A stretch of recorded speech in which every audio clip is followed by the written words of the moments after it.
a pulse-pounding tale of raw passion and untamed hearts.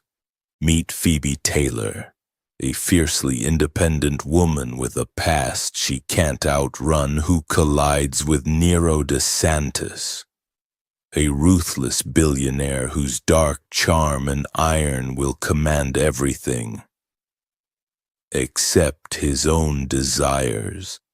A single reckless deal sparks an inferno of attraction, plunging them into a high-stakes dance of power, vulnerability, and buried secrets. Can Phoebe tame the beast within Nero, or will their scars consume them both? Hit play for a gripping, steamy romance that will leave you breathless, perfect for lovers of bold, unforgettable love stories. Like, subscribe and ring the bell for more Billionaire audiobooks to ignite your passion. The Billionaire Beast by Jackie Ashenden. Chapter 1. Nero DeSantis sometimes wondered what made a man instead of a beast. After all, men ate and slept and fought and fucked just like all animals did. For himself, he was as beastly as they came, his only humanity, his interest in computers, and his taste for fine art. Not that he cared particularly about being human, it was overrated in his opinion. Then again, today he was rather glad of his humanity, especially given what was standing on his doorstep right this very second. Nero leaned back in his huge black leather chair and stared at the vast array of screens in front of him. Some of them displayed feeds from the national news with stock tickers unreeling under them, while others displayed feeds from security cameras located at various strategic points in New York. At least 2 screens had the spreadsheets he'd been working on open, and another was dedicated to his email.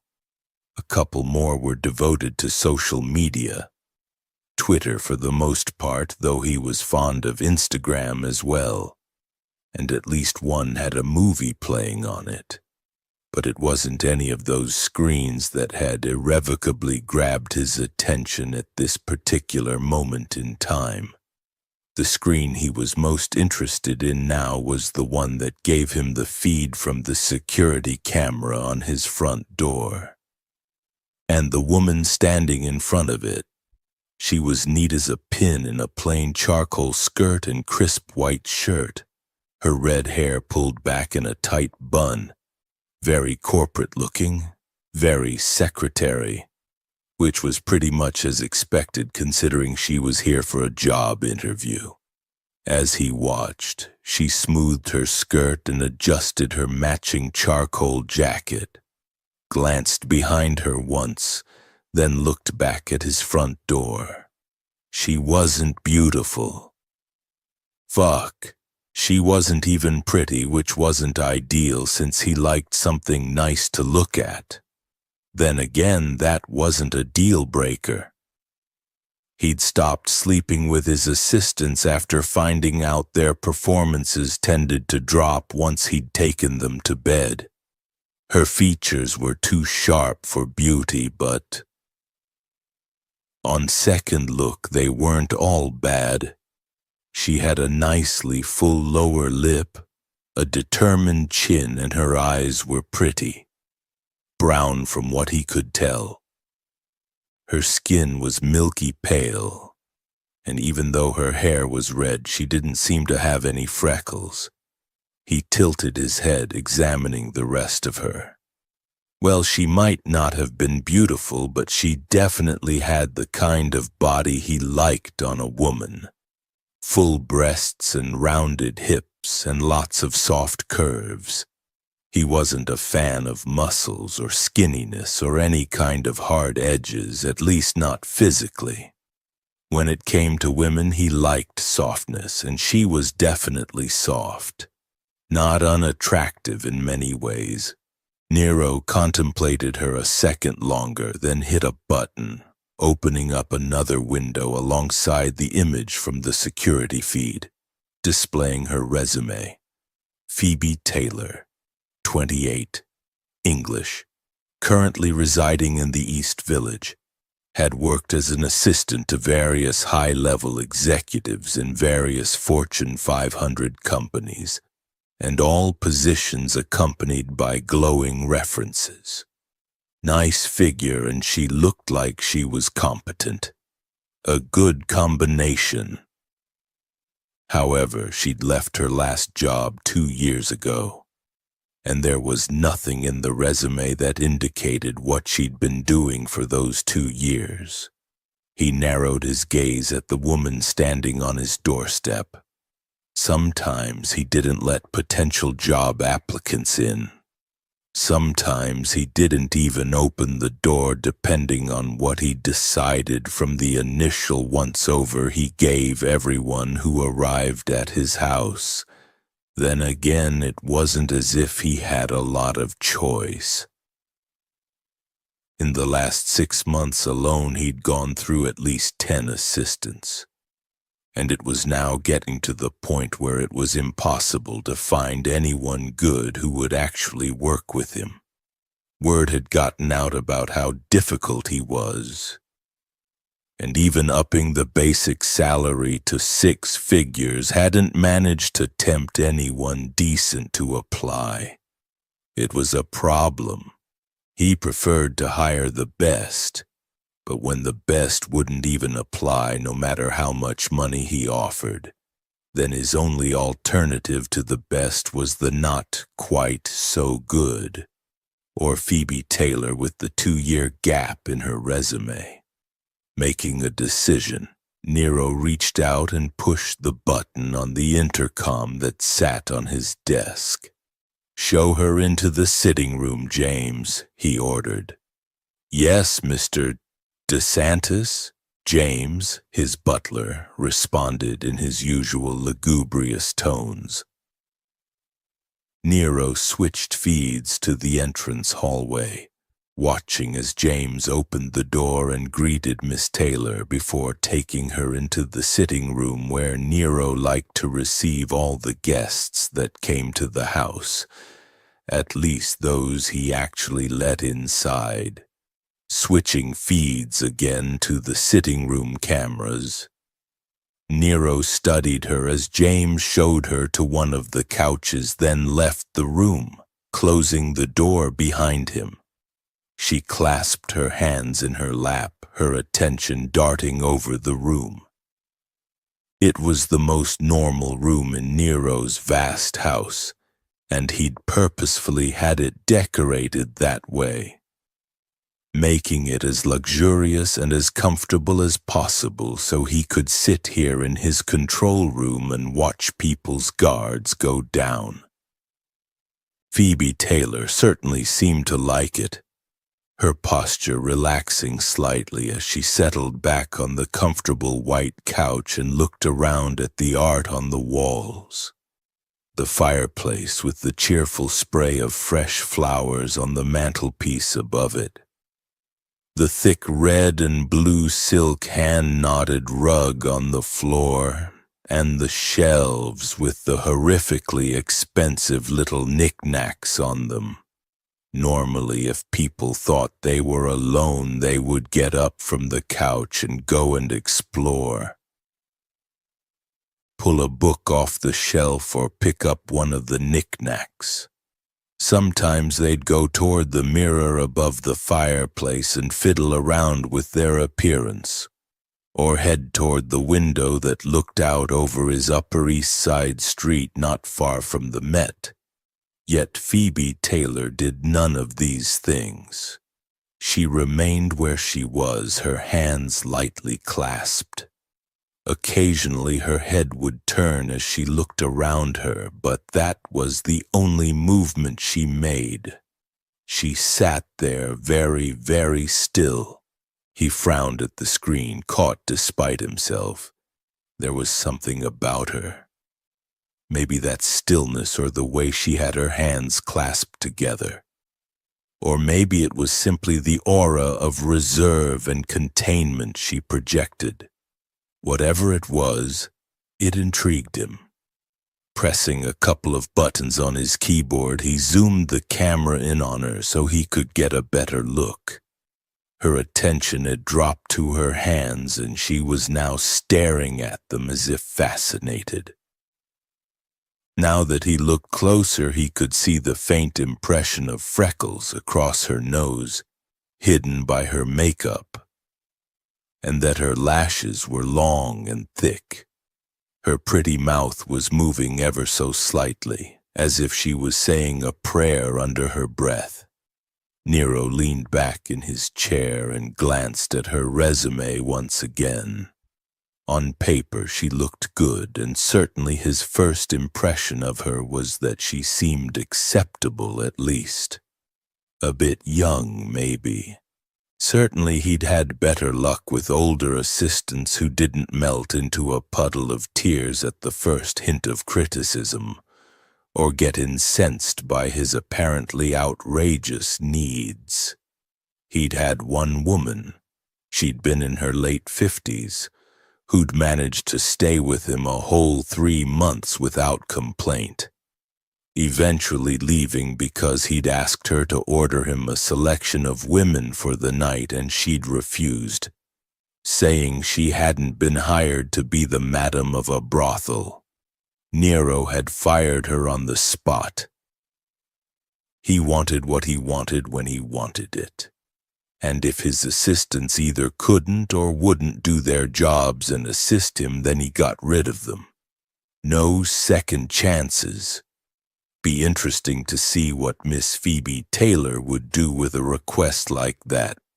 Or in fact, any of the other requests he made of his assistants, some of which had caused a number of them to leave within hours of being hired.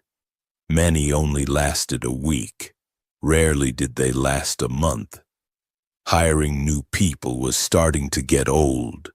Of course, there was the option of being a nicer employer, as one of his earlier assistants had tried to tell him. But he really didn't understand what she meant by that. He suspected it had something to do with changing his behavior. Fuck. Like that was ever going to happen. He was the way he was, and he wasn't about to change. Getting rid of Phoebe's resume from the screen, Nero brought up another document, the list of other candidates for the position. It was short. He scowled at it, irritated. His options were getting narrower and narrower, and he didn't like it one bit. Even the temping agencies wouldn't take him on as a client these days, not since he'd blown through 5 temps in 1 month, reducing every single one to tears within hours of being hired. Christ. People were so weak and fragile these days it was a constant annoyance to him. Still, if the worst came to the worst and this girl ended up only lasting hours or, if he was lucky, a week, he could up the salary again.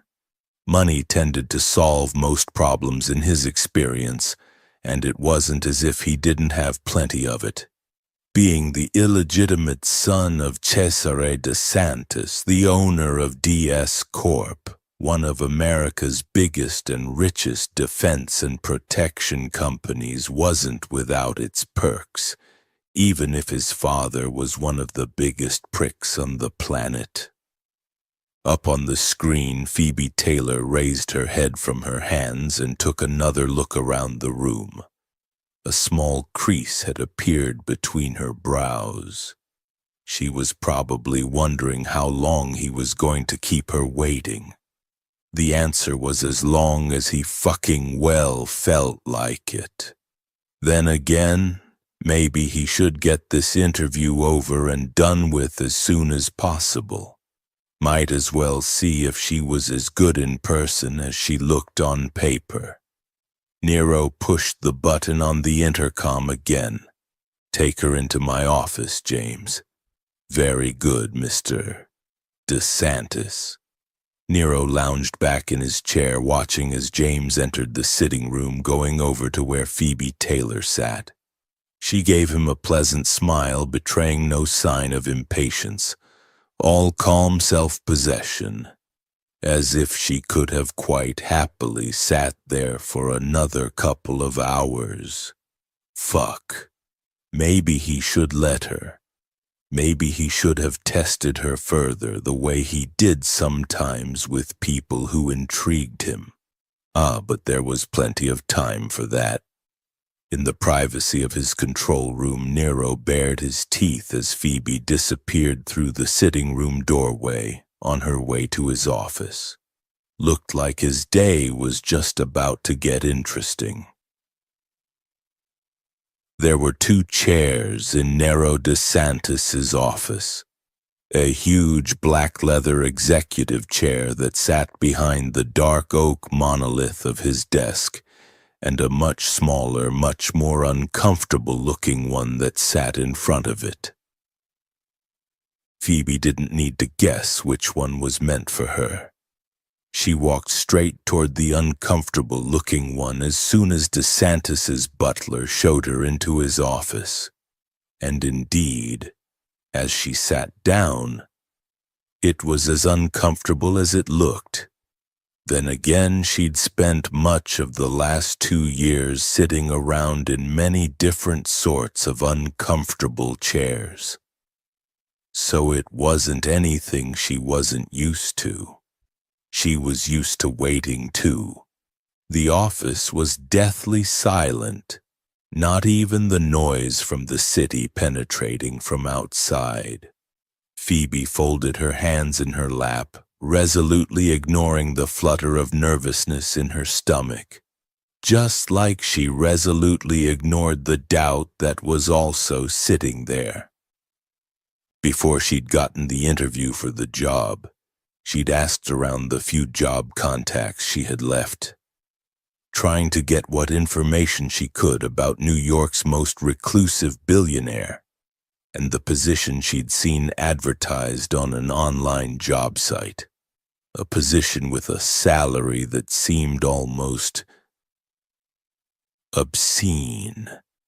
And then her friends had told her why the money was obscene. Because Nero DeSantis was the biggest bastard to walk the earth and no one wanted to work with him. Run and run far, far away had been the opinion of her contacts. Unfortunately, though, Phoebe was not in a position to run far, far away. She needed money and she needed obscene amounts of it. Fast. And the position of Nero DeSantis's personal assistant seemed the best and easiest way of getting it. Certainly much easier than stripping, which had been one brief thought that had occurred to her at 2 a.m. the previous night. No, she didn't really want to do that. Nor did she want to do any of the other seedy-sounding jobs that had also been on that same job website, offering the same kind of money and making Nero DeSantis's job offer look like a ticket to paradise. Phoebe gave a small inward sigh, resisting the urge to check her phone just in case there had been any updates on Charles. He'd contracted an infection recently which was worrying since the immune systems of coma patients weren't exactly robust. Then again, the doctors had told her they'd contact her if there was any change in his condition, and they hadn't. So presumably everything was fine. Didn't stop the worry, though. Which was not what she needed right now. Ruthlessly pushing aside her anxiety, Phoebe looked around the room instead, trying to distract herself. She'd tried to do some research on Nero DeSantis, but surprisingly hadn't managed to find much. He was some kind of computer genius and managed the tech arm of DS Corp, one of the U.S.'s biggest weapons companies. He was also reputed to be a recluse, never leaving his Upper East Side mansion, and was infamous for treating his staff very, very poorly indeed. He'd also clearly designed his office to intimidate anyone sitting in it. The walls were dark green, half-paneled in dark oak and lined with heavy oak bookshelves, all stuffed full of officious-looking leather-bound tomes. There was a huge stag's head hung on the wall behind the desk, the antlers gleaming lethally in the dim light coming through the windows. The animal's glass eyes directed on the chair she was currently sitting in, which was unnerving. The desk itself was massive, looking like it had been carved out of a single tree, the chair behind it as imposing as a throne. There was nothing on desk itself but a slim black computer screen. Phoebe frowned at the room in general. It definitely wasn't comfortable like the sitting room she'd just left. There was a chill in the air and a dark heaviness to the atmosphere that was oppressive. And it might have gotten to her if she hadn't spent the last 2 years in different hospital waiting rooms dealing with officious and self-important medical staff. But she had. So she didn't feel either oppressed by the atmosphere or intimidated. She only felt irritated at being kept waiting. Though she was starting to think that might be intentional too. And given what she'd already heard about Nero DeSantis, she wouldn't be at all surprised. To pass the time, she hummed under her breath a song from Evita, one of her favorite musicals, and went over the last meeting she'd had with the manager of the private hospital Charles was currently staying in. The woman had given Phoebe a new fee schedule, which was pretty much going to bankrupt her if she wasn't careful. In order to pay for his care, she'd already used up the money she and Charles had saved to buy their own home. And if she wanted to keep him where he was, getting the best treatment he could, she was going to have to find another way to pay for it. This job, in other words. At that moment, a door behind the desk opened, and she nearly jumped because it had been half hidden by one of those enormous bookcases, and she hadn't noticed it before. A man walked through it. Phoebe blinked. She hadn't been able to find any images of Nero DeSantis, so she had no preconceived ideas of what he looked like. But in some dim region of her brain she'd constructed the impression of a small, nasty little man.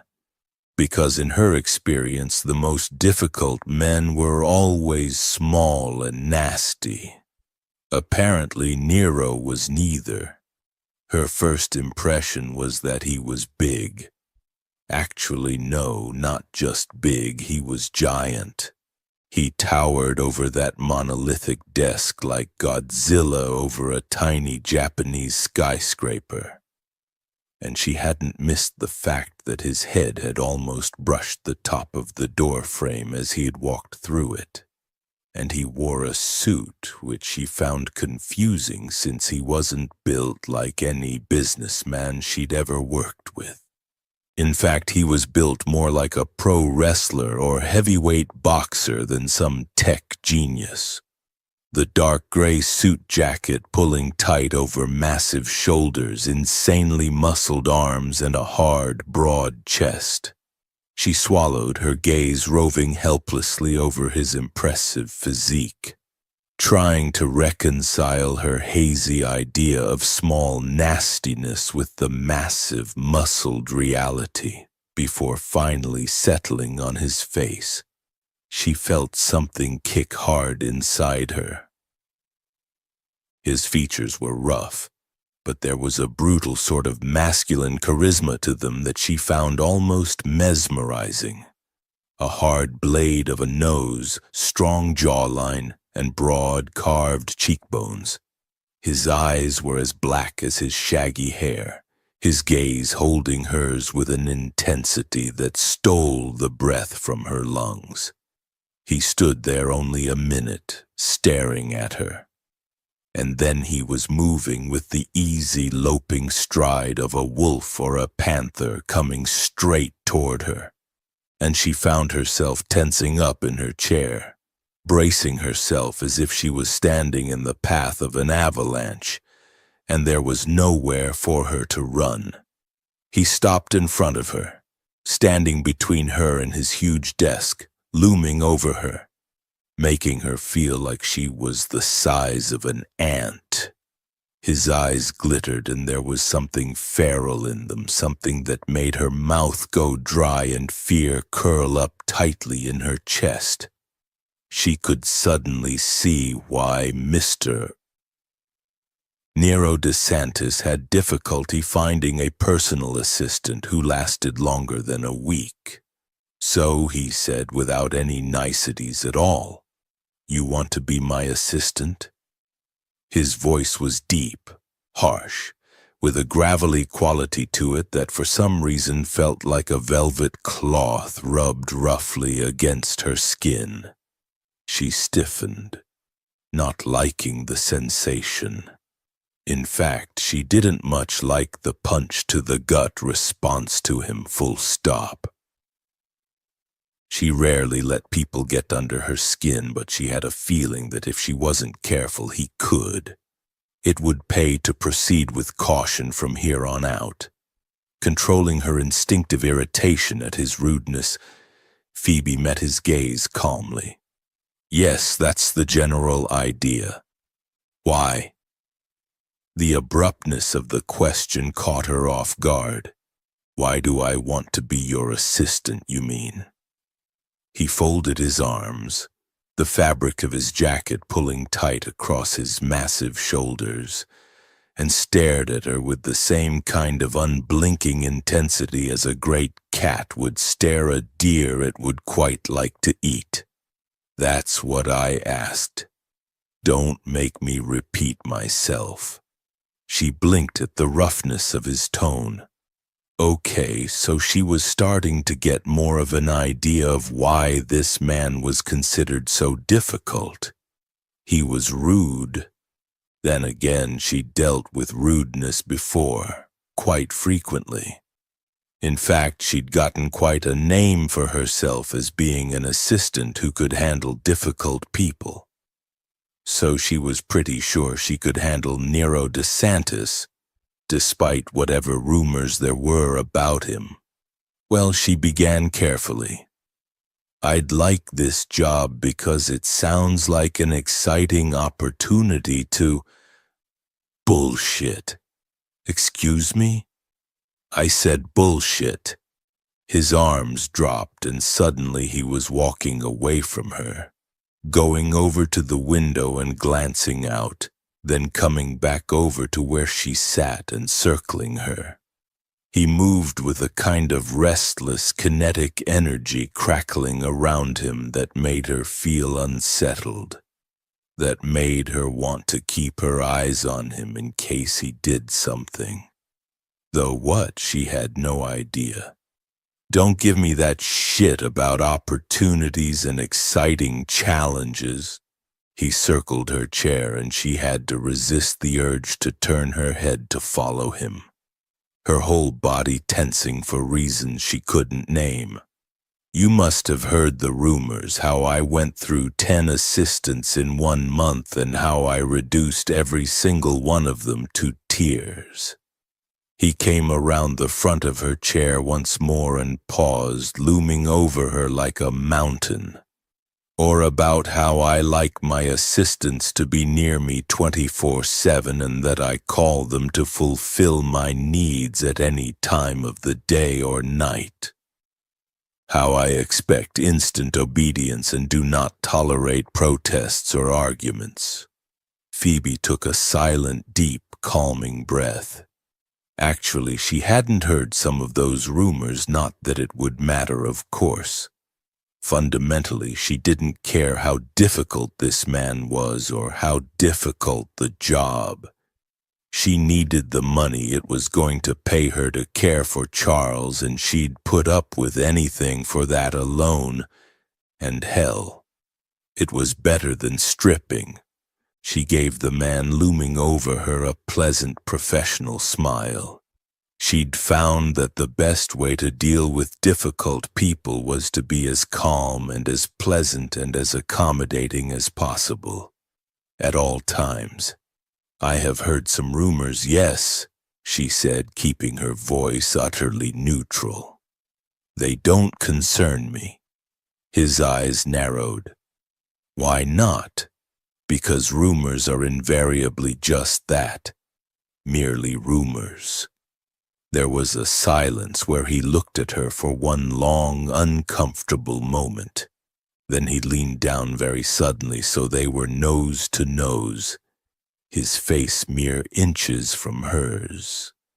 The unexpectedness of the movement made shock unroll down her spine, and she had to work hard not to flinch away from him.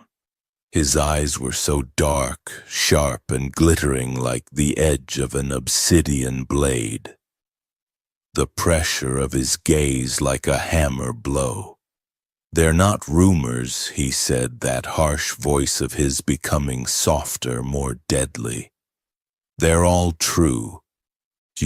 Chapter 2. Nero watched with interest as the color leached out of Phoebe Taylor's milky skin. The pupils of her pretty brown eyes had dilated, the darkness swallowing the glints of pure gold that he'd seen flash in the depths as he'd circled around her. Glints of temper or fear, he wasn't sure. But he'd like to find out. In fact, there were a whole lot of things he'd like to find out about her. Now, preferably. He didn't question why he wanted to know because he didn't question himself much generally. It was only that there was something about her that he found intriguing. He liked surprising people, or rather he liked shocking them, and yet apart from that initial widening of her eyes as he'd walked through the door into his office, Phoebe Taylor hadn't shown any signs of shock or even surprise. She'd merely sat there with her hands clasped in her lap, those sharp features of hers betraying nothing but calm. And she'd looked at him like, fuck, he didn't know. Only that he hadn't seen a woman give him that kind of look before. Normally they either stared at him like he was something good to eat or they ran the hell away. Not prim Miss Taylor, though. Apart from that initial shock, her gaze had been detached almost, as if he was a problem she had to solve. He decided he didn't like it. Not one bit. "The rumors are true," she echoed in that prissy little British accent, one red gold eyebrow lifting as if he'd said something completely ridiculous and she was humoring him. "Are they indeed?" Which would have been infuriating if she hadn't been pale, revealing the delicate dusting of freckles across her nose. Getting up in her face had scared her, no doubt about it. He didn't move, staring into her eyes, watching for more telltale signs that his nearness bothered her. Yet apart from a certain rigidity in her posture, she gave no sign that it did. "Yes," he said flatly. "They are. Now answer my fucking question. Why do you want the job?" A normal person would have been moving restlessly in their seat, disturbed by the fact that he was so close and possibly by his crude language, but not Phoebe. She sat very still, self-contained and utterly self-possessed, matching him stare for stare. "I want the job because it pays well," she replied, her tone as flat as his. "And because it's better than stripping." Honest. Good. That was a start. He liked honesty. How do you know stripping isn't something I might want you to do? Her skin was incredibly fine-grained and smooth. Soft, too, he'd bet anything. I would assume you have other people who could do that better than I could. Her voice was calm, but pink tinged her cheekbones. Nero reached out and trailed a finger across the pretty color, and sure enough, her skin was as soft as he'd imagined. She became even more motionless but didn't pull away. "Is this still an interview for your personal assistant?" she asked levelly. "Or are you interviewing for another position?" He very much wanted to cup her cheek in his hand, feel her skin against his palm, and since he was a man who never denied himself anything he wanted, he did just that, sliding his fingers along the line of her jaw, letting his palm press against her cheek. Fuck, so soft, like a rose petal. Her pupils dilated more, whether in shock or something else he couldn't tell, but that was the only response she gave. She smelled good. Not of those intense, deeply sexual perfumes that the women who usually came to his house wore, but of something else. It was a simple, sweet smell that reminded him of his garden. Was it jasmine, maybe? What other position would there be? He let his thumb trace the line of her cheekbone. "My personal assistant is there to provide me with everything I need, everything I want." "I see." Her voice remained infuriatingly calm. "If providing you with what you want includes touching, then I'm happy to find someone else who can let you do that." He gave her another stroke. "What if what I want to touch is you?" "That might be a problem. I have a fiancé." Nero frowned in genuine puzzlement. How is that a problem? Some expression he couldn't interpret rippled over her face, which annoyed him. Though he had no problem with reading people's most basic feelings, such as fear or anger or desire, he had difficulties with reading complicated or subtle emotions. Normally, this didn't bother him since he interacted with very few people. And those he did interact with, he didn't much care about. But for some reason right now, the fact that he couldn't read Phoebe was profoundly irritating. "It won't be a problem," he said before she could respond, "because whether you have a fiancé or not makes no difference to the requirements of this job." He let his hand fall from her cheek and straightened, which are as follows. "This is a live-in position. My assistant needs to be available 24 hours a day, 7 days a week. They are required to fulfill any requests I care to name without argument and without protest." Phoebe didn't move, the expression on her face exactly the same as when he'd had his hand on her cheek. She seemed utterly unfazed by anything he'd said. "I see. So to be clear, I have to live here and be on duty 24 hours a day?" He scowled at her. "Didn't you hear me when I said I don't like to repeat myself?" "I just wanted to be sure I heard you correctly," she said in the same level tone. "Your requirements are not usual. I don't give a shit whether they're usual or not. Those are the requirements and they're not up for discussion."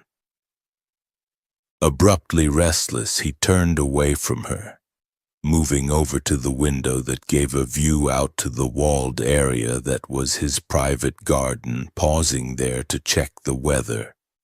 It was brilliantly sunny, which added to his general irritation. Summer in New York always made him even more restless than he was normally.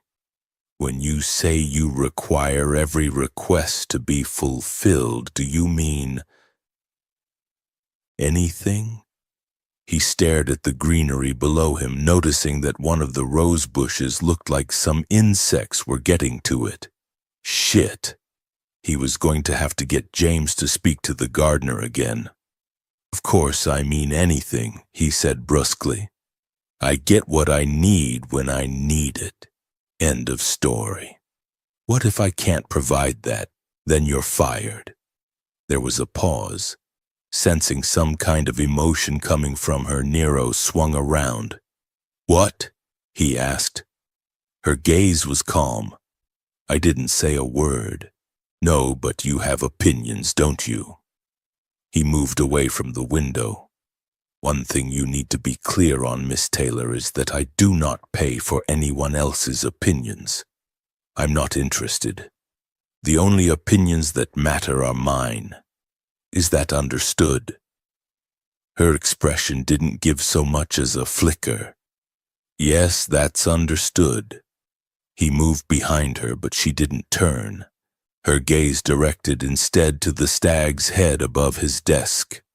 All you have to do is whatever I need, whenever I need it. That's all. And in return, I'll pay you 6 figures. He paused, looking down at the top of her red gold head. Not a curl, not a single wisp of hair escaped the bun at the nape of her neck.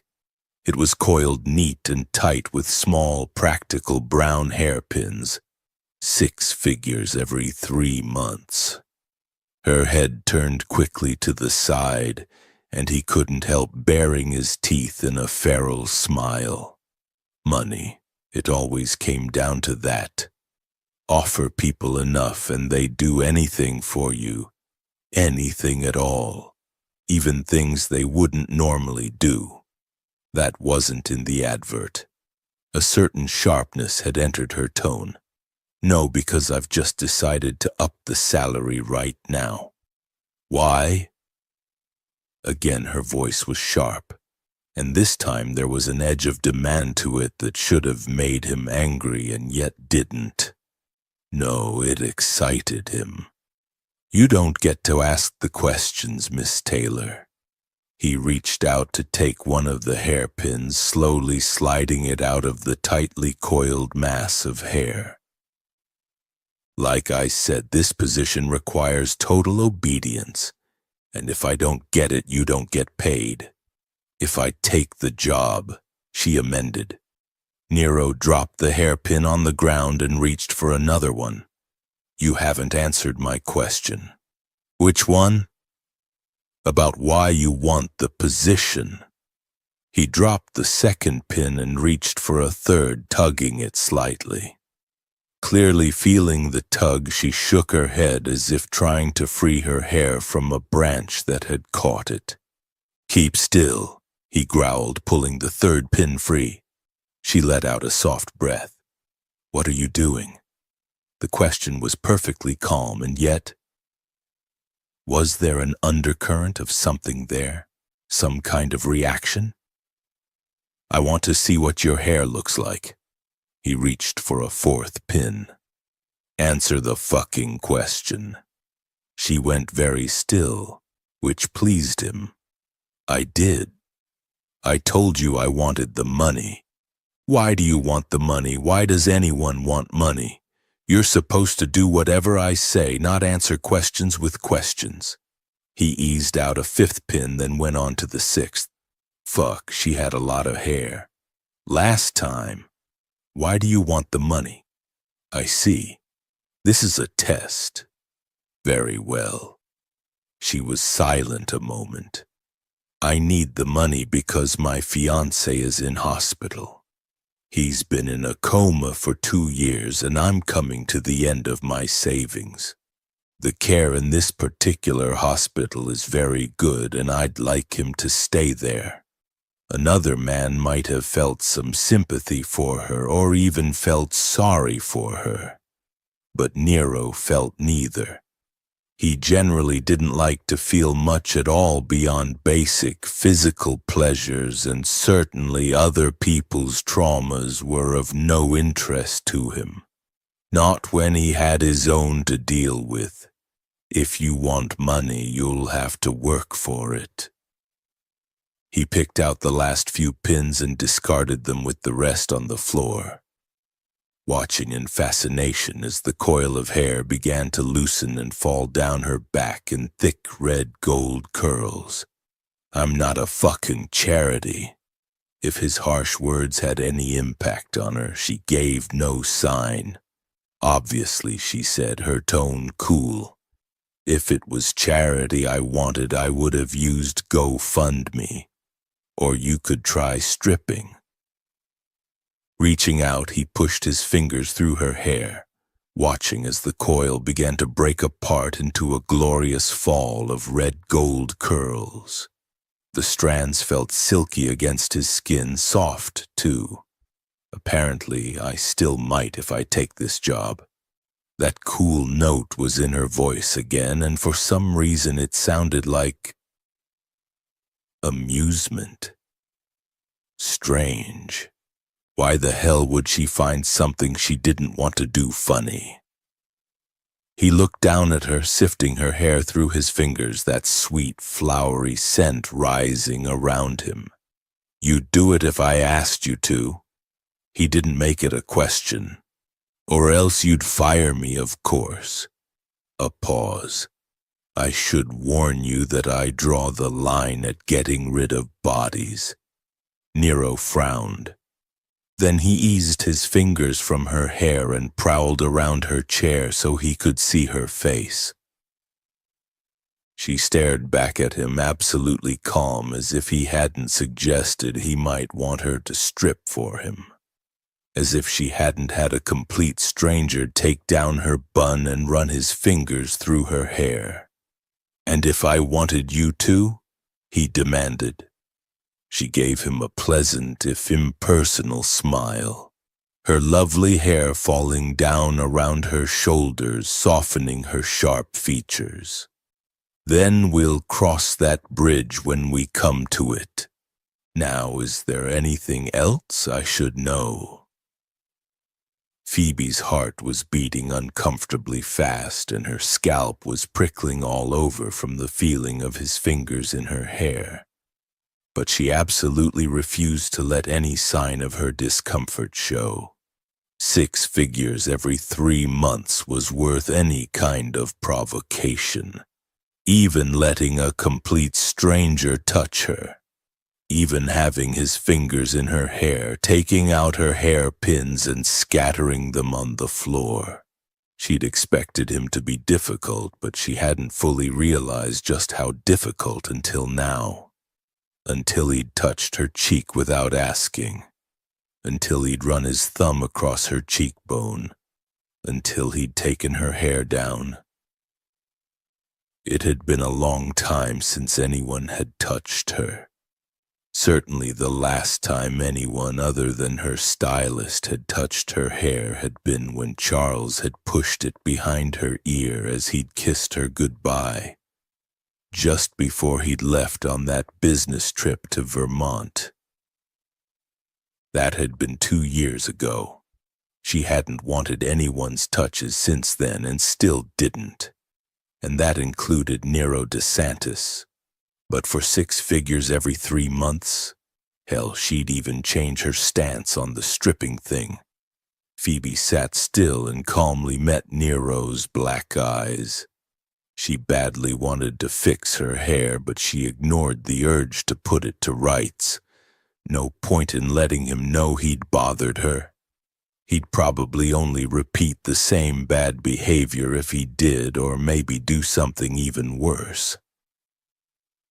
In many ways, he reminded her a little of her father, who'd always been demanding and self-centered. He hated fuss, too. And Phoebe had found that the best way to handle him was not to argue, but simply give in without drama. That discovery had come in handy with many of the executives she'd worked for in New York. and she suspected it would come in handy now. Nero said nothing, the pressure of his impenetrable inky gaze like a hand pressing down on her. He was standing close, giving no regard whatsoever to her personal space. That wild energy he gave off crackling against her skin like electricity. It was unnerving. "You understand you'll have to live here?" he asked in that same harsh, abrupt way. Yes. Having to live here was another thing she hadn't expected, but on thinking about it, she decided it wasn't a problem. The apartment she'd once shared with Charles could get lonely at nights. The silence reminding her acutely of a man who shouldn't be in a hospital bed but back at home with her. As the months had passed, she'd toyed with the idea of moving, going somewhere else, somewhere smaller. But then what if he woke up? What if he wanted to come home? She had to make sure his home was still there for him if that happened. "I should warn you that I don't sleep much," Nero said. "And if I want something in the middle of the night, you'll have to wake up and get it for me." Again, that wouldn't be a problem. Her own sleep had been disturbed for 2 years now, and getting up and having tasks to do was certainly better than lying awake thinking. "I can deal with that." Nero took a couple of steps back and put the heels of his hands on the desk, leaning back against it and curling long, powerful fingers over the edge. "I might want anything in the middle of the night." That hard, uncompromising gaze held hers. Sex, for example. Perhaps this was another test to shock her, in which case he was going to be disappointed. Phoebe lifted a shoulder. "Then I'm sure I can arrange that for you." He didn't move, but his gaze drifted down her body in an openly appraising look. "And what if I want sex with you?" Her heartbeat sounded weirdly loud in her head, and she could feel her cheeks heating, which was annoying. He didn't want her, of course he didn't, so why the comment should unsettle her, she had no idea. This was merely yet another test. He did seem to be a man who liked to push people. "Again, we'd have to cross that bridge when we come to it," she said, making sure her voice was completely calm. His gaze narrowed, zeroing in on her like a sniper with a target. His features were completely unyielding, as if they'd been carved out of granite, and she had the odd impression that if she flung herself at him, his body would feel just as hard too. She'd probably break herself or shatter or... Good God, why was she thinking about flinging herself at him? She wouldn't, not in a million years. Why would she? She was engaged, and it didn't matter that the man she was going to marry was in a coma. She still loved him. But would you have sex with him, if he asked? For 6 figures? Phoebe ignored that thought too, keeping her hands clasped in her lap, meeting Nero's disquieting stare. He said nothing, the silence around them becoming not so much awkward as heavy, dense, as if she was standing on a mountain top and the clouds were rolling in. Then abruptly he pushed himself away from the desk and turned, heading toward the mysterious door behind his desk without another word. Phoebe blinked at his retreating back. Was he leaving? Was the interview over? "Mr. DeSantis, is that it? Do I have the job?" He reached for the door handle, gripping it in one long-fingered, powerful hand. Then he paused and turned back to her, his expression hard. "Do you want the job? It's not like you have a choice." "Yes," she said firmly, ignoring the disquiet that coiled in the pit of her stomach. Yes, I do. Then it's yours. You start in an hour. Phoebe stared at him in shock. Wait. What? An hour. But I'll need to get back home, too. James will organize to have your stuff brought to you, he said curtly. You should find everything else you need here already. An hour, Miss Taylor. Be ready. And then before she could ask him any more questions, he disappeared through the door, shutting it very firmly behind him. Phoebe allowed herself a glare in the door's direction. Ridiculous. Did he really expect her to take up the position within an hour of being given it? There was so much to prepare. She had to get home and organize her things, go to the hospital and give the staff her new contact details. Tell her parents she had a new job and would be living somewhere else. And not so much to do. Phoebe let out a breath. Well, maybe not, but still. An hour?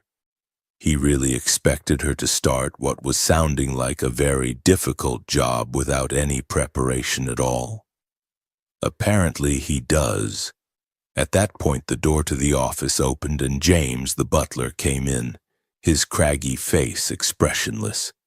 Mr.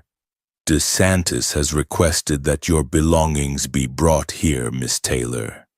If you could kindly let me have your apartment key and a list of items, I'll make sure that happens as quickly as possible. God, this was moving too fast. Far too fast. She needed to get home and sort through her stuff, not have someone else do it for her. What if she forgot something important?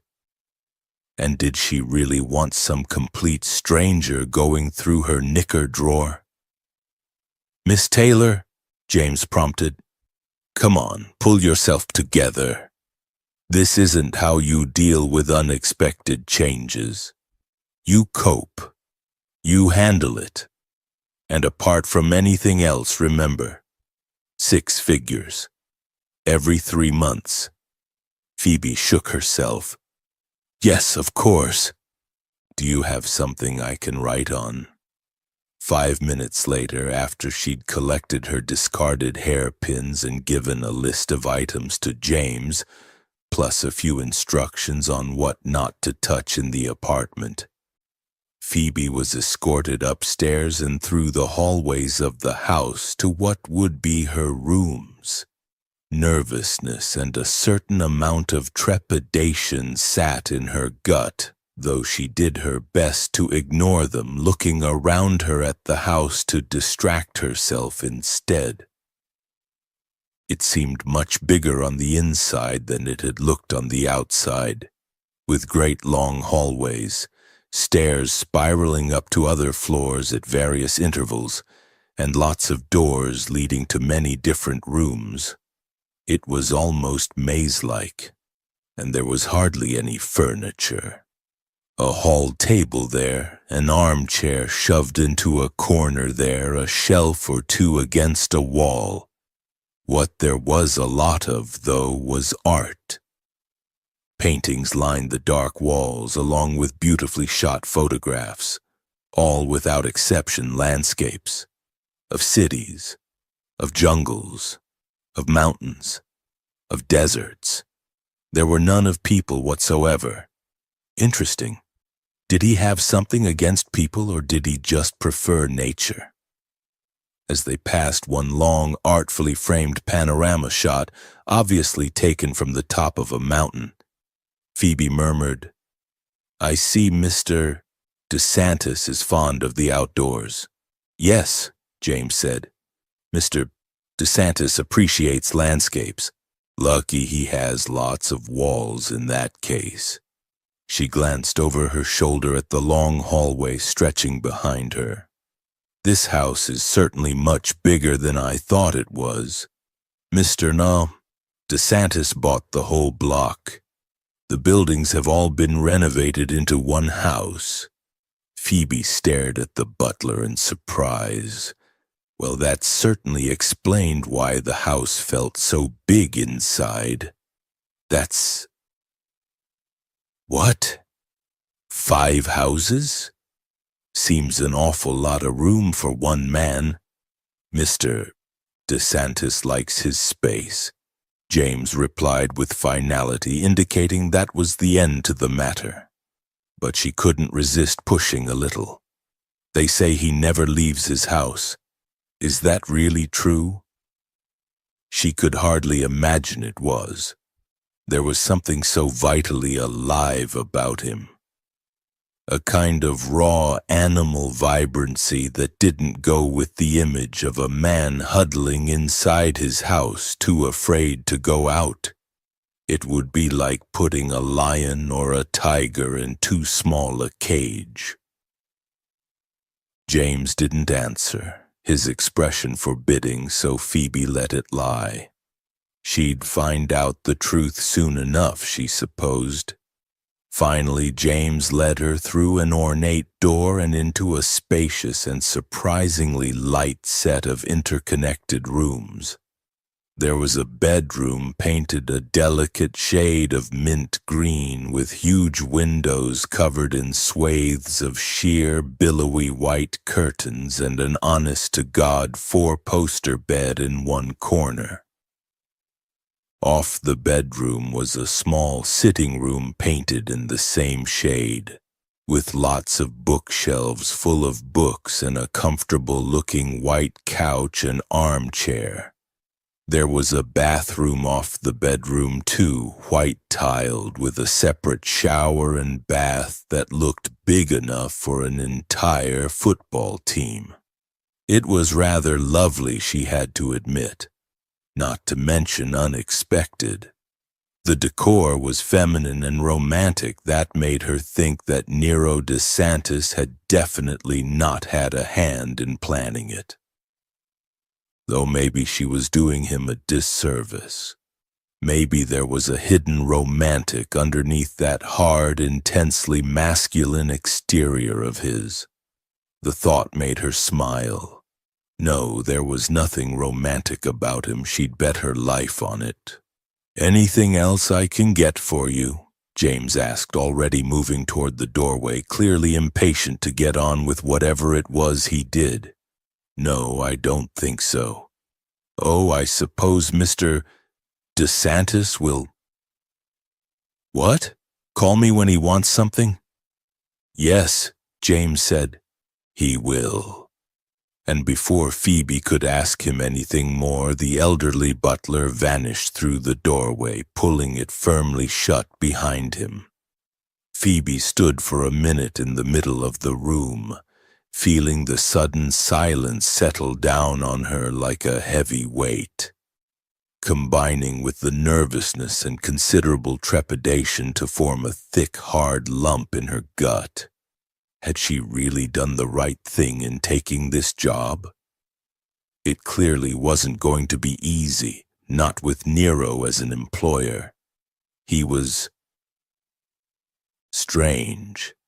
In fact, this whole setup was strange. Phoebe moved over to the windows, pushing aside the gauzy curtains, peering out. For some reason, she half expected there to be bars over the glass.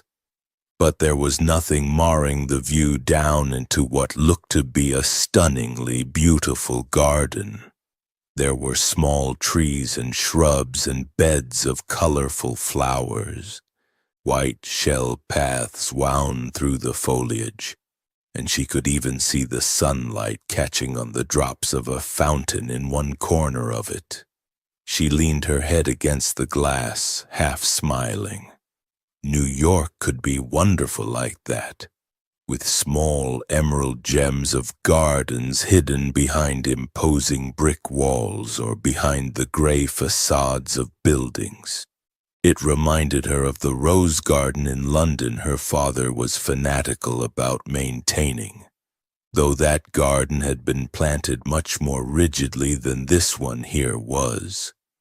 There was a wildness to the garden below her window, a certain untamed quality to it that her father would have never allowed in his rose garden, rather like Nero DeSantis himself.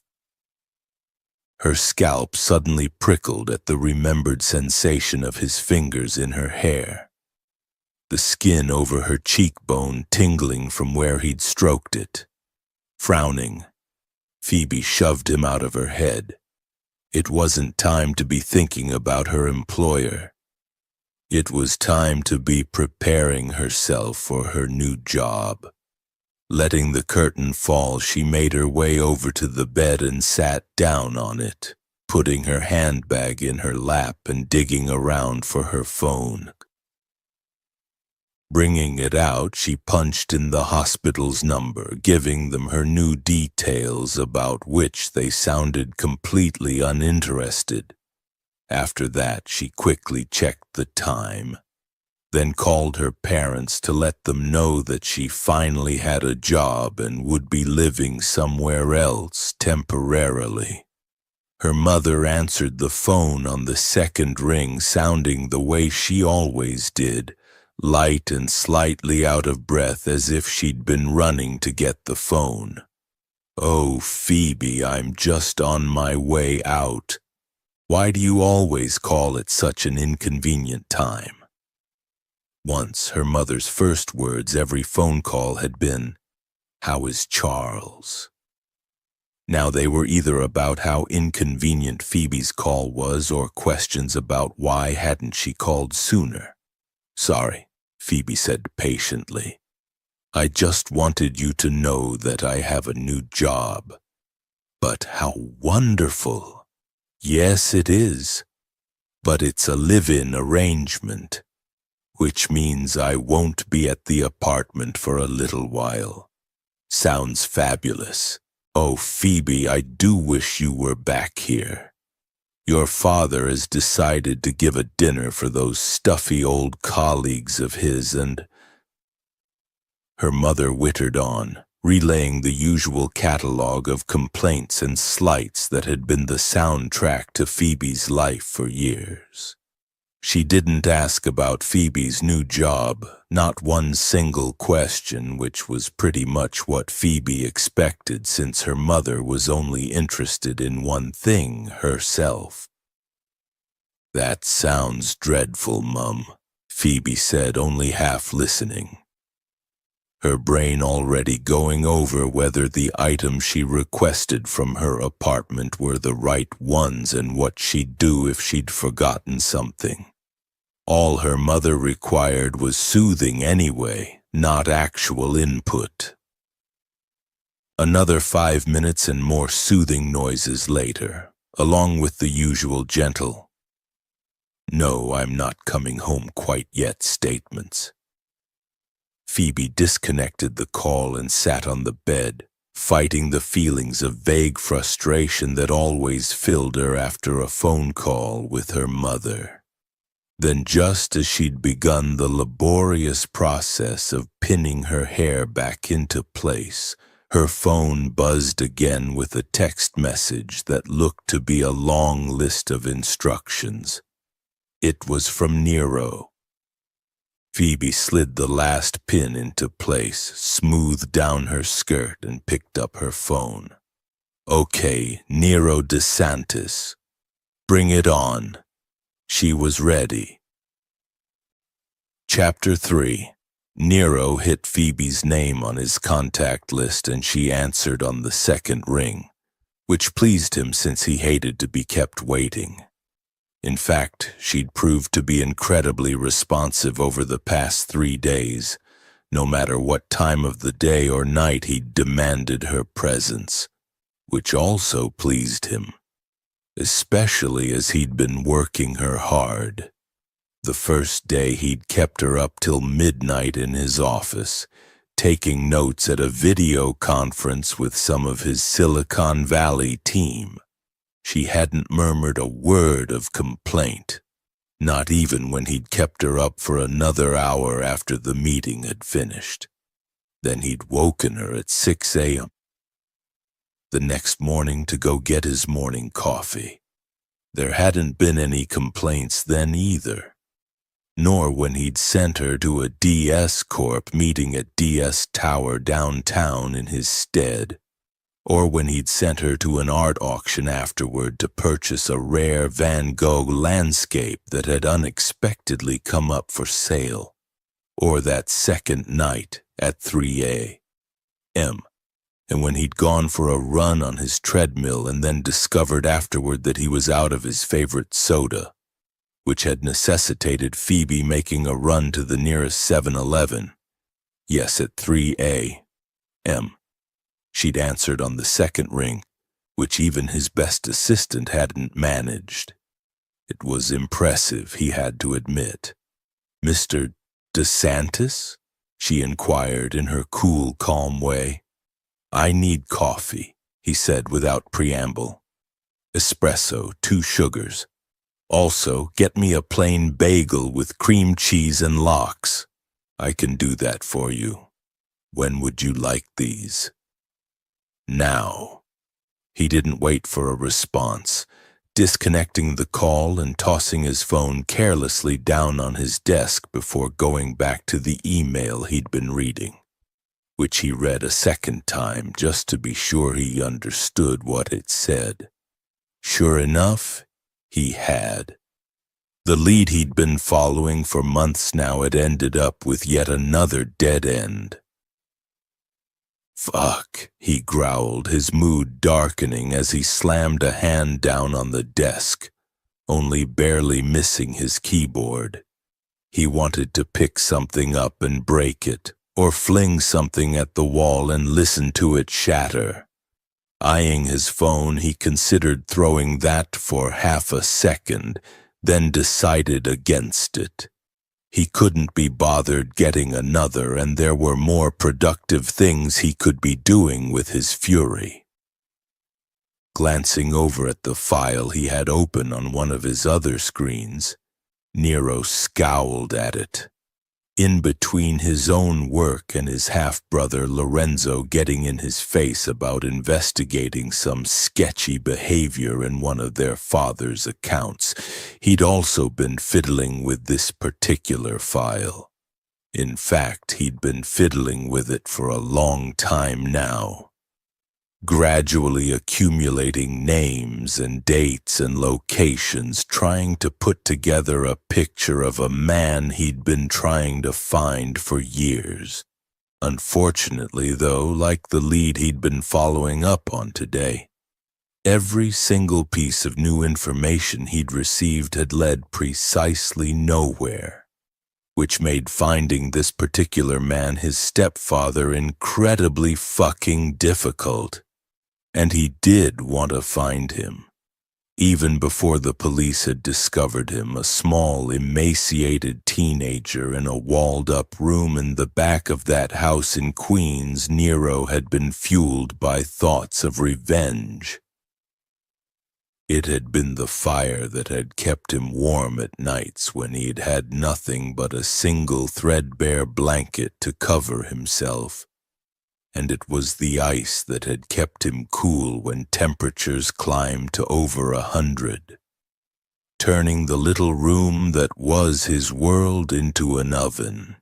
He'd lain on the sagging bed in that room, planning what he'd do to his stepfather, the man his mother was trying to keep him safe from.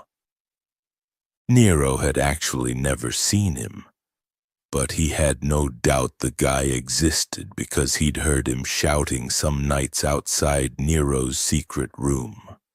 He'd been 5 when his mother had hidden him away. For his own safety, she'd always said. Because his new stepfather was controlling and violent and hated children.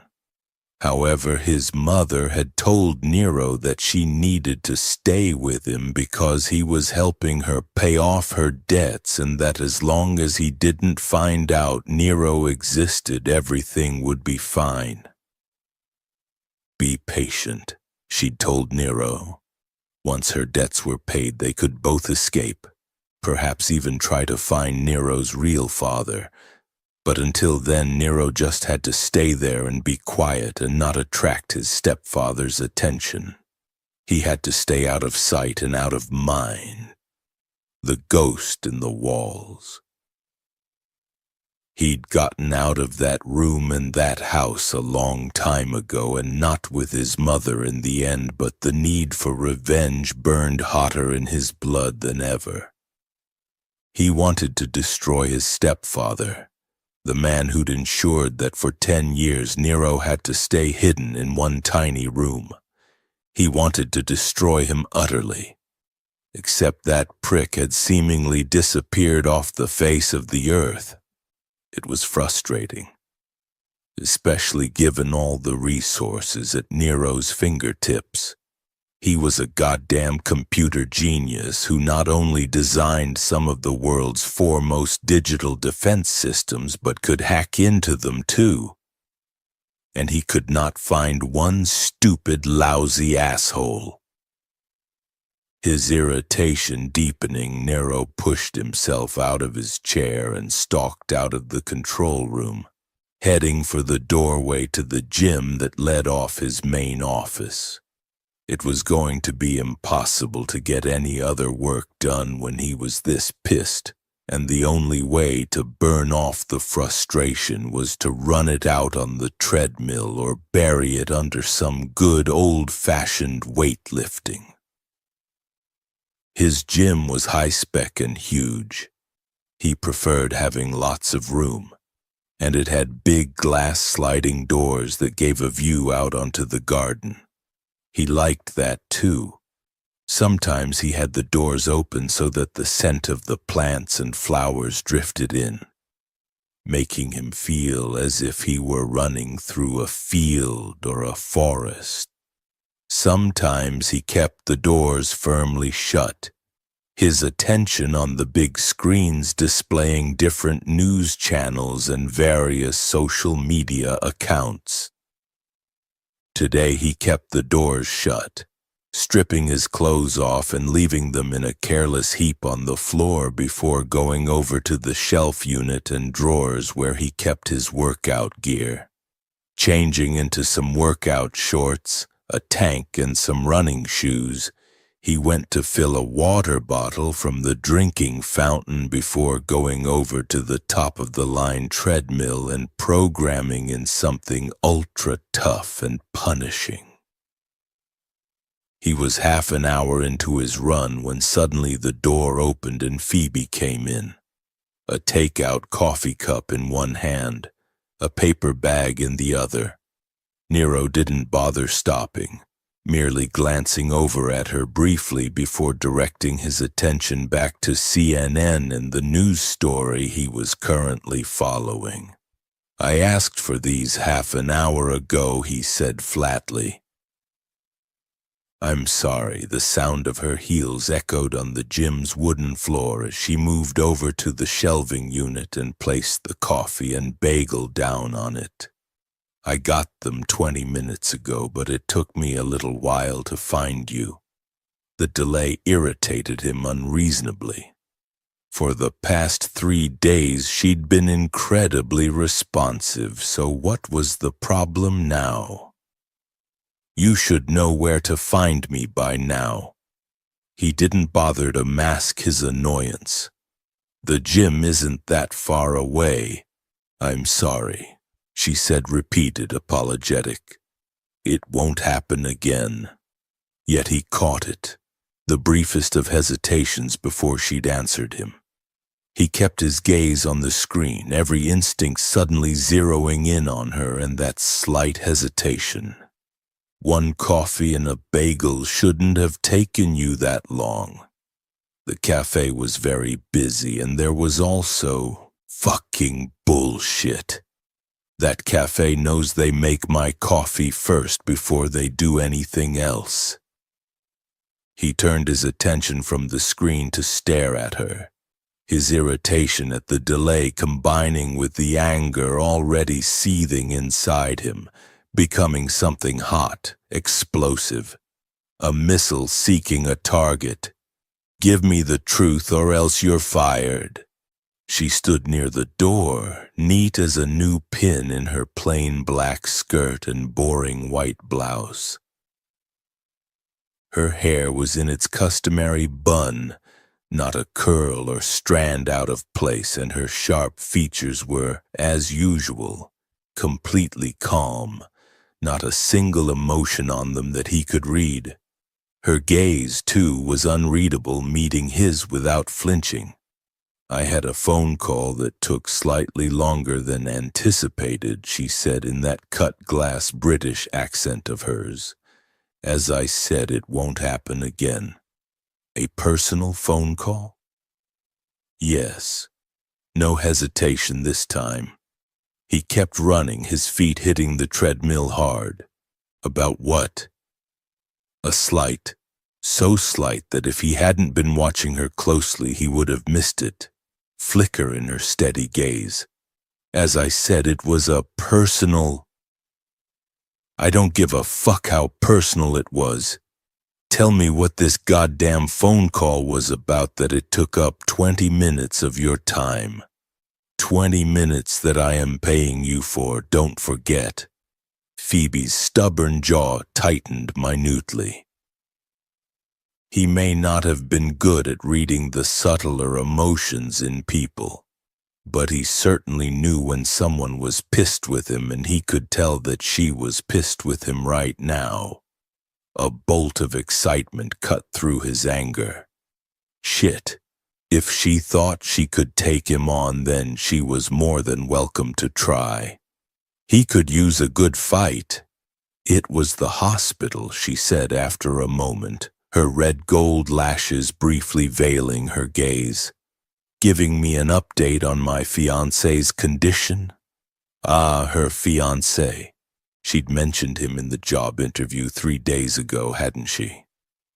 The one in a coma. He was the reason she'd come to work for Nero. How altruistic of her. Not that he gave a damn about her fiancé. What he gave a damn about was the fact that the lead he'd been chasing for months now had turned out to be a dead end. And he was just fucking pissed about it. And to add insult to injury, she'd taken 20 minutes to get his coffee to him, and now it would be cold. I don't care what updates you're getting, he snapped. I pay you a lot of money to be instantly available, not to spend your time receiving personal phone calls. Her gaze widened fractionally at the annoyance in his tone, which annoyed him further. What? Is this coming as a fucking surprise to you? It shouldn't. When I say I want you to be available 24/7, I mean it. Again, apart from that minute widening of her gaze, the expression on her face gave him no hint of what she was feeling. Then is there a time that the hospital is permitted to call me? Her voice contained nothing but a mild query. No, Nero said, nettled. Now go and get me another fucking coffee, and this time make it hot. He turned his attention back to the screens and hit the button on the treadmill that controlled the incline. Turning the thing into a goddamn mountain he was running up because he wasn't feeling any better. If anything, he was feeling even angrier. You wanted a fight and she's not giving you one. He bared his teeth at the journalist on the screen, the sound of his feet pounding on the treadmill drowning out the journalist's voice. Yeah, he did want a fight. It had been a while since he'd had an actual person to yell at, not since his last assistant had fled the house in tears. And the guy had been the 5th male assistant who couldn't deal. Jesus, what was fucking wrong with people these days? Men who weren't man enough to handle a fight. Women who collapsed like sandcastles at the first hint of anger. Phoebe would be a good opponent. Nero turned his head and glanced at the gym doorway where she'd been standing. But it was empty. Something shifted and tightened in his gut. She was so calm, so contained. Her back was always so straight and there was never a hair out of place. He'd yelled at her and she hadn't collapsed. She'd accepted what he'd said and turned around and walked out to do his bidding. Fuck. What would it take to get her to lose her cool? He'd like to see what that might be. It wouldn't help him find another lead, but it would give him something to do with his anger. It would give him a target. And that was better than running endlessly on this fucking treadmill. The thing in his gut tightened further, an electric thrill. Anticipation. He reached out and hit the button again, upping the speed, the feral grin on his face deepening. Yeah. Time to see what prim little Phoebe Taylor was made of. 10 minutes later, the sweat pouring off him, the muscles in his legs screaming, the anticipation inside him pulled even tighter as the door opened and Phoebe came in again, another takeout cup in her hand. "Your coffee, Mr. DeSantis." Nero gestured to a small table near the treadmill. "Put it here." She moved immediately, collecting the bagel she'd brought in earlier and carrying it, along with the hot coffee, over to the table. As she bent to put them down, he found his gaze lingering on her hair, all coiled neatly at the nape of her neck by what looked to be 1,000 of those damn pins. His fingers itched with the urge to do the same thing he'd done 3 days ago, when he'd pulled those pins out and her hair had fallen down around her shoulders, the color of apricots or peaches or a flaming sunset. It had felt so soft, like raw silk. He liked pretty things and she wasn't pretty, but her hair was. Maybe he should make her wear it down and not restrict it to that goddamn bun. Christ, he'd love to touch it again. Phoebe straightened and turned to him, politely expectant. "Your coffee, Mr. DeSantis? Hot, as per your request. Anything else I can do for you?" Nero hit the button on the treadmill, slowing it down and getting off it. Pausing, he grabbed the towel hung over one of the treadmill arms and gave his face a cursory wipe before slinging it around his neck. Then he stood there and stared at her. She looked back at him, her gaze steady. Fuck, she was so calm, as if nothing would faze her. Not even being told that she couldn't answer calls from the hospital where her fiancé lay in a coma. Why? What the fuck was her deal? Would anything faze her? Maybe he'd find out. Sure as hell would be more productive than continually thinking about that goddamn dead end he'd run into. Nero gripped the ends of his towel. "You have nothing to say about the fact that I told you that you couldn't take personal calls? You made it very clear I had to do what you said or else I'd be fired." Her tone was crisp as an early winter frost. "I would prefer not to be fired." Well, shit, that wasn't the reaction he wanted. "You're not even going to argue with me?" He took a leisurely step toward her, watching her face closely. Not even one word of protest? She didn't move apart from the arch of one delicate red-gold brow. Is there any point? There was nothing confrontational in her tone, nothing sarcastic. And yet, that brow. Was that a challenge? Fuck, he hoped so. He wanted her to challenge him. He took another couple of steps toward her, narrowing his gaze, studying her face. The past few days he hadn't paid much attention to her, too caught up in work shit. And then there had been that lead he'd been trying to follow up. She'd responded to his every request so smoothly and without drama that he'd been able to concentrate on other things. But now he was paying attention. Oh, yes, he was. "Don't you want to know what's happening to your fiancé?" he said. "Or do you simply not care?" Something sparked briefly in her gaze, but what it was he couldn't tell. "Of course I want to know. I would simply like not to be fired more." The crisp bite in her tone hadn't lessened, which intrigued him. He came even closer, prowling up to her, looking down into her eyes. But like she'd been doing for the past couple of minutes, Phoebe only stared calmly back at him, her hands clasped in front of her. If his nearness bothered her, she gave no sign, betraying absolutely nothing of what she was thinking. It fascinated him and infuriated him for reasons he didn't feel like examining. "How long have you been engaged?" he demanded. "Days? Months? Years?" Another burst of something he couldn't read flickered in her gaze. "Is my personal life really a topic for discussion?" "It is if I say it is." That lovely full bottom lip of hers tightened. 5 years. 5 years? He didn't hide his surprise.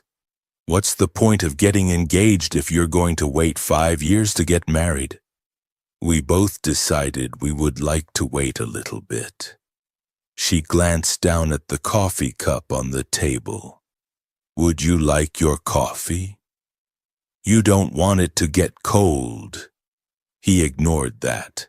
What happened to him? "I'm sorry?" Another arch of that delicate eyebrow. "What happened to who?" "Your fiancé," he said. "And don't pretend you don't know what the fuck I'm talking about." Phoebe's lashes lowered a brief second. "He was in a car accident on a business trip." Her voice was cool and rock steady. "Severe head injury. He's been in a coma for 2 years. So much for a fight." How could he burn off some of this anger if she wouldn't give him the target he was looking for? If she just gave him the answers he wanted without even a cursory protest. Perhaps he needed to be harder, tougher. He took another step toward her, getting even closer, intruding into her personal space. She didn't move, but he could see the tension that gathered suddenly in her. Her posture stiffening. And he didn't miss either a golden burst of response in her brown eyes. Finally. Fucking finally. A reaction. Phoebe stood her ground. She didn't want to give him an inch, especially not when he was the type of man who wouldn't take just 1 mile, he'd take 1,000,000. The past 3 days had taught her that, if nothing else. He was demanding, ruthless, fierce, impatient. He was also arrogant and domineering, and certainly she'd had it made very clear to her that it was his way or the highway. In everything, he would have been insufferable if she hadn't found the energy he threw off so completely exciting. It puzzled her that though the past 3 days as his assistant had been the hardest job she'd ever done, it was also the most thrilling. After 2 years of the boring, crappy temp jobs she'd had to take on so she could concentrate on caring for Charles. She'd forgotten how good it was to have every day be different, to be challenged.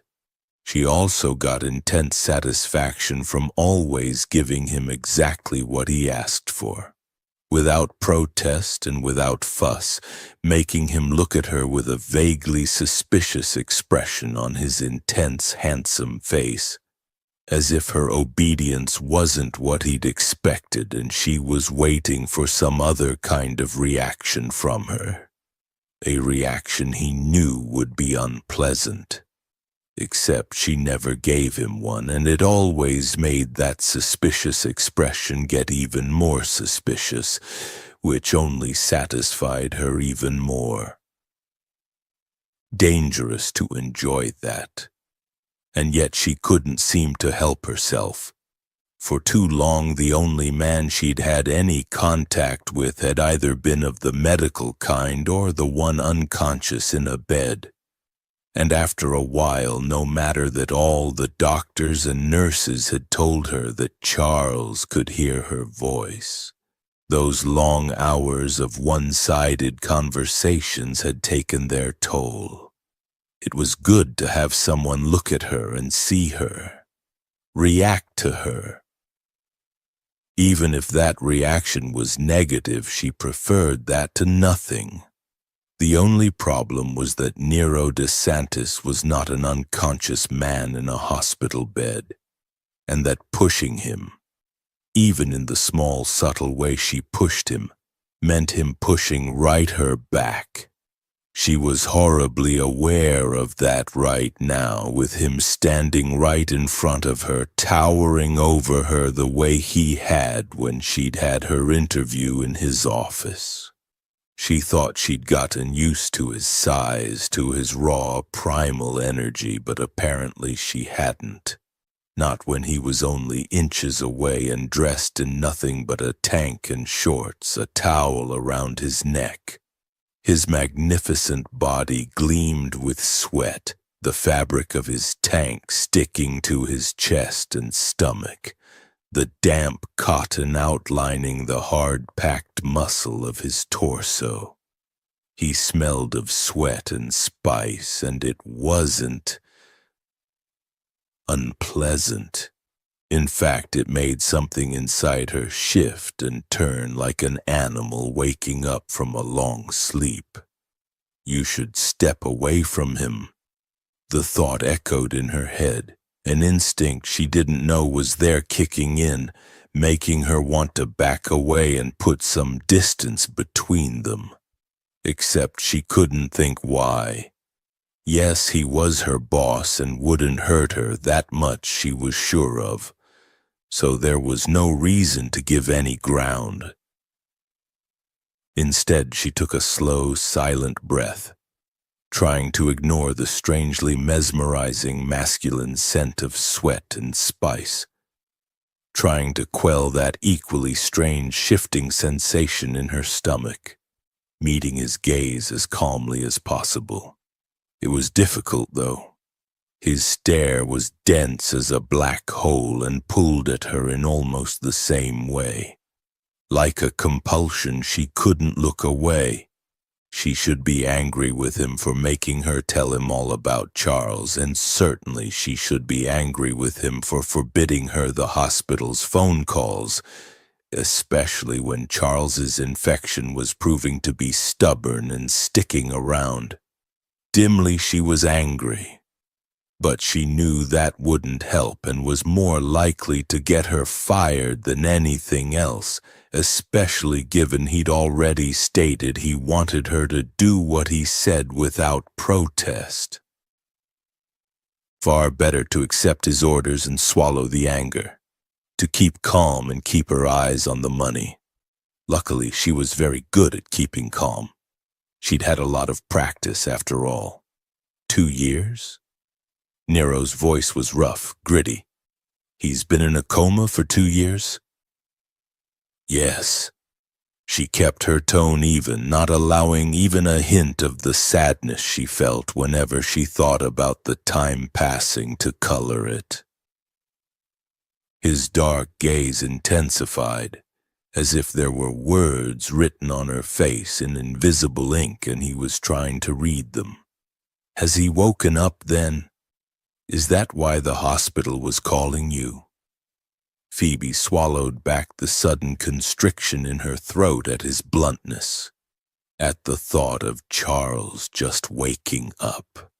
No, He has an infection that won't go away. Also, they were reminding me about the new fee schedule. What fee schedule? She really didn't want to talk about this, not with him standing there, all sweaty and hot and pinning her in place with those burning black eyes of his. Hospital fees, she said levelly. Your coffee, Mr. DeSantis? Please. It's getting cold. And she really didn't want to have to go back a third time. Not given the strange looks the cafe staff had directed her way on her second visit. But Nero's attention had clearly locked onto her, and nothing was going to distract him. She'd seen him like this a couple of times now. Firstly, at that video conference the night she'd started working with him, and then when she'd had to go into DS Corp downtown to attend a meeting in his stead. He'd been on the phone with her via a video link, and in both of those meetings the way he'd zeroed in on the subject at hand had been almost frightening, as was his absolute refusal to let the subject go until he'd gotten whatever it was he wanted out of it. He was not a man who was distracted by anything, unless he wanted to be. What about the fees? The question only just stopped short of an outright demand. Great. She was going to have to tell him, wasn't she? Annoyance was a small, hot thread winding through her. Charles wasn't anyone's business but hers, and she did not like questions being asked about him. About the accident, about their future, about anything.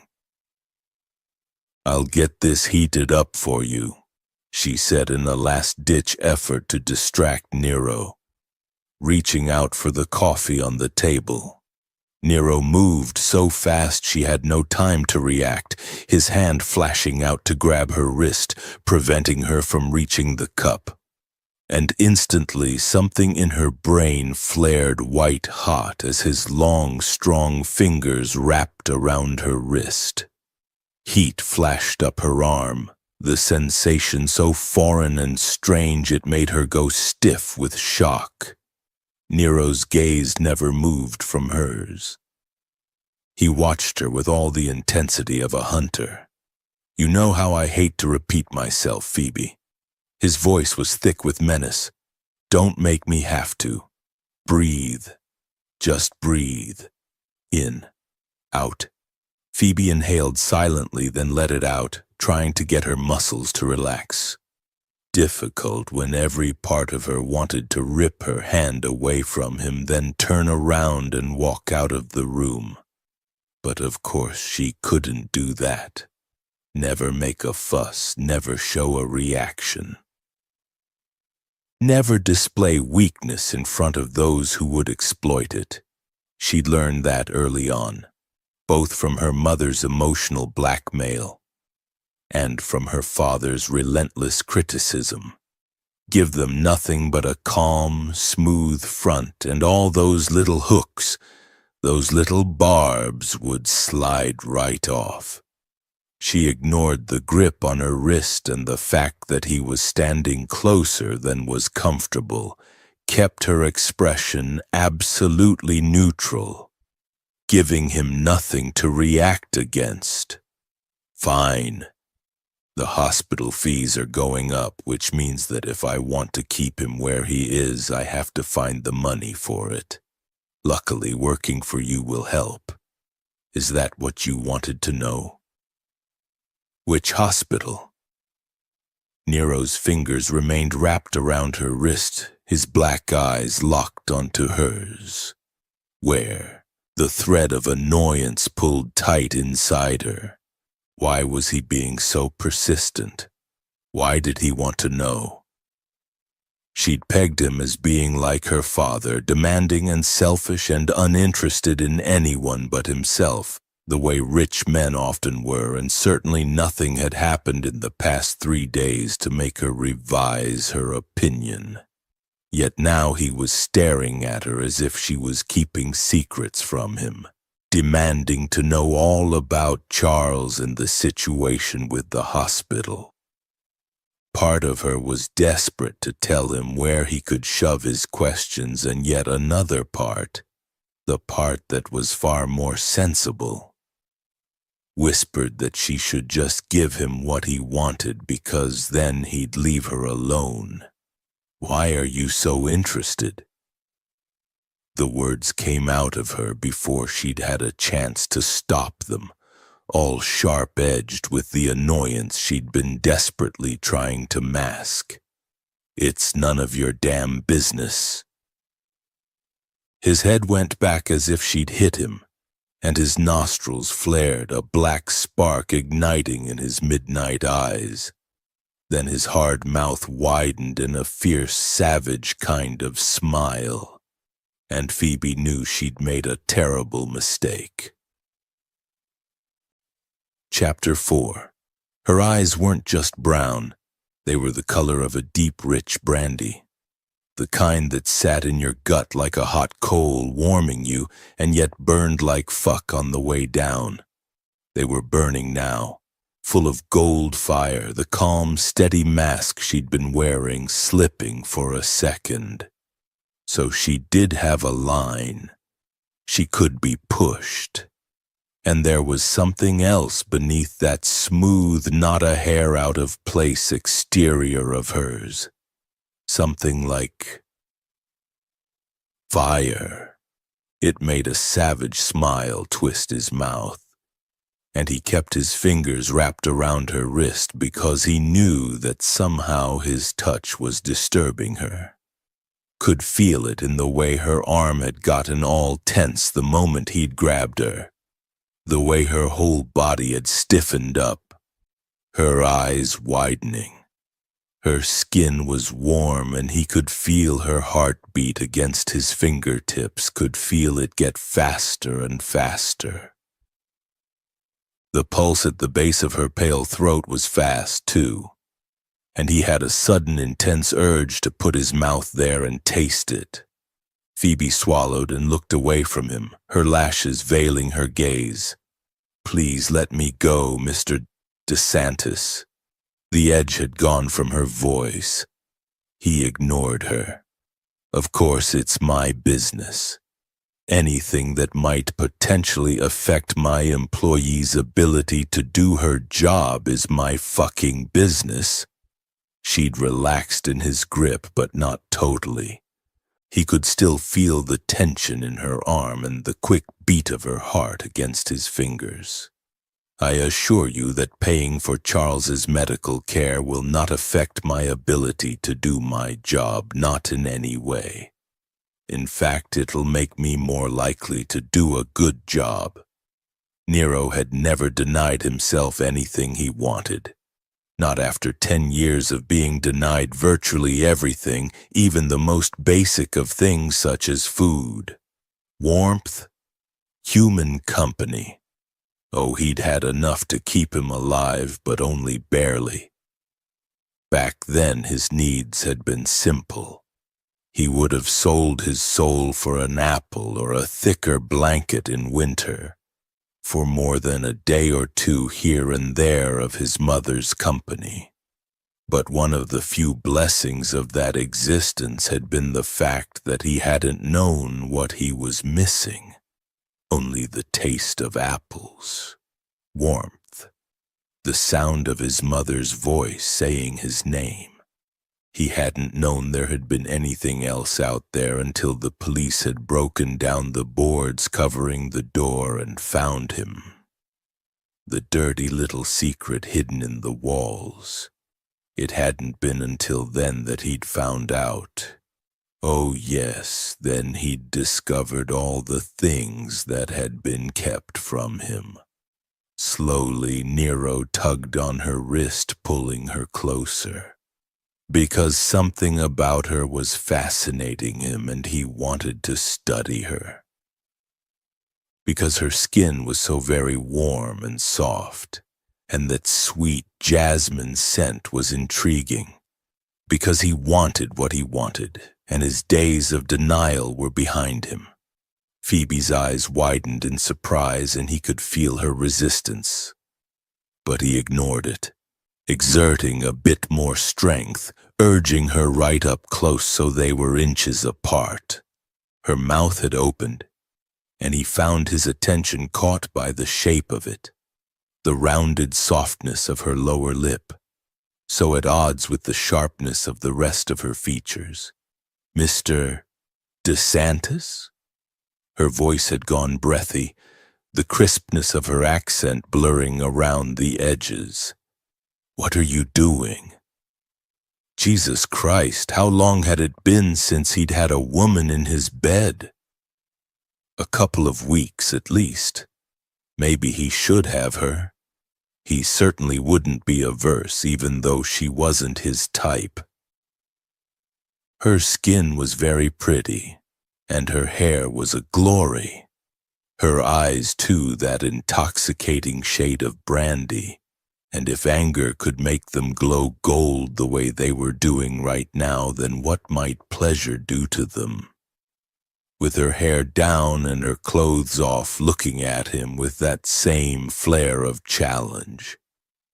Her scent gone all musky with feminine desire, she would be beautiful. Lust caught him heavy and hard like a punch to the gut. He didn't sleep with his female assistants anymore. Not when he wanted a good job done more than he wanted a good blowjob. But he was beginning to wonder if he mightn't make an exception for Miss Phoebe Taylor. Having her for a night or two might even be worth the undeniable hassle of trying to find a new assistant afterward. "Mr. DeSantis," Phoebe repeated, firmer this time, and yet with that same breathless quality to her voice. "You need to let me go." "No," Nero said. She blinked. "Look, I don't think—" "Keep quiet." He stared down into her face, watching, fascinated, as a tide of pink flooded her skin. It should have clashed horribly with her hair, but it didn't. It made her face glow instead, taking away her usual pallor, revealing almost a different woman. An almost pretty woman. His anger and frustration at the lead he'd lost slid away. Desire flooding through him instead. Yeah. This was what he needed. The warmth and softness of a woman, not running himself to death on that stupid fucking treadmill. His grip on her wrist tightened as he pulled her abruptly against him, wanting to know how her body would feel against his. And sure enough, as he'd expected, it felt pretty fucking good. She was as warm as he'd thought, warmer. Hot, in fact. Like a flame licking his skin. It made him want to. Phoebe's palm cracked hard across his face, the shocking suddenness of it making him loosen his grip on her wrist and stumble back a couple of steps. Holy shit. She'd hit him. She'd fucking slapped him. When had anyone ever done that to him? Not since the time he'd paid that boxer to come to the gym and teach him how to box. The guy had managed to land lots of hits the first round, and then Nero had learned. And after that, the guy hadn't managed to touch him, not once. No one had. Not until this little woman, his own fucking employee for Christ's sake, had slapped him across the face. For a moment, the electric shock of it held him absolutely still. Her face was suffused with color, her hand raised, her eyes gone brilliant gold with rage. "How dare you?" Her voice was shaking and furious. "Touch me again and I'll kick you in the bollocks." If she had been a man, he wouldn't have thought twice. He would have punched him in the face and laid him out cold on the floor for daring to raise a hand to him. No one hit him unless he'd asked for it. No one hit him ever. But she wasn't a man. She was a woman, and a woman he wanted at that. And she was standing there, blazing like a fire, her anger hot as a furnace, ready to come at him, completely unafraid. Jesus, he didn't want to hit her. He wanted to fuck her. Right here, right now, and screw the fact that she was his assistant. Screw everything, quite frankly. He took a step toward her. Come any closer and I'll kick you, I swear it. She squared her shoulders, her hands lowering to curl into fists by her side, making it clear she was fully ready to make good on her threat. And she would, he could see that. It made him want to see her try. He took another step. Her chin came up, her gaze full of brilliant gold flames. You don't want me, Mr. DeSantis. You just want a woman, so why don't I get you one? I can have her here within half an hour if you give me a moment. Nero ignored her, adrenaline and lust pumping hard through his veins, coming closer. If she kicked him, he'd grab her ankle and tip her off balance. She'd fall and he'd catch her in his arms, and then he'd take her to the floor. Pull up that ridiculously prim little pencil skirt, find out how hot she was, how wet. I'm sure you'd prefer a woman who'd enjoy being with you to one who wouldn't, Phoebe continued annoyingly. And I'm sure you'd get tired of me continually trying to knee you in the groin. I could make you enjoy it, he growled, not stopping, prowling closer to her. I know how to make a woman wet, believe me. Her shoulders firmed, her fist lifting again, ready no doubt to launch itself into his face again. Mr. DeSantis, if you touch me like that again, I'll call the police. And then you'd be arrested, and they'd take you out of this house and put you in a cell. An icy thread of something he didn't recognize pulled tight inside him, stopping him in his tracks. Take you out of this house. Put you in a cell. He shoved away the feeling. If you did that, you wouldn't get the money I'm paying you, he said roughly. And you'd still be a jail cell. That maddening red gold brow of hers arched again. Are you sure you want that? The icy thread pulled even tighter. Fuck, he didn't know whether to be furious with her or applaud her sheer audacity. It was very, very rare for someone to take him on and win. Still less an employee who apparently didn't know what side her bread was buttered on. Because there was no denying that as much as he hated to admit it, Phoebe had won this round. He didn't want to be put in a jail cell, that was for sure. It would make it very hard for him to do business or follow up on the search for his stepfather for a start. Of course, that was if the police even believed her if she was to call them. He stood there for a moment, debating whether or not to call her bluff and force the issue, ignoring that small kernel of ice that sat in his gut at the thought of being dragged from his house and being locked up in a cell. The room he'd been kept in wasn't very big, 5 paces wide and 6 long, and it had a small window that looked out over the roofs of the houses around him. He knew every inch of that room, had walked up and down it 1,000,000 times a day, the walls, the borders of his world. When he'd been very small, the walls had made him feel safe. But when he'd gotten bigger, sometimes he'd stand by that window for hours at a time, dreaming of being a bird and being able to fly away right up into the sky. Something caught in his chest, and it felt like he was being slowly but surely squeezed in a vice, all the air escaping, and he couldn't get a breath because of the pressure on his lungs. Shit. He hadn't felt like this for goddamn years. Turning abruptly away from her, Nero strode toward the door of the gym, heading automatically for the place where he felt the most strong, the most calm, his control room. Mr. DeSantis? Phoebe's voice was laced with surprise. Get me a woman for tonight, then, he growled without turning around. In fact, get me two. Then he went through the door and slammed it shut behind him. Phoebe stared at the closed door of the gym, one hand still raised in a fist ready to strike.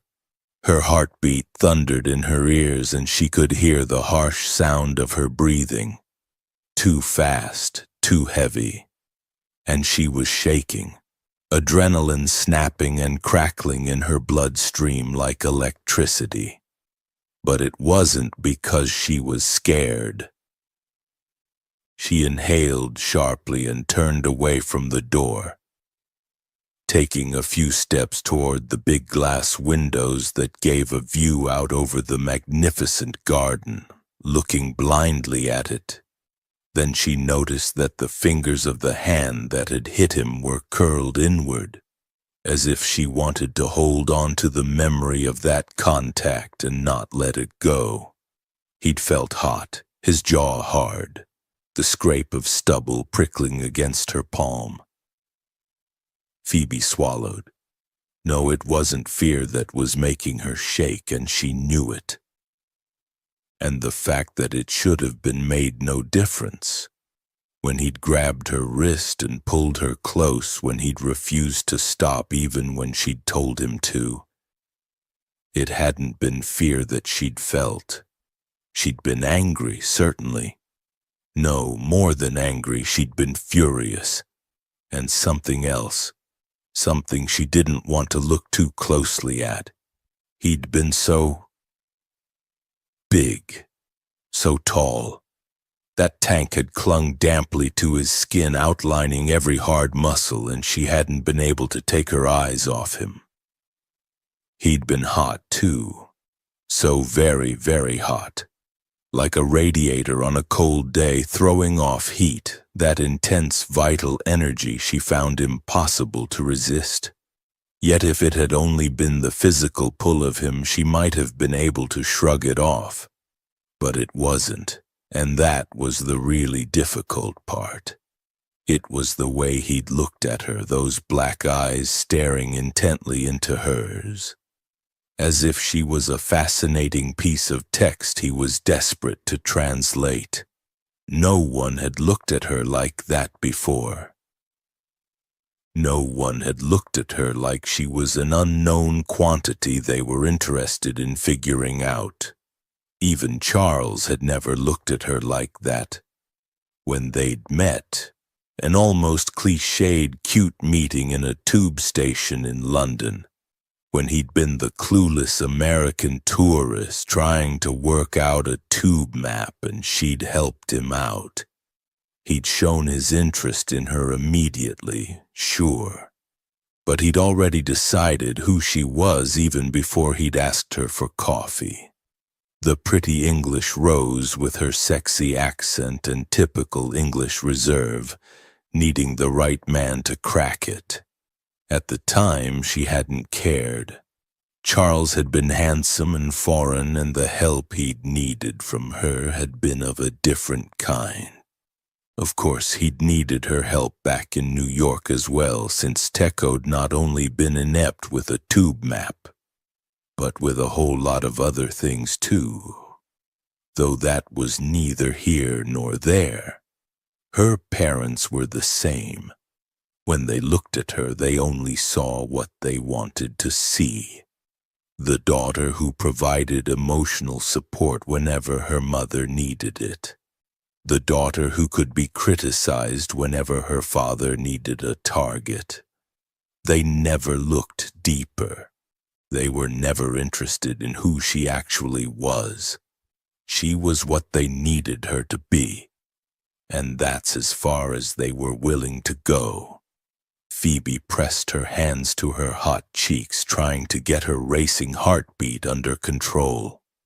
No, she couldn't be thinking these things, and she definitely couldn't be feeling them, because apart from anything else, Nero DeSantis was her boss and she was still engaged to Charles.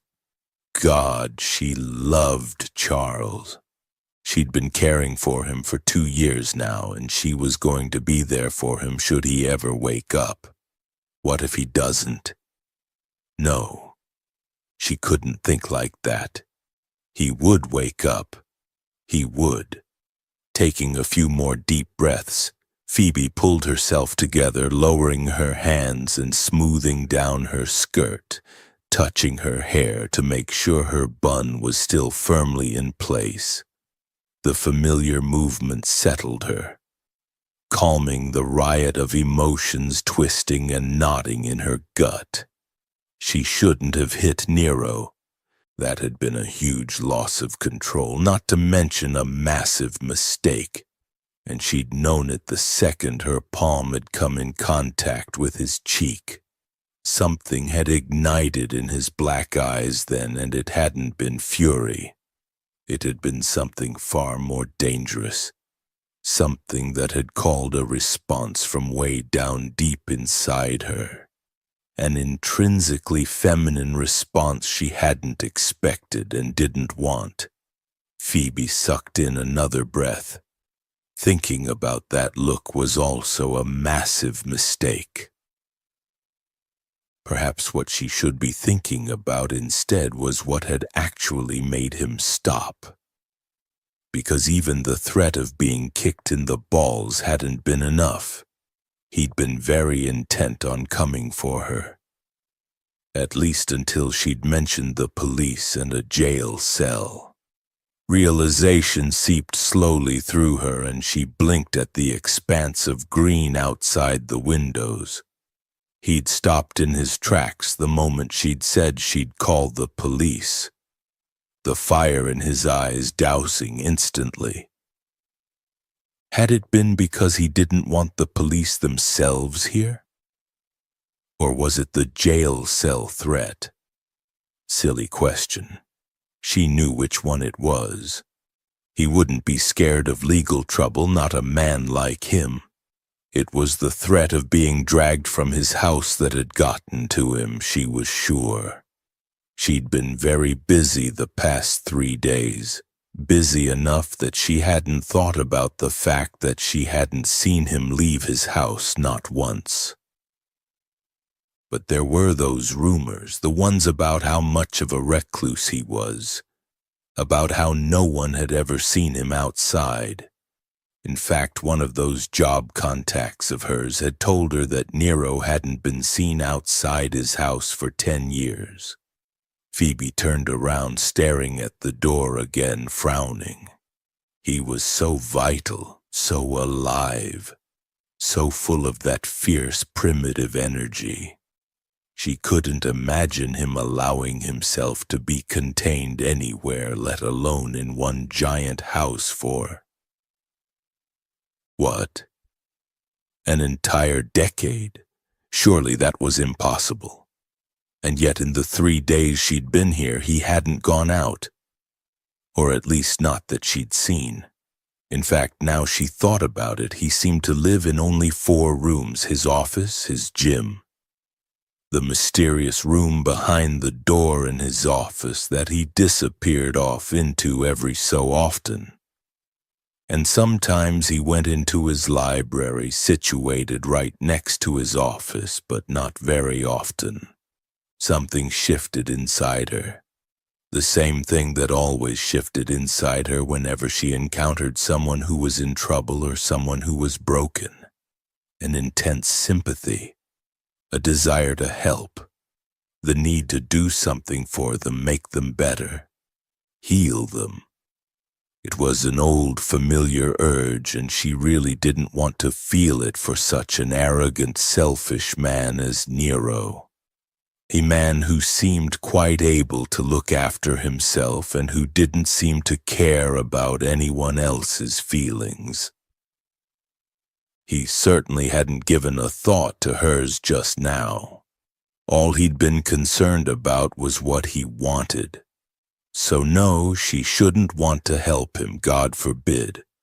In fact, what she needed to do was concentrate on being his perfect assistant.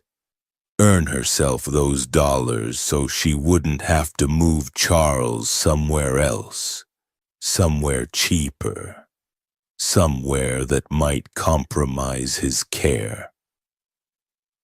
Think about not getting herself fired and not hard male bodies or the feel of hot skin on hers or the bright burning look in dark eyes. Phoebe swallowed, put her shoulders back and headed for the door. First item on the agenda for the afternoon was to get the bloody man the women he wanted. And hope like hell that's all he wanted from her. Nero clicked on the tab he wanted, and a window opened up on one of his screens. He hadn't thought about it at all for the past 3 days, and yet now, in the hours since he'd walked out of the gym, he hadn't been able to get it out of his head.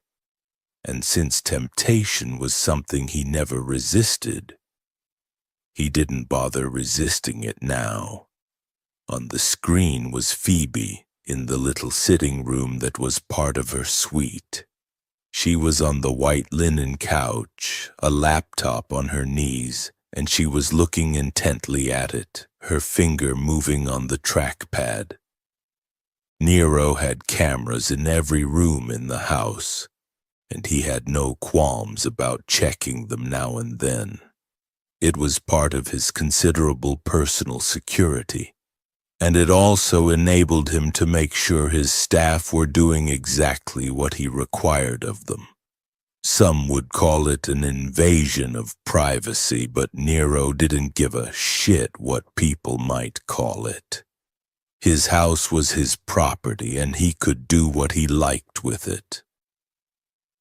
His staff, too, he tended to view as his property.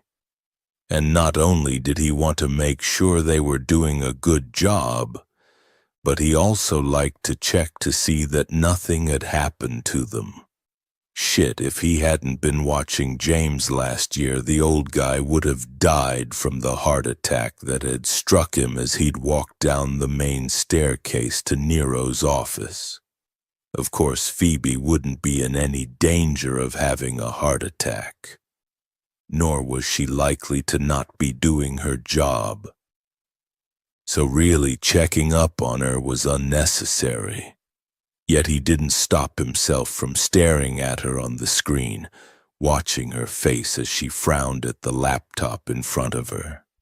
He didn't bother questioning his decisions. He made them based on gut instinct, and he'd never ever been wrong. Except he had the sneaking suspicion that the decision he'd made in the gym, to touch Phoebe, had been wrong somehow, even though she'd been the one to slap him, her employer, across the face. He should have fired her for that alone, yet he hadn't, and he wasn't sure why. He wasn't sure why he felt that he'd been the one who'd screwed up either. Sure, he knew that touching a woman who didn't want to be touched was wrong, but Phoebe's eyes had been full of gold fire and the pulse at her wrist had been fast and frantic.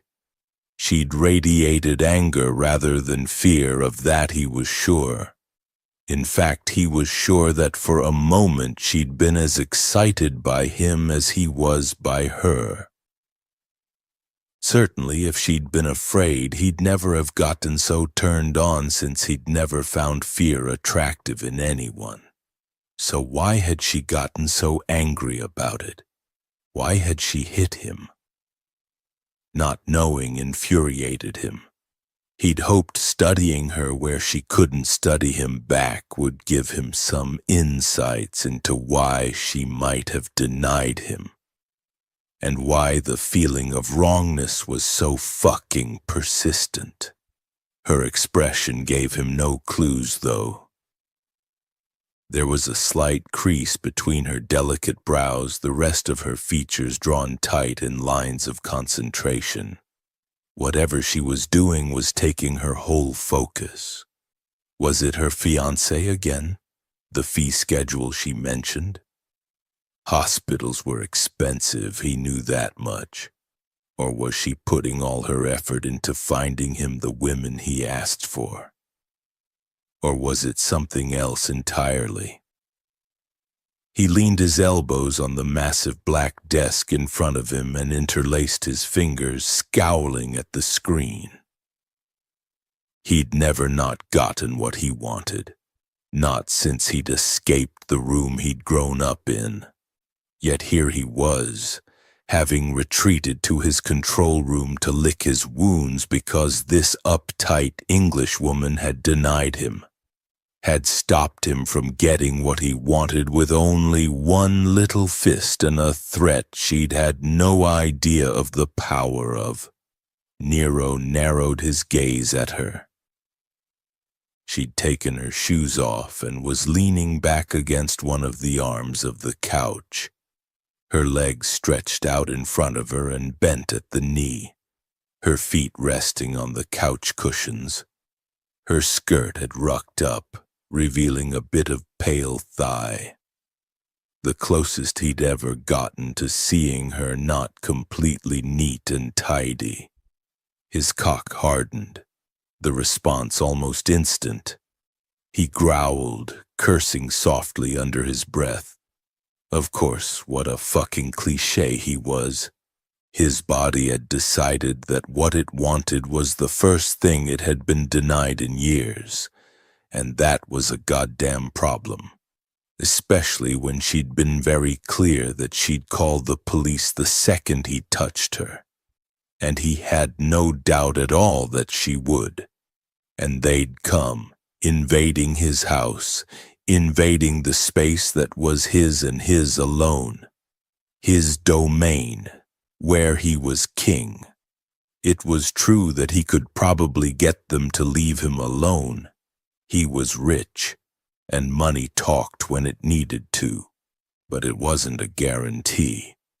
There was always the risk that he would be forced to come down to whichever precinct they wanted him at, and then there would be the media.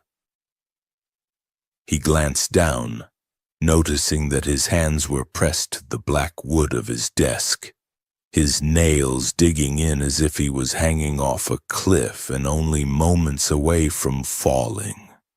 With an effort, he straightened them, his jaw hardening as he did so. No, there could be no going down to the precinct, no media, no police, no Phoebe, unless, of course, he got her to change her mind. Slowly he lifted his head, staring at the screen again. Her mouth was pursed in the prettiest little Cupid's bow as she typed, her brows drawn down in furious concentration. What would it be like if she was furiously concentrated on him? If that delicious mouth pursed as she touched him, explored him, finding out exactly what got him hard. Nero sat back in his seat, adjusting himself to ease the tightness in his pants. No, he'd be fucked if he settled for a couple of random women from his favorite escort agency. He wanted Phoebe or no one. He would not be denied. All he had to do was think about how to change her mind. Decision made, Nero reached out and closed the tab with the feed from Phoebe's sitting room, and once more focused his attention on his stepfather's file.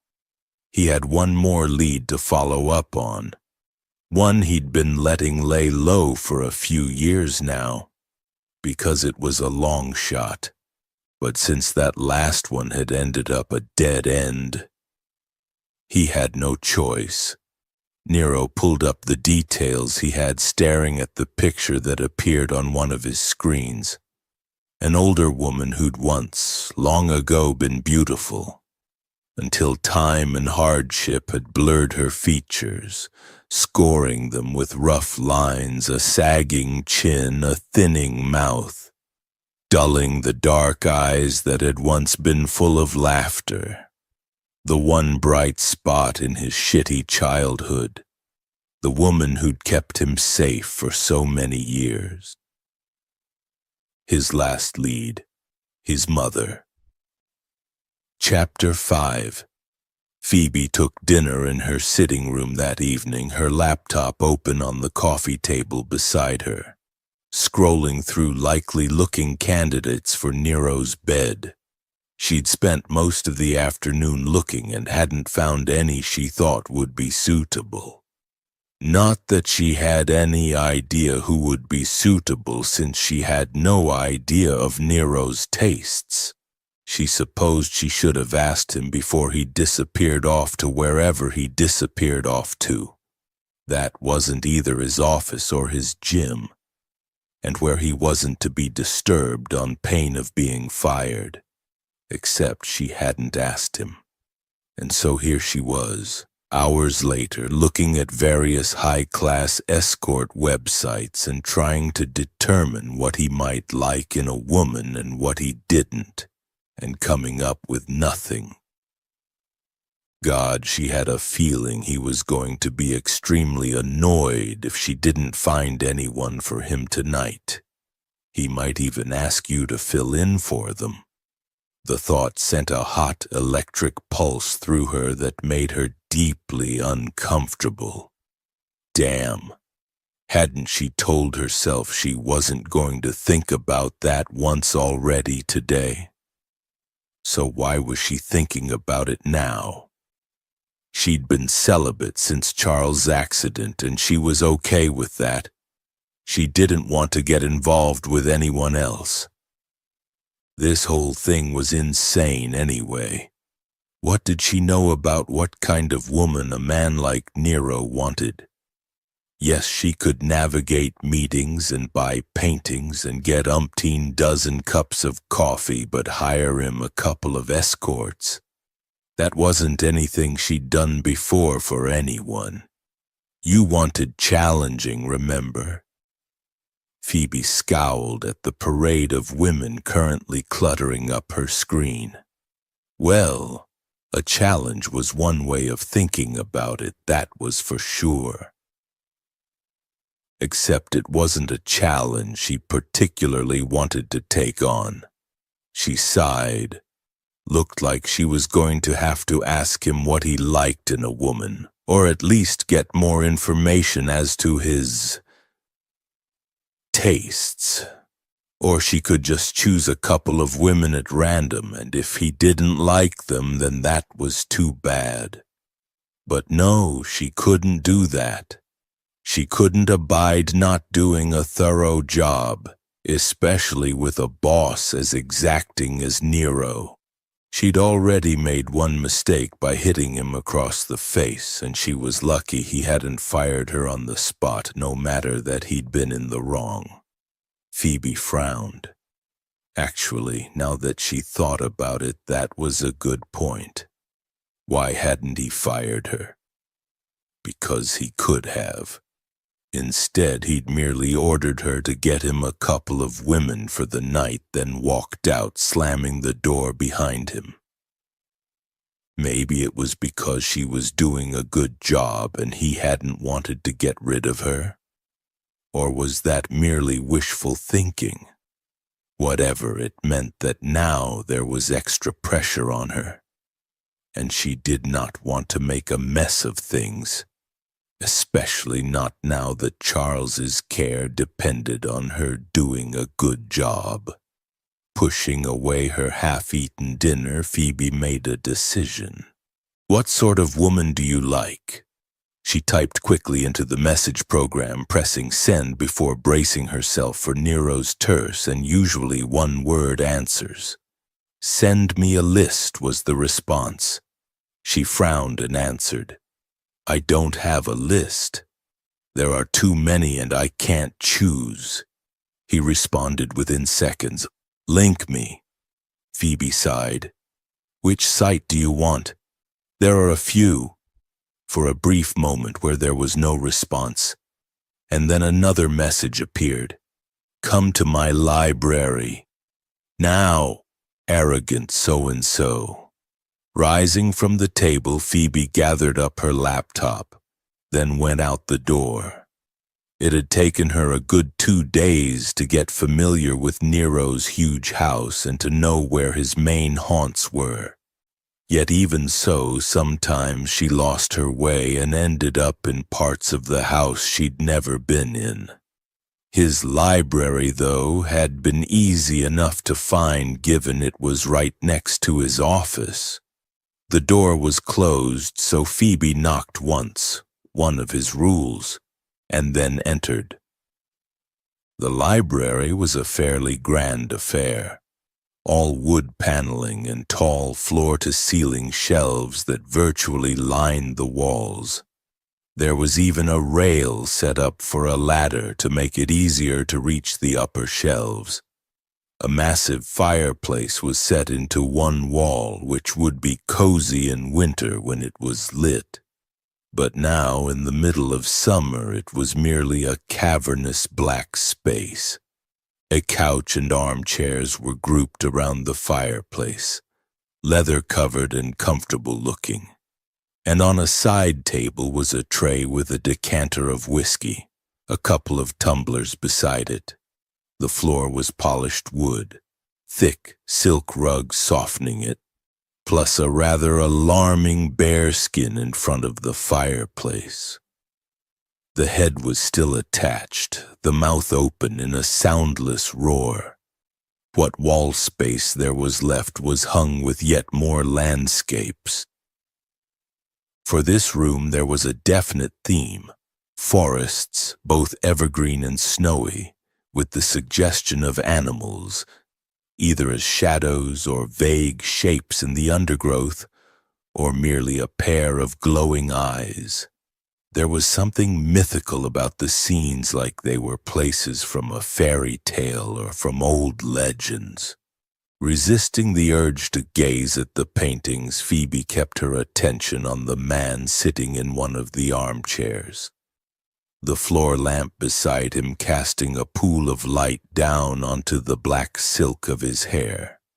He'd changed from the workout gear he'd been in this morning into a pair of dark charcoal suit pants and a plain white shirt. The sleeves of his shirt were rolled up, revealing muscular forearms, and the top couple of buttons were open, exposing the bronze skin of his throat. There were a stack of papers in his lap, and he was holding one, a frown of concentration on his fierce face. Incongruously, there were a pair of reading glasses on the end of his nose, a sign of human vulnerability that should have made him seem more approachable, yet didn't. If anything, the glasses made him seem even more stern. The thing inside her that she didn't want to acknowledge twisted at the sight of him. She'd never seen him appear almost relaxed before. Though relaxed wasn't quite the word she'd use for him. Not when that animal energy crackled around him as if he was holding himself still in preparation for exploding into motion. Nero didn't glance at her, though he obviously knew she was there since he held up a warning hand to indicate he wasn't to be interrupted. She forced away her irritation at being told to come now and then, being made to wait, looking at the paintings on the walls because they were easier to look at than he was. Landscapes, always landscapes. Was that because he didn't go out? Was he trying to bring the world to him? And why no people? He had a family, and a very well-known one at that. The DeSantis family had originated in Wyoming, the patriarch Cesare DeSantis having made his name in the production of guns. Now the family owned DS Corp, the premier defense company in the States, and although it was well known that Nero was an illegitimate child, he was apparently treated as a full member of the family, having been given the management of DS Corp's tech arm. Perhaps he didn't get on with the rest of the DeSantis clan? Was that the reason there were no pictures of them? Certainly she'd never heard him speak about them. Even when she'd gone to the meeting at DS Corp a day or so ago, he hadn't mentioned that one of the people she'd be meeting with had been his half-brother Raphael. The middle DeSantis brother had been perfectly charming. Not that she'd been able to pay much attention, since Nero had emphasized the importance on taking meticulous notes during the meeting. "Come here." Nero's rough voice was a small shock, and she nearly jumped, only managing to mask her reaction at the last second. Pasting a calm smile on her face instead, she came over to his chair, and when he held out his hand for the laptop, she gave it to him. He gave her one intense glance from over the top of his reading glasses as he took it, and she felt the impact of it like she'd been punched in the stomach, making her want to take a couple of steps back. Yet before she had a chance to move, he was looking down at the laptop screen where she had the escort agency websites open. Silence descended on the room, thick and uncomfortable. Nero's attention was entirely on the screen, his finger moving unhurriedly on the laptop's trackpad. Obviously, he was sorting through all those pictures of women, trying to find one he liked. The thought made her feel strange, though she didn't know why. Taking a couple of steps away from his chair to put some distance between them, she noticed his suit jacket had been flung carelessly onto the couch. Instinctively, she went over to the couch and picked the jacket up, beginning to fold it over her arm. The wool was heavy and very good quality, the tailoring exquisite, obviously custom-made. "Why did you hit me this morning in the gym?" Phoebe, still in the process of folding his jacket, paused, the question catching her off guard. "I'm sorry, I shouldn't have." "I don't want an apology," he said. "I want to know why you did it." She turned around to look at him. He was sitting in the armchair, ostensibly relaxed, his gaze on the laptop screen. Surely he must know why she'd hit him. Wasn't it obvious? "Because you were pulling me toward you and you didn't let me go even when I asked you to," she said, dumbfounded she had to explain herself. He glanced up from the laptop, and even despite the glasses, his gaze was dark, piercing. "I wouldn't have hurt you. I don't hurt women." Was he serious? Did he really not understand why she'd slapped him? That's not quite the point. Then what is? There was the faintest crease between his brows, as if he was trying to read something that wasn't clear to him. And it came to her suddenly that maybe what he was trying to read was her. He doesn't know. He really doesn't know. Dear God. Phoebe smoothed the jacket over her arm, the movement giving her a moment to think. Except clearly she was taking too long, because he said in that sudden, abrupt way he had, "You wanted me. I know you did." She should have denied it instantly. Except for some reason she hesitated. He picked up on it immediately. "I knew it. That black gaze of his burned through the lenses of his glasses. "You did want me." Flustered, Phoebe moved to put the jacket carefully over the arm of the couch, conscious that he was following her every move. Then she turned to face him, trying to do so calmly. "Whether I did or not isn't the point either. When I told you to let me go, I wanted you to let me go. And you didn't. I couldn't think of any other way to stop you. Did I frighten you?" "No," she answered honestly. "Because he hadn't.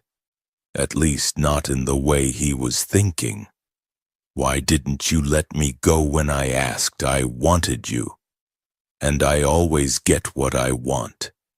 His bluntness momentarily left her breathless. No man, not even Charles, had ever just said straight out, "I want you." She didn't know whether to be flattered or appalled. Is that even a question?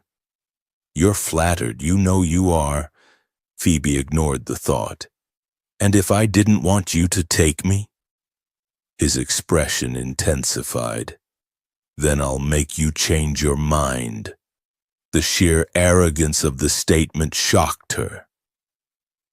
Good God, was he really that self-centered?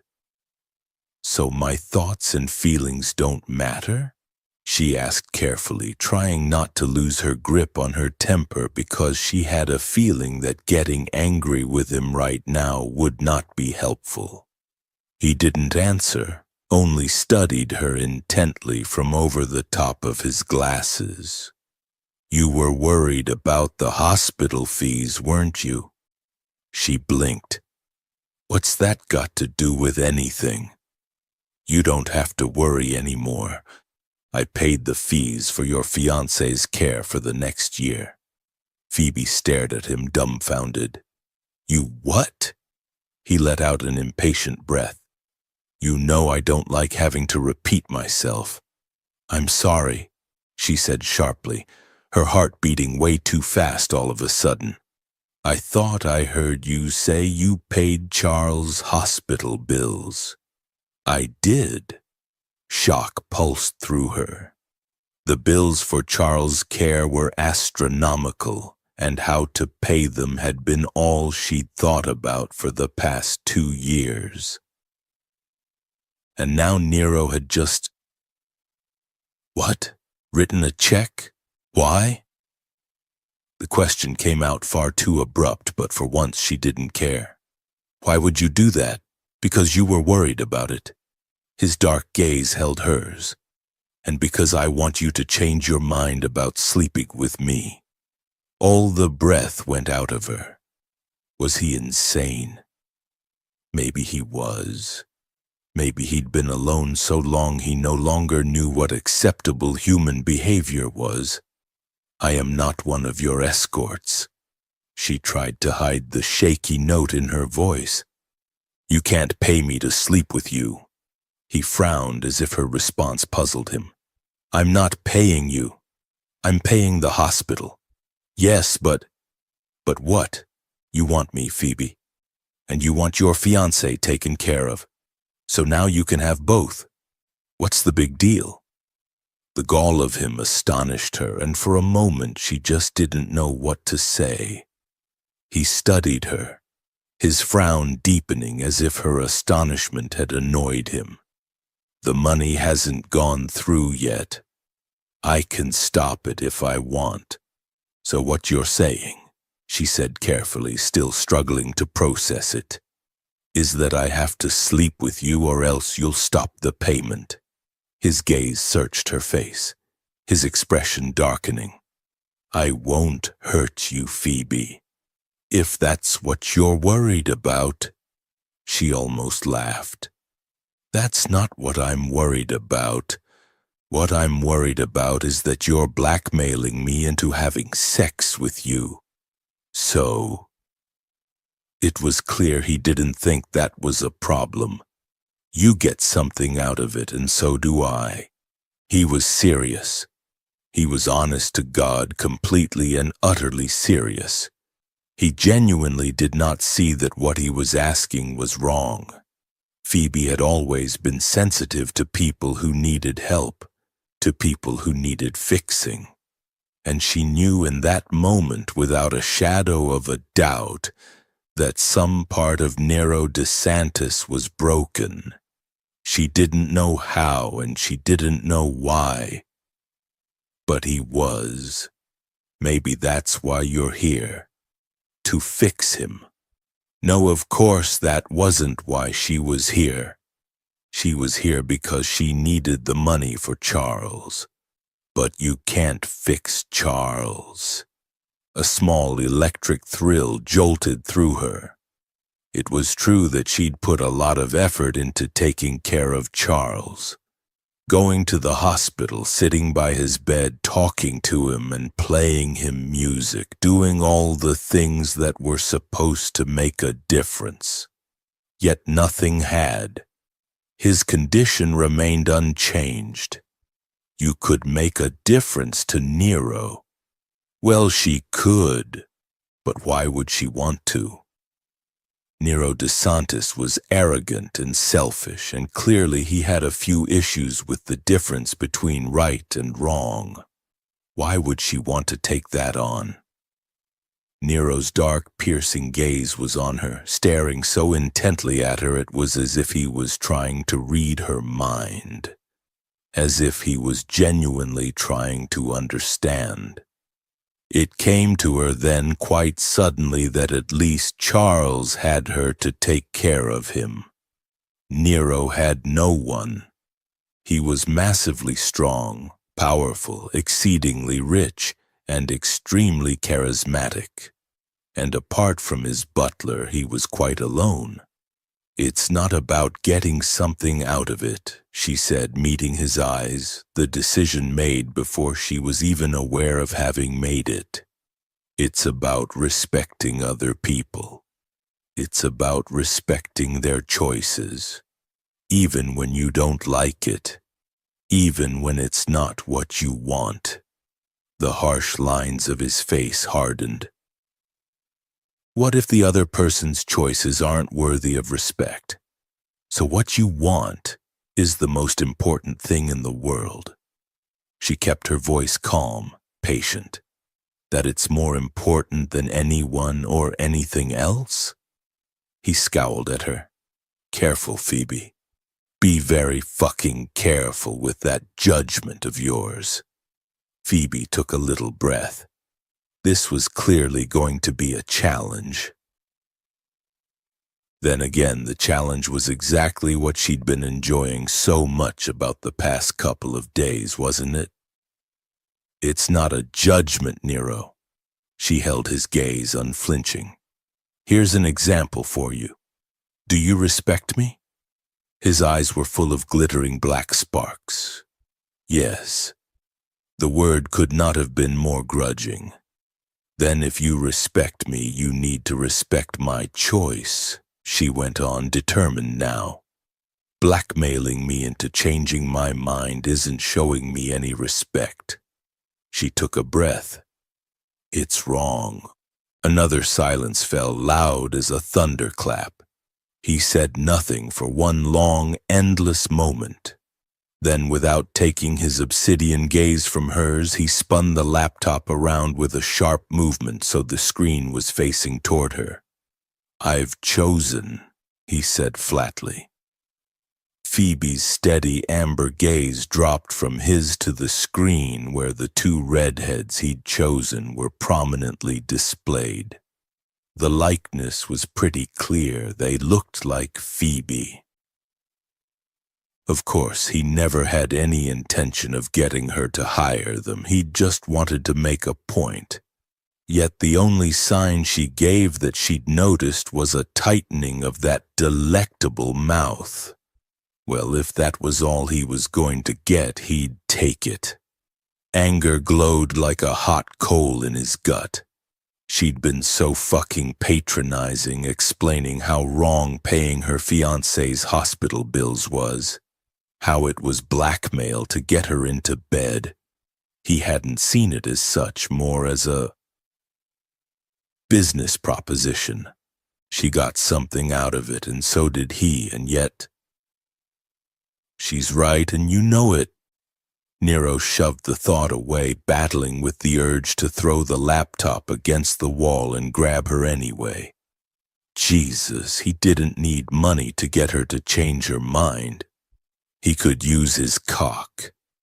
That tended to work just as well, if not better.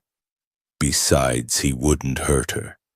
He may not be very good with people, but he wasn't a fucking savage. He knew hurting women was wrong, except if you take her when she doesn't want it, you will hurt her. Something unfamiliar turned over in his gut, a feeling of wrongness.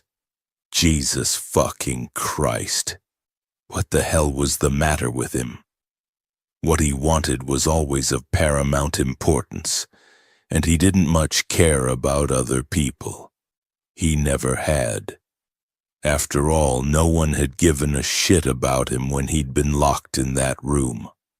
No one had tried to look for him.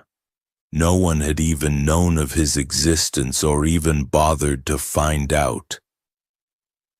No one had cared, so why the fuck should he care about them? Except no matter how loath he was to admit it, he did respect Phoebe. She was extremely capable and good at her job, and he respected that if nothing else.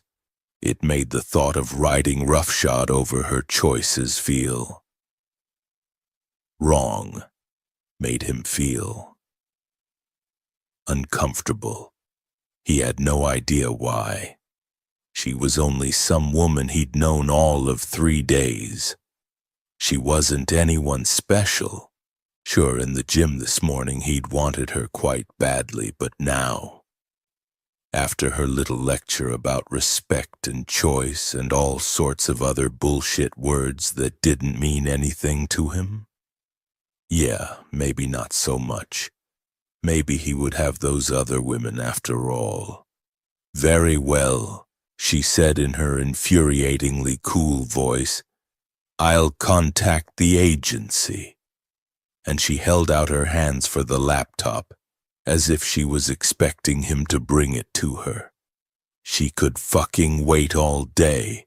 After a moment, when it was clear he wasn't going to move, she came toward him, her chin lifted, a slightly wary look in her eyes, as if he was a dangerous animal she wasn't sure of, which made him even angrier. Stopping in front of his chair, Phoebe held out her hand for the laptop. He did nothing, staring at her instead, though he had no idea what he was looking for. Some clue, maybe. A clue as to what she was thinking, though. Again, he didn't know why that mattered. Wasn't she pleased that she didn't have to worry about the hospital anymore? Didn't that matter to her? Was sleeping with him really not what she wanted? Phoebe let out a soft, impatient breath and leaned forward, bending to take the laptop off his lap. And abruptly, her jasmine scent was all around him, sweet and sensual and heady.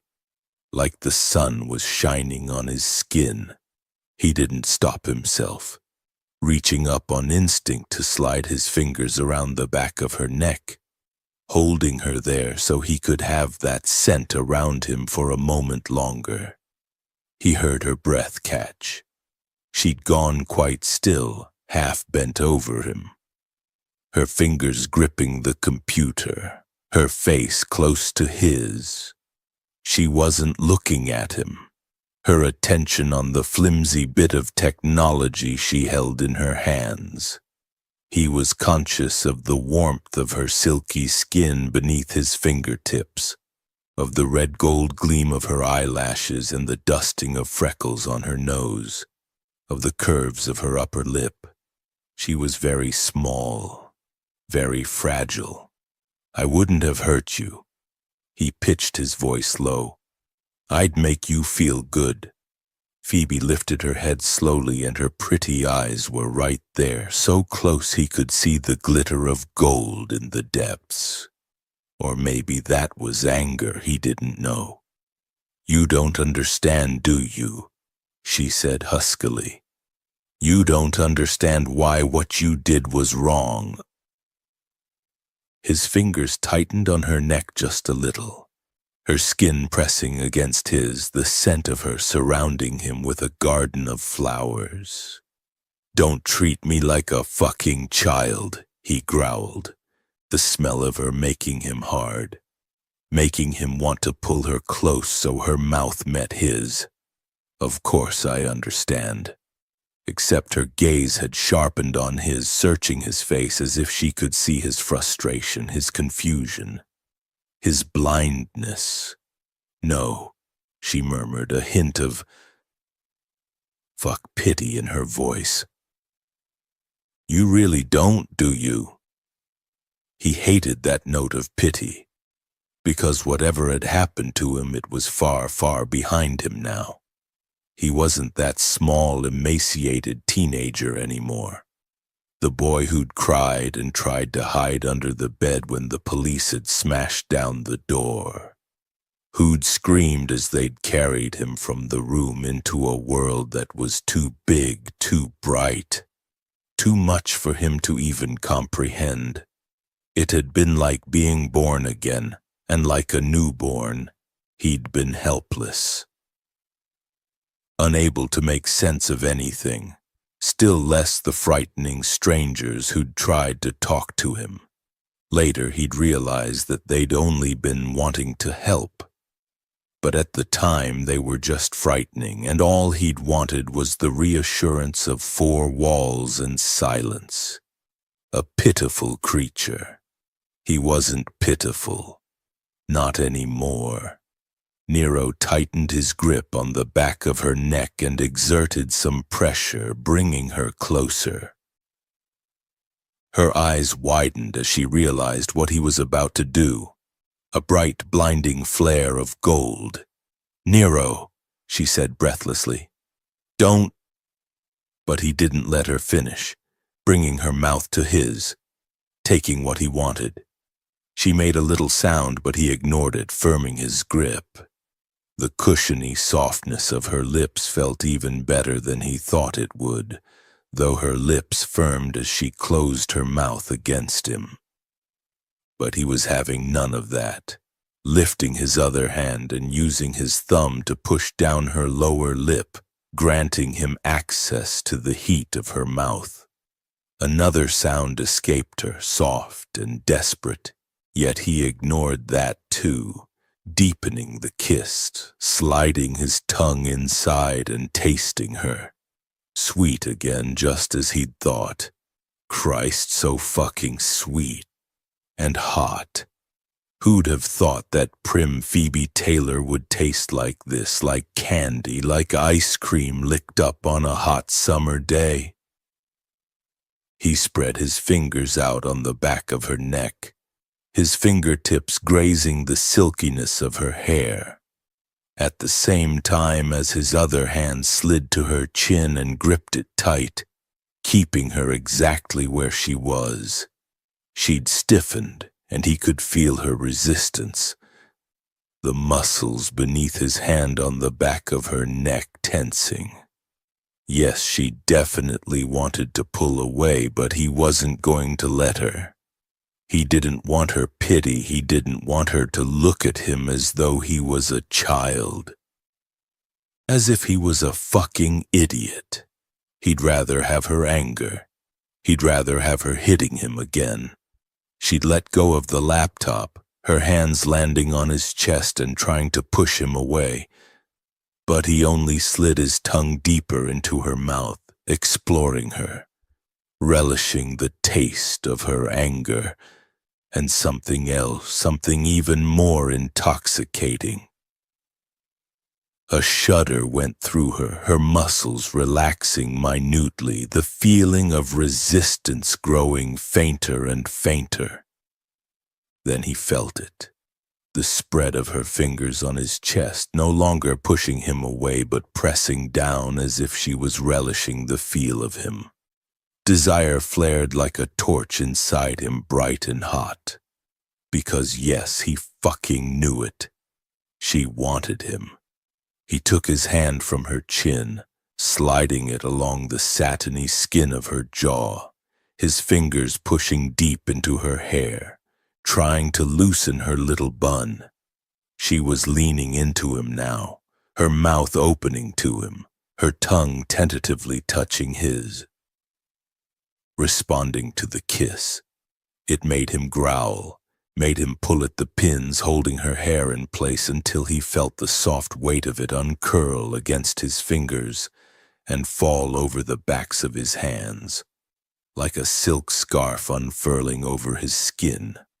It was even better touching it now than it had been when he'd taken it down that day in his office, because now he had her mouth under his, the taste of her desire on his tongue, and he could wind his fingers in silk and hold on. Her body was leaning heavily into him, and all it would take would be a small tug to bring her down into his lap. He sat up in preparation for getting rid of the irritating computer sitting between them, adjusting his grip so he could pull her down onto him. It would be easy enough to push her skirt up and get her to sit astride him, to ease aside her panties and slide his hand between her legs, stroke her, feel how soft and hot and wet she was for him. Christ, he'd bet she'd be soaking. Enough for him to slide right in, and she'd feel so tight and perfect. Quite suddenly, Phoebe ripped herself away from him, and before he could react, she was already halfway across the room, backing toward the door, her hair cascading down around her shoulders. Her cheeks were bright pink, her mouth full and red and swollen from the kiss. Gold blazed in her eyes, and he thought it was fury. And he was half out of his chair after her before he realized it wasn't fury at all. It was fear. It shouldn't have stopped him because he took what he wanted, and he didn't give a shit about anything else. But he found himself stopped in his tracks now, his cock hard, his heartbeat banging like a drum in his ears, his fingers closing around empty air.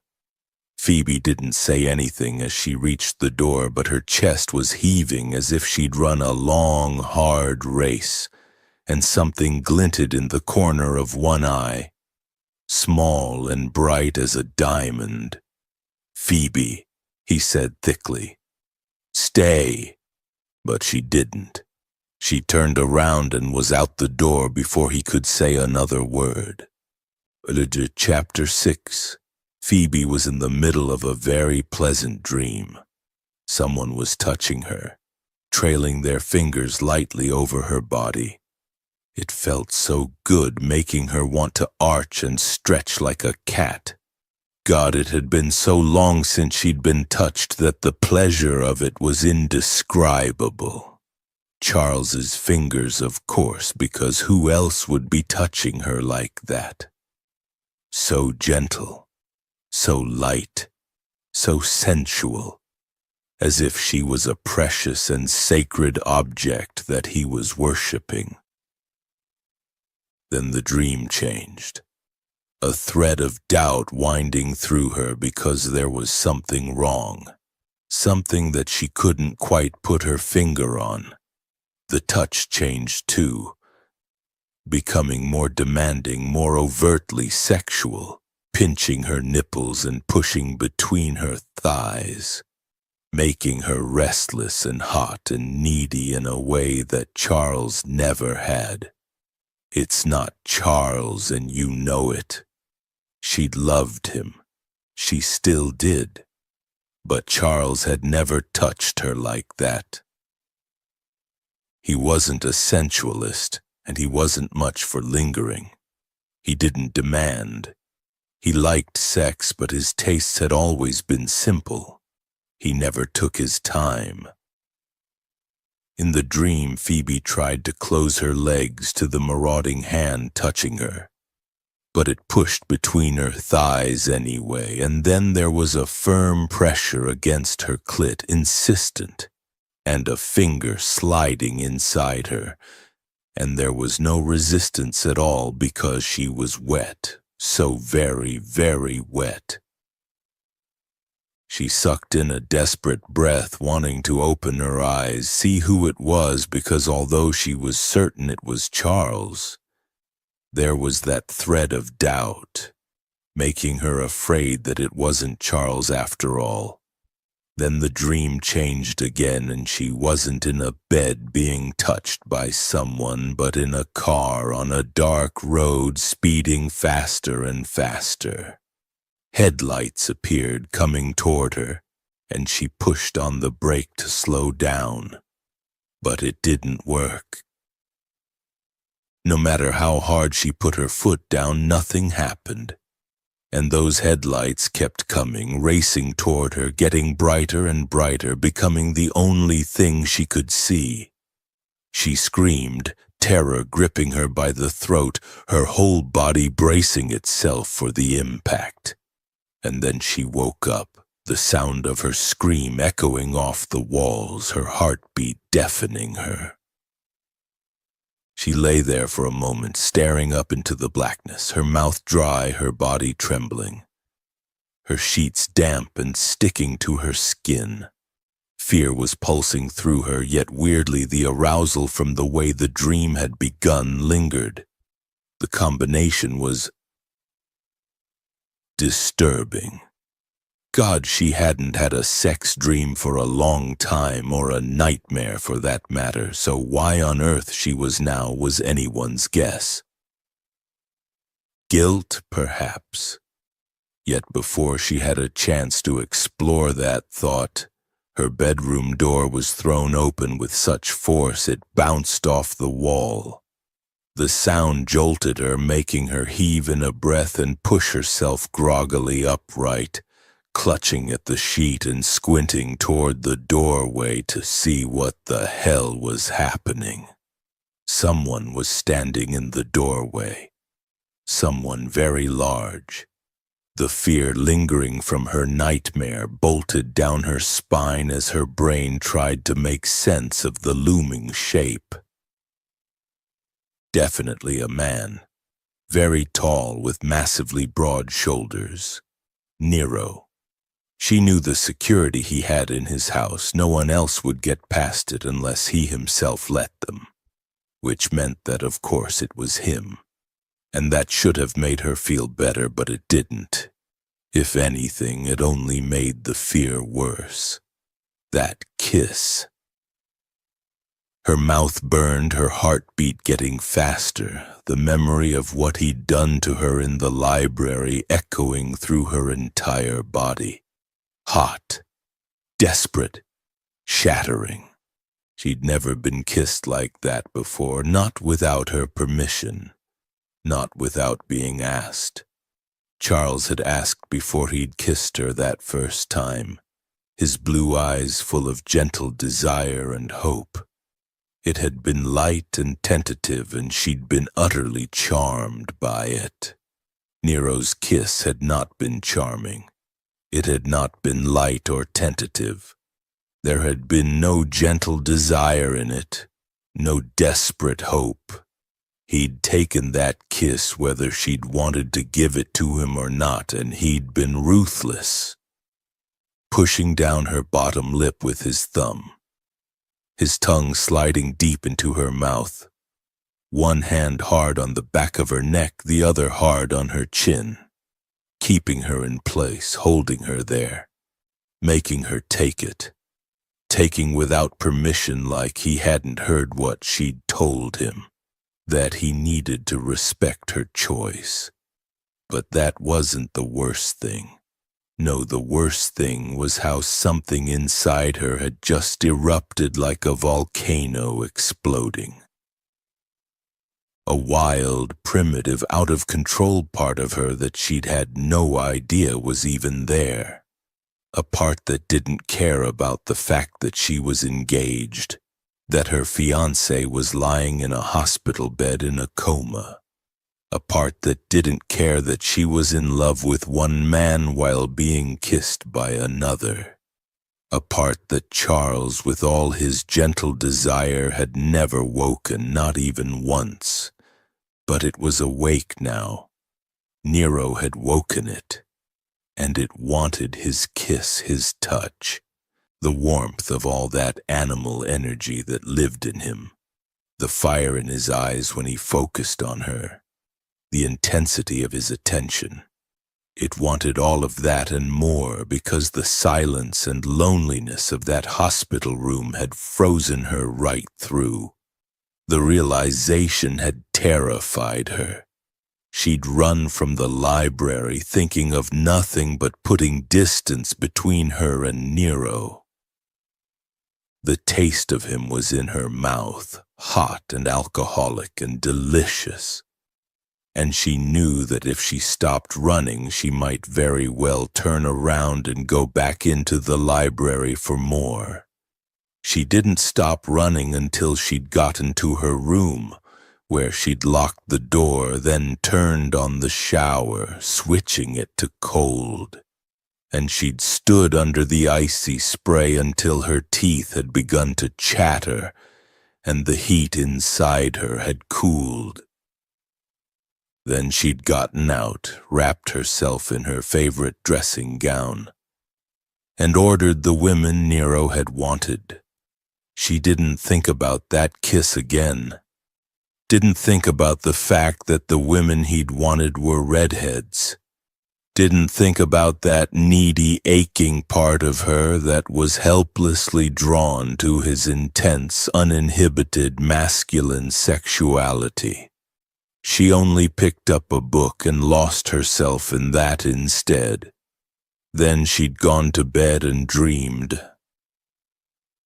Nero moved suddenly from the doorway, stalking toward her, loose-limbed and predatory as a panther. The fear inside her tightened, and she grabbed quickly for the light switch on her nightstand, flicking it on. Why on earth was he here? He should have been cozied up with the escort she'd gotten for him, not coming to see her.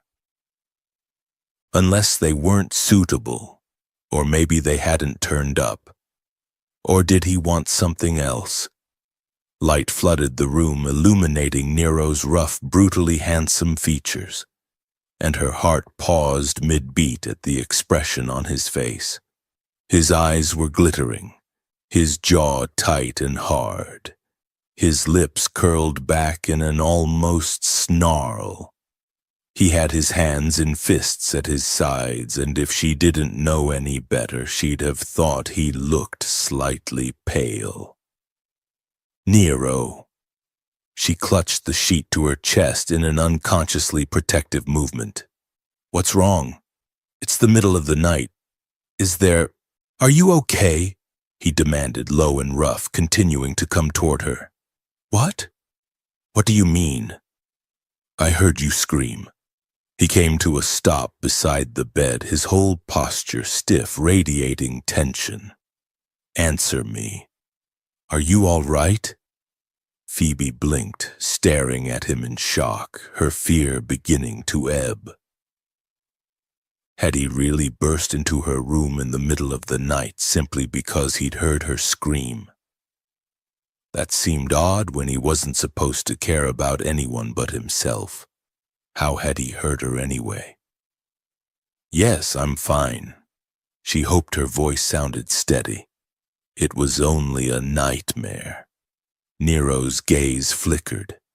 He turned his head sharply to look over his shoulder as if he'd spotted someone creeping up behind him. But there was no one there. Are you sure? His attention returned to her only to flicker away once again, scanning the room like a soldier searching for threats. Phoebe frowned. Something was off here.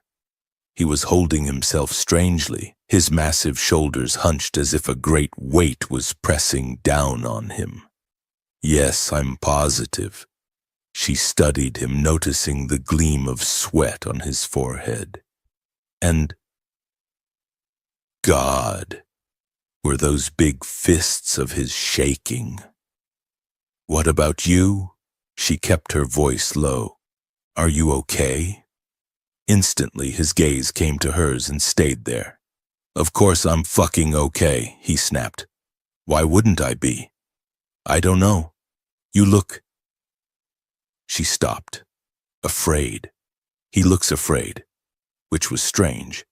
She wouldn't have thought a man like Nero DeSantis would be afraid of anything, and yet he was. She would have laid money on it. "I'm fine." He looked around the room again, his broad chest expanding as he took in a breath that sounded shaky. "I just haven't been in this room for a while." "Why not?" she asked before she could stop herself. He scowled. "Because I haven't needed to, of course. Would there be any other reason?" "There's a reason, and it's not because he hasn't needed to." Gradually, something began to dawn on her. That he was here, in this room, instead of his office or his gym or his library. The rooms she never saw him leave. And more than that, he was here and he was afraid. Why? Was being here difficult for him? There was no threat here, and he must know that. Or was it difficult because he wasn't in one of his familiar places? As soon as the thought occurred to her, she knew it was true. Nothing else made sense, and it made something shift in her chest, the last remnants of her own fear fading away. He'd heard her scream, and he'd come to check to see if she was okay. He'd left his office, his gym, his library, his familiar places. He'd come to her because she'd had a nightmare. She had no idea what that meant, if indeed it meant anything at all. But it made the part of her that always wanted to help people help him in some way, soothe him, ease his fear. He was not an easy man by any stretch of the imagination. But it seemed he wasn't a beast all the way through. He was vulnerable. He needed help. And she was here. That thing in her chest shifted again. He was looking around the room once more, as if he was seeing things that weren't there. Those big hands of his clenching even tighter. His chest was rising and falling even faster. She didn't like seeing him like this. He was normally so powerful, so arrogant, so confident. It was wrong that he should be afraid. But what could she do?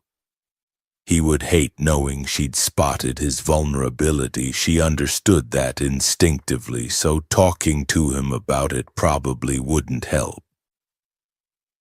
You could distract him. She could, but how? Yet even as the thought occurred to her, she knew. Her fingers clutching the sheet to her breasts loosened, allowing it to slip, and instantly his gaze snapped back to her, following the movement.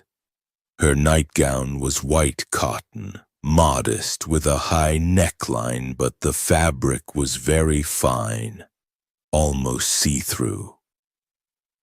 Phoebe's heartbeat thudded loudly in her ears as his black eyes dropped to where her nightgown stretched over her breasts. His attention zeroing in on her the way it often did, and then the tension in his posture abruptly relaxed, and he was moving toward her, coming closer until he was standing right next to the bed looking down at her. She swallowed, her mouth gone dry. He was very, very close. Too close. She could feel the heat radiating from his big, hard body. That dark electricity crackling around him that had goosebumps rising all over her skin. That made her shiver. That made her want things she'd never wanted before and couldn't for the life of her understand why she wanted them now. This is a mistake. Yes, it probably was. But his shoulders had lost that tight, hunched look, and he was staring at her with a kind of consuming intensity, as if she alone was holding his fear at bay. And sure enough, it wasn't fear that glittered in his eyes now. "Is there anything I can do for you?" she asked a little huskily. "I'm okay now. You don't have to stay. I know you have company already." He was silent for a long moment, staring at her. Then he said in a harsh, gritty voice, "You can explain something to me, Phoebe Taylor. I had two gorgeous naked women in my bed, both of whom were desperate to please me. Yet I didn't want either of them. How the fuck does that work?" A shock went down her spine. So he hadn't slept with those women? She shouldn't care. And yet it was disturbing that her first reaction was good. "I don't know." Phoebe tried to ignore the voice inside her. "I got you the women you told me to get. Those were the ones you said you wanted." His gaze was so full of heat and a strange kind of fury she almost couldn't look at it. "But I don't want them. I don't want to touch them. I don't want to fuck them. They were naked in my bed and all I could fucking think about was you." Shock expanded slowly inside her like an explosion in slow motion. He hadn't followed her after that kiss in the library, so she'd thought she'd been right in her initial assumption, that he didn't want her in particular. He just wanted sex. Apparently not. Me? She hated the faint sound of her own voice. I don't know why. She broke off as he moved again, restless and sudden, sitting down on the edge of the bed right next to her. "Yes, you." There was a rough note in the words that was somehow thrilling, even though she didn't want it to be. "They don't look like you. They don't sound like you. And when I kissed them, they didn't taste like you. And that was all I could fucking think about." His expression became even more intense. The look in his eyes sharp as blades. "What have you done to me, Phoebe? What the fuck have you done?" Her heartbeat was out of control, a strange prickling sensation crawling over her, as if she'd passed too close to an electric field and the static was crackling over her skin. "I haven't done anything," she forced out, trying to sound like her usual calm self and failing. "I can't help it if you don't want those women." He ignored that, putting one hand on either side of her hips and leaning forward, his face inches from hers. "Why did you run from me in the library?" "I wouldn't hurt you, Phoebe, I told you that already." He was so hot, so intense. A shudder went through her and she wanted to press herself back into the pillows, put some distance between them. But that would be giving away far too much, so she didn't. "Because you weren't listening to me. You wanted me. You kissed me back. Don't tell me you didn't. That doesn't mean I want to sleep with you." Nero said nothing. Staring at her with such intensity, she began to feel like he was trying to ignite her with the power of his mind alone. And the really terrible part was that it was working. The earlier effects of that dream still glowed inside her, banked coals, smoldering, ready to burst into flame at any moment, ready to burn. But no. Surely she couldn't want Nero DeSantis. Maybe she wanted to fix what was broken inside him, but she didn't want him. Not this man sitting right next to her, leaning over her. The hot masculine scent of him surrounding her, overwhelming her. He was too much, too big, too demanding, too arrogant, too selfish, too exciting, too challenging, too sexy. She almost shook her head. God, it didn't matter how sexy or otherwise the man sitting next to her was. She was engaged to Charles. She loved Charles. "What will it take to change your mind?" Nero asked roughly. "More money? I'll pay the hospital and you 6 figures per month." Her mind reeled. That was insane. But you'd never have to worry about Charles's care ever again. Oh, God. The anxiety of how to pay for the hospital bills that kept piling up month after month as Charles's condition stayed the same was never ending. What would it be like to not have that, to be free of it? It would be so good not to have to worry about it. Yet this was her body he was asking for. Did he think she'd really let herself be bought? He certainly thought he could buy whatever he wanted, and sure enough he did. But she didn't want him to buy her. She wanted him to understand that some things were not for sale, that simply throwing money at her wouldn't work. She didn't know why she was bothering, but she wanted to teach him that if he wanted her, he was going to have to pay her with something other than cold, hard cash. Her pulse was raging in her veins, the chemistry between them snapping and crackling, and that desperate, hungry part of her was clawing at the walls. So lonely, so cold. "Tell me why you came to me just now," she said. "Tell me and maybe I'll reconsider." There was a flame in his eyes, black and hot, and it flared. "Why the fuck does that matter?" "Because it matters to me." She cut him off, meeting his gaze head-on. "Tell me, Nero." His dark brows drew down in a ferocious scowl, and she didn't know if he was going to ignore her and force himself on her again, or just get up and leave. But he didn't do either of those things. Instead, he said slowly, "I told you. I came because I heard you scream." The tight thing in her chest shifted yet again, loosening. Okay, so it was possible for him to compromise. He must want you very badly. She took a shaky breath.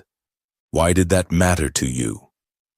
His scowl became more ferocious, as if the question bothered him. I don't know. Why the fuck is that important anyway?" He didn't know. He really didn't know. Not only was he blind to her feelings, he was blind to his own too. For some reason that made her feel better, though she had no idea why. "Because I don't want to be someone you pay to have in your bed," she said quietly. "I don't want to be someone you can buy." He bared his teeth in a snarl. "This conversation is getting old. I want you, Phoebe. Tell me I can have you." Electricity snaked down her spine, a white-hot thrill. He was getting impatient, and some perverse part of her liked that she was pushing him. It made her want to keep doing it. "What if I don't want you?" "Liar." He raised his hand and jerked the sheet all the way off her. Despite herself, she gasped and instinctively reached for the cotton to cover herself. But he was too fast, grabbing both her wrists and holding them in an iron grip. She stilled, the breath shuddering in her throat. She should be terrified, and yet... No, God, that wasn't fear. At all. It was desire, thick and hot and absolutely overwhelming. And that was the terrifying part. Struggling to contain the confusing knot of emotions inside her, she asked in what she hoped was a cool, calm voice, "What are you doing?" He said nothing. merely holding her wrists, his gaze locked with hers. The smoldering embers inside her began to glow. The look in his eyes was a breath on hot coals, and it made the fear inside her clench tight. Because she didn't want these feelings, not when she loved another man. He never made you feel like this, though.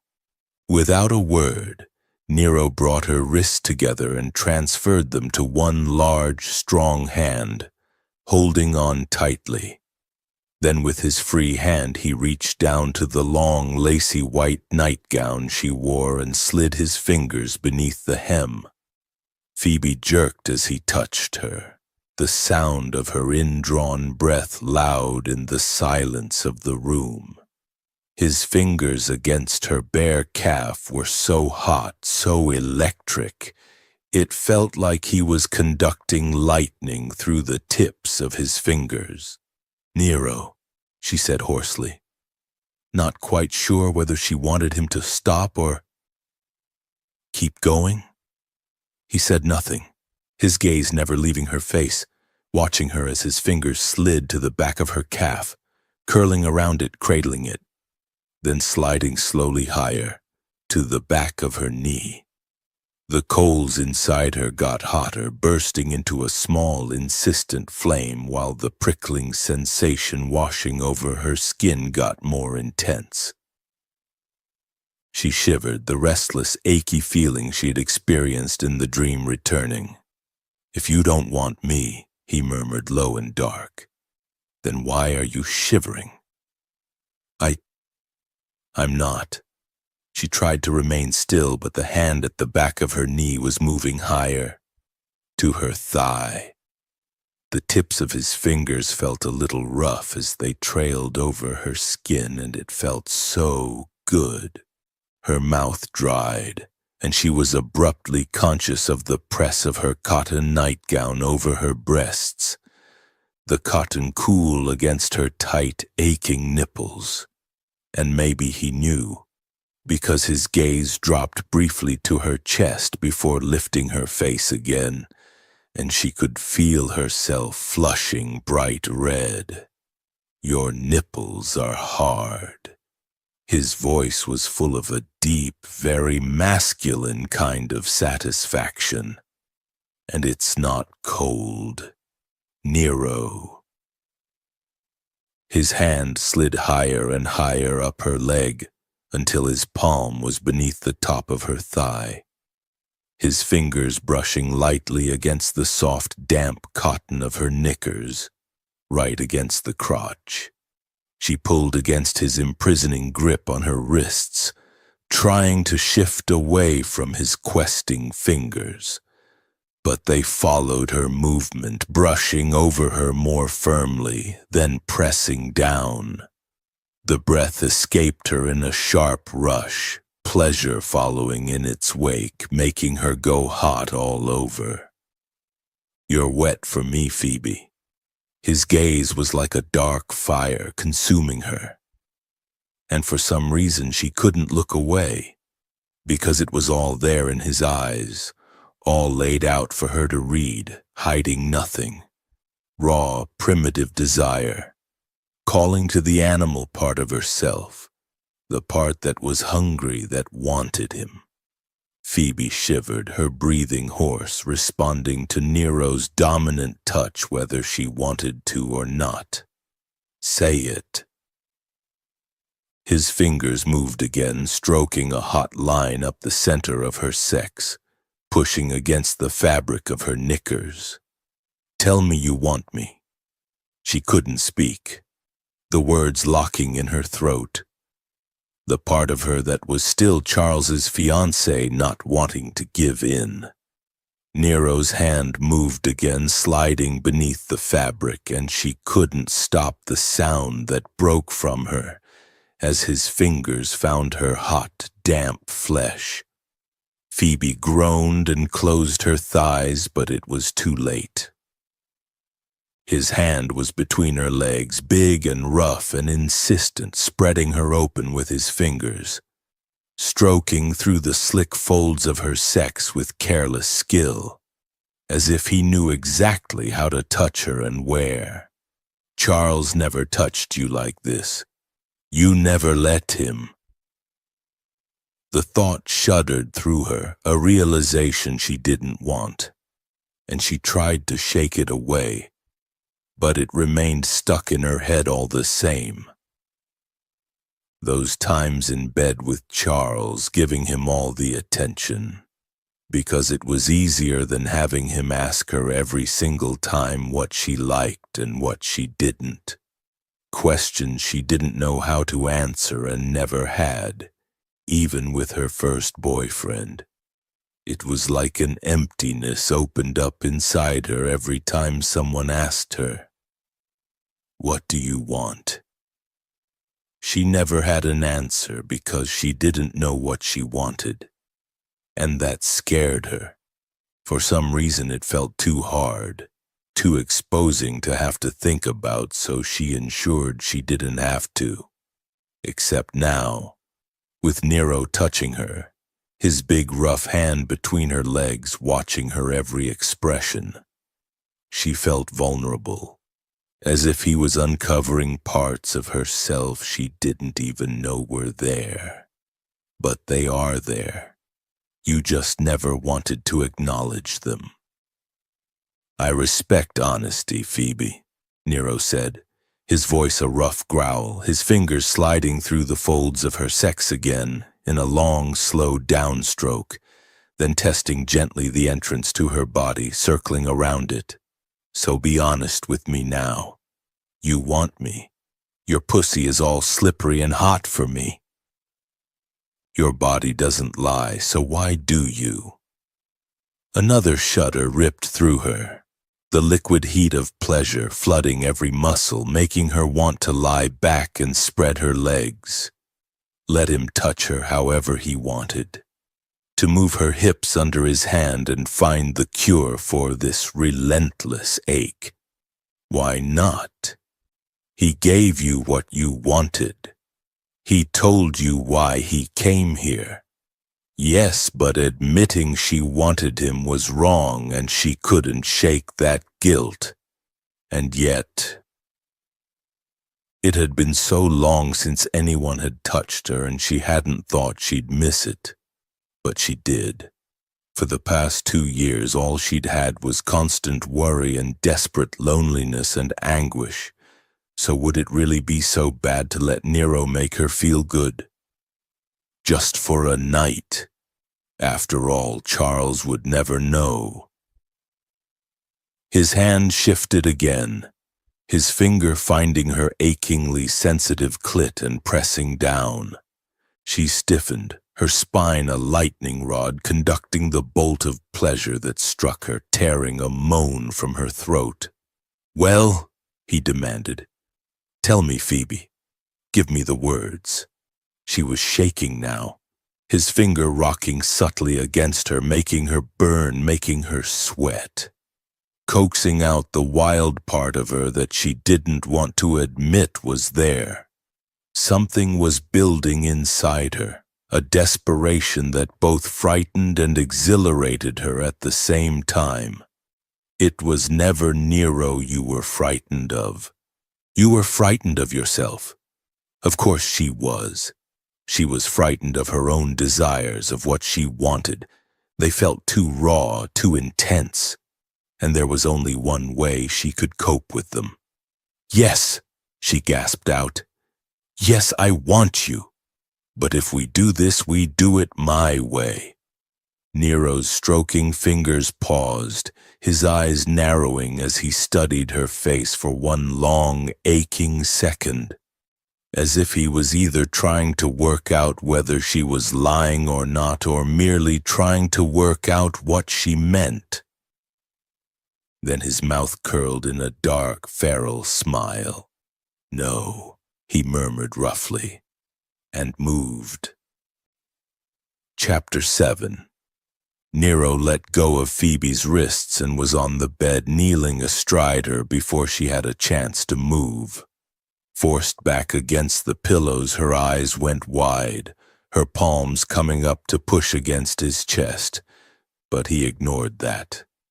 Putting his hands on the pillow on either side of her head, he leaned down, watching her eyes get even wider and her pupils dilate. He flared his nostrils, taking in the scent of musk and flowers. Fucking hell. He was going to have to revise his opinion of her not being pretty. Because right now, lying back with her red gold curls spread all over the white pillows, a rosy flush staining her skin and the gold flecks in her eyes glittering, she was a goddess. He still didn't know why his cock was straining against the fly of his pants for her, when apparently the two redheads he'd gotten rid of not 20 minutes earlier hadn't managed to get it up, but there was no denying the truth. He'd kissed one of those women and she'd tasted of the breath mints she'd just eaten, not of heat and honey like Phoebe. Pleasant, but unengaging, and when the other woman had touched him, he hadn't gotten hard. He'd only gotten annoyed. He didn't want to push them to see if they'd get mad, irritate them to see if they lost their cool. They were beautiful, and yet he didn't want to watch their faces to see what they were thinking. In fact, he didn't give a shit what they were thinking at all. He was completely uninterested in them, and apparently so was his cock. It had infuriated him that he couldn't get them out of the door fast enough, and yet the moment they'd gone, his thoughts had returned to Phoebe, to the kiss he'd taken, to the taste of her mouth and the way it had opened under his at the very last moment, as if she'd lost her grip on the resistance she was holding so hard onto. He didn't know why she'd run out on him, and he didn't know why there had been a tear on her cheek, and after those women had gone, he'd prowled into his control room, flicking open the screen with the camera feed of her room, unable to help himself.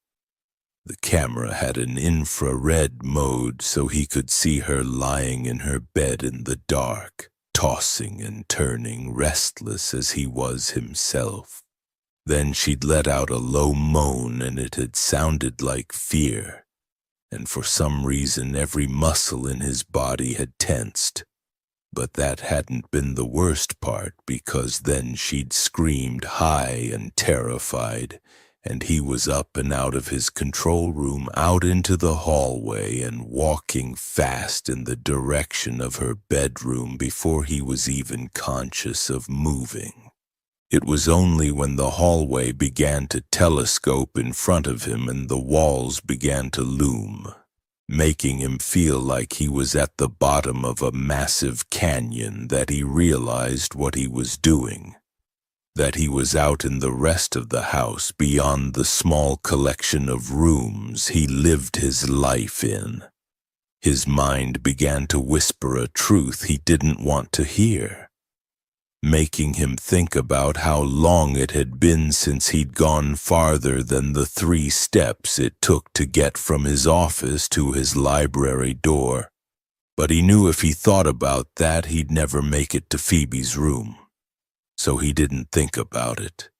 He kept on walking, trying to ignore the way everything felt too big and too large, and how small he was in comparison. How it felt like he couldn't breathe, as if he'd be crushed by the empty immensity of the space around him. No, he just kept on going until he'd gotten to her room, forcing himself to push open that door and step inside. And there she'd been, half asleep and warm, her hair everywhere, fear from her nightmare still large in her eyes. She'd given him something to focus on, and focus on her he had. So he didn't have to think about the larger truth that tapped on the door he kept locked in his mind. So he didn't have to hear it. But the sound of her voice and her sweet scent weren't enough. He needed more. He always needed more. No. There was a throaty note in the word that brushed over his skin like cool, delicate fingers. What do you mean, no? Was that alarm in her eyes? Yes, maybe it was. And there was that fear, too, the same fear he'd seen in her face as she'd fled from him back in the library. He routinely scared those who came to his door, and he knew what it looked like when people were afraid of him. But the fear in Phoebe's gaze wasn't that fear. It was something else. And he had a feeling it was something to do with that desire she was so desperately trying to hide. Why? What was she so afraid of? She was a sensual woman. He'd observed it through his cameras, and yet she seemed to be afraid of the passion inside her. Why are you afraid? It came out as a demand, but he didn't bother to soften it. Instead, he slid a hand beneath the back of her neck and lifted her slightly so her head fell back, exposing the long, pale arch of milky skin and the fragile blue tracery of veins just beneath the surface of it. At the base of her throat was her pulse beating hard and fast. Too fast. I'm not afraid of you. She was trembling. That wasn't what I asked. He lowered his head, pressing his mouth to that frantically beating pulse, then touched his tongue to her skin, tasting the faint salty flavor of her. Holy fuck, she tasted good. He growled, opening his mouth to bite the side of her neck gently, feeling the delicious give of her flesh. More of that salty flavor exploding on his tongue. She made a desperate noise, her body shuddering, then stiffening, pushing against his shoulders. Yet he could feel her hard nipples against his chest, and the wetness from her pussy was still coating his fingers. I know you're not afraid of me, he went on. You're afraid of this. And he licked her throat before trailing a line of tiny bites up it, his hand gripping the back of her neck firmly. She shuddered again, twisting beneath him, pushing harder. Her breathing was loud and ragged, her voice breathless as she gasped, I'm just... Please let me touch you, Nero. Stop, he growled, losing patience. And answer the fucking question. But you'd like it if I touched you. She wriggled beneath him, shoving him. Let go, Nero. He didn't move. Her hands on his skin felt good, though not so much the shoving. Not that she could shift him, since she was very small and he was big, and grown men had had trouble making him move when he didn't want to. But he didn't want her to touch him, or at least not yet. He wanted her to give him a damn answer. What does it matter to you why she's afraid? He didn't know, and he didn't want to think about why that mattered. He just needed to know. He let her back down and grabbed her hands once again, crossing her wrists, then lifting her arms above her head and easing them down, pressing them hard into the softness of the pillow and keeping them there. She panted, her face flushed, the anger in her eyes bright gold. I thought you wanted me. Don't change the subject, he ordered. Give me an answer. Her throat moved as she swallowed, her chest rising and falling in a quick, hard rhythm. I have a fiancé. I shouldn't want you, except you do. She turned her head away, but he wasn't having that, so keeping her wrists locked above her head with his free hand. He gripped her chin and turned her back to face him with the other. He could feel her resistance, could see the fury in her gaze. You do, he repeated insistently, looking down into her fascinating eyes. You told me. Too late to deny it now. Her attention shifted, dropping to his mouth as if she couldn't help herself. I can't. Can't what? She took another breath. I can't want you. I can't like this. It's wrong. Why? Because I'm still engaged. I was supposed to be faithful. Ah, her fiancé. The man who'd been unconscious for 2 years. Faithful to a man in a coma, Nero said. 2 years is a long time for a passionate woman like you to be celibate. She blinked at him. But I'm not a passionate woman. What? Where the fuck had she gotten that idea from? From her fool of a fiancé? Jesus Christ, if the man hadn't been in a coma, Nero would have punched him in the face for that crime alone. Aren't you? He stared at her, holding her gaze. Is that what you really think? She stopped, emotion flickering over her face. Emotion he didn't know how to read. Christ, why was he talking? Why wasn't he simply taking what he wanted the way he always did? Yet he couldn't.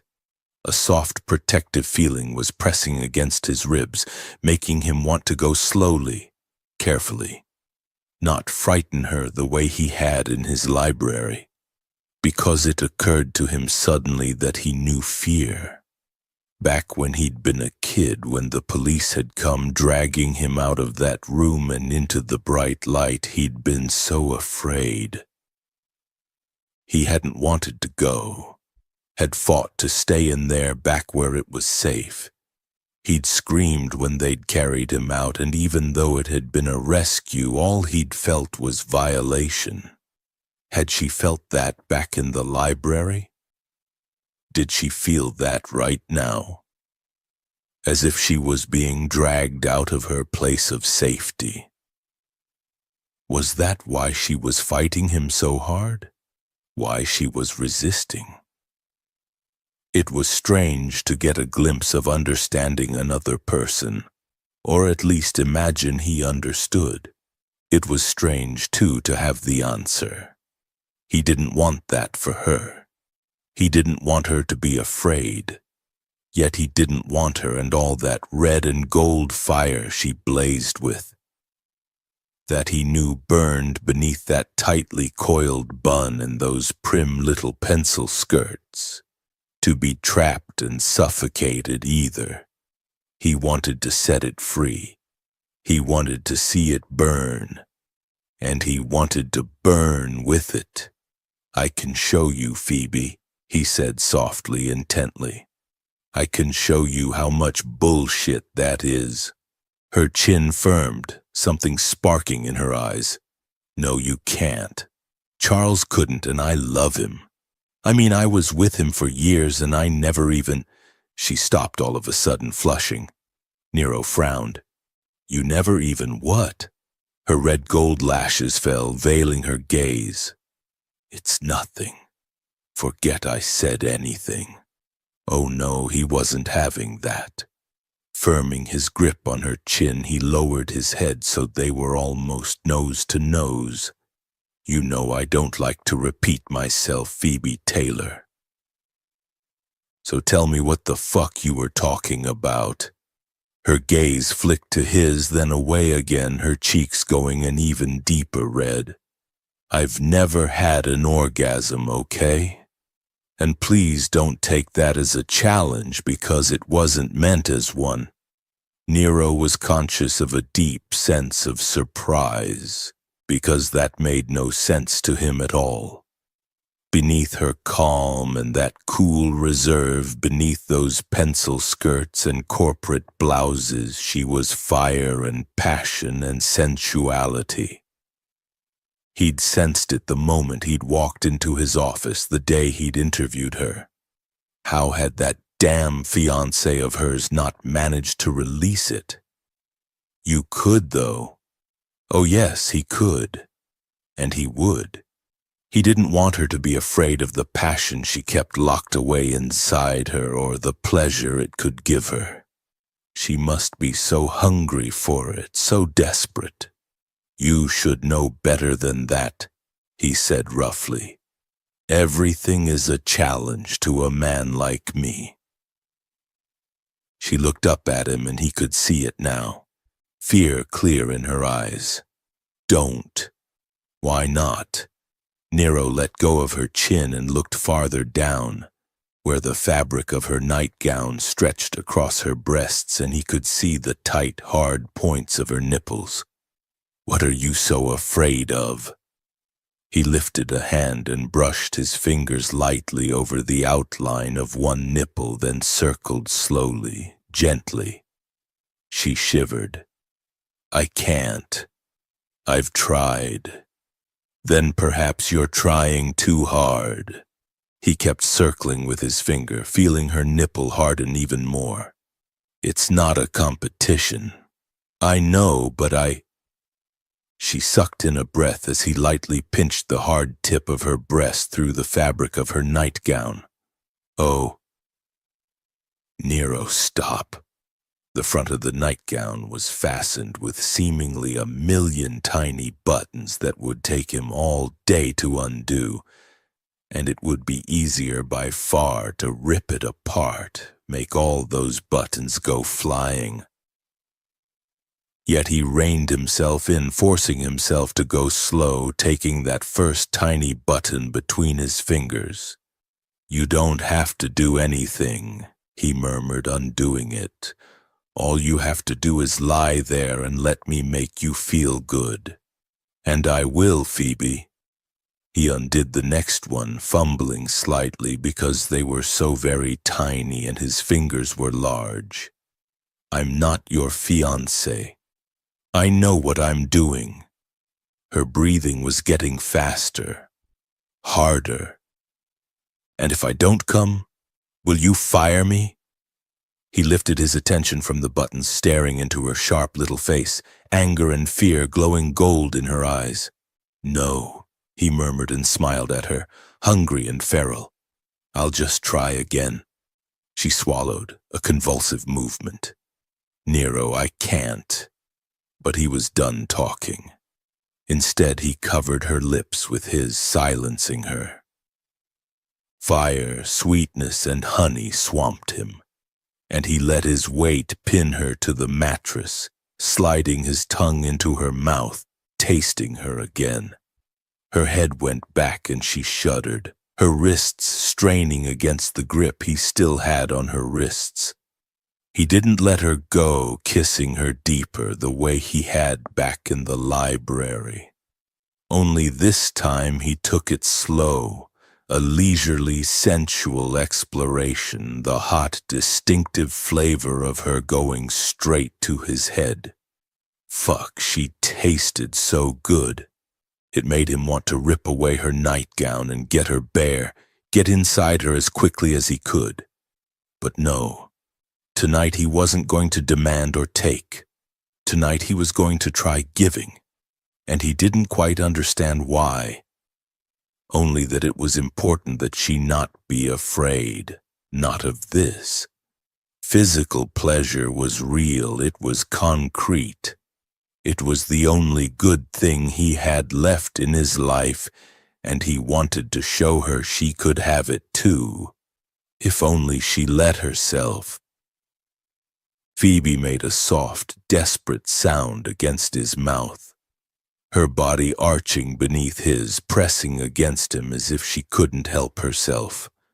Holy fuck. She was responsive. He kept on kissing her as he pulled at the fabric of her nightgown, ripping away the rest of the little buttons and easing aside the white cotton. Then he lifted his head to see as he bared one milky white breast.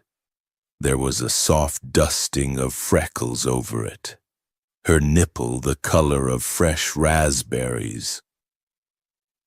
He stared, feeling her tremble as he slid his hand over her warm, silky skin, cupping her breast in his hand. Then he brushed his thumb over that tight nipple and she trembled even harder, making that odd protectiveness shift inside him once more. "Easy," he murmured. "I just want to make you feel good."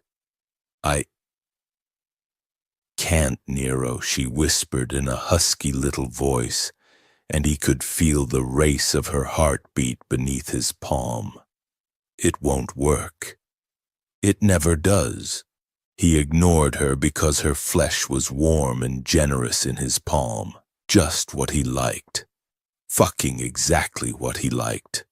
And when he bent his head and licked her nipple, she jerked in reaction, her sharply indrawn breath hissing in his ear. He liked that too, so he did it again and again. Then he drew her nipple into his mouth and sucked hard. This time the sound that escaped her was a gasp, then a groan, choked off and hoarse. So he kept sucking on her nipple, then flicking it with his tongue, teasing her. She shifted beneath him again, another groan escaping and turning into a sob. Desperate to get the nightgown off her and not wanting to face those fiddly little buttons again, he ripped the rest off her in a series of hard, one-handed jerks, taking her panties with it. Phoebe inhaled sharply and her hands lifted as if to cover herself, but he caught them against his chest and held on. "Let me see you," he ordered, his voice starting to get even rougher than it normally was. "I want to see how beautiful you are." She went red, turning her head away, but when he let go her hands and shifted back so he could see her body, she didn't attempt to cover herself again, letting him look. And fuck. Yes. She was exactly as he'd imagined, an intriguing combination of generous curves and delicate bones, freckles and fragile skin, soft, silky curls between her thighs, the same red-gold color as her hair. His breath caught, his cock hard and aching against his zipper. "Go slow. You don't want to break her." No, Christ, that was the last thing he wanted to do. Controlling himself wasn't his natural inclination, but he kept an iron grip on the lust that was growling for release. Glancing back up to her face again, she'd turned back to him, her eyes wide and dark, smoky with desire, and yet fear still lingered there. He didn't understand why she was afraid of this, but one thing was for sure. He was going to take that fear away from her for good. "Give me your hand." He made it another order. "Nero." "I don't know what you're... Did I ask you to speak?" "No, I don't think so. I asked you to give me your hand, so do it." A fine tremor shook her, and there was a sheen of tears in her eyes. "You don't understand. I can't do it." Her voice was a frayed whisper. "I think... something's wrong with me." He didn't understand why the hell she'd think that, or why the fact she was crying made his own chest hurt. But right then and there he decided that he was going to show her there was nothing wrong with her. So he ignored her, reaching for her hand himself and drawing it gently down between her thighs. She resisted, but he was insistent, guiding her fingers over the soft, wet flesh between her thighs. She shuddered. "Nero." Her voice was fraying, his name sounding full of too many emotions he didn't understand. "I won't. I can't. Don't make me." He ignored that too, covering her hand with his own. "Touch yourself, Phoebe," he ordered, pressing down with his fingers, pushing hers against her clit. She jerked, inhaling sharply, her lashes falling closed. Yes, now she was his. Now she was feeling it. He watched her, mesmerized, keeping his hand on top of hers and moving it slowly so her fingers rubbed against that little hard nub of flesh. Pleasure was beginning to take hold of her. He could see it unfurl over her face. She gave a soft groan, her mouth opening, her hips beginning to lift with the movements of her hand and his, pressing herself against her own fingers as if searching for more of that friction. A deep satisfaction took hold of him, and he leaned over her, putting one hand on the pillow beside her head, unable to tear his gaze from her face. She didn't need his hand now. And indeed, when he took it away, she kept her fingers right where he'd put them, circling and rubbing at her clit, moving restlessly beneath him. Fuck, she was beautiful like this. His little assistant, flushed and hot and ready to come no matter how much she insisted otherwise. Not taking his eyes from her, he let his own fingers trail down her soft, wet flesh, then eased one slowly into her pussy, slick heat engulfing it. Jesus, she was impossibly tight, impossibly hot. Phoebe gasped, her back arching, shuddering beneath his touch. Oh my God.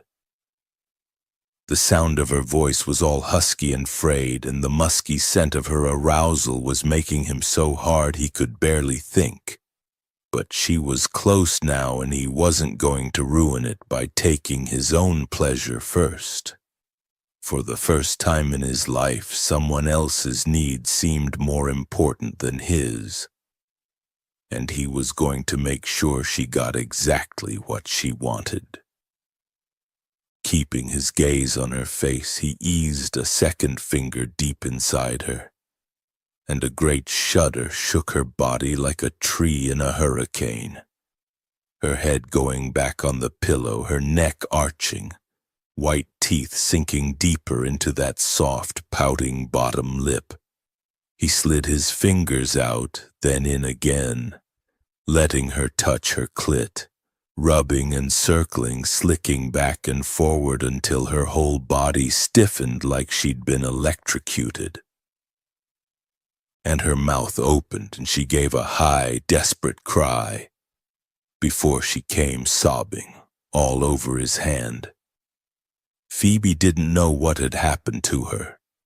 It was like Nero had dragged her to the edge of a cliff and very firmly tried to push her off it. She'd flung out a hand to stop herself, to try and grasp anything that would stop her from falling, a tree, a bush, a branch, until he'd brought her own hand between her legs and made her touch herself. And she realized he wasn't pushing her off that ledge anymore. She jumped, falling into the abyss, screaming as her control splintered and the most intense burst of pleasure erupted inside her, annihilating every thought she'd ever had. She couldn't move for long minutes afterward, her eyes tightly closed, her body still shaking, feeling as if something terrible and shameful had happened, which of course it had. She wasn't naive. She knew what she'd experienced. She knew what Nero had given her that Charles never had, what no one ever had. And somehow that made it all worse. Not only had another man touched her naked body, he'd given her the first orgasm she'd ever had. It wasn't supposed to be with Charles, not him. Nero's punishing grip on her wrists vanished and she abruptly flung her forearm over her eyes, trying to hide the sudden rush of hot tears that seemed to come out of nowhere. She felt vulnerable and exposed, like she'd lost her grip on something fundamental she'd always believed about herself, something that had turned out to be a lie. Nero's warm fingers slid around her forearm, pulling it away from her face. Charles had always allowed her space when she needed it, but apparently Nero had no such qualms. She tried to jerk her arm from his grip, but it was like trying to shake off an iron manacle. She turned her head away from him instead, closing her eyes, determined to shut him out, trying to preserve what privacy she had left. Yet he wouldn't let her do that either. Those relentless fingers transferred to her chin, turning her head back, and there was heat against her bare skin, the heavy weight of him pressing her down. His pants were rough against the inside of her thighs, the firm ridge of his cock pressing against her acutely sensitized clit, sending more electric shocks through her. "Look at me," he ordered in that rough, dark voice. But she didn't want to. He'd already made her touch herself, made her surrender to the grip of the phenomenal pleasure that had overwhelmed her. She didn't want to give him any more power than he already had. "Look at me." It was a command, issued with all the authority of a man who expected to be obeyed without question. "No," she whispered, keeping her eyes tightly shut. "Leave me alone. If you don't look at me right now, you're fired. Bastard." She hated him. Hated him. Charles would have known to leave her alone, to give her space. Because Charles knew her. He did. No, he hadn't ever managed to give her an orgasm, but it wasn't his fault she didn't much like sex. Except maybe you do. He put your fingers between your legs, but you didn't take them away. There was a thickness in her throat, tears threatening, but she'd already revealed far too much as it was. She didn't want to give Nero the added satisfaction of seeing her cry yet again. She wasn't going to give him the satisfaction of firing her either, so she got herself together and made herself open her eyes. And instantly she wanted to close them again, because his face was inches from hers. That sharp obsidian gaze focused intently on her. "Tell me again that you can't come, Phoebe Taylor." There was something dark and feral in his eyes. "Tell me again that you're not a passionate woman, that your fingers aren't all wet from rubbing that little clit of yours till you screamed. Tell me again there's something wrong with you." The words made her feel even more exposed than she already was. I don't know why that happened. It wasn't supposed to. It's never happened before.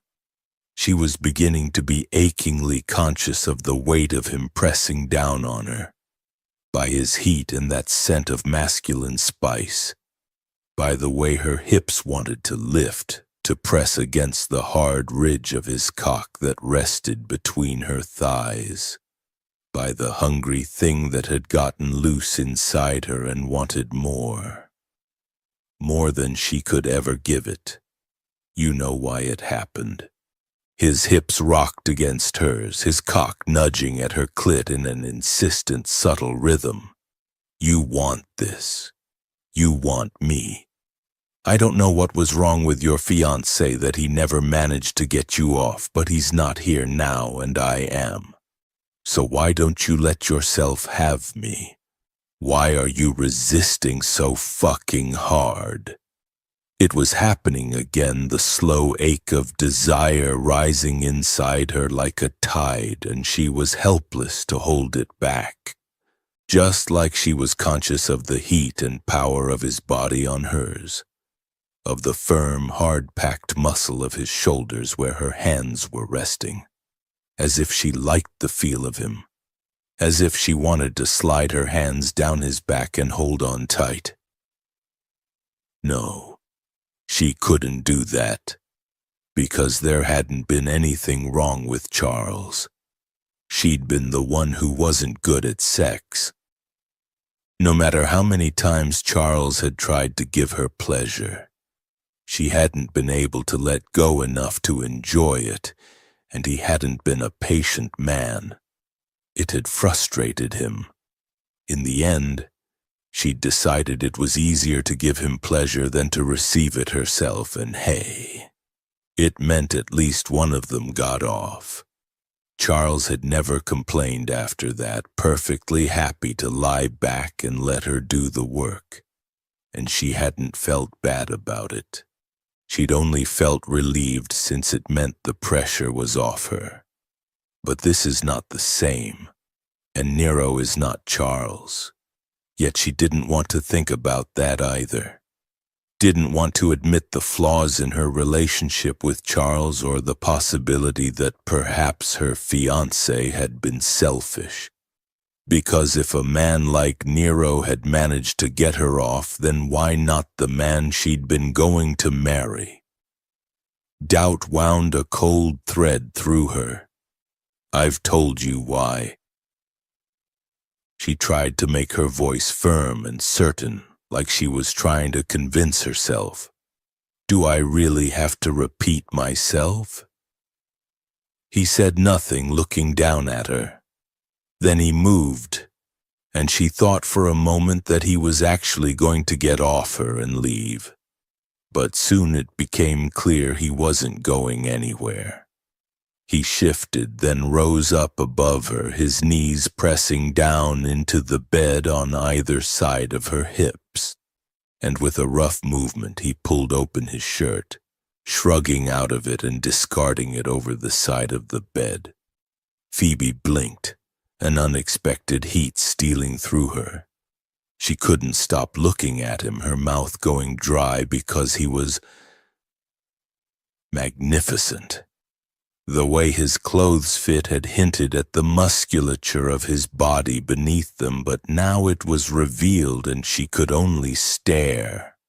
Wide shoulders, dense with muscle, and a chest that looked like it had been sculpted in loving detail by a master intent on capturing the ideal male form. Hard-cut abs and narrow hips. Powerful arms that would have put a mountain climber to shame. Smooth bronze skin with a dusting of black hair. He looked like a female fantasy come to life. Her fingers itched to touch him, to feel all that power under her hands, to feel if he was as hard as he looked, if he was as strong, if his skin was as smooth and hot as she knew it would be. So why don't you? Because of Charles. Because she was faithful. Because she was afraid that if she gave in to the need to touch Nero, something inside her wouldn't be satisfied with what she had with Charles and never would be. But Nero wasn't Charles. He didn't give her space. He reached for her, grabbing her hands in his and tugging them to him. Instinctively, she tried to pull away, but he wouldn't let her, holding on tight. "Touch me," he demanded and pressed her palms to his chest. It was as if he'd pressed her palms to a hot stove, except without the pain of a burn. Only firm, hard muscle. Only wild heat. Only the sharp jolt of physical reaction, as if she'd had an electric shock applied direct to her chest. It made her heartbeat go wild, made her breath get stuck in her throat. He stared at her, black-eyed, intense. Then he pushed her hands down over his chest, over his hot skin and the hard ridges of his stomach, to where there was an arrow of black hair pointing downward.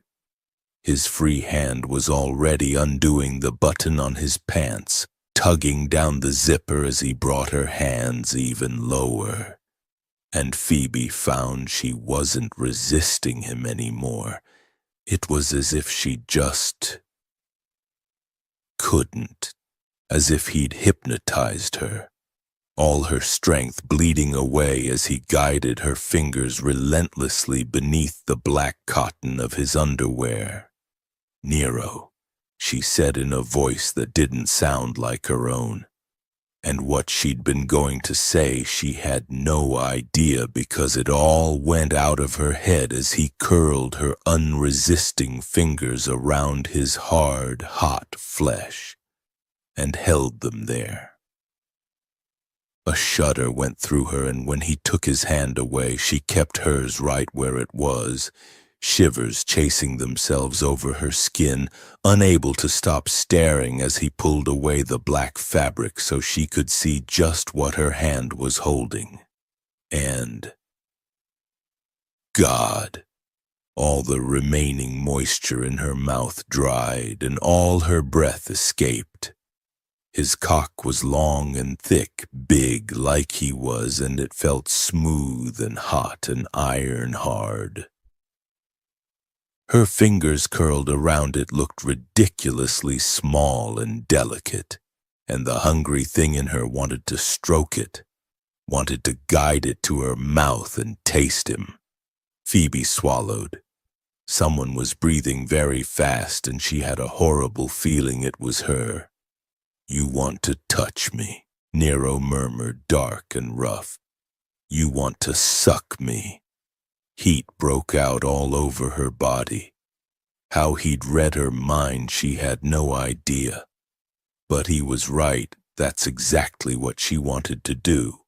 He'd given her what no one else ever had, and now she wanted to return the favor so badly she ached. Don't," she said, the world's most unconvincing denial. Clearly he agreed because he gave a rough laugh that shocked her, that made everything inside her shiver and stretch out in delight at the sensual sound. Because she'd never heard it before, and it was amazing. Reaching into his back pocket, Nero got something out of it, a small silver packet. Then he held it out to her. "Put this on me." A condom. Of course, this was familiar territory, wasn't it? She'd done this before many times. She reached out to take the packet only to have Nero grip her chin and force her head back, his dark eyes meeting hers. "Don't think of him," he ordered. "He's not here. Only I am." How did he know she'd been thinking of Charles? Again he'd read her so easily. It made a weird sensation go through her, one she didn't recognize. Everyone always looked at her, seeing what they wanted to see. No one looked at her and saw what she saw, what she was thinking. Why did it have to be Nero who could do this? Selfish, arrogant, domineering Nero. Nero who'd made her come, who'd unlocked something inside her that wasn't ever going to go back into the box she'd locked it in. "Put the condom on me and then lie back," he instructed, and she found herself doing just that. Sliding her fingers around the base of his cock and gripping him tight as she rolled the latex down, the hiss of his breath loud in her ear as she touched him, then lying back on the pillows as he knelt between her knees, getting herself in place for him. He gripped her thighs, tugging her down the bed before lifting her legs up and hooking them around his lean hips. The expression on his face had become more intense, feral, his gaze dropping between her thighs to her sex, and she didn't know what to do, wanting to roll over, turn away, bring her legs up to hide herself, but he was gripping her thighs, making it impossible for her to do so. "I don't know if I can do it again." The words escaped before she could stop them, sounding pathetic and shaky in the silence of the room. Her voice cut off as his fingers touched her, stroking her damp curls, spreading her delicately open like he would do a flower. The touch sent ripples of electricity through her, and her face went hot, making her have to fling an arm over her face to protect herself. even though she had no idea what she was protecting herself from. Then the electricity became a sharp, hot jolt as his fingers found her clit, circling it slowly, lightly, teasing. "Of course, you can do it again," he said in that low, dark voice. "I'll show you how." Phoebe shut her eyes tightly, pressing her forearm hard against her closed lids, a long-ingrained instinct making her fight the sensation. The fear that she couldn't do it, that Nero would lose patience with her, that she just wasn't good enough for any of this battering at her. But it was getting harder and harder to hold out against the insistent pleasure Nero was weaving through her. His touch was slow, knowing, skillful, and when his other hand stroked one breast, pinching her nipple as he slicked a finger over her clit, she heard a choked sob escape her. She'd tried so hard with Charles to let go, but she hadn't managed to do it. And now she was trying so hard to hold on, yet she couldn't do that either. Was there anything she could do right? Anything at all? Nero. His name came out as a whisper, a prayer and a curse in one, choking off as he traced the slick folds of her sex.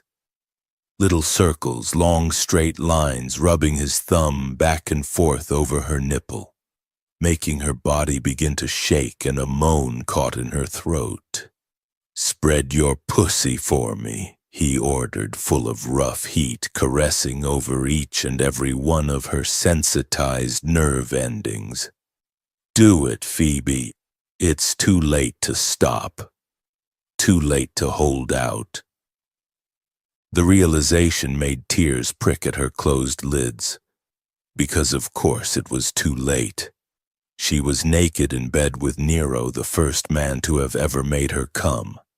And now he was going to do it again. And no matter how many times she told him that she didn't want this, she did. God, she did. Because she ached. Her body felt starved, as if Nero was its first taste of food after a famine. A shuddering breath escaped her, and without ever being conscious of making a decision, her hands were sliding down her body, her fingers shaking as she spread herself open for him. He made a low, animal growling noise, and his hips shifted, something hot and hard pressing against the entrance to her body. Her breathing came faster, harder, but she kept her eyes shut tight, feeling too raw and too vulnerable to look at him. Then he was pushing inside her and pushing hard, stretching her wide open. And she cried out because he was big and she hadn't had sex for years and it felt like too much. Yet he didn't stop. He took her hands, laced his fingers through hers, his body moving, his hips pressing forward, his cock sliding deeper into her. She groaned at the pressure, the feeling of fullness intensifying, and she found she had her eyes open, that his dark, brutally handsome face was inches from hers. He brought her hands down onto the pillow on either side of her head and held them there, his black gaze pinning her as surely as his cock was impaling her. He shifted his hips again, easing all the way inside, and she was shaking. Then he began to pull back out, almost all the way, before pushing back in. And he did it again and again, a long, slick glide that made her sex tighten around him and her hips move against his, and she couldn't stop herself because the pleasure was uncurling inside her. That sweet, irresistible pleasure, and she was powerless to stop it. She knew that now. She felt it deep in her bones. "Let go, Phoebe." The words were a rough order, his breath hot against her ear. his cock sliding long and slow and deep into her. Stop fighting. Take what you need. Yes, she did need this. She did. Phoebe shuddered, curled her fingers tight around his, and then she gave herself up to the insistent push of that incredible pleasure, to the slide of his cock inside her, pulling out then pressing back in, a leisurely rhythm that had her panting and shifting her hips restlessly beneath his, and he seemed to know exactly the moment she released her hold on herself, because he made another low, growling noise, and then his mouth was on hers, devouring her in one of those hot, savage kisses that demanded a response whether she wanted to give it or not. But she did want to. The desperate, hungry thing inside her clawing its way out of a cage she hadn't even realized she'd put it in. Her mouth opened beneath his, letting him explore and taste, letting him bite her lower lip, letting him suck it gently, letting him kiss her harder, hungrier, and then giving it back to him in turn. It was intoxicating, this kiss, the taste of him raw and alcoholic, a kick to the gut. But she drank it down because she was so thirsty, and his taste was exactly what she wanted, what she needed. He began to push harder into her, deeper, pressing her into the mattress with each brutal thrust of his hips, changing his angle so that the base of his cock rubbed against her clit, making her gasp and lift her hips, trying to take him deeper to increase the exquisite friction. Tearing his mouth from hers, he licked her neck, bit her. "Fuck yes," he growled, shoving even harder, even deeper. "Take me. Fucking take me."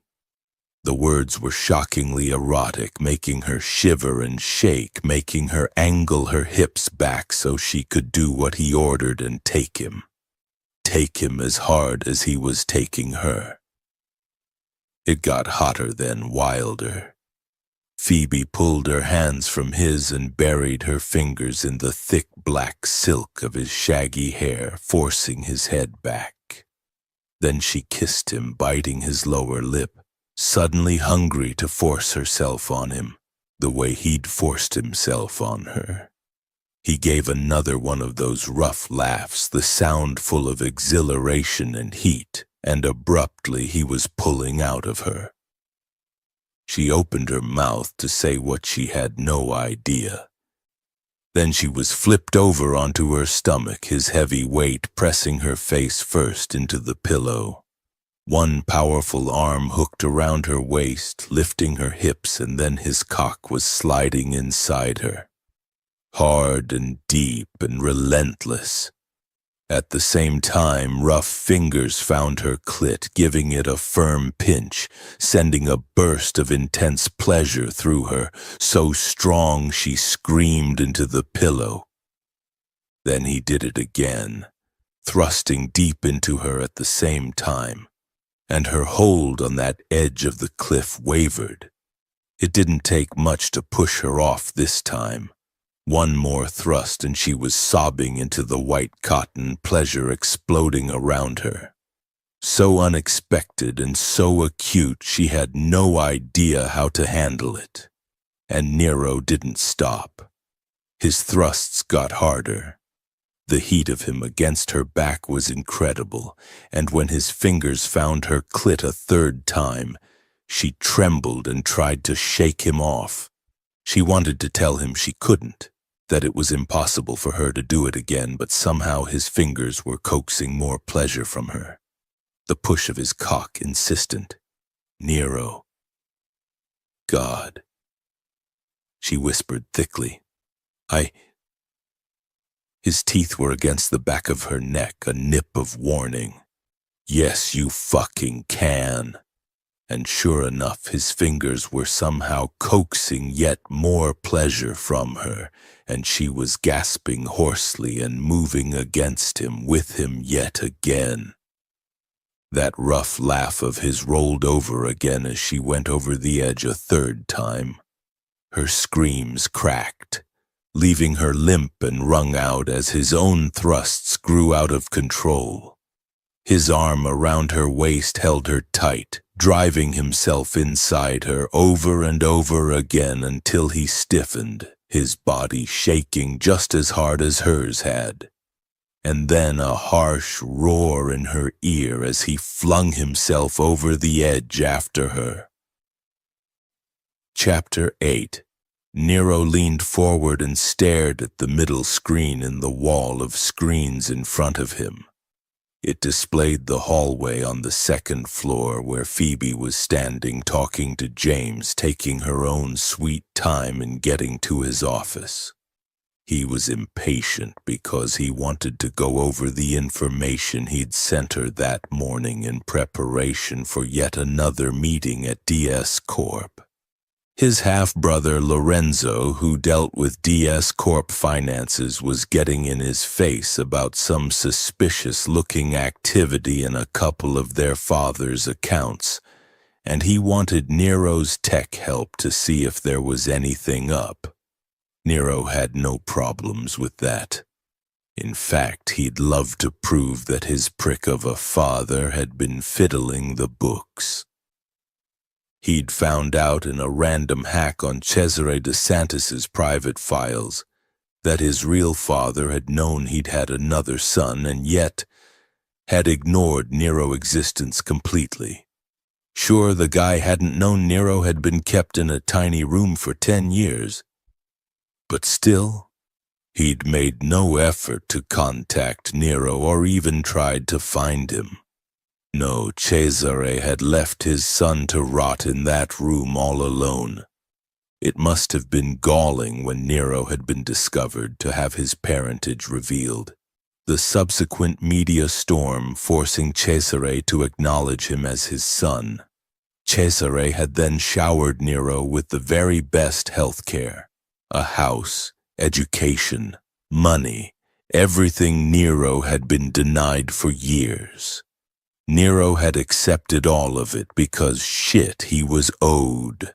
Luckily, his father didn't seem to expect more. Not that Nero would have given it to him anyway. Though once Nero's aptitude with computers and technology had become apparent, his father had suddenly become a lot more interested. Cesare had offered him employment in the family firm, and Nero had taken the job. Because again, he was owed. But Cesare never acknowledged Nero's tragic upbringing, not that Nero was upset about that. He didn't want to talk about it, especially not with the man who could have helped both him and his mother, yet for reasons best known to himself hadn't. So yeah, he was quite happy with helping Lorenzo investigate anything that might put a dent in that asshole if need be. If Nero's stepfather was first on his shit list, then his real father ran a close second. On the monitor, Phoebe smiled at James, and Nero promptly forgot about Lorenzo and his father as the whole hallway seemed to light up in response. His hand clenched into a fist. Shit, she was taking far too long to get to him. He wanted to talk to her now. He'd had to leave her the night before because after she'd fallen asleep and there was nothing to distract him. The awareness of where he was had crept up on him again. The walls had felt too high, the room too vast, and he hadn't been able to stop himself from slipping out of the bed and forcing himself, shaking and sweaty, back to the safety of his control room. Yet he hadn't been able to sleep there either. He'd lain awake the rest of the night, his body aching. Hard for her, wanting her next to him. Jesus. He hadn't wanted a woman like that in years. Perhaps he'd never wanted a woman like that. On the screen, Phoebe laughed, and he suddenly couldn't stand it anymore. He was tired of waiting for her and shit. He'd managed to get to her room the night before. He could make it to that fucking hallway, couldn't he? He got to his feet and headed through the doorway into his office, then out into the hallway beyond. The space got to him, the corridor doing that damn telescoping thing again, but he made himself walk forward. The walls reared away from him, his chest constricting. Yet he kept going. Coming out into the entranceway, he purposefully didn't look up at the ceiling looming vastly over him, keeping his gaze on the stairs.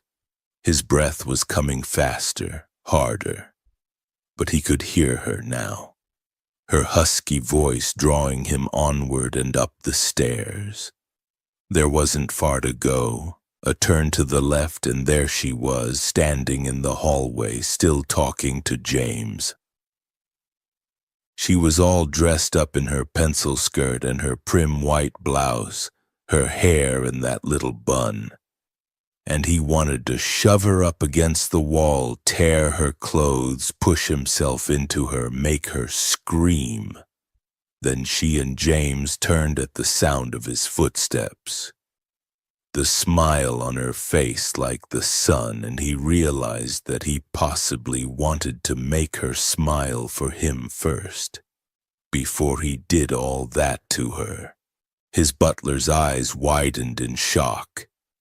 But Nero didn't want to face that particular look, so he merely gave James a hard stare, which the man correctly interpreted and quickly made himself scarce. Phoebe watched him approach, her gold-flecked gaze steady, a delicate flush staining her cheeks. And he couldn't stop himself. He went straight over to her and caged her against the wall, putting his palms flat to the wallpaper on either side of her head. She was so warm, and the scent of her was intoxicating, making him forget the thudding of his pulse and the constriction in his chest, making him even forget that he wasn't in one of his familiar spaces. She looked up at him, completely calm. "I'm sorry. Was I late?" "Yes," he growled. "I was tired of waiting for you. I expect you to come instantly when I call for you, not to have discussions with my butler along the way." She frowned all of a sudden and lifted her hand and gently touched his brow. "Your forehead is damp," she said quietly. Shock pulsed down his spine. Somehow she'd noticed how uneasy he was, and he didn't like that. Didn't like that at all. Because if he wasn't careful, she'd start to ask questions, and he didn't want her to ask questions. Just like he didn't want her looking at him as if there was something wrong with him. He bent his head and took her mouth in a hungry kiss instead, glorying in the way she opened for him almost immediately, kissing him back as if she'd been as hungry for him as he was for her. He'd been meaning to discuss the upcoming meeting with her, but that was all gone now. There was only one thing clear in his head. "I want you, Phoebe," he murmured against her lips. "Right now. Right here." She pulled away from him at that, and he let her, but he didn't move away, keeping her pinned against the wall with his body. Her hand came out, but not to push at him the way she had last night. It simply rested on his chest, a small, vital warmth. "I'm not sure that's a good idea." Her voice was so very calm, and yet he could hear the faint husk to it. She wasn't as unaffected as she seemed. "We are actually working together, if you hadn't noticed. You're my boss after all. I don't give a fuck." He nuzzled against her neck, brushing his mouth over the quickening pulse at the base of her throat. "It's too late for that anyway, especially after last night." She shivered, the soft sound of her breath in his ear. I have a meeting, don't forget. Ah, Christ, the goddamn meeting. He'd love her to skip it, but he couldn't. Not this one. He needed her to be there. Reluctantly, Nero lifted his head, looking down in her face. After the meeting, he insisted. Her thumb moved on his chest, a simple back-and-forth motion, absent almost. Yet it sent ripples of a strange kind of pleasure through him, pleasure that wasn't entirely sexual, like he was a cat and she was stroking him. Nero, she began, but he didn't let her finish. I want you, he said again, so she was absolutely aware. I want you to be my lover. And because he didn't know how else to get her to agree or what else he could give her that wasn't money, he added a word he never used. Please. That caressing thumb stopped, her gaze deep, fathomless. Yes, she said simply. I'll be your lover. The breath went out of him because he hadn't known how badly he'd wanted her to say yes until this moment. You want this too? It came out as a demand, but he couldn't help it, and was a shock to realize he wanted her to agree because she wanted him, not because he'd forced her into it. She gave a slow nod. I do. Relief spread through him, and he raised his hands, cupping her face between his palms, unable to resist the urge to kiss her. On one condition, Phoebe added. He tensed, a sudden and inexplicable fear going through him. What condition? He asked roughly, in no mood for games. You tell me why you have landscapes everywhere. It wasn't what he was expecting, and it caught him off guard. For a second, he didn't know what she was talking about. Then he did. The paintings.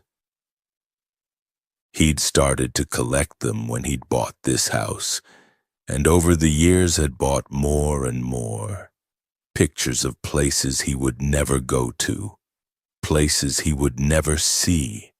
He used to walk the hallways looking at them until he'd found the hallways too high, too wide, too big, retreating to his office where everything wasn't so large, where he had everything he needed.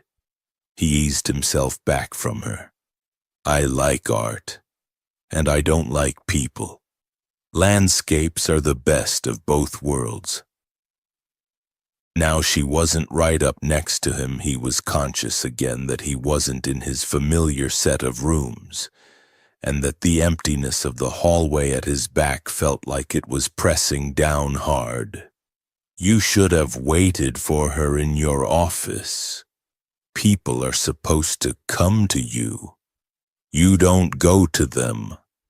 But he had gone to her. He'd been impatient. And now he was here in this hallway that felt like it went on forever. His office too far away. His heartbeat began to speed up again, his breath getting short. Fuck, if he didn't leave right now, she would know. She would see. Tell me about them on the way to your office, Phoebe said, her husky voice cutting through the rising feelings of suffocation. I've got a favorite just along here. She began to walk down the hall toward the chasm of the stairs, and he found himself following her as if he was in the darkness, and she carried the only source of light.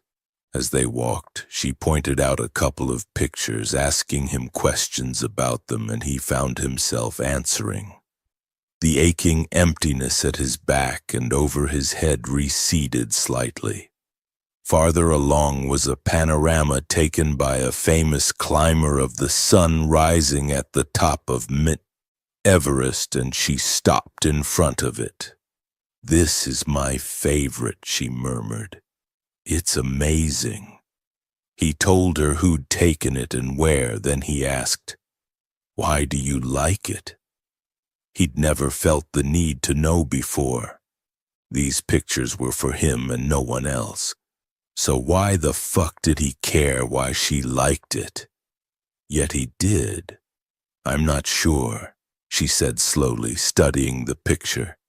You're standing there at the highest point of the world, looking at everything around you, and the sun's coming up and it's beautiful.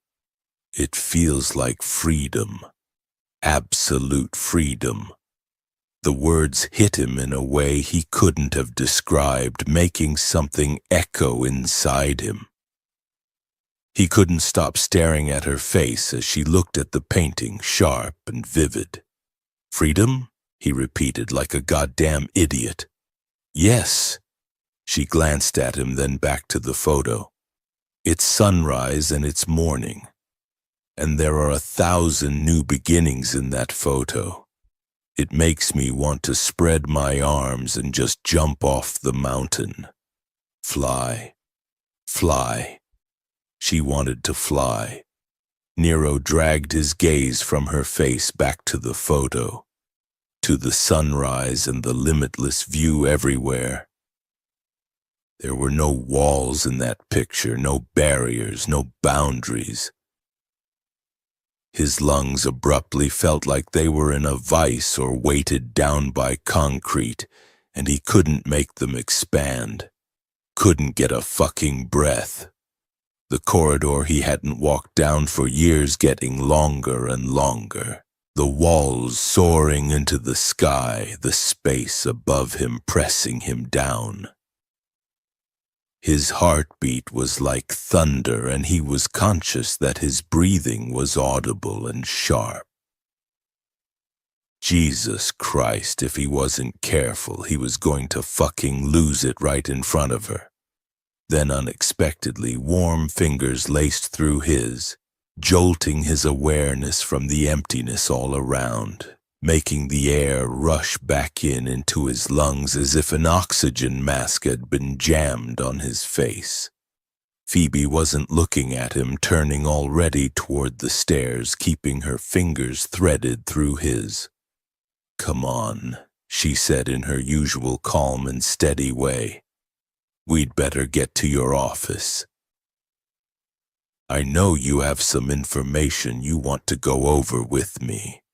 He knew she'd seen his vulnerability in that moment, and it made him want to push her away, tear his hand from hers and go straight to the safety of his control room, hide himself, protect himself, because he couldn't bear it if anyone knew. If she knew. But he didn't do any of those things. He simply tightened his fingers around hers and held her hand all the way back to his office. Charles's room in the private hospital was small, but the sun came right into it, laying a shining trail across the foot of his bed. Phoebe had particularly liked that. A little piece of the outside world touching him. Not that he would ever know, but when she'd first brought him here, she thought it would be something nice to tell him when he woke up. If he ever woke up. Phoebe tucked in the sheet that had come untucked at the end of the bed, then smoothed down the coverlet. A reflexive gesture. Then she moved over to the shelf where the flowers from her last visit drooped. Taking them out, she replaced them with the sunflowers she'd found in the florist just down the street. They didn't smell, not like the roses, but she liked the bright, joyful color and thought that maybe there was a part of him that was conscious, that saw what she was doing and liked them too. Dumping the dead roses in the trash, she turned back to the sunflowers and tweaked the arrangement, humming along to the show tune she had playing quietly on her phone. He might be able to hear music, they'd told her, and voices too, so keep talking and play him songs he might like. So she did. Every single visit, Turning from the sunflowers, she cast her eye over the room, looking for something to tidy or put back in place, because sitting down in the chair beside Charles's bed wasn't something she liked to do, not when it felt too much like sitting beside someone's grave. She shouldn't be here, not when Nero had given her strict instructions to come back home immediately after she'd finished her meeting with Lorenzo, Nero's rather scary half-brother. But she'd needed to come and see Charles. She hadn't visited since she'd started working for Nero, and she'd needed the reminder of her real life, of what she should be thinking about instead of being consumed by Nero's relentless magnetic presence. Not that she was going to think about him and what she'd agreed to in the silence of that hallway, caged against the wall by his intense, demanding heat. That felt wrong, especially given she was in the same room as the man she'd been going to marry one day, and still would if he ever woke up.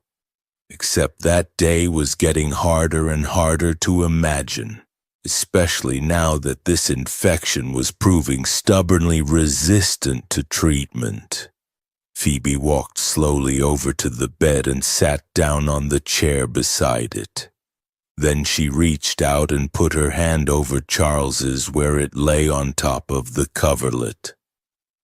He looked even worse than he normally did, pale and gaunt, the skin on his cheeks sunken in, all his muscles gradually wasting away.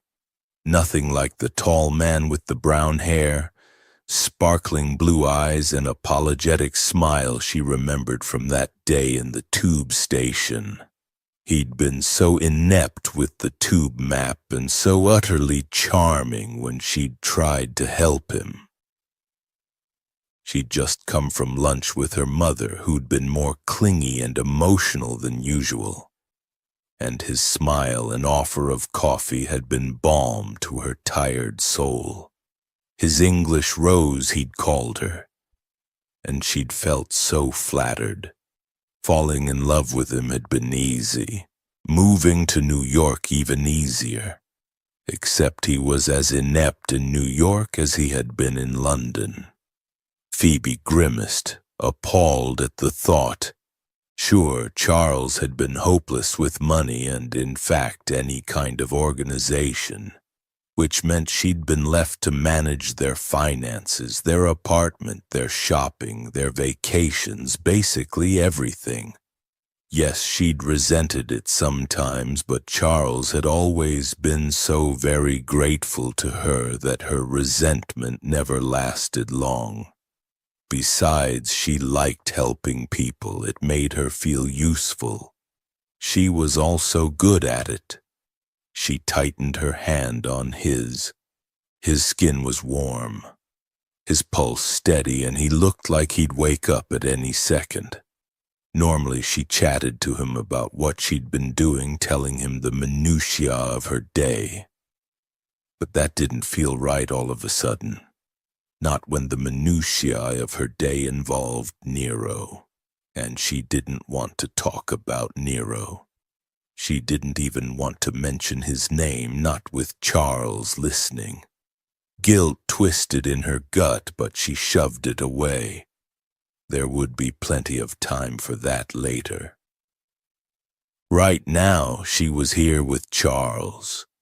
I got a call from Dad, she said into the silence. Just as I was leaving a meeting, actually. It's Lily's birthday in a week or two, and of course he wants me to come home. Mum is always worse around this time of year, and apparently this year it's particularly bad. According to Dad, naturally. She gave a soft laugh. He always talks such rubbish about not being able to deal with Mum and needing me to handle it. He even said he'd pay the airfare, which was nice of him, I guess. She stroked her thumb over Charles's papery skin. It would have been nicer if he'd been paying for me to be there because he wanted to actually see me, but then we can't always get what we want, right? Her mother would be pleased to see her at least. She always needed lots of reassurance when it was Lily's birthday. The sister Phoebe had never met had died of leukemia at 7 years old, long before Phoebe had even been born. Lily, who'd been perfect in every way. Unlike you. The thought was insidious, but Phoebe shoved it away as the music cut out. Getting the phone off the nightstand next to the bed, she looked down at the screen and saw that the battery was dead. Damn it. And she was pretty sure she hadn't brought a cord with her either, which meant that Nero wouldn't be able to contact her. She cursed under her breath. Well, that wasn't going to make him happy, especially as she hadn't mentioned she was going to visit Charles. Without the music to fill it, the silence in the room became thick, a silence that she'd always felt unbearable because of the weight of absence that came with it. But there was no absence in the dense quiet today. It was the opposite. A presence filled it. A presence that crackled with energy, with restless power, with hunger, with life. Nero's presence, waiting for her. I want you to be my lover. Her skin prickled and tightened, her breath getting shorter, an ache gathering down low between her thighs. A fire she kept firmly banked suddenly glowing hot, and no matter how hard she tried to keep them at bay, the memories of the night before slowly began to fill her head. Nero's big warm hand sliding between her legs, caressing her roughly. His mouth at her throat and then lower, brushing over her breasts, his tongue circling her nipple. His lean hips spreading her thighs, his heavy weight settling on her. The stretch of her sex as he pushed his cock slowly and surely deep inside her. Phoebe's breath caught and she closed her eyes, trying to get herself back under control. God, getting turned on now in this room was so inappropriate and wrong she didn't know where to start. Yet she'd told Nero yes, that she'd be his lover. He'd come to her, out of his suite of rooms for the second time in a row, and she'd seen so clearly what that had cost him. His skin pale, gleaming with sweat, the look in his eyes wild. Then he'd seen her, and she'd been up against the wall, pinned by his heat. Before she'd even had a moment to think. It should have made her angry, maybe. She'd woken up that morning alone to find a peremptory message on her phone from him demanding her presence, as if the previous night hadn't happened.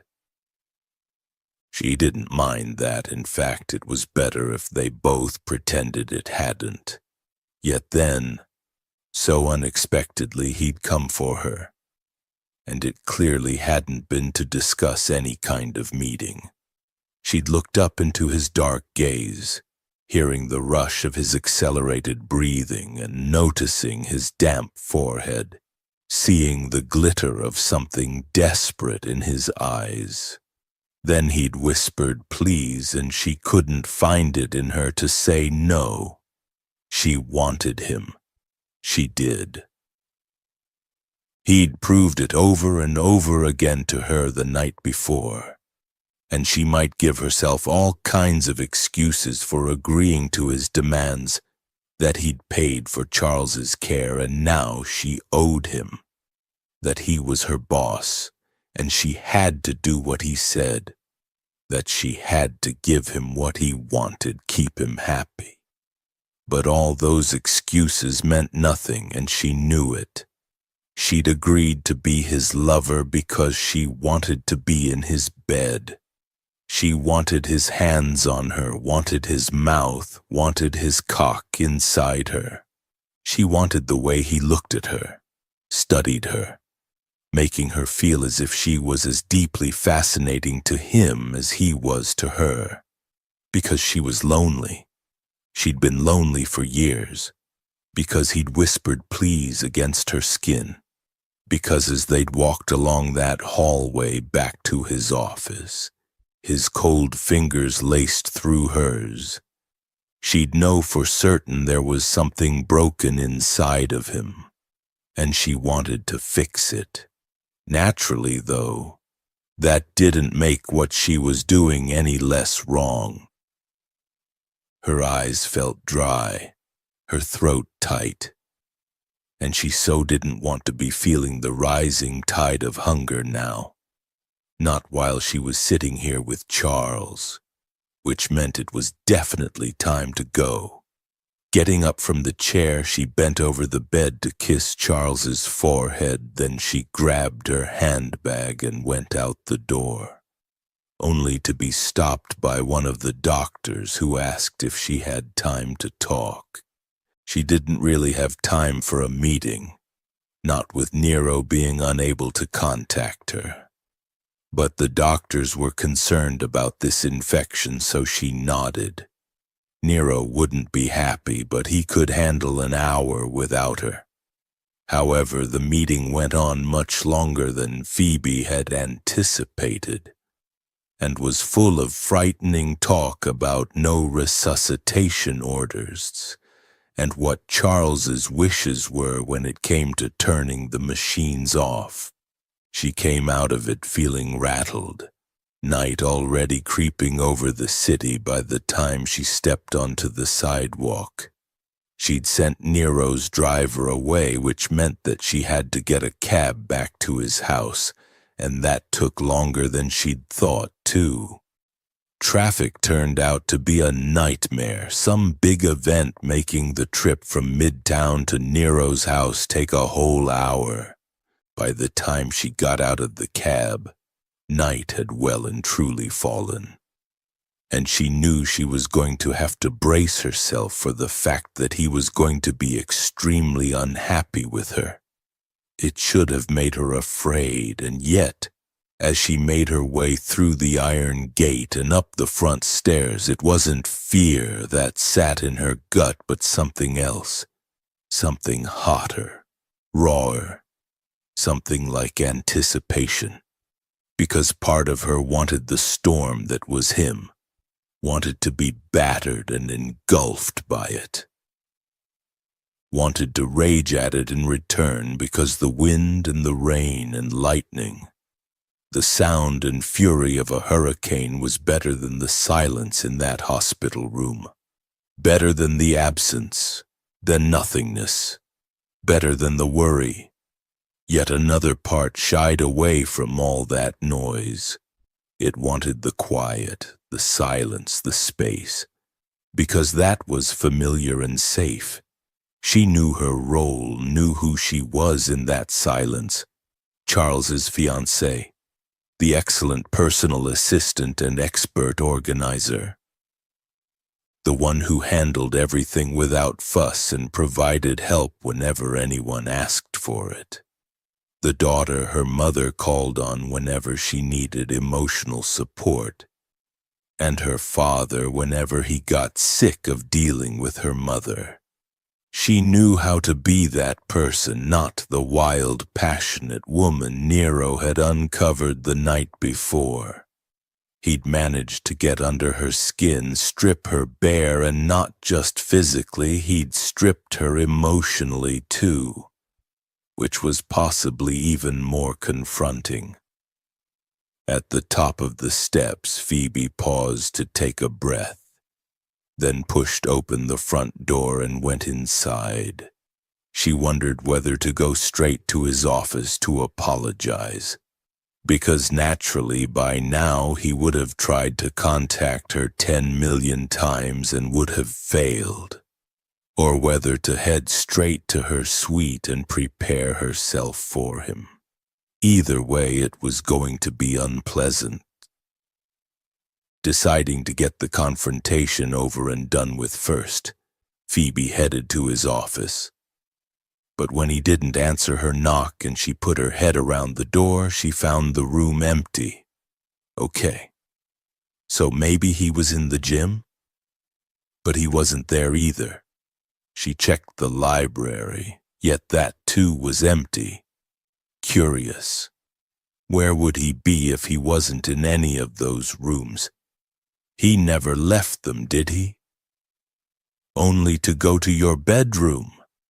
Phoebe turned from the library door and hurried up the stairs.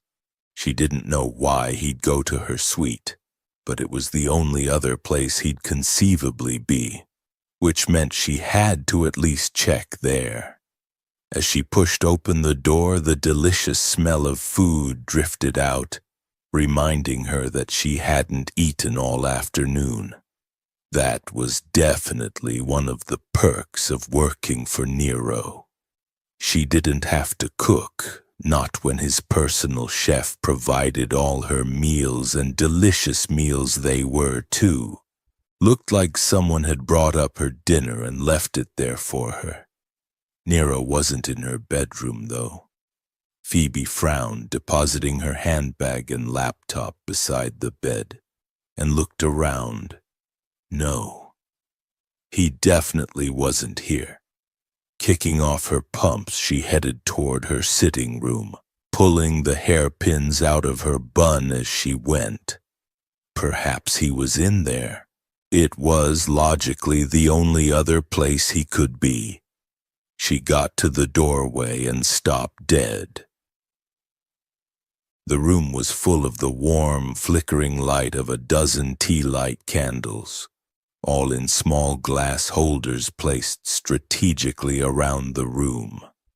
The coffee table had been covered in a snowy white tablecloth, and on top of it were 2 plates of what looked to be Nero's chef's specialty steak, her favorite. There were also a couple of bowls full of roasted vegetables and a wooden breadboard with a loaf of crusty bread on it. A bottle of red wine stood already opened, while 2 crystal wine glasses waited. She blinked at the dinner on the table and at the candles. What on earth was that all about? When James brought up her dinner, he never lit candles or laid a tablecloth or had wine waiting for her. And he definitely never laid out a place for another person. A thread of unease wound through her and abruptly pulled tight. She wasn't alone. Over by the windows, outlined by the light coming from the garden beneath, stood a tall, massive figure. Her heart kicked hard inside her chest as she met Nero's gaze, a black fire of fury glittering in his eyes.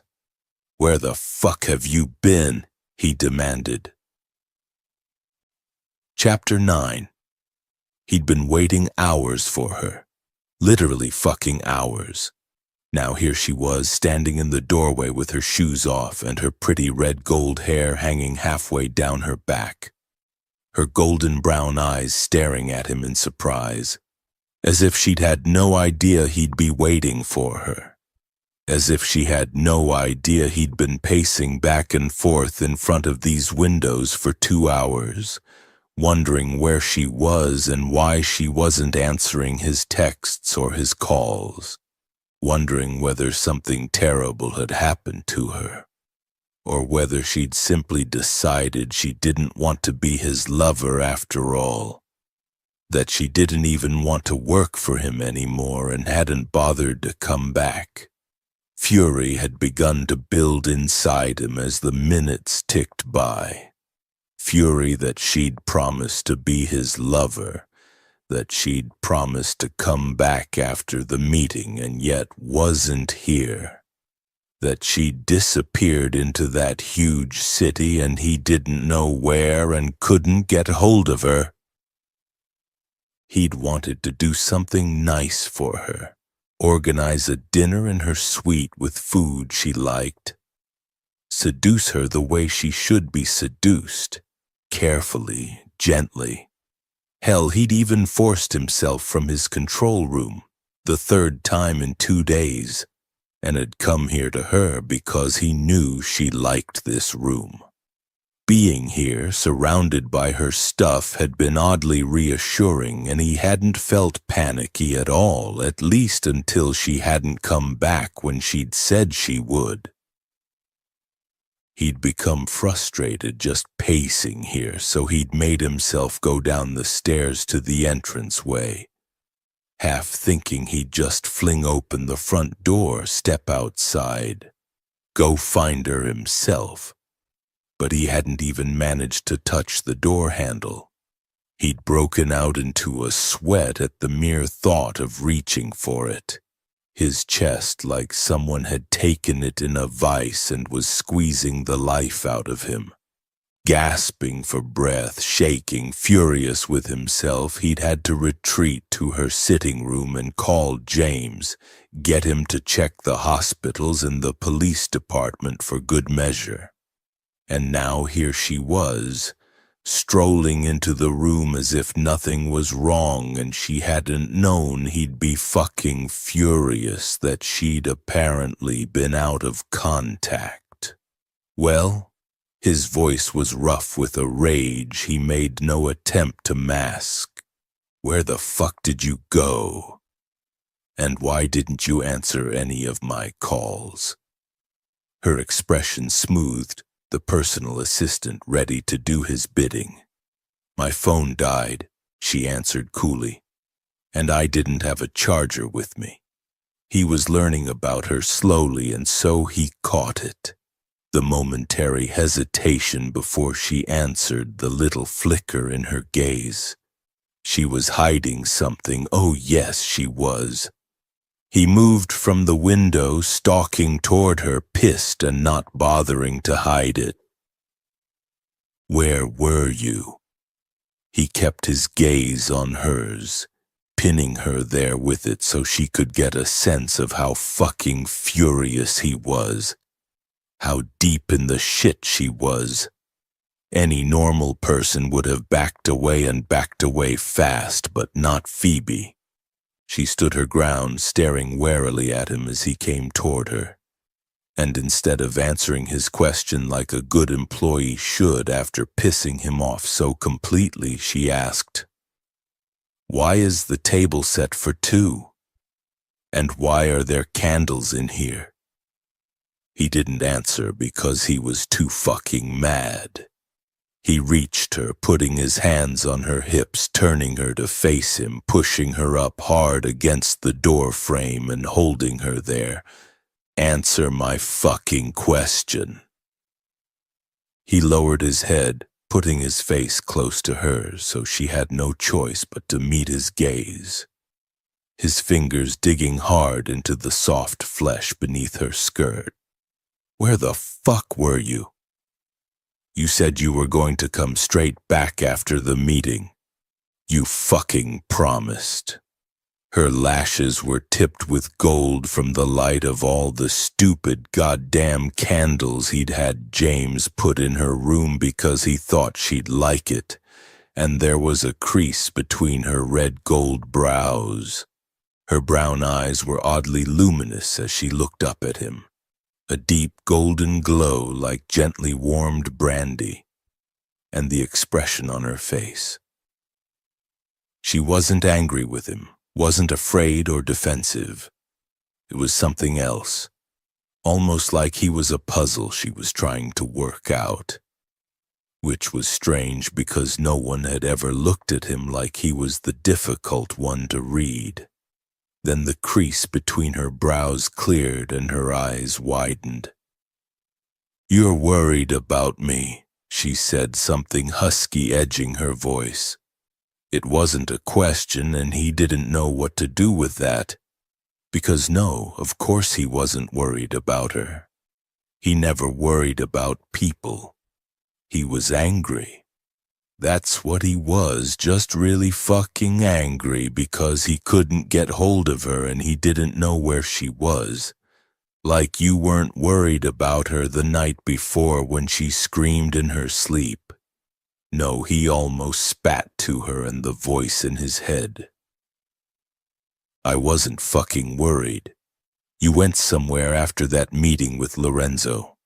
Where did you go? He pressed her harder against the doorframe, easing his body up against hers, not realizing how badly he needed to touch her until her soft warmth was against him. Answer me. Now. Her expression changed, and this time he couldn't read it at all. The look on her face totally unfamiliar. The candles, the dinner. It was for me, wasn't it? Of course it was for you. The words came out as a growl. You needed dinner. Now I swear to God if you don't tell me. I visited Charles. Her gaze roved over his face as if he'd suddenly become a stranger to her. I haven't seen him since I started work for you, and I wanted to check in on him. My phone died, and then the doctors wanted a meeting. It took longer than I thought. So she'd gone to visit her fucking fiancé without telling him. Something coiled tight inside his chest. Something he'd never felt before in his life. It was sharp and hot, and it fed into his fury like petrol poured into an empty petrol tank, making the engine roar. He spread his fingers on her hips, angling her so his hardening cock pressed against the softness between her thighs. No, the word was little more than a growl. You're not going to visit that prick, not on my dime. He lifted his hands, took her face between them. You promised to be my lover, which makes you mine, Phoebe Taylor. All mine. Understand me. She made no move to pull away, only lifting her hands and circling his wrists with her cool, delicate fingers. That look was on her face, the one he couldn't work out, the one that for some reason cooled the terrible heat of his anger, yet at the same time made his chest tighten. It's okay, she said quietly. You don't have to be jealous. What the actual fuck was she talking about? He scowled. I'm not jealous. Of course you are. You were worried about me, and now you're jealous I went to see Charles. That's why you're so angry. Her thumbs rubbed gently on the skin of his wrists, soothing him. But you don't have to be. Charles is suffering from a particularly stubborn infection. I wanted to make sure everything was okay. There was a minute break in her voice, just the slightest hitch, but he heard it. The sound did strange things to him. It made him spread his fingers so he was cradling her jaw between his palms rather than gripping her. Made him stare down into her lovely eyes so he could see what was going on with her. Because suddenly that was more important than his anger, or making sense of the ridiculous jealousy accusation. Had seeing her fiancé upset her? You're sad. The remnants of his anger caught in his voice. What happened? Phoebe blinked as if the question had surprised her. She stopped, her throat moving as she swallowed, her lovely eyes filling with something he had no trouble at all reading. Pain. Yes, I'm sad. The feeling in his chest got tighter. Why? She took a breath. The infection is pretty serious and it's not responding to treatment. The doctors are talking about not resuscitating him if the worst happens. He didn't really understand because he'd never loved anything in his entire life, but he could imagine. What if that was her in that hospital bed? What if it was she who was dying? The thought made him oddly frantic, and because he didn't know what else to do, he lowered his head and brushed his mouth over hers. Phoebe went still, her fingers tightening on his wrists. He kept his hold gentle, not even sure why, because gentle was something he definitely wasn't. Yet, like the night before, this moment, Phoebe seemed to require it. Something about her distress, her pain, made him desperate, and even though all his instincts were telling him to take her hard, fast, and bury that desperation inside her, he ignored them.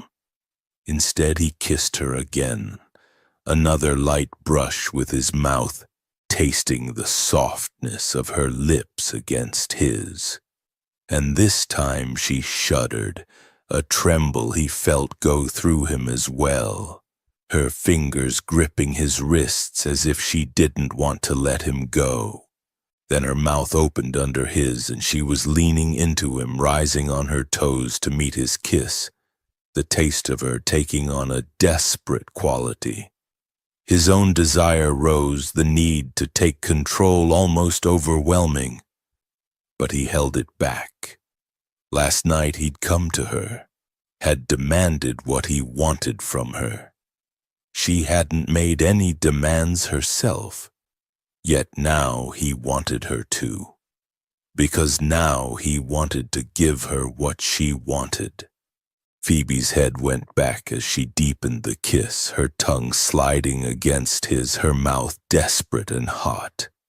The taste of her desire was sweet, the purest aphrodisiac, and he found himself wanting to pull back if only to make her chase him, make her even more desperate. Abruptly, she let his wrists go, winding her fingers in his hair, pressing her body against his. The softness of her breasts to the hardness of his chest, the heat between her thighs to the rigid length of his cock. She kissed him harder, deeper, a frantic edge beginning to enter into it, as if she was escaping something or throwing herself into something. He didn't know what that something might be, but he did know he wanted to help her. And if escape was what she was after, then shit, he'd give it to her.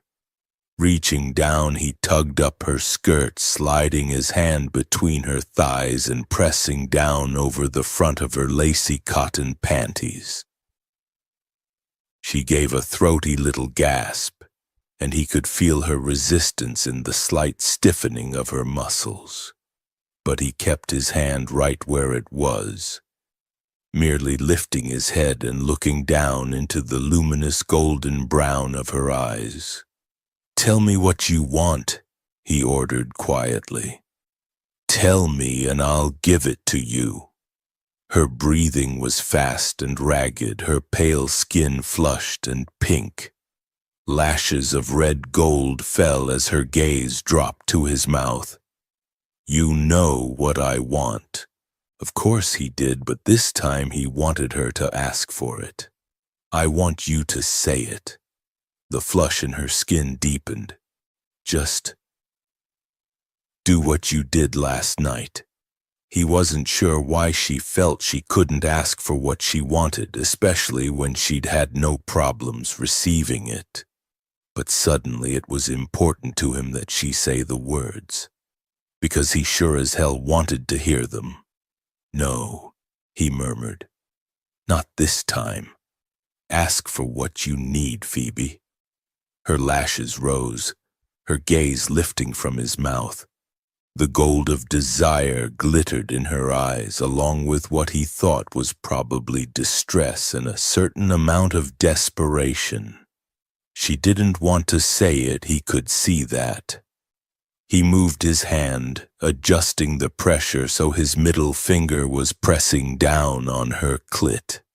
The breath hissed in her throat, her pupils dilating, her mouth opening. Oh, God. Her voice was husky and thick. "Ask me." He shifted his finger, circling the pressure on her clit, watching her face. "Do you want my hands, my mouth, or my cock? Which is it, Phoebe? Tell me." Another shudder went through her and her head tipped back against the wood of the door frame. She wasn't resisting now, letting him use his fingers on her pussy. But that wasn't what the point of this was. He knew that now. She looked up at him from underneath her lashes, her body shaking as he kept the pressure on, rubbing against her clit. Then at last she whispered thickly, "Your mouth." His own hunger flared at her surrender, at the needy note in her voice. But he kept himself under control. There would be plenty of time later to take what he wanted. This was for her. "Where?" he growled, altering the movement of his finger, varying the pressure, and was rewarded by another gasp. "Where do you want my mouth?" The sound of her breathing loud in the space between them. I want it." She took a ragged breath, her breasts pressing against his chest. "I want it." "Where your hand is." Jesus, she was such a prim little thing. He lifted his free hand and put it on the door frame above her head, leaning against it. Then he bent his head, brushing his mouth against her jaw before moving down to the side of her neck. "Your pussy," he breathed against her skin. "Is that where you want my mouth?" "Yes." God, yes. But he wasn't letting her off the hook that easily. She found it hard to ask for what she wanted, that much was clear. Which meant he was going to make her. He nipped her ear, making her jerk against him, and at the same time he increased the pressure on her clit. The heat coming off her was incredible, and he could smell the musky scent of her arousal. Christ, she was desperate. "Then say it." He gave her another nip. "Give me the words. All the dirty ones, Phoebe." A low, frustrated moan broke from her. "Your mouth on my pea-pussy, Nero." She stumbled only a little on the word. "That's what I want. Please. God, please." A surge of triumph made him open his mouth against her neck and bite the delicate cords at the side of it. Not hard, but enough to give her an extra jolt of sensation as a reward. She inhaled sharply and he grinned against her skin. "Good girl," he murmured. "Your wish is my command." He dropped to knees in front of her, his mouth already watering, desperate to taste her because he hadn't gotten a chance the night before. His first instinct was to shove her skirt up around her waist, rip her panties off, and dive right in. But this moment wasn't about what he wanted. It was about her and her needs. So even though it was more difficult than it should have been to do so, he made himself take it slow, sliding her skirt up her thighs in a caressing movement. She shivered and he tipped his head back to look up at her. She was leaning back against the doorframe, staring down at him, her eyes darkening except for those brilliant golden flecks.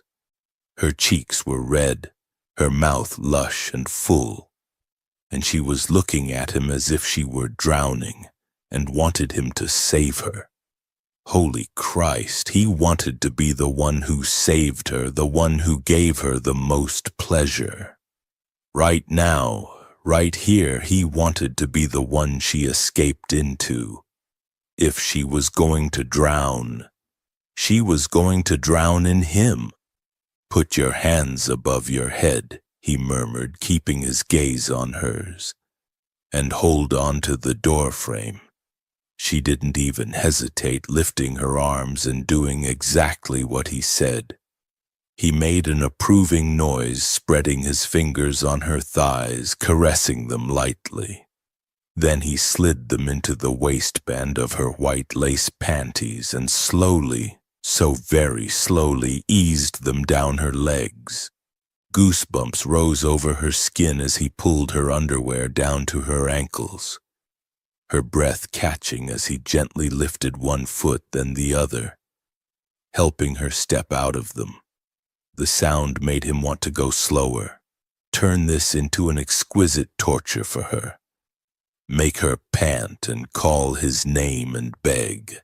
Make her forget everything but his hands on her, his mouth on her. Make her forget everything except him. Nero closed his fingers around her slender ankles.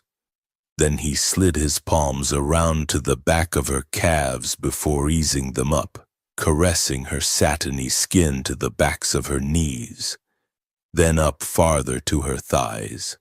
She made a sighing sound, and he glanced up, wanting to see the expression on her face. She looked dazed, her head back against the door frame, her arms lifted above her head, her knuckles white as she clutched the wood. Nero. Her voice was raw. Now. But he only moved his thumbs on her thighs, caressing her, drawing out the moment as long as he could. But her pussy was right in front of him, and the scent of her arousal was making his mouth water even more. His cock pressing against the front of his pants painfully hard. Sliding his hands up to her hips, he pinned her in place and leaned in, nuzzling the soft thatch of damp red gold curls between her thighs. She shivered and her hips tilted, trying to angle herself so he could taste her where she needed it most. But he pressed down harder, pinning her in place so she couldn't move. If she wanted to escape, he'd help her. He'd give her as much pleasure as she could stand and then some. Spreading her gently, he uncovered her stiff little clit, lightly touching his tongue to it. Her hips lifted against his hand, a choked sound escaping her. Nero. He liked that. He liked his name with the stutter at the beginning of it. He did it again, soft, light licks against her clit, the taste of her exploding against his tongue. Salty with a tantalizing hint of sweetness. So fucking delicious. She made him so hungry, goddamn starving. He forgot himself, one hand sliding around to the door frame and urging it forward, tilting his shoulder so he could hook her leg over it, opening her up to give him greater access. Then he was spreading apart the soft, slick folds of her pussy with his fingers and leaning in, licking her straight up the center before pushing his tongue deep inside her. She groaned. Yes. Oh my God, yes. He should have gone slower, he knew he should have, but he couldn't stop himself now. The taste of her was in his mouth, in his nostrils, in his head, everywhere, and he couldn't get it out. It was maddeningly erotic and as intoxicating as fuck, and he couldn't get enough. He slid the hand on the back of her thigh up to cup her delicious ass, digging his fingers into her soft flesh as he pushed his tongue deep into her pussy, making her cry out, a shudder shaking the length of her body. Holy fuck, he loved that throaty, husky sound. It drew a rough growl of approval from him as he stroked her wet flesh with his fingers, rubbing his thumb over her clit as he worked his tongue inside her. Phoebe shifted her weight, leaning into him, her hips rocking against his mouth, words spilling out of her mouth, telling him to keep going and not to stop, not ever to stop. Luckily, he wasn't planning to. He used his fingers, he used his mouth. He licked deep inside her, nipped at her delicate flesh, sucked on her clit until she was pleading with him. Until she wasn't clutching the doorframe anymore but had wound her fingers into his hair and was pulling hard on it, whispering over and over, almost incoherent, "Make me come, Nero. Please, please. I need to come. Now, God. Please. So he did. One hard stroke with his thumb and a deep thrust with his tongue, and she came, screaming his name. Phoebe didn't want to come down from the intense adrenaline high of the orgasm, shaking her soul apart. But the hard wood of the door frame was digging into her back and her legs felt like rubber. And she knew that if she didn't pull herself together, she'd probably fall down. So reluctantly she opened her eyes and looked down at the man kneeling at her feet. He was staring back, his eyes full of intense masculine satisfaction and heat. Her fingers were still wound in his silky hair, and she had the impression she'd pulled hard on it as he'd worked his wicked magic with his tongue. A flush began to creep over her. Dear God, had she really said those things to him? Had she really told him what she'd wanted him to do to her? She'd never been so explicit in her life before. She had certainly never said those things to Charles in bed. What had come over her? You know. Nero. It had been Nero who'd come over her, stalking across the room toward her, trailing fury in his wake. She'd thought he'd be displeased, but she hadn't expected him to be quite that angry with her. She hadn't expected candlelight or dinner either. Her favorite dinner with a white tablecloth and crystal glasses. She'd been struggling to take that in when he'd pushed her up against the door frame. Anger he'd pushed her up against the door frame. Anger pouring off him, demanding answers, and her own anger had risen until she'd looked up into his furious dark gaze, and it came to her why he was so angry. He'd been worried about her. She could see it glinting in the depths of his eyes.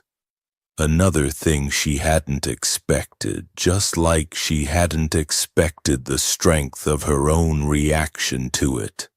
She couldn't remember the last time someone had been worried enough about her that they'd gotten angry. Sure, her father got angry with her a lot, but it wasn't because he was worried. It was because she wasn't Lily, she knew that. Her mother sometimes, but it wasn't worry for Phoebe. It was worry for herself and her nerves. And Charles? Well, he hadn't worried about anything much when she'd first met him, which she'd found refreshing and a relief. Except sometimes she wondered if his lack of worry about her meant he didn't care. Nero did, though. Judging from his rage, he cared a lot. She'd told him she visited Charles and he'd become incensed. And another realization had hit her. He was jealous. Worried and jealous. Of course, he'd denied it, but she knew the truth. It had made her chest hurt. Made her want to reach out and touch him, stroke his face, calm him, soothe him. Tell him that it was okay, she was back. And he had no need to be jealous, not of Charles, because it wasn't like he was going to wake up anytime soon. And then, perhaps the most unexpected thing of all, Nero had picked up on the slight sound of pain in her voice, the sadness and grief she always felt after visiting the hospital. And he had wanted to know why she had those feelings. The question had shocked her because wasn't it obvious why? But the look on his face. He'd been totally genuine. She'd tried to explain, but it soon became obvious that he didn't really understand, which had felt painful to her. Not because he didn't understand her, but because of what it revealed about him. If he couldn't imagine losing someone he loved, then he'd either never lost anyone or he'd never loved anyone. and she suspected it was the latter. It made pity curl inside her chest because surely, he'd experienced love in some form. That he had problematic relationships with his family was clear, but he must have loved his parents. She'd wanted to ask him more about it, but then he'd kissed her, light and gentle, as if he wanted to comfort her but didn't know how. It had made her heart hurt, brought home to her the awareness that she wasn't alone, that she wasn't back in the apartment she'd once shared with Charles, with nothing but reminders and loneliness everywhere. That there was a man right in front of her who was alive and vital and warm, who'd been worried about her, enough that he'd gotten into a rage that she hadn't turned up, who'd given her candlelight and dinner, a man who was broken inside and yet was trying to know her all the same, a man she was abruptly so hungry for she felt like she'd fall into pieces if he didn't touch her right away. Phoebe looked down at that man now, studying his brutal, beautiful face. Straight, dark brows and that proud blade of a nose, broad cheekbones and the hard line of his strong jaw, his mouth with its surprisingly sensual bottom lip and the thick, inky lashes that framed his eyes. And God, those eyes, black as night, full of rough heat and darkness one moment, obsidian sharp and glittering the next. Eyes that made her feel for the first time that she was being looked at by someone who actually saw her. Something pulled tight inside her chest. "Thank you," she said, not realizing she was going to say it until it came out. His mouth curved. "For making you tell me what you wanted, or for making you come?"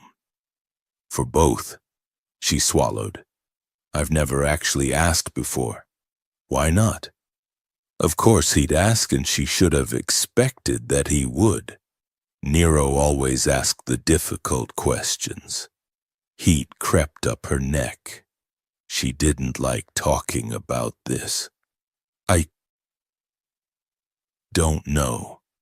I suppose I never felt very comfortable with the idea. Are you ashamed?" "No," she said slowly, thinking about it. "It's not because of that." "Then what?" Carefully he began to smooth her skirt down. "There's nothing wrong with asking for what you want, Phoebe." She took a breath, the careful, almost tender movements of his hands on her pulling at the tight thread in her chest. "No, I know. But—" She paused. "I guess it feels selfish sometimes." A black flame leapt in his eyes. "There's nothing selfish about wanting me to eat you out, sweetheart, believe me." Her cheeks heated at the words, which was ridiculous since that's exactly what he'd just done to her. "What about you?" she asked, changing the subject as he got to his feet.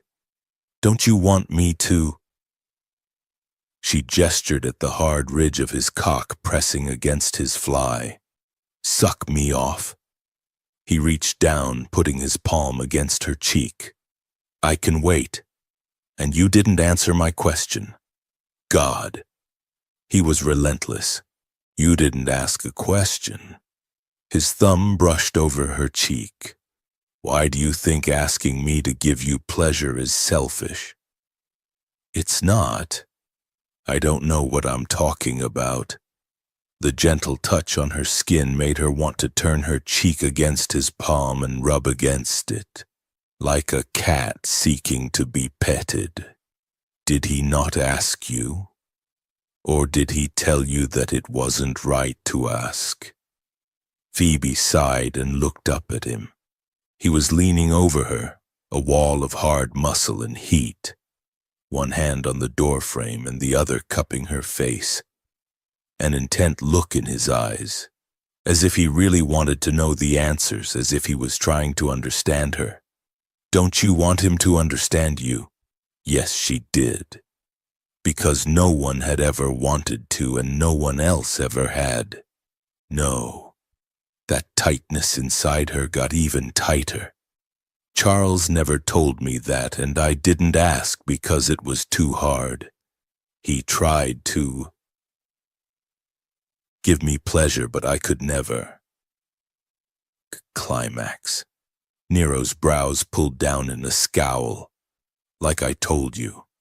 He must have been doing something wrong because I have no problems with making you come. She flushed at the very male note of satisfaction in his voice, oddly pleased by it. He got impatient, she admitted, trying not to feel disloyal. And it was easier to give him what he wanted. At least it made him happy and not just frustrated and angry.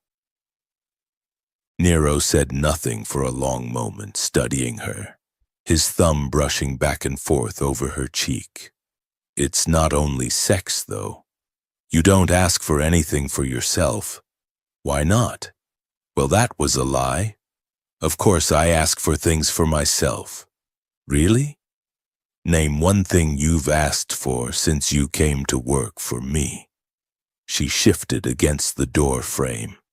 Money is a good start. Your salary comes in return for the work that you do. It's not given to you. God, why did he want to know this stuff? Why was it important? Maybe she didn't want him to know her after all. I'm not sure I want to talk about this, she muttered, glancing away. I don't see how it's relevant, because I want to understand. His fingers firmed on her cheek, gently drawing her gaze back to his. I want to understand you. Why? The question was blunt and almost thrown at him, but she didn't have it in her to say it any other way. I'm only your personal assistant that you happen to be sleeping with. Why should you want to understand me? That look on his face was full of fierce concentration, as if she was an ancient text he was struggling to decode. I don't know, he said, and she heard it then, the note of almost desperation in his voice. I only know that I do. Chapter 10. Her skin was so soft against his palm, and he could still taste her in his mouth. And he was so hard he hurt. And he didn't know why he was talking to her when all he wanted to do was fuck her. But it felt like understanding her was more important than anything. He'd never felt this way about another human being before, and he wasn't sure he liked it. No, scratch that, he fucking hated it. But hating it didn't stop the feeling inside him or the need. As if she was a strange and unknown country he was desperate to explore every inch of. There was a look in her eyes that he couldn't decipher, though it had a soft element to it that he felt like a caress. There's nothing much to know, she said after a moment. I'm just an English girl who fell in love with an American and came to live in New York. Full stop. No, there's more than that. He knew that much. He could sense it. Why did you come here? She opened her mouth and her stomach rumbled, making her blush suddenly. Of course. Dinner. She needed to eat. He pushed himself away from her, reaching into his pocket for his phone. Tell me while I organize James to heat up the dinner. He didn't wait for her to respond, typing in a quick message to James to come and collect the plates. Then he turned back to her and slid an arm around her waist, drawing her away from the door and over to the couch. She went with him without protest, leaning into him, which he liked. and when he sat down on the couch and pulled her down beside him, she didn't resist. Keeping an arm around her waist, he reached out to the bottle of wine he had brought up with the dinner and poured a glass. Then he sat back, tucking her in close to his body because he wanted the warmth of her right next to him, and handed her the glass of wine. "Talk," he ordered. "Why did you come to New York? Why didn't you want to stay in London?" Phoebe settled against him, nursing her wine glass. Charles's work was important, and he didn't want to leave New York, and I thought I needed to get out of London for a bit. There was a slight catch in her voice. He stared down at her face, trying to work out whether it was pain he saw there or something else. "Why?" She sighed. "My parents. My father is very exacting, shall we say, and my mother is a bit of a basket case. She needs a lot of emotional support, which Dad doesn't do, and so I had to provide it for her. It's fine. I don't mind doing that, but it got a little draining. So when Charles asked me to come to New York with him, I said yes. That seems like a good plan." Phoebe took a sip of the wine, her gaze directed at the glass. "Yes, but Mum was very upset and Dad was angry. He wanted me to stay and look after her. According to him, he could never get anything done while she was around because she was so demanding. But you didn't stay." "No, I needed a break. But I still get constant calls from both of them. Dad keeps wanting me to come home, and so does Mum, for different reasons." She took another sip of wine. "They don't actually want to see me, though. They just want me to be around to make their lives easier." Her expression twisted all of a sudden. "That doesn't sound very grateful, does it?" He didn't like the bitter note in her voice, the echo of pain. It felt painful to him, too. Tightening his arm around her, he tucked her even closer, finding somehow that holding her helped.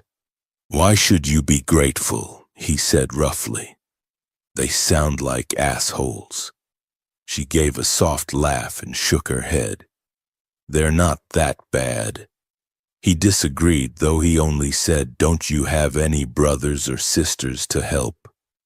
"No. I want to say I'm an only child, but I'm sort of not." "What does that mean?" "I had a sister, Lily, but she died before I was born. She had leukemia. My mother had me pretty soon after Lily died, and she didn't have any more kids, so it's only me." She paused, swirling the wine around in her glass, and he had the feeling she was going to say something important, so he stayed quiet, watching her pale face. "Mum told me that she had me to fill the gap left by Lily's death because she needed something to love. But Dad didn't want another child. He'd never got over Lily's death and was angry with Mum for getting pregnant with me." Nero felt all his muscles tightening. "Did he do anything to you?" Phoebe glanced at him in surprise. "Do anything to me?" "Who? Dad?" "Yes." He knew asking the question had given something away, but he couldn't help himself. He had to know. Fathers could be assholes. And he suddenly found the thought of Phoebe's father hurting her absolutely impossible. "What do you mean, do anything?" There was a faint crease between her brows. Fuck, he shouldn't have asked the question, especially when it was clear now that Phoebe's father hadn't hit her or abused her or any of the other terrible things fathers did to their children. Because if he had, she wouldn't have needed to ask what he meant. Did he get angry with you? Nero asked instead, hoping like hell Phoebe wouldn't have picked up on his tension. Phoebe glanced down at her wine again. Oh, Dad was always angry. He liked things done a certain way, and he didn't like fuss, didn't like emotional displays, which meant my mother was constantly disappointing him. There was another pause. I think I constantly disappointed him too. Actually, no. He would have had to care about me in order to find me disappointing, and I don't think he cared enough. I wasn't Lily, and the most important thing about me was that I deal with Mum so he didn't have to. Again, that bitter note in her voice. It hurt her that her father didn't care. That upsets you, he said carefully, watching her expression. She tilted her head, looking up at him. Of course it upsets me. I mean, I've come to expect it now, but still. She lifted one shoulder. They're my parents, and you can't help hoping for more from them. She said it like it was obvious, something that everyone knew, except he didn't. It had become clear early on to him that he could never expect anything from his parents. His mother hadn't been able to leave his stepfather because of her debts, and his real father, his father hadn't even acknowledged his existence until Nero had been discovered and the media went apeshit, forcing Cesare into a response. Nero hadn't been upset by that. His mother had no money and needed his stepfather to help her. And as for his actual father, well, sure, he was angry that the guy had regels bekant om hem, doch net eenmaal gezicht na him. Maar hij wie net gemoed. En hij hoopte beslis net op meer, want wat wie der meer. Phoebe's forehead creased. You do know what I mean, don't you? Of course I do, he lied, irritated with himself that he didn't understand. But you shouldn't care about what they think. Why should you when they don't care about you? Her gaze dropped to her glass again. Mum kept telling me I wasn't a replacement for Lily. But sometimes when she was very upset, she'd drop comments along the lines of how I'd never take her place, or why couldn't I be more like her? Or how much better everything would be if she was alive today. Phoebe stopped. Is our dinner coming soon, do you think? It was a blatant change of subject, but this time Nero knew why. This whole conversation was upsetting her. She loved her parents, that was obvious, and it was just as obvious that they didn't deserve her love. They'd lost a child, but even so, they had a child right in front of them. A generous, warm, giving child who, from the sounds of it, only wanted to make them happy. And they'd ignored her. Anger coiled tight inside him, and he found himself reaching for the glass in her hand, taking it from her, and putting it on the coffee table. Then he took her face between his hands, turning her resolutely back to him and looking into her lovely brown eyes. He didn't know what to say to her, but he had to say something. They don't deserve you, he said fiercely. Not your mother or your father. No, you weren't the daughter they lost, but you're still their daughter. They shouldn't have said those things to you. They shouldn't have hurt you. She blinked. I'm not hurt. You are. I can see it in your face. And he could. It was obvious to him now. Just like it was obvious that she was trying to hide it. And I think you don't want to care, but you do. Her throat moved as she swallowed, her gaze flickering away from his before coming back. It's silly, she said thickly. I shouldn't let it get to me. Lily was my sister, and of course my parents loved her. Of course they grieved over her. But she trailed off. But you wish they saw you, not her, he finished. Those lovely eyes of hers came sharply back to his, and she just looked at him in silence for a long moment, and he saw with a sudden jolt the glint of tears. Yes, her voice was little more than a scrape. That's exactly what I wish. His chest tightened, and he wanted to say something more, something that would make it better, take away her tears. Because Phoebe crying felt wrong on just about every level there was, but he couldn't think of the right thing. He'd never had to comfort anyone before, and he didn't know how to do it. So all he said was, "I see you, Phoebe. I see you." A tear slipped out and slid down her cheek, and he thought maybe he'd said the wrong thing.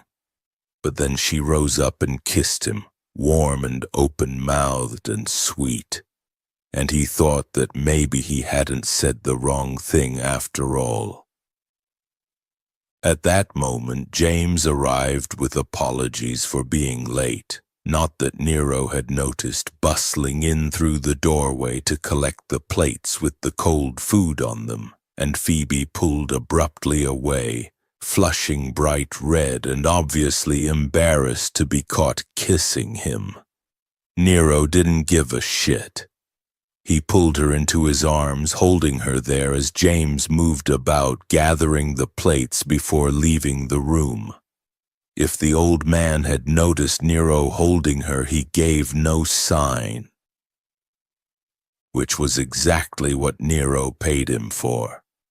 "You shouldn't do that," Phoebe said, even as the resistance bled out of her and she relaxed against his chest. "It's not a good look for me to be seen like this with you. James doesn't care, and anyway, I pay him to be discreet." Nero had never held anyone before, not like this, and he decided he very much liked it. Having her warmth and her soft weight against him made him feel like a lion with a kill. Christ, if anyone tried to take her away from him, he'd probably bite their head off. "You're my boss, though." "Yeah, and—" He tightened his arms around her. "Tell me more about you." She put her head against his shoulder, the red gold silk of her hair trailing all over his white shirt like spilled brandy, angling her face so she was looking up at him. "I think I've said quite enough about me. Do I get to hear why you lit all the candles in here and got the chef to make my favorite dinner?" It pleased him that she'd noticed. "Because I thought you might like them, that's all." Her mouth curved. "I do like them. How did you know the steak was my favorite?" "It wasn't hard. I asked the chef. And the candles? I hope James didn't have to go far for them." Something about the sentence jolted him. The assumption that he'd sent James rather than getting them himself, maybe. "You couldn't have gotten them yourself, and she knows that. James does what I pay him to do." The words came out as a growl. Phoebe's gaze flickered. There was a moment's silence. Then she said very carefully, "You always get other people to get things for you, don't you?" Something unsettled twisted inside him. "I'm very busy." He couldn't keep the slight edge from his voice. "I don't have time to do a lot of things myself." "Of course." She looked down at his chest and put her hand on it, stroking him with her thumb through the cotton of his shirt, the way she had earlier that day, soothing him. "Did you think about going to look for me? This afternoon, I mean." I was just about to send James around the hospitals, so yes, that's not what I meant. Her lashes rose, her clear gaze looking into his. I mean, did you think about going to look for me? He didn't quite understand what she was getting at. What do you mean? You were worried about me. She said it like it was a fact. But you didn't go out to look yourself. A cold sliver of awareness slid down his spine, but he resolutely ignored it. I wasn't worried. Then why were you so angry because I couldn't get hold of you? The words sounded hollow for some reason which made him irritable. And I'm paying you to be available 24/7. I don't like wasting my money. Her attention remained on his chest, her hair a curtain around her lovely face. So that's all I am to you? A waste of money? No, that's not what I said. He scowled and tightened his arm around her, pressing her more firmly to him. I don't like not getting what I want when I want it, especially when I'm paying for it. And you weren't there where I wanted you. She didn't say anything, only nodded her head as if accepting this.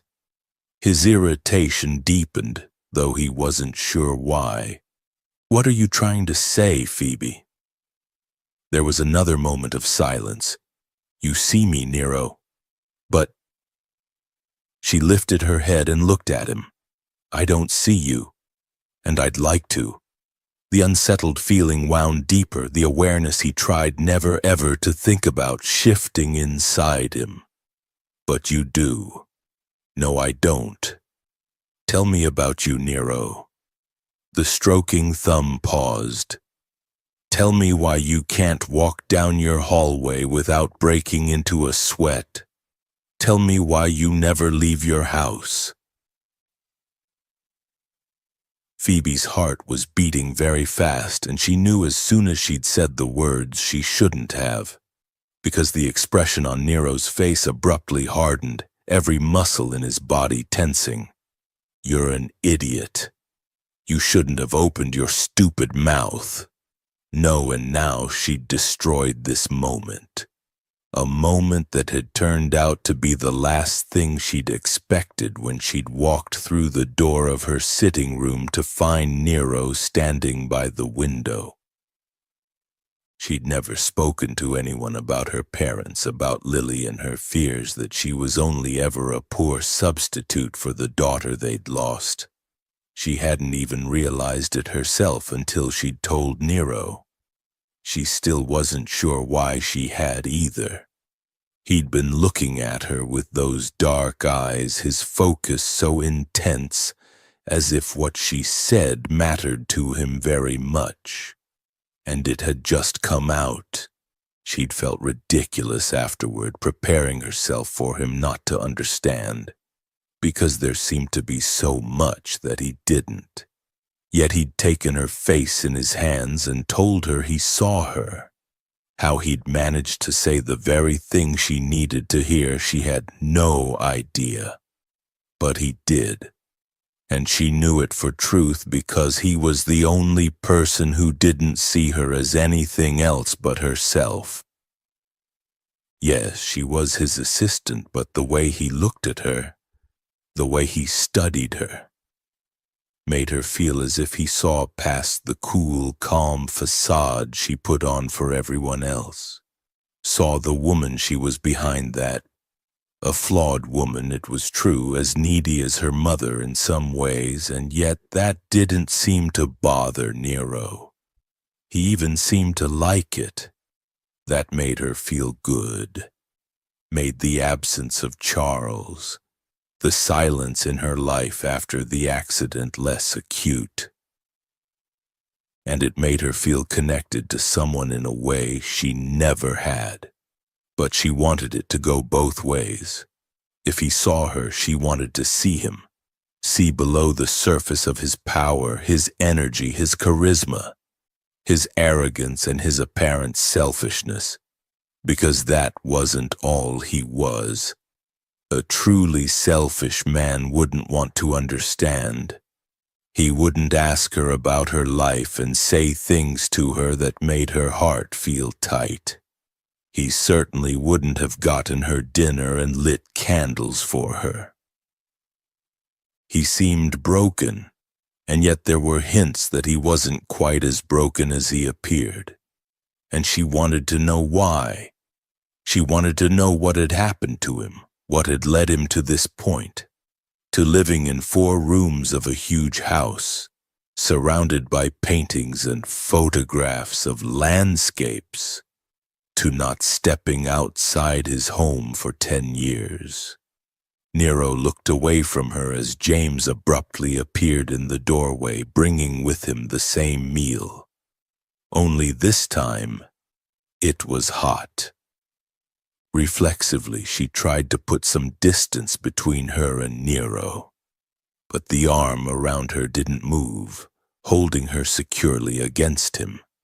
She had no choice but to relax against his big, hard body as James fussed around with the meal. She didn't look at Nero, but then she didn't have to. She could feel the tension in him. The topic of conversation was very obviously not to his liking. Maybe she should let it go. It had been a long time since she'd eaten dinner with someone. A long time since she'd been held in someone's arms outside a bedroom. And that felt good, too. She and Nero hadn't had any opportunity for plain old conversation. And she liked the thought of sitting here with him talking as they ate dinner together. James topped up the wine glasses, made last-minute adjustments to the plates, and then left the room. A deep silence fell. "You don't have to say anything," Phoebe murmured, wanting to keep hold of the moment, not shatter it. "It's none of my business." Nero removed his arm from around her waist and sat forward on the couch, pulling the plates toward them and dealing with the napkins. He remained silent, so he didn't want to continue the conversation. Well, she couldn't force him. Sure, she'd told him all about her issues, but that had been her choice. She hadn't had to do that. "I already told you I don't like people," he said unexpectedly, "and I prefer not to have to go out if I don't need to." He glanced over his shoulder at her suddenly, giving her a challenging stare. It's no big deal. He hadn't denied it, which meant the rumors were true, not that it was any big shock to her. She'd seen the sweat on his brow, heard the rapid sound of his breathing in the hallway, felt how cold his fingers had been in hers. She'd guessed already. He hadn't been outside for 10 years, and worse than that, he now lived in 4 small rooms in his giant house. But he's here now, in your sitting room. He came for you. Warmth moved through her, deep and slow, though she tried not to let him see it as she held his ferocious black stare.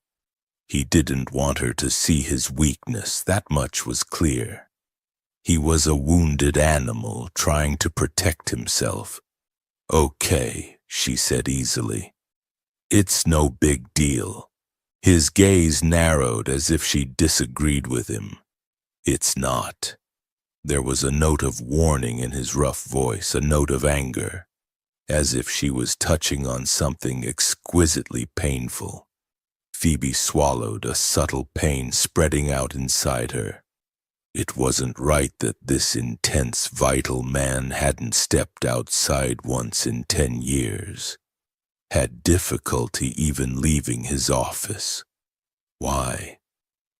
What had happened to him? He didn't look like he'd be afraid of anything or anyone, and yet, was it agoraphobia? Or was it something else?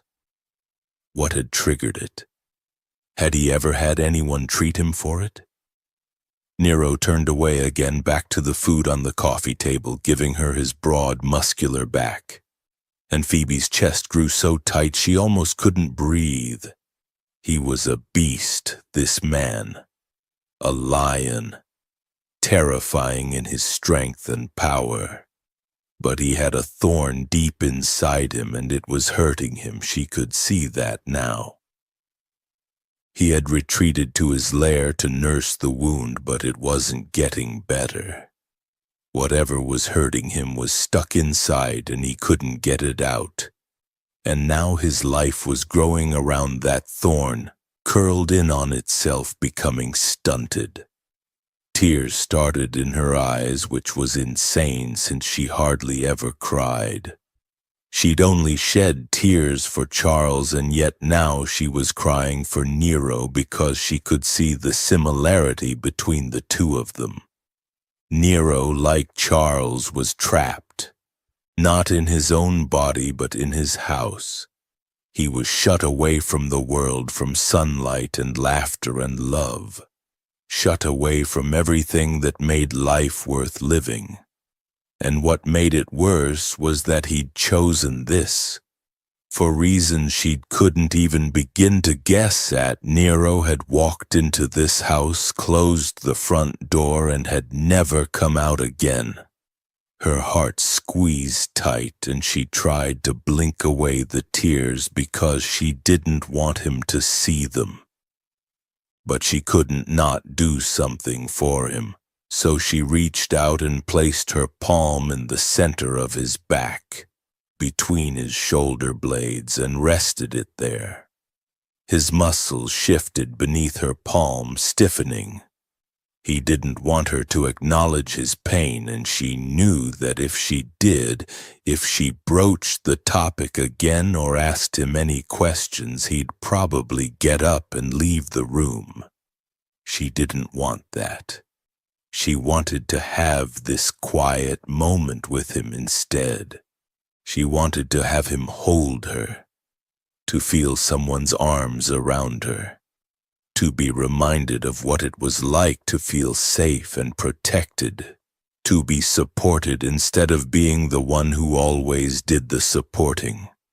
Yes, the lion was hurting, she knew that.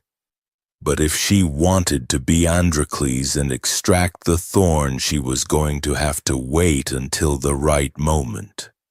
That moment wasn't now. She slid her hand up his back and threaded her fingers through the silky black hair that brushed over his collar instead. "Can you pass me my knife and fork?" she asked. "I'm starving." Chapter 11. Over the course of the next few days, Nero didn't send Phoebe out on any errands for a change, and the only meetings she'd been ordered to attend had been virtual ones where she'd taken notes and even, to her surprise, had her opinion asked once or twice. Then after the meetings, Nero had come into her sitting room and they'd gone over some DS Corp staffing issues right there and then. He'd smiled at her a couple of times, giving no sign he found being in this room difficult. Once, when she'd made some dry comment, he'd even laughed. It had thrilled her that she could draw that out of him, the laugh, the smile. He'd even gone so far as to ask some idle questions about what movies she liked and whether she read a lot.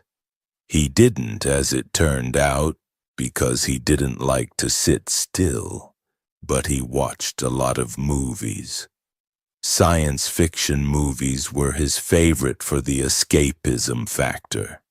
She decided right then and there that she couldn't leave him to rot in those same 4 rooms, that she was going to help him if she could, and if he could make it to her sitting room, then he could make it to other parts of the house too. He might not want to talk about his agoraphobia, and he might only come to her room at nights. She never went to his wherever it was he slept. But it was clear that given enough incentive, he could push himself beyond his limitations. She just had to give him enough incentive. The day after that, she accidentally on purpose left her phone in her room and went into the downstairs dining room, which looked out into the garden. The room also had massive doors that had been pushed back so the scent of roses had drifted in, along with the drowsy summer heat and the faint sounds of the city beyond. She had James set the table for lunch, and when Nero came and found her, because she knew he would and that he'd be angry about it, she told him to sit down and have some lunch.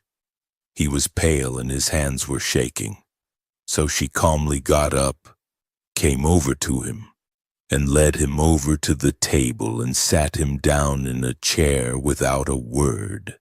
Then she sat in his lap and fed him bites of the pasta the chef had cooked for them, ignoring his angry growls until the rigidity eased from his muscles, and he relaxed underneath her. Taking his glass of wine from his fingers, she stole a sip, leaning back against his broad chest and answering his questions about where she'd grown up and where she went to school, what her favorite jobs were as an adult and whether she missed London, if she'd ever consider returning there. But then the wine went to her head, as wine often did, especially when she kept stealing sips out of his second glass, and she got sick of talking about herself. "What's your favorite painting?" she asked, holding his wine glass and stealing yet another sip. "I mean out of the ones in your house. Mine is that photo on the top of Everest." He didn't answer immediately, and she didn't notice the minute tightening of his muscled body. "There's one of a view out over rooftops," he replied after a moment. "You won't have seen it." "Oh? Why not?" "Because I took it down a couple of years ago." His response was flat, penetrating her pleasantly muzzy haze, and she twisted around to look up at him. "Why?" His dark eyes glittered, but beneath her his large, warm body remained relaxed. "My taste changed. I preferred jungles." Dimly she sensed that this line of questioning probably wasn't wise, but she couldn't seem to stop herself. It was a little piece of himself, and she wanted to know more. Shifting until the edge of the table pressed against her back and she could get a good look at his face, she raised the glass again and took another sip, the wine sweet and heady on her tongue. "What did you like about it?" He tilted his head slightly and lifted a hand, pushing a lock of hair that had escaped her bun back behind her ear. There was a bird in the painting flying up into the sky, flying over the rooftops. "I just liked to look at it." Her throat felt tight because there was something in his voice, something that sounded almost like yearning. A bird flying free. Did he wish he was that bird? Why? What had happened in his childhood that made him wish he could fly away? "What did you like about the bird?" she asked, trying to be careful. His hand trailed down the side of her face, a gentle, light touch. "What did you like about the Everest picture?" "Freedom. Possibilities. The world at your feet." He was silent another long moment, as if considering that. Then he said, "I used to like drawing birds back when I was a kid. I liked how all they had to do was open their wings and they could fly away." The look in his eyes grew distant, but he didn't stop touching her, his fingertips gentle on her face. "I could see them from my window and I liked watching them fly." The sky was so dangerous and they were so brave. I was glad to be inside and safe, but sometimes I wished I could be brave and fly like the birds.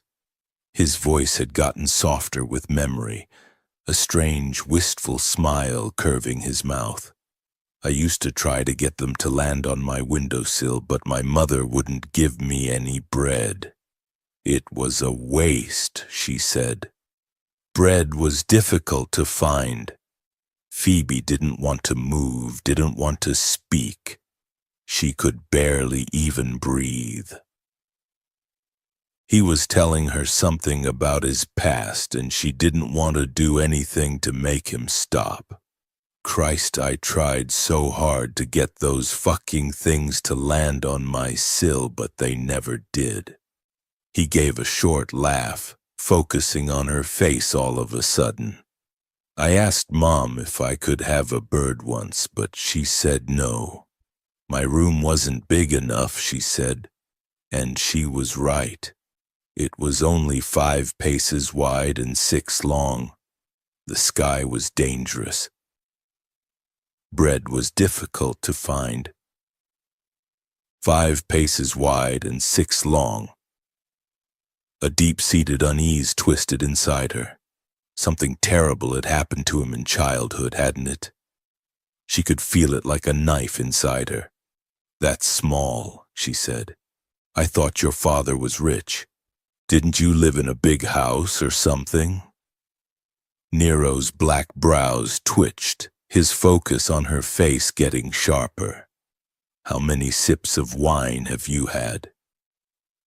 He wasn't going to tell her anything more, she knew it instinctively. Yet was this the right moment to push him? That wistful smile turned wicked. Are you drunk, Phoebe Taylor? It might have been the moment if she'd wanted it to be. But that look in his eyes was as wicked as his smile, and so she let it slip away. She wasn't brave enough yet. She blinked owlishly. No, of course not.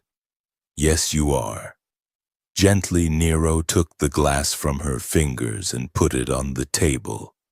You sound very British when you've had more than a couple of glasses. I do not sound very British, she said with great care, the moment for revelation slipping even further away. I can say ass as well as any American. Can you? His hand moved, sliding under her skirt, brushing against the front of her panties, sending an electric shock right through her. Tell me something dirty, British girl. Not ass. Say arse. She wanted to protest because she wanted to keep talking to him even if it wasn't about his past, but his hand kept moving and it felt too good. And she couldn't remember why she was supposed to be pushing him away, so she giggled and said arse, plus a number of other very dirty words. And even though it was broad daylight and the doors were wide open, the outside world encroaching, it was like he didn't even notice, directing all his attention on her. And after she'd screamed her pleasure into the midday sky, she returned the favor, unreasonably thrilled with herself when she made him roar like the lion she'd imagined him to be. They had lunch in the dining room every day after that, and she counted it as a victory. And a couple of days after that, she found the picture of Mount Everest in her bedroom, on the wall opposite her bed. It was hers now, Nero told her when she'd asked him about it. She could wake up to freedom and new possibilities every day. The rush of warmth that had filled her, the glow, should have been a warning that perhaps she needed to be more careful with her emotions, but she ignored it. She'd flung herself into his arms, telling him he wasn't to give her gifts, yet unable to contain her delight. He'd told her in his usual arrogant way that he'd give her gifts if he fucking well wanted to, and anyway, it was all out of total self-interest because seeing her smile was worth any price. She loved that, loved the way things were between them. But just because she didn't want to change things by not asking him difficult questions didn't mean she didn't think about it. Think about him, about the birds and the dangerous sky. In fact, thinking about him was all she did. What had happened to him? Why he was the way he was? Why did he seem to understand some things and not others? How could he not understand what Charles meant to her and yet talk about birds and how they could fly away, his voice full of yearning? As if he himself hadn't been able to. It didn't make any sense. Which was why Phoebe was in her sitting room a couple of days after her dining room victory, her laptop on her knees, searching his name and trying to find any information she could about him. And it was proving frustrating because there was no information on him. The news sites had the odd article about him and DS Corp, but apart from a couple of gossipy articles about the reclusive billionaire, there wasn't anything else. It annoyed her. She sighed and tipped her head back against the arm of the couch, frowning up at the ceiling. Damn. She really was going to have to talk to him, wasn't she? She didn't have to, of course. Nothing was forcing her except her own curiosity. But if she didn't, what then? An uncomfortable feeling crept through her, an awareness of something she'd been trying very hard not to think about for the past couple of days. No, scratch that. She'd been trying not to think about it ever since they'd started sleeping together.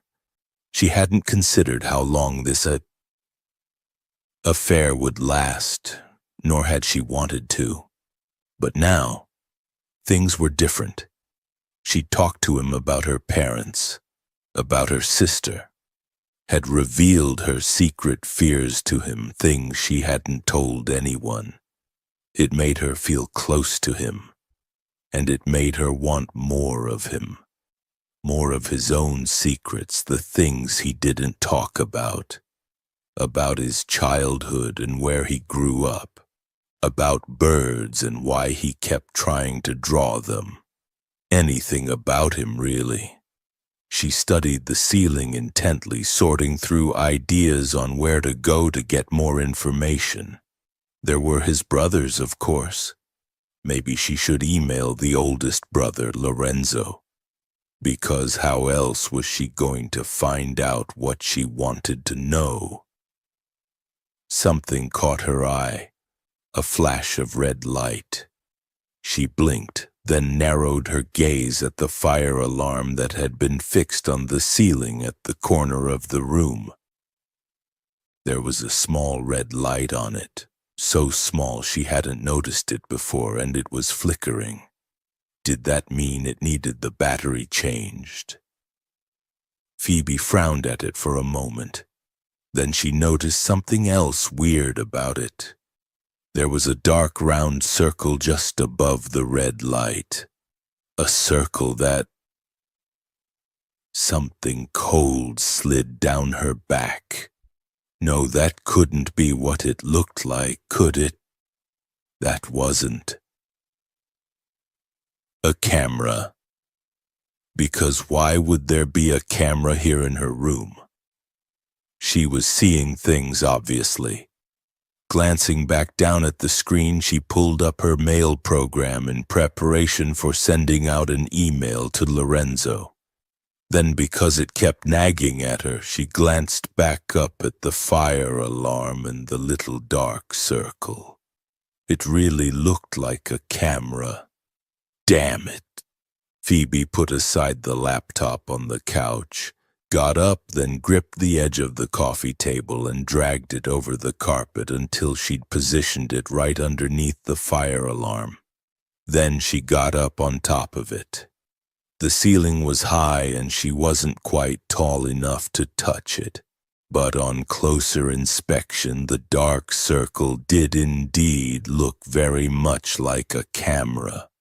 Shock pulsed through her, and hard on its heels, anger. What the hell was a camera doing in her room, and who had put it there and why? You know who.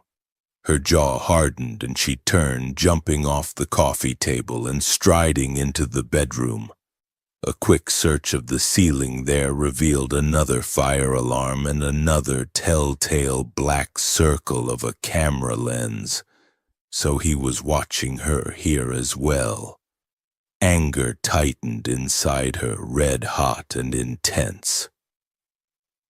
She whirled around and stormed into the bathroom, not knowing what she'd do if she found one in there, but knowing she had to search for one anyway. Luckily, the fire alarm there seemed to be a normal one, but really, how would she know? Perhaps he had a camera put there somewhere else. Phoebe strode out of her suite, heading toward the stairs that led to Nero's office, anger burning hot inside her. First of all, there was the sheer invasion of her privacy factor, and second, that they'd shared some intimate moments together. And yet he hadn't seen fit to mention that he'd had cameras installed in her rooms made her furious. God, did he watch her through those cameras? How often? And why? Was he watching her right now? As she stormed down the stairs, she glanced up at the ceiling, spotting another suspicious-looking fire alarm. Then another as she went down the hallway toward his office. Bloody hell, did he have them everywhere? Through the entire house? Had he been watching her this entire time? Her entire face went hot at the thought, not that she'd done anything incriminating or extremely embarrassing, but at the indignity of not knowing she'd been watched by someone. By him. Her palm itched. She'd hit him once before down in the gym, and right now she'd love to take another swing. His office door was closed, but this time she didn't bother to knock. She threw it open with enough force that it bounced off the wall and strode through, only to find that the office was empty. Damn, where was the bloody man? In no mood to go searching for him, she reached into her jacket pocket for her phone, intending to text him, and then frowned, her attention catching on the door behind the great monolith of a desk. She'd never paid much attention to that door. She'd seen him come out of it more than a few times and had always assumed it led to a private bathroom or something. Maybe it actually did, in which case to hell with it. If he was in there, she was going to find him. She headed straight toward the desk, skirting around it and reaching out to put her hand on the door handle, only to have it turn beneath her palm and the door start to open right in front of her, Nero stepping out from behind it. Startled, she glanced up at him, meeting his dark eyes. And in that moment, the doubt she'd had that perhaps the cameras hadn't been his doing after all died. He didn't look at all surprised to see her, which meant he was expecting her. He'd known she was coming because he'd been watching her through those cameras. Anger flared inside her. "You put a camera in my room," she said flatly, not making it a question. His big body filled the doorway, very obviously trying to block whatever was in that room from her. a strange expression in his eyes. "I don't have to explain myself to you." "Oh yes, you bloody do." She angled her head, trying to see past his shoulders into the room behind him. It appeared to be bigger than the bathroom she'd assumed it was. "Why, Nero, you've got cameras all over the house. What the hell do you think you're doing?" He shifted in front of her, scowling, that sharp-edged look glittering in his eyes. "Go back upstairs. I'll talk to you about it then." "No." She craned to see over his shoulder. "We'll talk about it now. Phoebe." But she could see something, a flash on the wall like a flicker from a TV screen. What was he doing in there? "Are you filming me?" she demanded. One massive shoulder blocked her view again. "It's nothing," he growled, glaring at her. But she ignored him. "It's something." She raised one hand and shoved so that he was pushed to one side. Then she slipped right past him and into the room, and froze. Right in front of her, above a huge black desk, was a wall of computer monitors. They were displaying different things. CNN, a news website, a camera feed from Times Square, and one from Central Park. A stock ticker moved across the bottom of one screen while some kind of space movie was playing on another. A third screen displayed the face of an oddly familiar woman.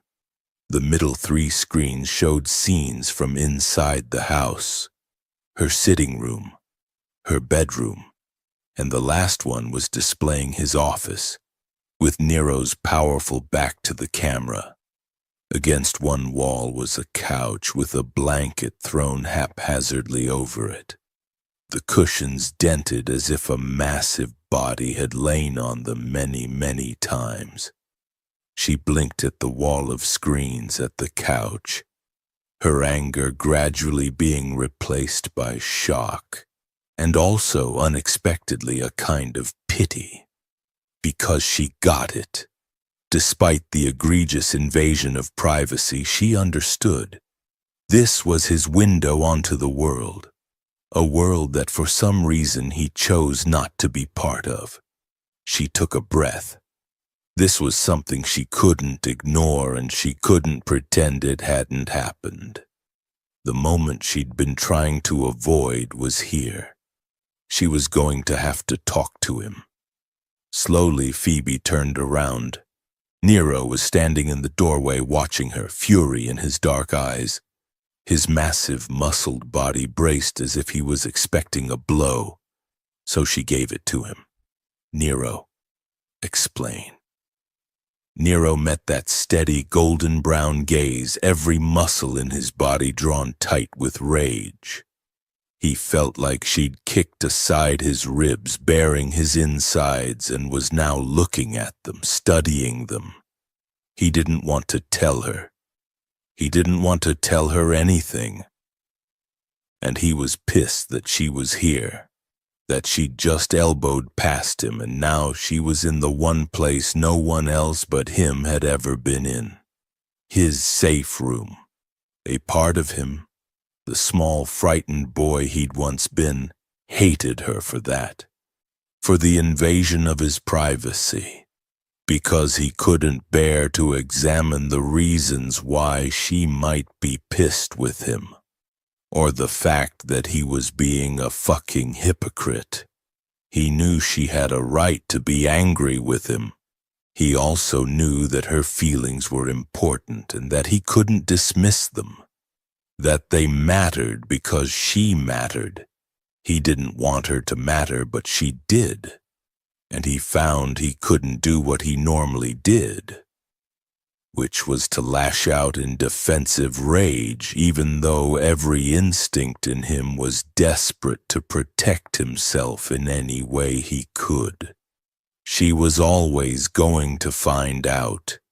She's not stupid. That thought didn't help, even though he knew it for truth. In fact, he'd watched her in her sitting room just now. Watching her had become an addiction he couldn't seem to break, and had seen her frown and zero in on the camera.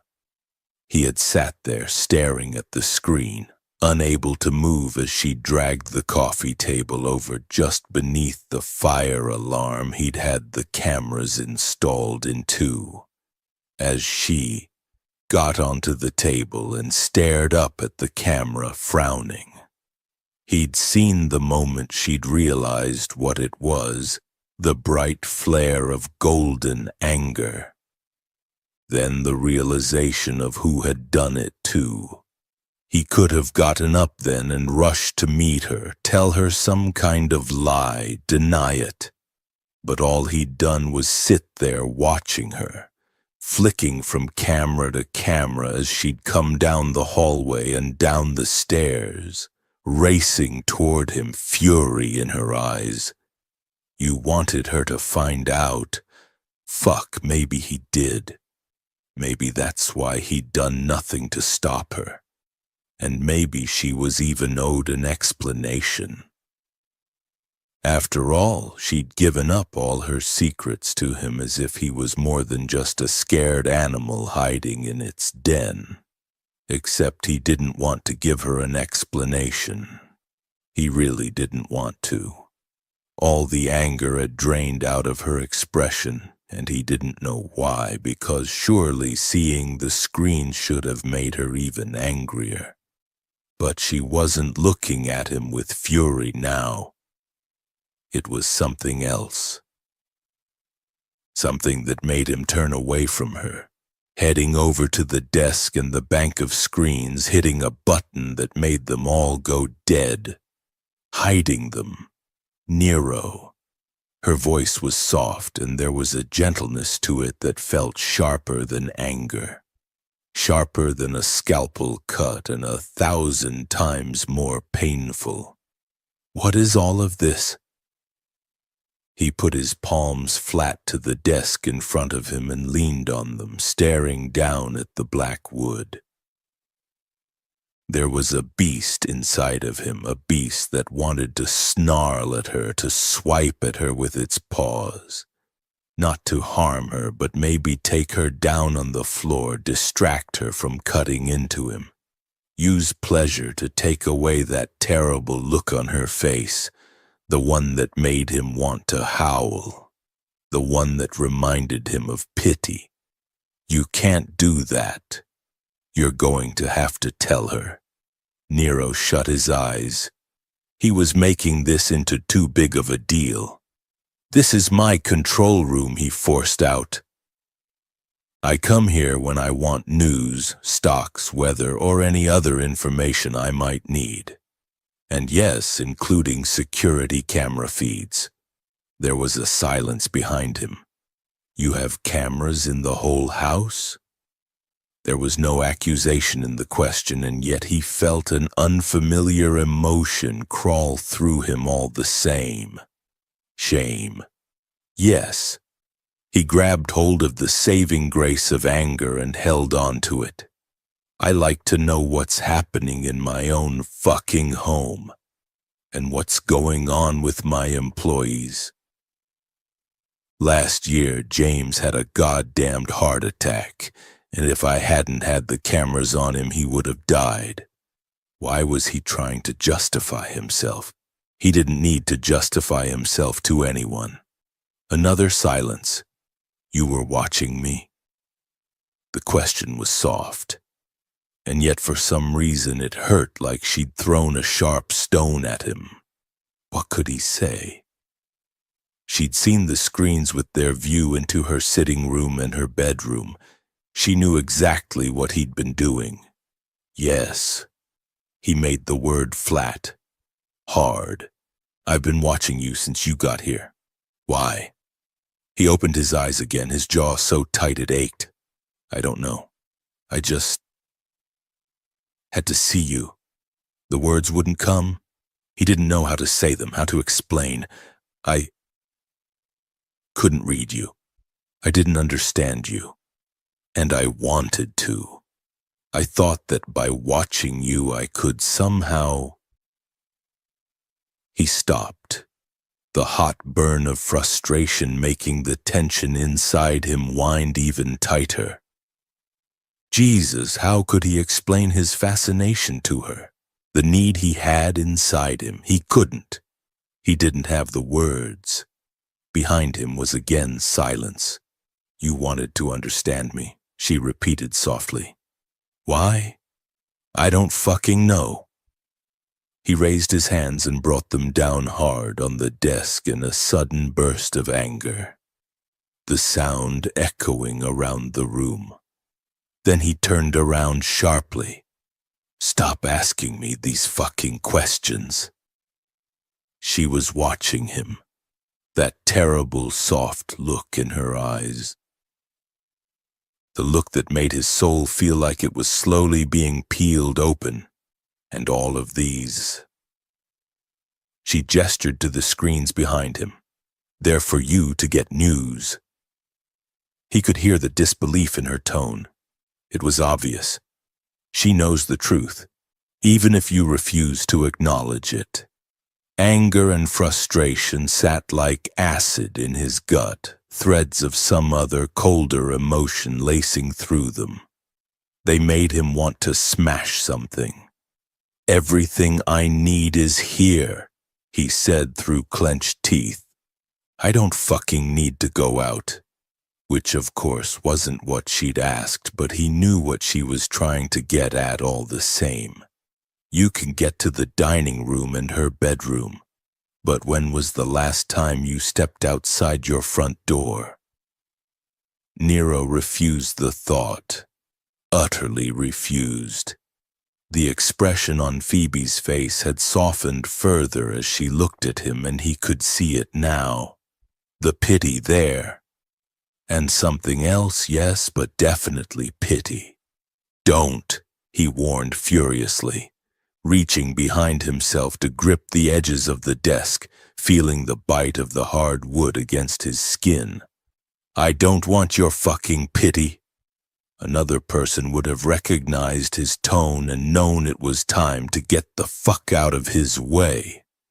But not Phoebe. Instead, she came toward him, because apparently she had no sense of self-preservation at all, that terrible look in her eyes, making him feel stripped to the bone, flayed alive. "Nero," she said softly, her hands reaching for his face, the way she said his name like acid in a gaping wound. Christ, he didn't want gentleness. He didn't want softness. He didn't want her to look at him like that. Her anger was easier and far more bearable. As her cool palms came to cup his face, he grabbed her hips, jerking her hard against him, the way the breath went out of her, satisfying him on some raw, primitive level. She opened her mouth to say something, but he covered it with his, taking it in a savage kiss. Because the time for talking was over. He didn't want this slow, painful pulling apart of his very self. It felt like an attack, and his first instinct was to defend himself and to the fucking death if need be. He wouldn't hurt her. There was no way he could do that. But there were other things he could do that would deflect her, distract her, and this was one of them. His tongue pushed into her mouth, hot, demanding, carnal, expecting resistance and half hoping for it because then it would give him something to fight against. But there was no resistance from her. Her mouth opened, letting him in, returning the kiss with the same hunger. Her body melting against his as if she'd been waiting for this moment all this time. Yet far from making him feel better, it only made him feel worse.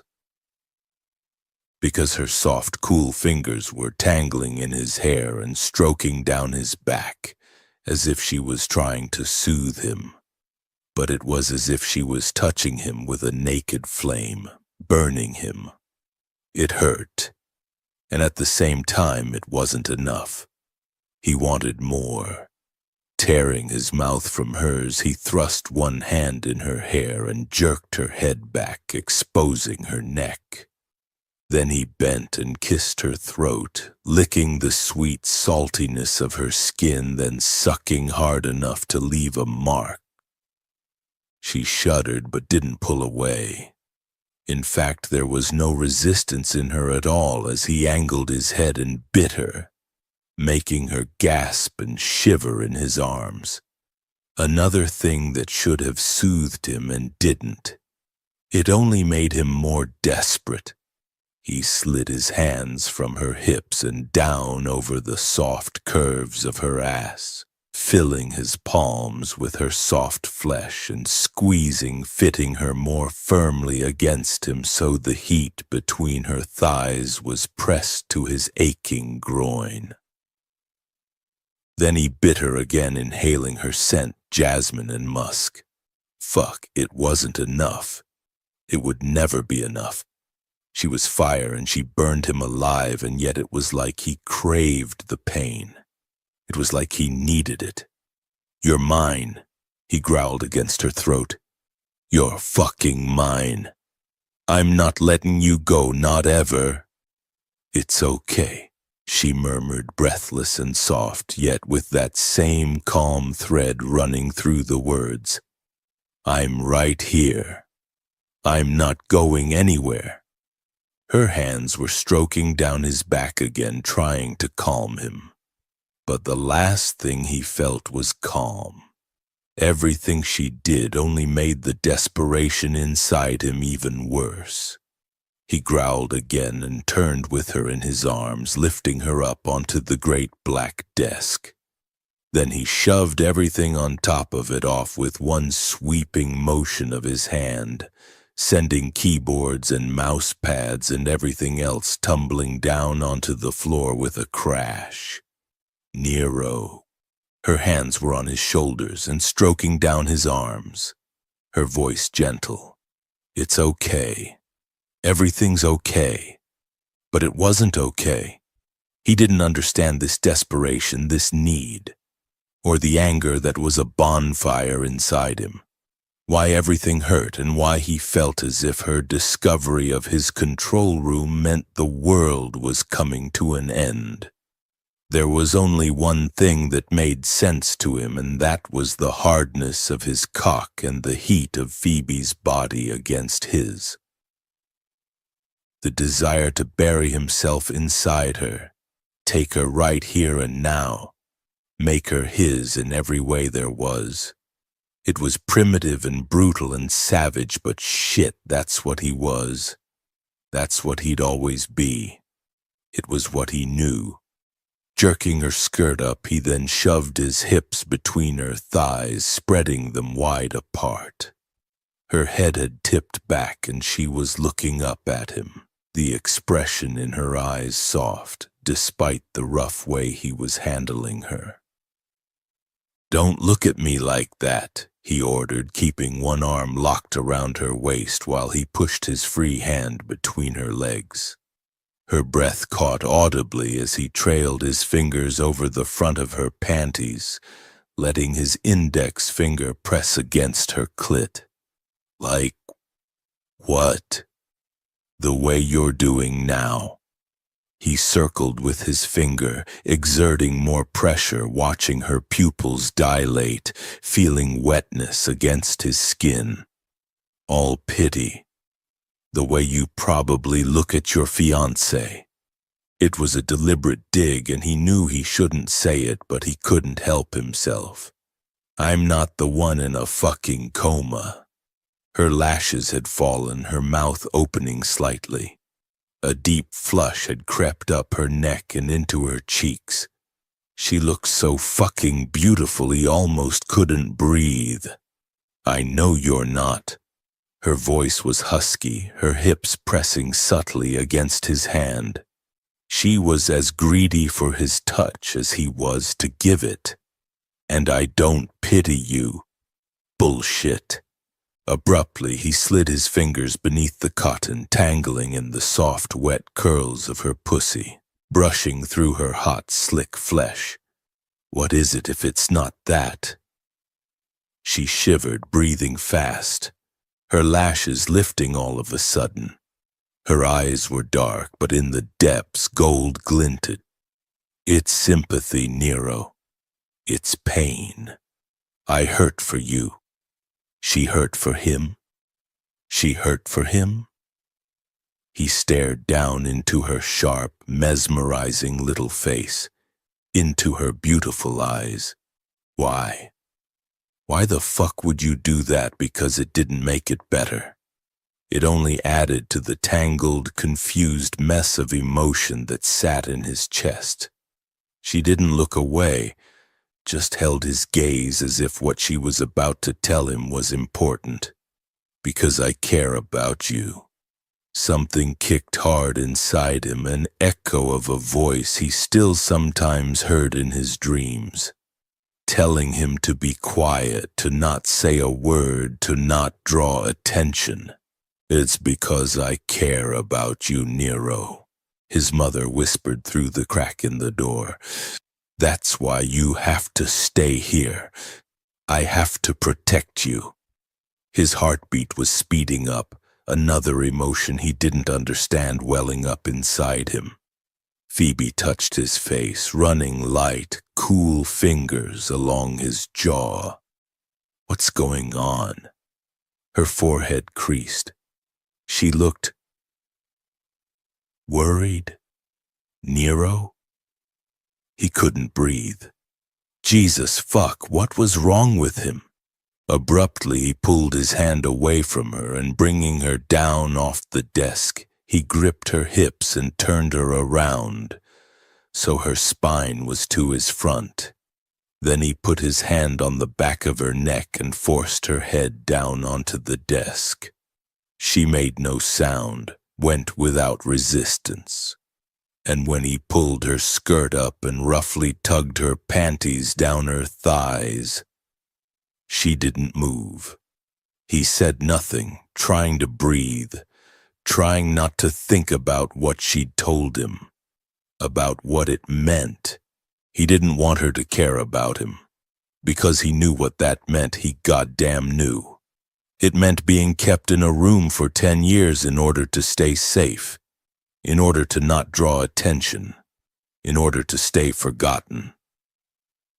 Nero ran his hand over the soft, pale flesh of her ass, the warm, silky feel of her skin chasing away the insidious thought, grounding him in the here and now, reminding him of what was important.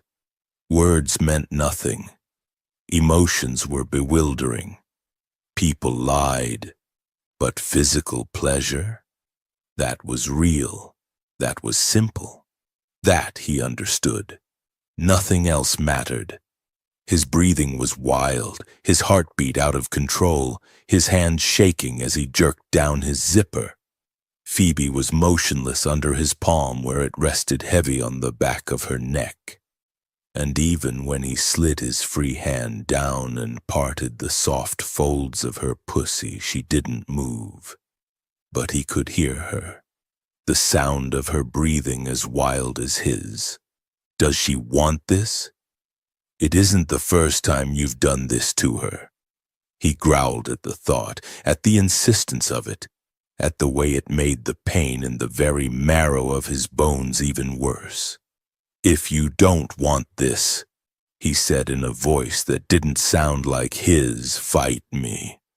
Part of him, that bestial part, was still craving a fight, but she gave a short, sharp shake of her head. No. He bared his teeth at the sight of her bent over in front of him, at the vulnerability of her, with her ass bare and his hand pressing down on the nape of her neck. So pale, so soft, fragile. It made him feel like he wanted to gather her up in his arms and hold her the way he had down in the dining room that day. Her sitting in his lap and sipping on his wine, telling him about her life, making him feel more contented than he had ever felt in his life.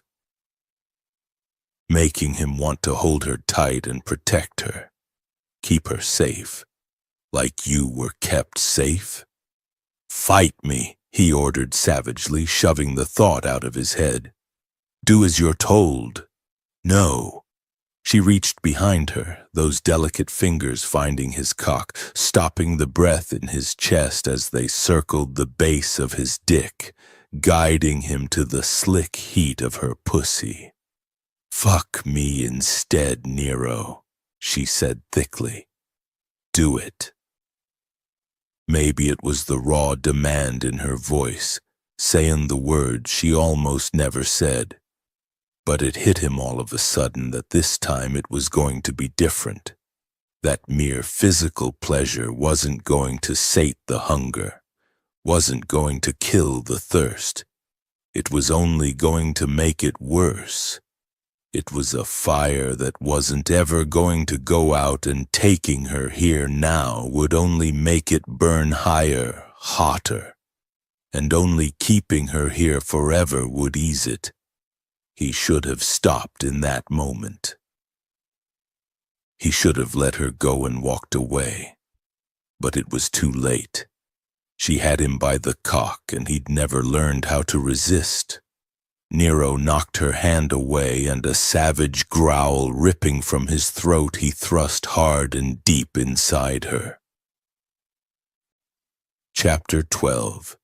Phoebe shut her eyes, a sharp gasp escaping her as Nero's hips flexed and his cock pushed deep into her. Then she gasped again as he jerked back, almost pulling himself all the way out, before thrusting hard back inside her again. His hand was heavy on her nape, holding her down, her cheek pressed to the wood, the edge of the desk biting into the tops of her thighs. It was painful, and he was rough, the harsh sound of his breathing in her ear as he drove himself into her, shoving her hard against the desk with each desperate thrust, fucking her like she'd told him to. Yet despite all of that, pleasure was uncurling inside her. A wild exhilaration that made her want to arch her spine.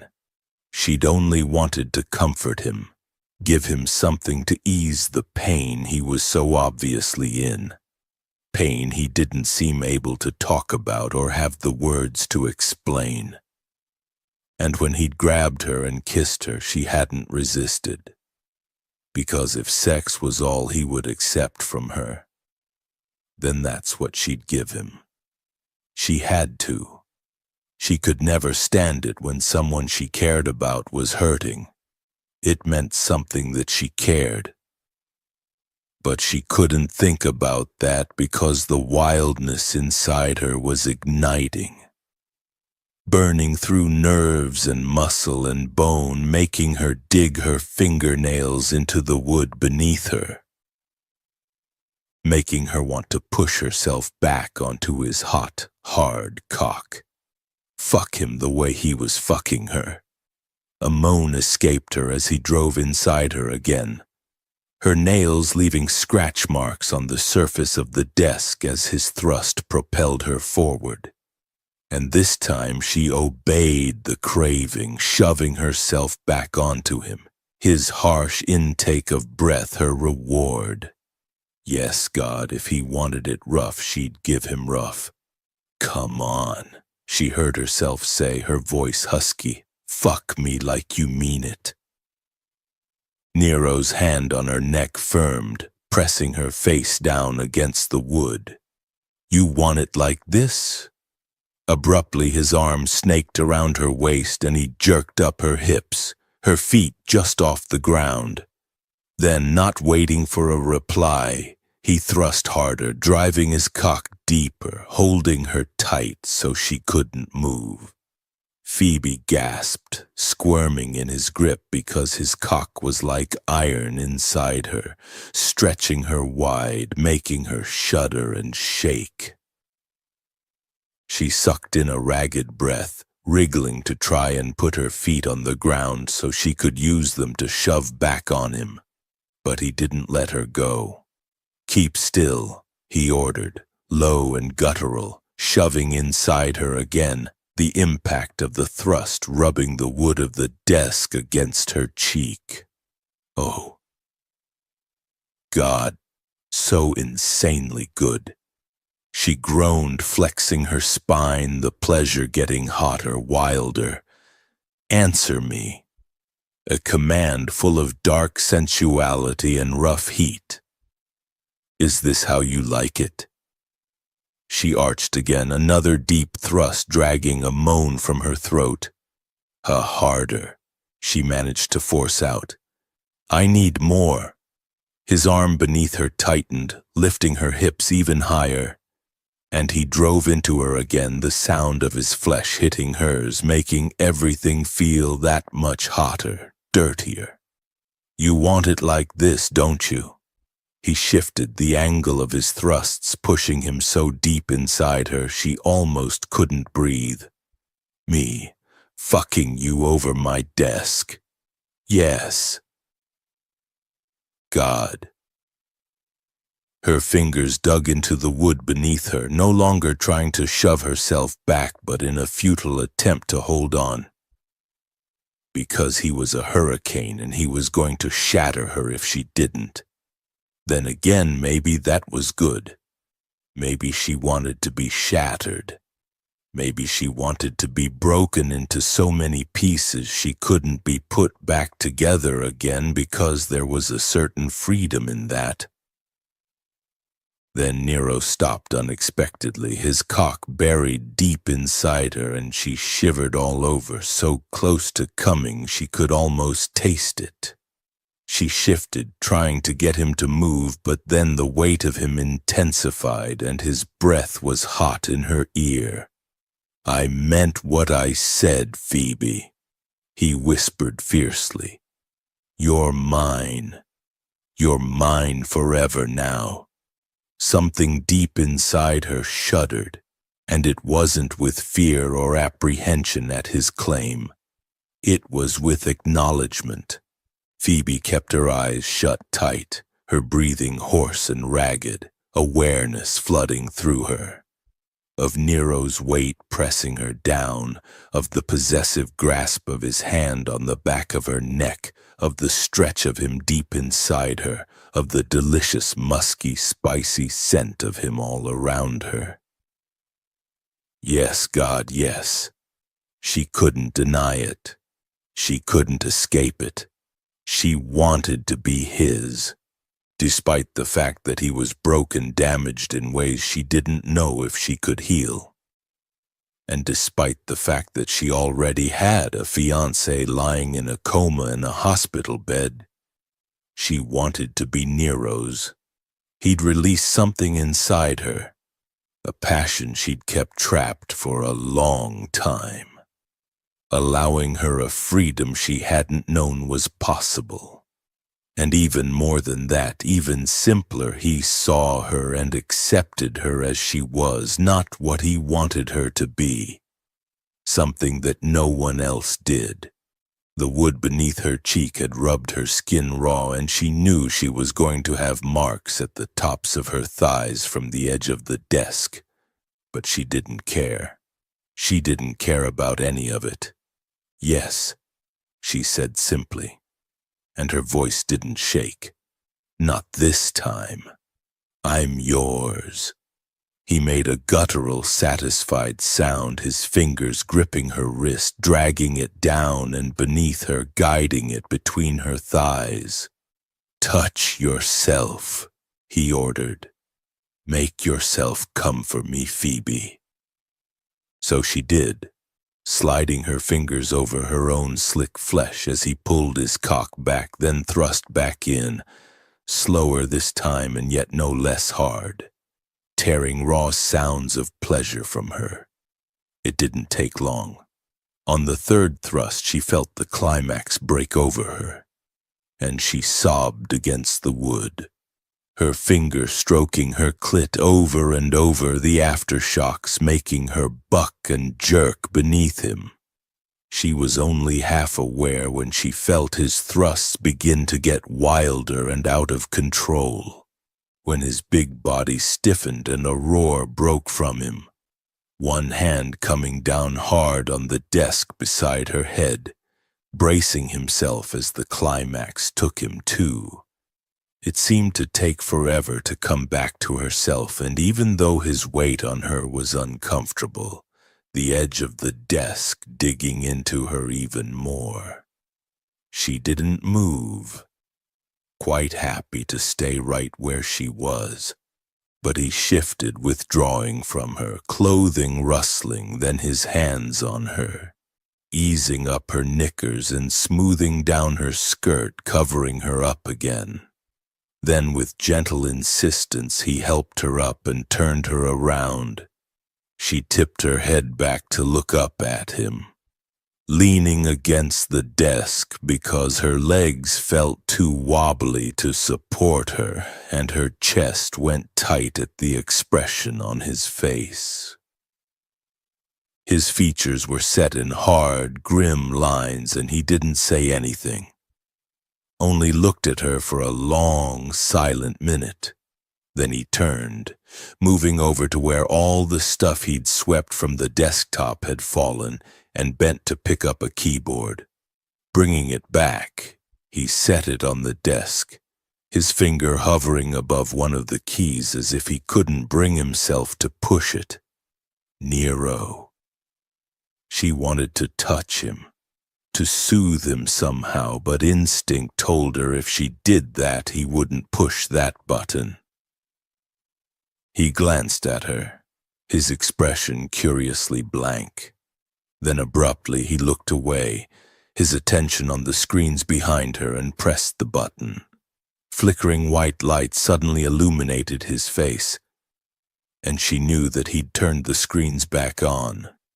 What was he doing?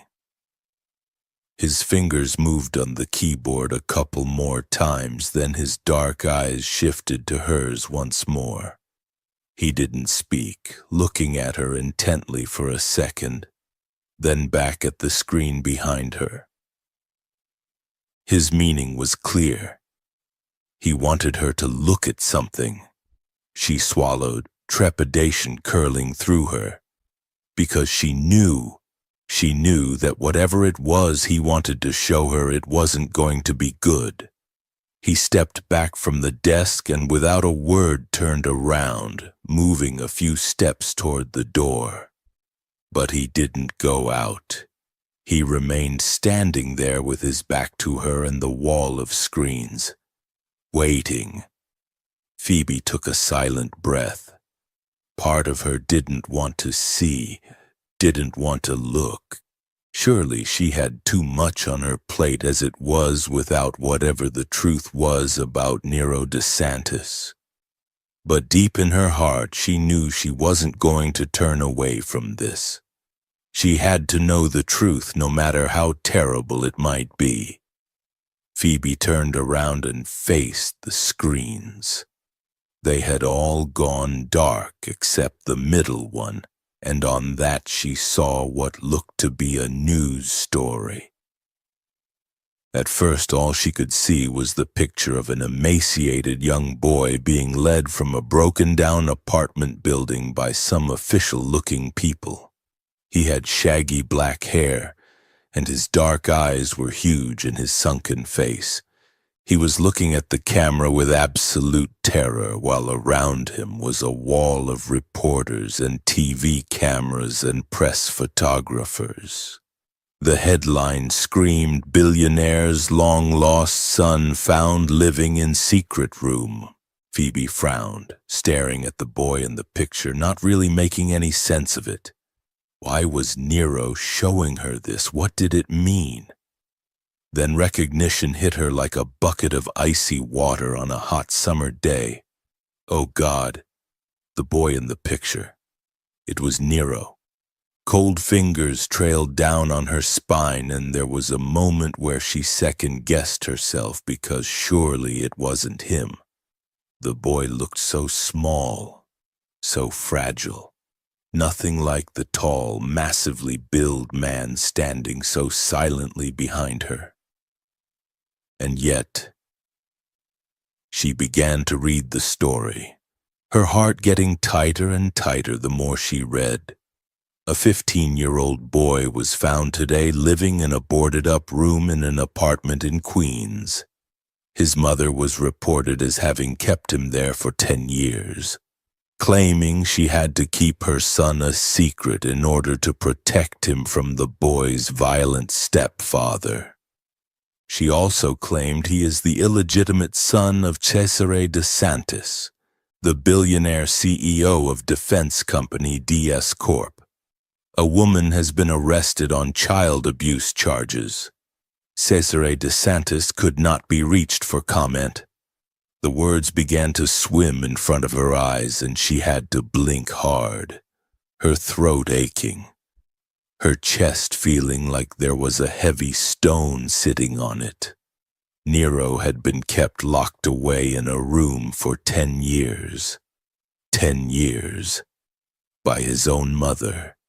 She could hardly believe it, yet there it was, the proof, right in front of her eyes. Phoebe couldn't look away from the picture of the boy. He looked 10, not 15, and yet that's how old he'd been when he was found. A starved, emaciated boy who'd been shut up, who'd been kept a prisoner all that time. Sometimes I used to wish I could fly. Like the birds. A tear ran down her face, then another and another. And she didn't stop them, letting them fall for a few moments, crying for him because she was sure he hadn't cried for himself. Don't. His voice was hard and rough-edged. She bent her head, tears falling onto the desk. She thought she'd been silent, but clearly not. Why not? Shouldn't someone cry for you, not you? Too late. She swiped at the tears, inhaling shakily. I don't know what to say. Nero, what happened to you? It's done. It's over. Hard and flat, as if saying it with enough certainty would make it true. Phoebe brushed at her cheeks and turned around. He was still standing with his back to her, his posture so stiff it was as if he was bracing himself for some kind of impact. Or he's protecting himself. Well, of course he was. That's why he never talked about the fact he hadn't left his house for years. Why he'd never admitted it. Because he didn't want to think about it. Because he was trying to protect himself from the truth. Oh God, she'd had no idea. That he was broken, yes, but the extent of the damage she'd never have guessed at. He was lying to himself.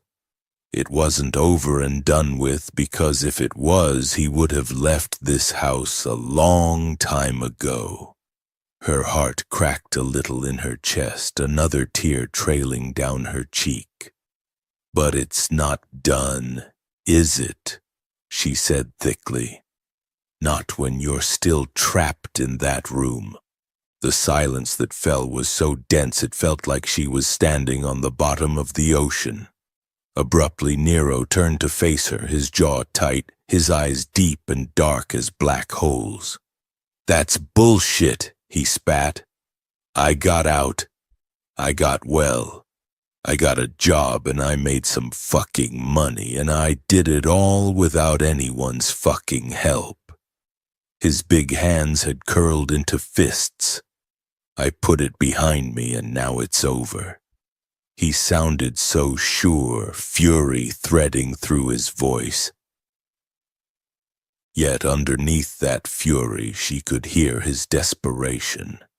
He was clinging to the lie for all he was worth. Her chest was so tight she could hardly breathe, but she pulled herself together, looked him in the eye. Maybe it was cruel and maybe it was wrong, but someone had to make him see the truth. Nero, you live in this room, your office and your gym, she said clearly. You've only just been able to make it to the dining room, and you haven't left this house in 10 years. That's how long you were in that room for. So no, you haven't put it behind you." She paused, holding his gaze. "You're still in there." A muscle jumped in his jaw, his knuckles white. "The press were insane," he said, as if he hadn't heard her. "And once they discovered I really was Cesare DeSantis's son, they got even worse. Being around more than a couple of people at a time was difficult, but the media following me. My fucking father bought me a house since he thought throwing money at the problem of me being his son would make it all go away. And I found when I shut the door I could shut them all out." His chest heaved as if he was trying to get a breath and couldn't. "So yeah, I like being in my goddamned house. There's no fucking law against that, is there? I mean, Christ, if the press were all over you 24/7, isn't that what you do?" Her stomach lurched. Was that how it had started? With the press? She could well imagine it, a kid whose entire world had been one small room in a house, suddenly rescued and thrust into the limelight. And him being the son of Cesare DeSantis would have made it even worse. No wonder the press had hounded him. After all that time by himself, having crowds of people all around him must have been terrifying. So, had he just walked into his new house, shut the door and never left, retreating further and further into that house until he'd trapped himself in these 4 rooms? "I suppressed all the news," he went on, the words spilling out of him as if he couldn't keep them all inside. "They say the internet is for fucking ever, but it's not. Not if you know how to hide things. And I do. I made sure all those goddamn news stories would never be found so that people couldn't search on me. So that they'd leave me alone. So that's why she hadn't been able to find anything on him. He'd deleted everything or at least hidden it." She stared at him, at the hard glitter in his eyes, the muscle leaping in the side of his jaw. The tension that was virtually screaming off him. He was still hiding from it. Even now. Phoebe pushed away from the desk and walked slowly toward him, emotion a massive rock sitting on her chest. Because it was obvious what she had to do. He'd pushed her to confront her own demons, and now she had to push him. Or else, a few rooms in his house would be all he'd ever see. Perhaps some part of him knew exactly what she was going to do, because he took a step away from her, his shoulders going back, his nostrils flaring like a bull before a red flag. But she ignored the warning signs, going straight up to him and reaching out, taking his face between her palms and holding on tight. Then she looked straight into his night-dark eyes. "It's been 15 years, Nero," she said. "There are no press outside. Not anymore. Is that what happened? Did you walk into the house your father bought you and never came out again?" He stiffened, his mouth going hard. He tried to pull away, but she held on tight to him. "That is what happened," she went on, not giving an inch. "You did close that front door, and look at you. You can't even go to the dining room without breaking into a sweat. You've stayed behind that door ever since." His big body shuddered, the look in his eyes full of something raw and hot and terrifying. But she didn't let him go, and she didn't look away. "You're lying to yourself, Nero. You don't stay here because of the press or because you don't need to go outside or any of those other excuses. You stay because you can't actually leave." His lips peeled back in a snarl. "I can leave whenever I fucking want to. Then why don't you?" She moved in closer, her body inches from his. "Why don't you walk out that front door right now? You can, you know. No one's stopping you." He made a growing noise in his throat, jerking his head from her hands. "Don't tell me what to fucking do." She could feel the warmth of his skin against her palms, the pain of his past in her heart. He was desperately holding on to his delusion. She could see that. And it broke her heart a little more. "You're lying to yourself," she said quietly. "And I think you know that. The truth is there. You just don't want to see it." His head went back as if she'd slapped him, and he took a sharp step away from her, denial in every inch of him. Then jarringly his phone buzzed. Nero reached for it, dragging it from his pocket and answering, his gaze never leaving hers. Then he frowned and slowly held out the phone to her. "It's for you." She blinked, not quite processing it for a second. A phone call for her? But how? And why were they calling Nero? Taking the phone, she lifted it to her ear. "Hello? This is Phoebe. Miss Taylor? It's Dr. Jenkins. I'm sorry I had to call your employer. You weren't answering your phone. You need to get to the hospital as quick as you can." Shock reverberated through her. "Charles?" "Yes." Dr. Jenkins' voice was calm yet gentle.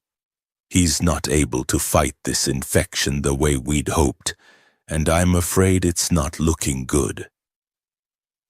Her throat was aching, tears in her eyes yet again, crying for another broken man. "Okay," she forced out. "I'll be there as soon as I can." Nero's gaze had narrowed, sharpened.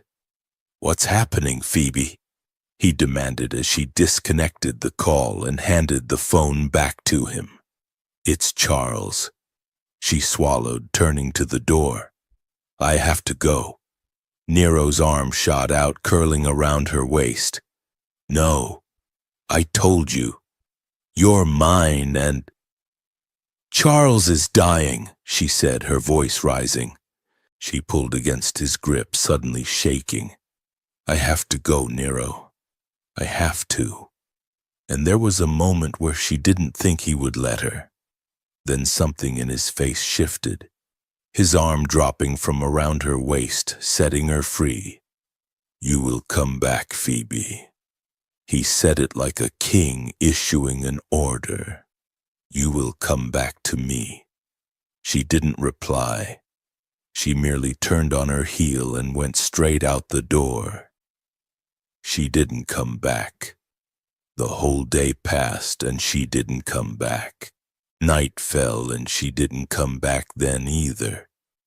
And he stayed up in his control room searching the security feeds from the city, trying to find her. But he couldn't. So he sat there staring at his screens, his heart feeling like it wanted to claw its way out of his chest, like it wanted to tear apart the entire world just to find her. He sent her text after text, then he called her. But there was no reply. It was as if she'd dropped off the face of the world.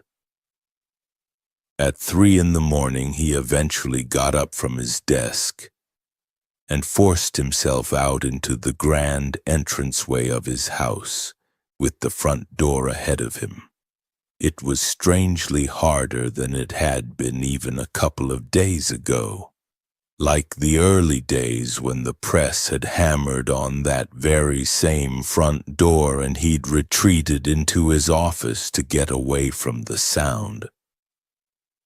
He turned away from it, pacing around the massive marble-flagged space, going around and around for a good 15 minutes, trying to ignore the pressure of the open space above his head, telling himself he was being ridiculous, that nothing had happened to her, that she was at the hospital with her fiancé.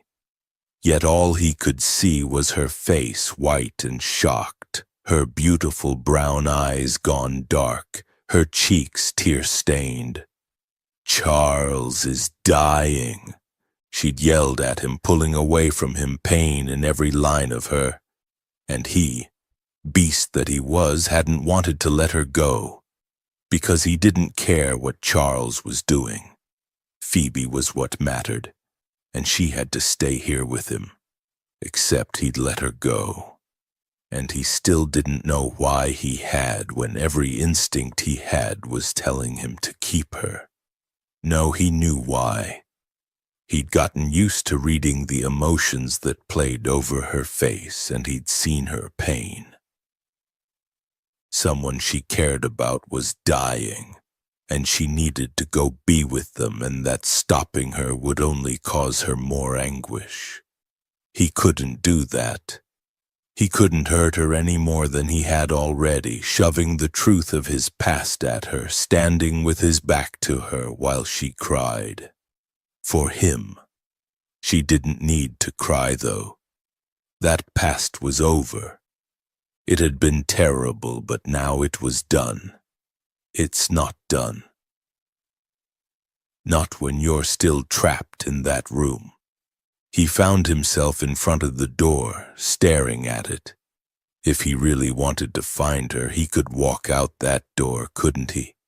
He could just turn the handle and step outside, get his driver to take him to the hospital. Easy. She was wrong. He wasn't trapped. He'd left that room behind years and years ago. He was on track to finding his stepfather, and then he'd punish the guy and everything would be fine, and the past would truly be done. In fact, yes, he'd go out right now. He'd find her. He wouldn't drag her back here, no, he'd sit beside her, hold her hand, be there for her in the way she was always there for other people. Because if her fiancé was dying, then who would hold her hand? Who would put their arms around her to comfort her? She didn't have anyone.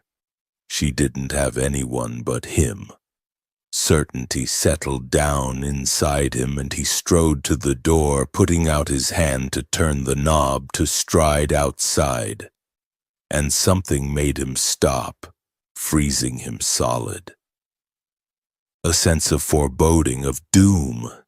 It was so strong it stole his breath, made him feel as if his chest was in a vice, and it was being wound slowly tighter and tighter. "You have to stay inside, Nero," his mother whispered outside the door. "You can't come out, not yet. It's not safe." He couldn't make his fingers work to turn the knob. They'd gone numb, and all the air in the entire room was rushing out.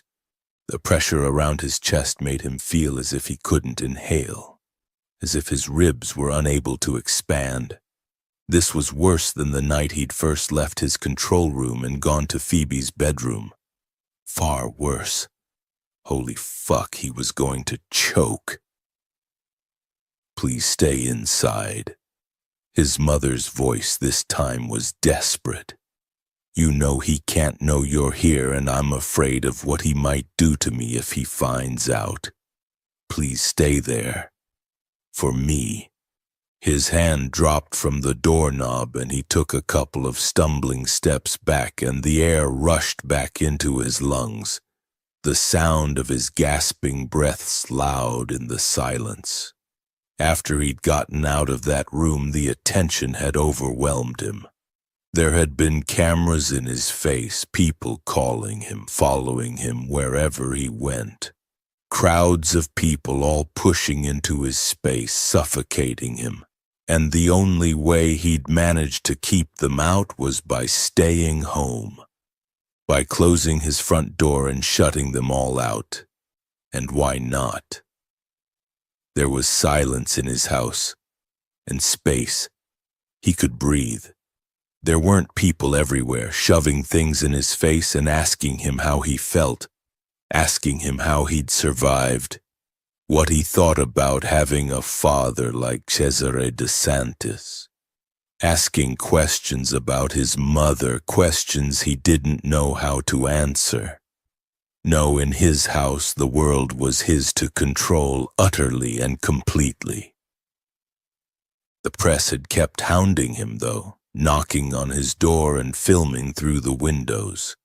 So he'd retreated even farther into his office, into his control room, and there he'd stayed, until eventually they'd given up and left him alone. Those rooms, they were his refuge, his safety, his haven. Nero stared at the door. His hands were shaking, so he curled his fingers into his palms, his nails pressing into his skin. The truth is there. You just don't want to see it.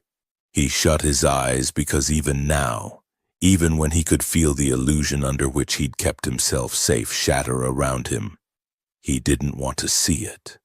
But she had. Phoebe knew. She'd been the one to confront him with it. Then she'd left him. She'd gone, and she wasn't coming back. And you can't go after her.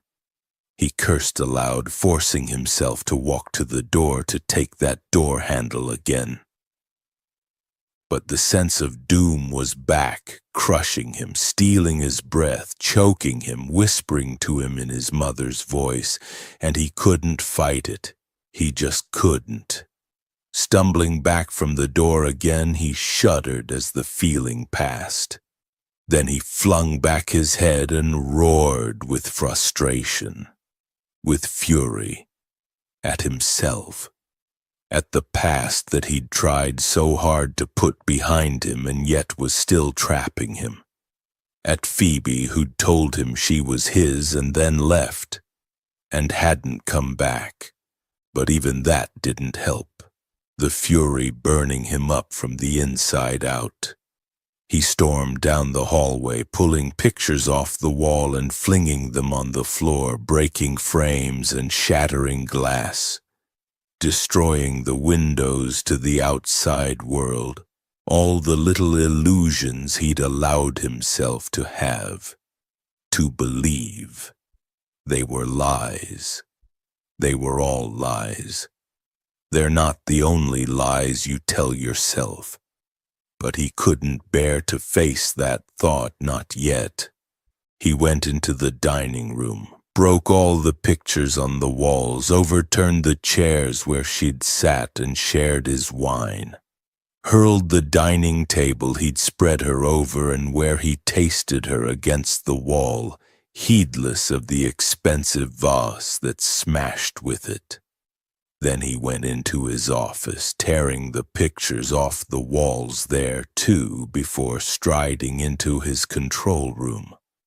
He picked up his chair and hefted it, hurling it straight at the wall of screens in front of him. They broke. Every last one.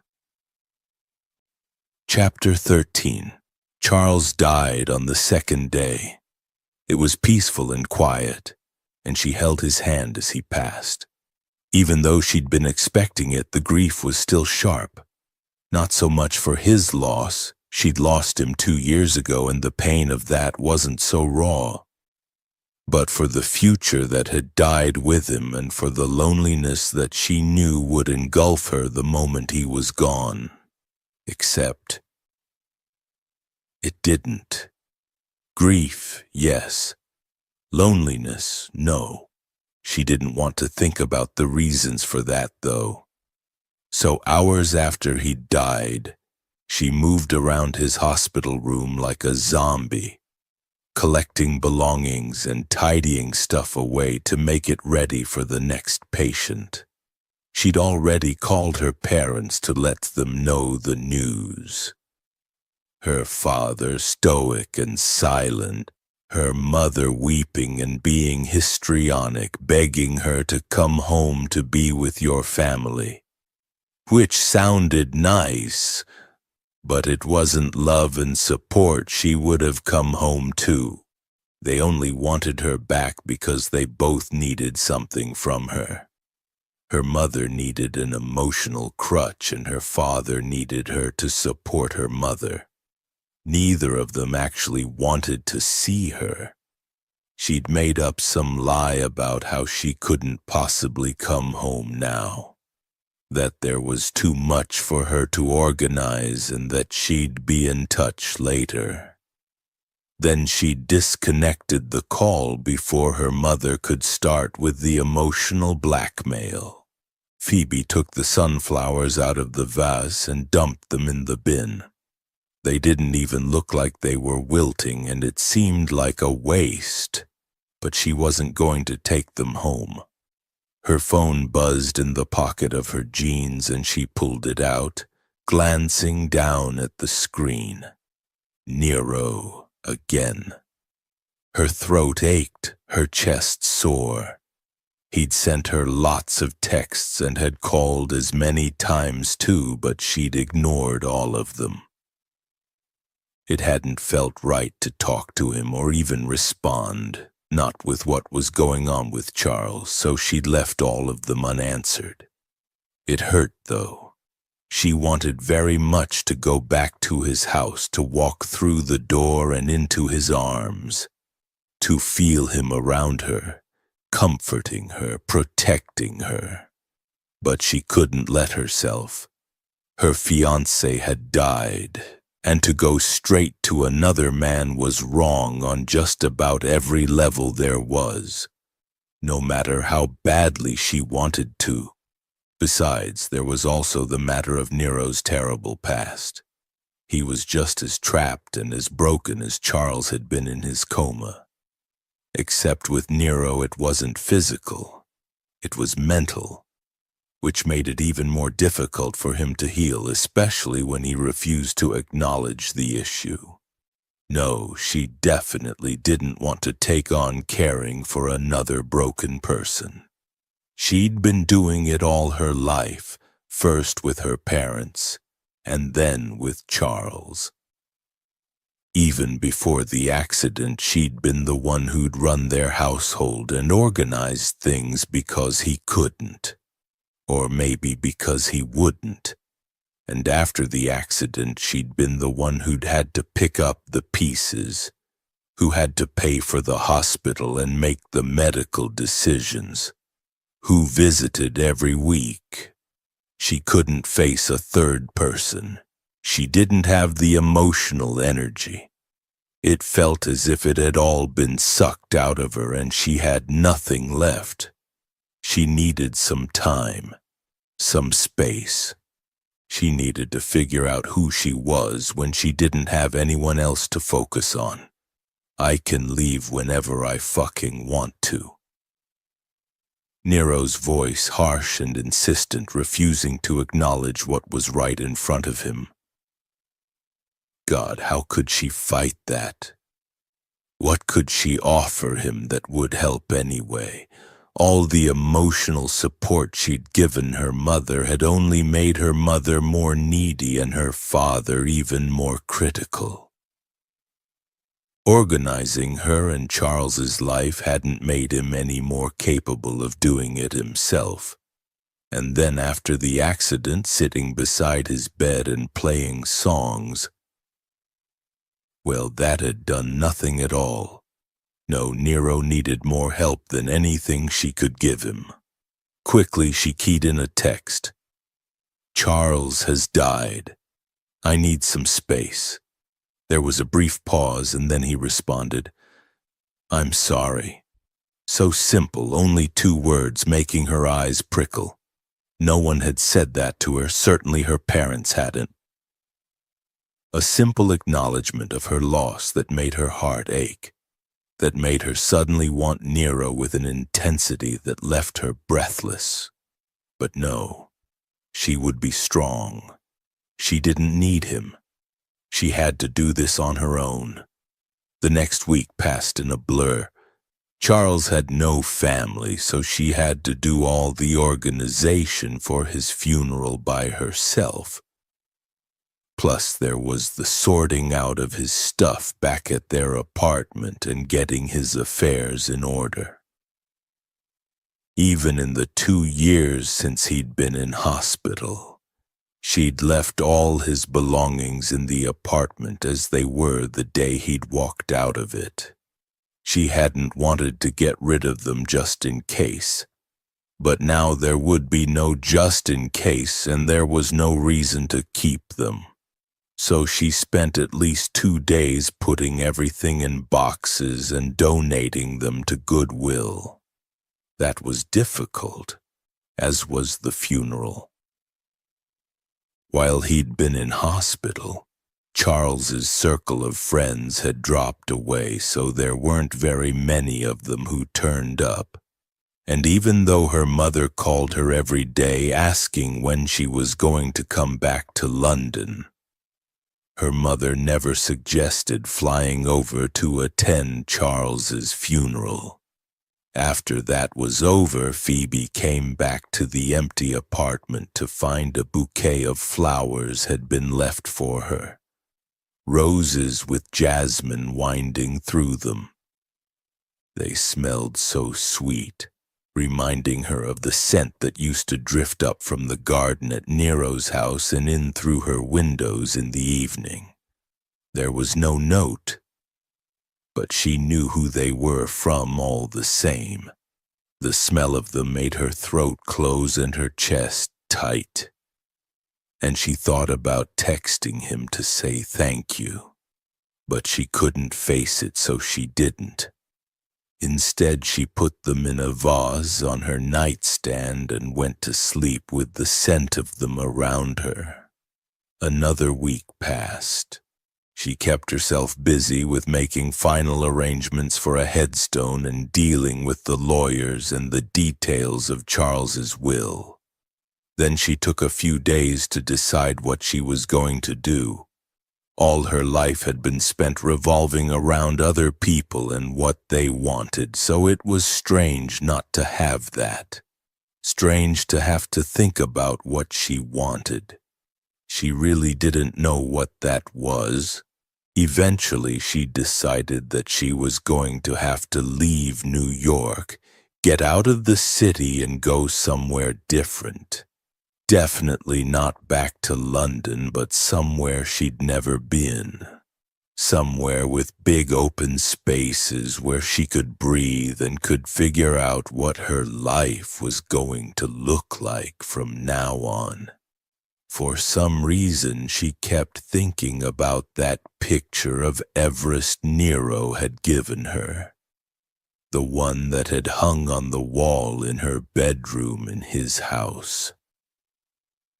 The one that made her think of freedom and the world at her feet. Maybe she'd go to Nepal. Maybe she'd go trekking. Maybe you should go back to him.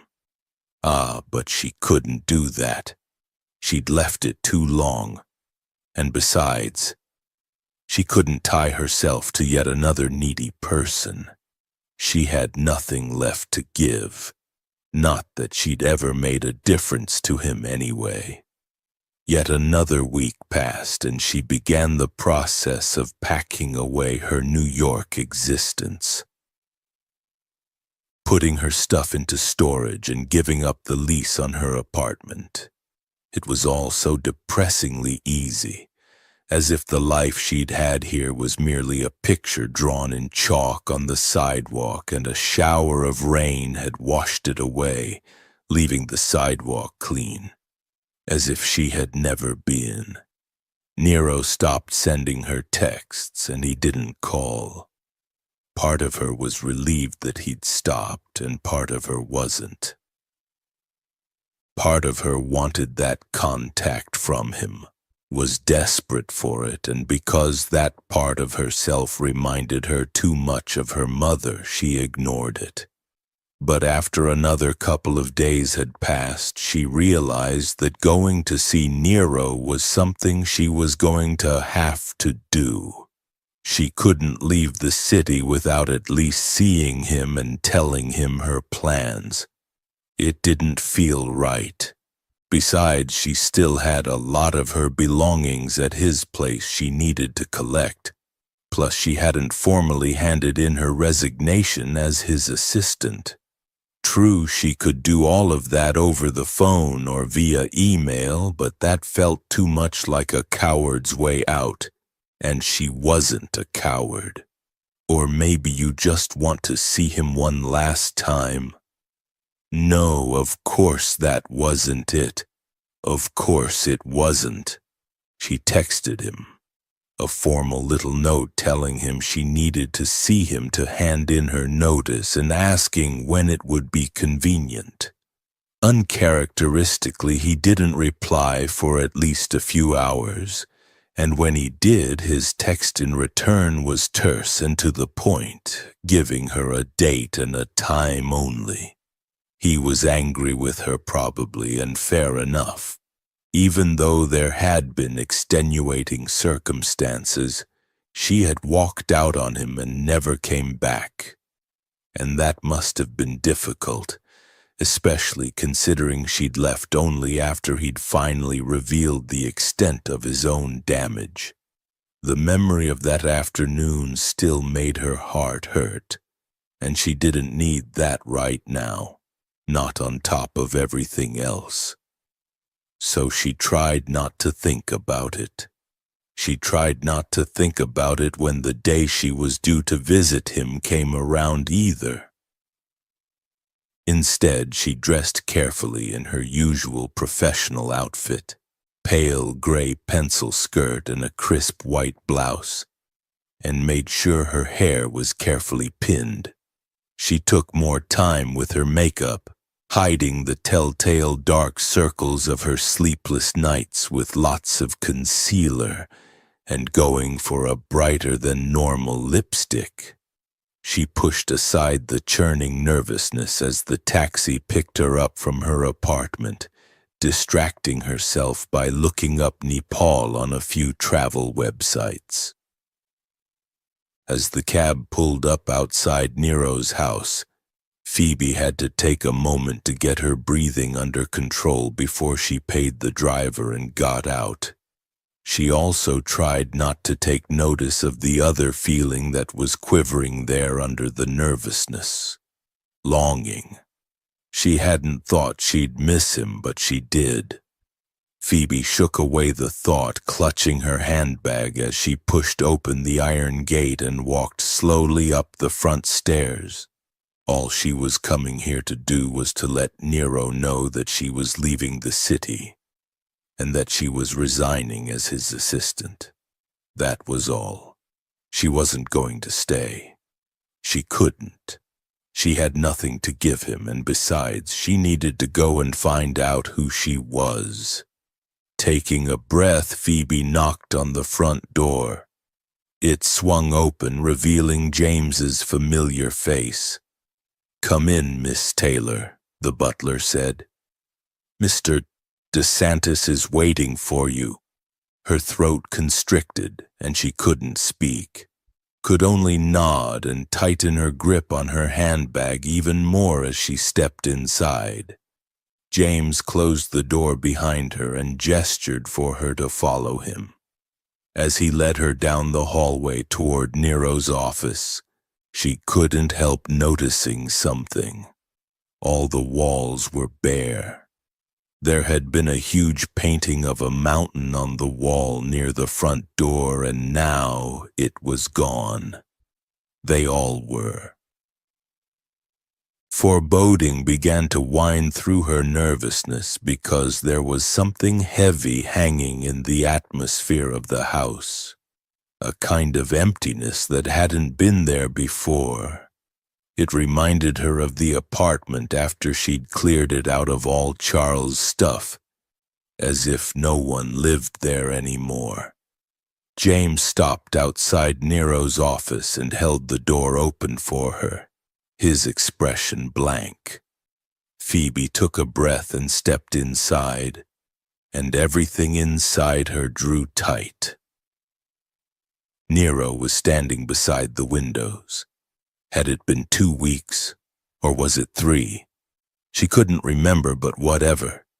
It felt like months, like years, eons even.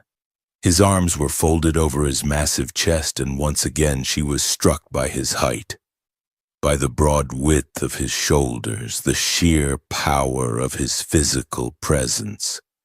He was in his normal business clothes, a perfectly tailored suit, and yet something was different about him. There was a stillness to him that hadn't been there before, his raw energy muted somehow. The harsh lines of his face were absolutely unreadable, but his eyes, they were so dark, the glittering brightness that had once lit the depths vanished. Black holes with no bottom, no end. Her heart contracted, and it was difficult to breathe. What had happened to him over the past couple of weeks? What had he done once she'd gone? "Hello, Phoebe," he said, his voice harsh and deep in the silence of the room and absolutely devoid of expression. "You wanted to see me." She looked tired. That was the first thing he noticed. She had dark circles under her eyes that she'd obviously tried to hide with makeup, but he could see them all the same. She hadn't been sleeping clearly. Her skin was pale too, the white blouse making her look like a ghost. Her beautiful hair, though, that was the same, all coiled up and neat on the top her head. It made his hands ache to reach out for it, to touch it, pull out all the pins and feel the silky warmth of it on his skin. He ached to hold her, to feel her, period. But he wasn't going to do that. Over the past 2 weeks since she'd gone, since he'd destroyed his paintings and all the screens in his control room, he'd retreated from the rooms he'd shared with her, returning to the safety of his office and his gym.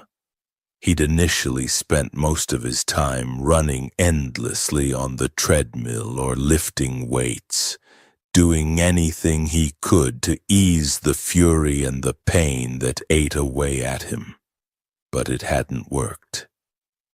So he'd paced in his office, going around and around like a tiger in a cage, while his mind did the same thing within the confines of his skull. Unable to accept the reality of his situation, wanting to return to the same old familiar lies that he could go out at any time. He kept thinking about pursuing that last lead he had, his mother. But something in him kept shying away from the idea. The same protective instinct that had kept him from stepping outside his front door protected him again. It made him angry. What was it about his mother that he needed protecting from? That evening, when he had destroyed his art and his security monitors, he found a laptop he hadn't destroyed and sat in the library calling up the file he had on his mother, but there wasn't anything about it that set off alarm bells, except her address, which was a hospital. He knew that, of course, he knew that. She was in hospital because... "Your mother's not well," one of the social workers told him gently a week or so after he'd been found and was asking for her. "She's in hospital." "Why?" he asked, starting to feel desperate. "Was it my stepfather?"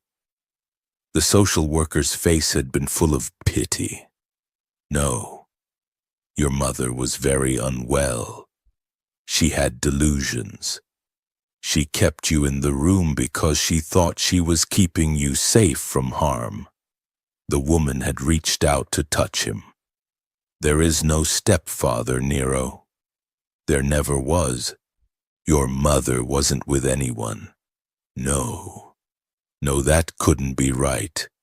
There was a reason he'd been kept in that room all that time, and it wasn't because his mother was delusional. He had to have been in danger, right? Because what parent would do that to their child? What parent would lock their son in a room for 10 years, depriving him of everything simply because they were sick? He wanted to hurl away the laptop, break that too. Instead, he got up and reached for his phone, calling the hospital, no matter that his instinct was telling him to ignore it, demanding that he speak to his mother. She cried when the staff put her on the line, and when he demanded the truth from her, she gave it to him. No, there hadn't been a stepfather, and she hadn't been in debt. She hadn't needed to keep his existence secret from anyone. But didn't he understand that he was better off inside that room than out in the world? It was dangerous out there, didn't he know that? She'd only wanted him to be safe, to be protected. Instinctively, he didn't want to believe her. But he could hear the madness in her voice, and that drove the truth home in a way that nothing else could. He hadn't been kept hidden from an abusive man. He'd been kept a prisoner by a very sick woman for absolutely no reason at all. No wonder he hadn't wanted to think about it. No wonder he'd tried to deny it. His childhood had been held hostage in that room, and now 10 years of his life as an adult were also being held hostage to his past. Anger rose up inside him, a towering inferno of frustration and anguish.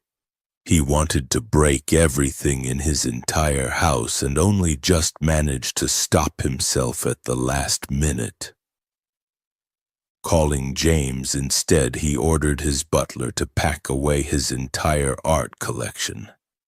Then he pulled every book in his library off the shelf and hurled them at the walls. That didn't help. Hours later, fury so thick in his mouth he could almost taste it. He'd found himself standing in Phoebe's bedroom with her scent in the air and her clothes still lying on the bed where she'd left them. He'd breathed her in, and suddenly it was as if his anger didn't matter. As if his mother and what she'd done to him didn't matter. What mattered was that it looked like Phoebe had only just stepped out and would be coming back at any moment. But of course she wouldn't. He almost dropped to his knees where he stood because it had felt as if someone had taken an axe to his chest to hack out his heart. He missed her. He wanted her. He needed her like he needed air to breathe. But she was gone, and he didn't know how to get her back. It wasn't until he'd sat on the end of the bed breathing in her scent that the truth had come to him. That he did know what it was like to lose someone he cared about after all, because he had lost her. She must have felt this same pain when her fiancé was in a coma, this same agony when he died. This terrible sense of absence, of loss, which meant, of course, that he must love her. Why else would it hurt so fucking much? It was a terrible thing to admit, and he could feel the hunger for her rise within himself. The urge to find her, grab her, bring her here, and lock her away with him so she could never leave him again. But he couldn't do that. That was what his mother had done to him, so how could he do that to Phoebe? He may be broken, but he wasn't that broken. Phoebe had shown him what true love was all about anyway. It wasn't keeping someone locked away. It was sitting beside a hospital bed and waiting for them to wake up. He couldn't get her back. He would have to wait for her to come to him. Because if he truly cared about her, He had to let her make her own choices, even when those choices weren't ones he liked. If he truly cared about her, he would set her free, because anything less would make him just like his mother. So he'd stopped calling her, stopped texting her. He'd sent her flowers on the day of Charles's funeral to show her he was thinking of her. But that was it. He hadn't even run his usual searches on her to see where she was. It had been the hardest thing he'd ever had to do in his life.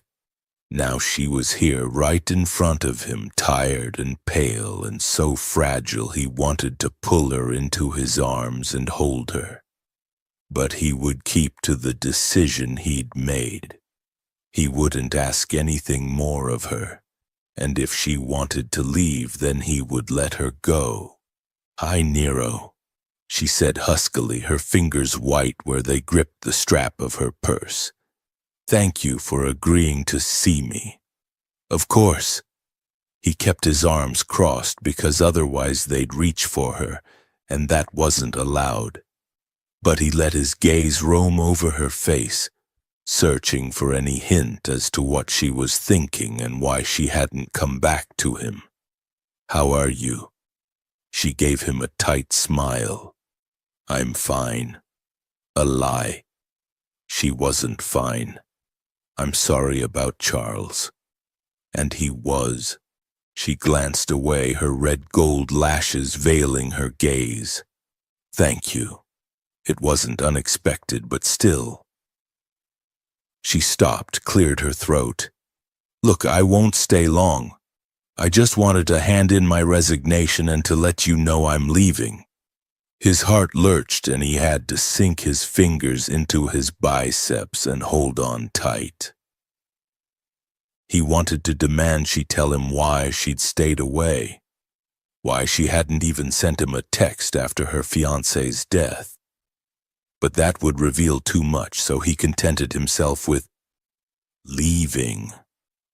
"Where are you going?" Her lashes lifted, her golden brown gaze coming to his.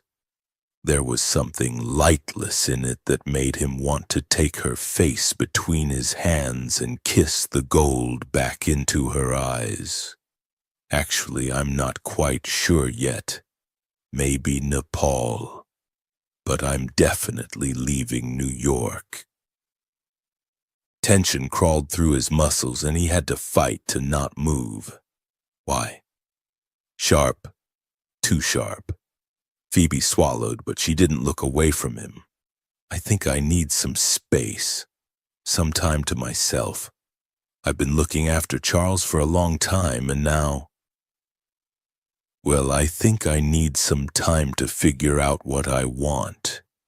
I got too caught up on wanting to be there for my parents, and then I had to be there for Charles." She made a strange, awkward gesture with her hand. "I think it's time I was there for myself, if you know what I mean." He did know, and that's exactly what she should do. Which means she's not coming back to you. He hadn't known that he'd hoped she was coming back until that moment. That a part of him had been holding on to the faint possibility that she was here to tell him she was staying. But of course she wasn't. He'd told her she needed to think of herself more often, and that's exactly what she was doing. He wasn't his mother. He wouldn't keep her. Hating it, he forced himself to smile. "Then you should do it." Emotion flickered over her face and he thought it was shock and maybe pain. Which was strange. The shock he understood because she wouldn't be expecting him to agree, but the pain? No, he couldn't figure that out. "That is what you want, isn't it?" he asked just to make sure. She glanced away again. "Yes, I'm sure." This time there was no flicker in her expression at all. "I'm sorry, Nero." His jaw felt tight, far too tight. For what? For everything. Her gaze came back to his. For leaving you the way I did. He wanted to demand why. Why she'd left him all alone. But he didn't. He didn't want her apologies. He didn't want her being kind. His intentions were good, but she could shatter them so easily if she wasn't careful. I'm okay, he forced out, keeping his voice harsh. Is that all? Her eyes widened at his tone. Yes. Anything else? What about you? She was looking at him now the way he hated, the way he loved, with that soft look in her eyes as if she cared. Are you really okay? Her gaze flickered around the room. I see you're back in your office. Have you been out of it recently? He wanted to reply angrily with something cutting that would hurt her the way she was hurting him. Tell her that no, he hadn't been out of his office for a week now and that was all her fault. She'd left him and now he was back to being the way he'd been before. But that was something he wasn't going to do anymore either. He wasn't going to lash out like an angry child, be that selfish or that petty. Yet he couldn't tell her the truth either, that he wasn't okay. Because that would hurt her too, would trap her as surely as if he'd locked the front door and put bars on the windows, as if he'd boarded up the doors like his mother had done to him. Yes, he said, trying to soften the word. At least I will be. Will you see someone about the past? About being in here? See someone. A psychiatrist, no doubt. Well, he could do that, but he knew he wasn't going to, because what would be the point? Once she was gone, he had no reason to leave his house, no reason to leave this room, none at all. He would stay here until he died. I've been thinking about it, he lied. I'll get James to make me an appointment. Another fleeting emotion crossed her face. Relief, maybe. Or was that pity again? Oh, good. She sounded breathless. I'm glad about that. Definitely relief. Jesus. Did that mean she cared? She'd told him she did that day in his control room, but he wasn't sure. Not that it mattered. All that mattered was that she made her own choices and that those choices made her happy, because her happiness suddenly seemed like the most important thing in the world. He made a show of looking at his watch because he could feel all his good intentions sliding out of his grip the longer she was in the same room as he was, so it was better if she left and quickly. Is that all? He tried to make the question sound casual. I have a meeting soon. Oh. Yes. Of course. She gripped her purse strap, a hesitant smile curving her mouth that didn't quite reach her eyes. Thank you. Your final pay should be in your account in the next few days. And naturally you can expect a glowing reference. I'll also make sure James sends the rest of your belongings back to your apartment. He didn't even attempt to smile since he knew it wouldn't be pretty. I'll show you out. She gave a jerky nod, turning toward the door. He followed her, his hands in fists, keeping his gaze above her head and not where it wanted to be, following the lines of her beautiful curves as she moved. He managed to get himself out of the office and into the hallway, moving behind her to the entranceway. Because for some reason he didn't want his last sight of her to be in his office. She paused by the front door, her hand on the handle, and turned back, giving him another of those hesitant smiles. There was something in her eyes that even now he couldn't read and didn't understand. "Goodbye, Nero," she said. "Stay. Don't leave me. Don't leave me here alone." He clenched his teeth together hard. No, he wouldn't say it. He was going to let her go. "Goodbye," he forced out. Whatever it was in her eyes flickered and disappeared.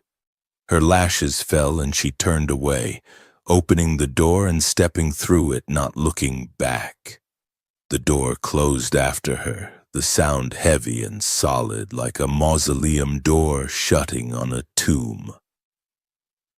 He felt it then, the deep sense of doom flooding in on him, crushing him, all the air leaving his lungs, all the air leaving the entire room. She had gone, and she had taken all the light, all the air, all the life with her, leaving him alone to rot in the dark, leaving him trapped in his house. Go after her. Nero heaved in a breath, staring at the door, feeling parts of himself begin to crack, to shatter. This house had been his haven, his safety for so long, but now it is your tomb. He couldn't go after her. He'd promised himself he'd do the one unselfish thing he'd ever done in his life and let her go, because that had been her choice, and he had to respect it. He had to honor it. And if that meant he had to die here in this house without her, then he would. She wouldn't want that. No, but what other choice did he have? It was either he keep her here forever with him or he let her go. There's another option. You could go with her. His breath caught painfully, a shudder going through his entire body. The front door loomed large in his vision, the end of a long, dark tunnel. He'd never loved anyone in his life, but he knew he loved her. He knew it with everything in him. Just like he knew that if she left without him, he would die here alone. And his death would hurt her, a hurt she didn't need. What she did need, though, was love. It's what she'd always needed. So give it to her. Nero moved toward the front door, forcing his feet to walk one step, then another, then another. He reached for the door handle, and instantly the sense of doom tripled. The vice closing around his chest, squeezing his lungs, his mother's voice in his head, warning him to stay safe. But he wasn't going to let that rule him, not anymore. Phoebe needed him, and he would walk through fire and bullets for her. He made his numb fingers grip hard to that handle, and he pulled it. The door opened, the air from the outside world blowing in, overwhelming him. Exhaust fumes and oil, hot pavement and trash and jasmine. Phoebe's scent. Phoebe. He had to think of Phoebe, her soft skin and her beautiful hair, the way she felt under his hands and around his cock, the way she looked at him as if he was a puzzle she was trying to work out, the way she touched his back to soothe him, her fingers in his hair, stroking.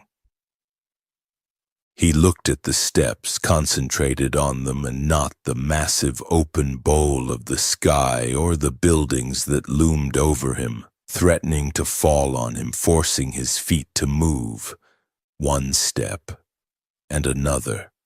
The vice around his chest was crushing him, making him gasp, and his muscles threatened to seize. Think of her. Think only of her. Her silky hair in his hands sifting through his fingers. The cool sound of her voice agreeing to his ridiculous needs. The hard crack of her palm across his cheek as she'd given him the slap he so richly deserved. The steps were hard to manage, and he didn't know how he got down them without falling, but he did. Then there was sun on his head. the pressure of air on the back of his neck, and he didn't want to look up, didn't want to see where he was. But he needed to see if she was still there if he was too late. So he forced his head up. The sun was too bright and his vision was doing strange things. Everything felt too big and he was too small, an ant crushed against the earth. He fell to his knees, unable to bear the pressure of all that emptiness above him, unable to breathe with all the buildings, all the things pressing in on him and no walls to keep them out. Then he saw a figure at the end of the path, right by the gate, and the sun was shining on her hair. "Phoebe," he roared, except it came out as a whisper because his voice had broken. "Take me with you." Chapter 14. If she hadn't stopped at the gate to wipe the tears from her eyes, she would never have heard the harsh scrape of sound that was her name. But she did hear it, and she turned, expecting James, though she had no idea what he would be calling her about. But it wasn't James. Nero was at the bottom of the steps on his knees. His bronze skin had gone deathly pale, his eyes black as pitch, his lips drawn back in a fierce snarl of determination. His hands were balled into fists, and he was looking at her like he was trapped on a desert island, and she was the ship come to rescue him, the ship that was sailing away, and it hit her all of a sudden. He was outside. The breath rushed into her aching chest, and she had to blink a couple of times to make sure her eyes weren't playing tricks on her, that the tears in them hadn't created some sort of illusion. But even after she'd blinked, he was still there. On his knees, his chest heaving, looking like he was slowly being crushed by some massive force. She'd been quite certain that leaving was the right thing to do, because she had to do this for herself. She had to know who she was when she had no one to look after, no one to care for. And she had been sure of that right up until the moment she'd put her hand on the door handle and looked into Nero's black eyes, all ready to say goodbye. And she'd realized that she didn't want to leave. She didn't want to leave him. A hope had crept inside her heart that he would tell her to stay. And she knew if he did, she wouldn't have found it in herself to go. But he hadn't. So she'd forced herself to turn around and walk through that door, tears streaming down her face, telling herself she was making the right decision, that she had to do this, that she had to take this step. Yet all her certainty vanished in an instant as she looked at him, kneeling on the concrete, the sun in his glossy black hair, his beautiful face gone pale. He'd come after her. No one on earth had ever come after her, so why had he? She had nothing to offer him, no help to give. She was only the stand-in daughter for a couple of people who didn't really want her in the first place. So what could she possibly give him? He needed so much more than what she had. But her heart was flinging itself around in her chest, and the only thing she could think was that somehow he'd known exactly what she needed. And she couldn't do this. She couldn't leave him. So she didn't think. She dropped her purse and ran, through the gate and down the path, and not because he needed her. She ran to him because she needed him. He watched her come, breathing fast, hard. And she dropped to her knees in front of him, heedless of the concrete, taking his face between her palms. Then she kissed him, holding on to him, feeling his mouth move on hers, opening, responding, giving the kiss back to her, desperation creeping in. Then his arms were around her, holding her tight, holding onto her as if he was drowning. "Take me with you," he murmured against her lips. "Please, Phoebe, don't leave me here alone." There were more tears in her eyes. "You're outside, Nero." "Why on earth are you outside?" "Because I don't want you to go." He turned his head against her hair, nuzzling her neck, his arms tightening around her. "I tried to let you leave.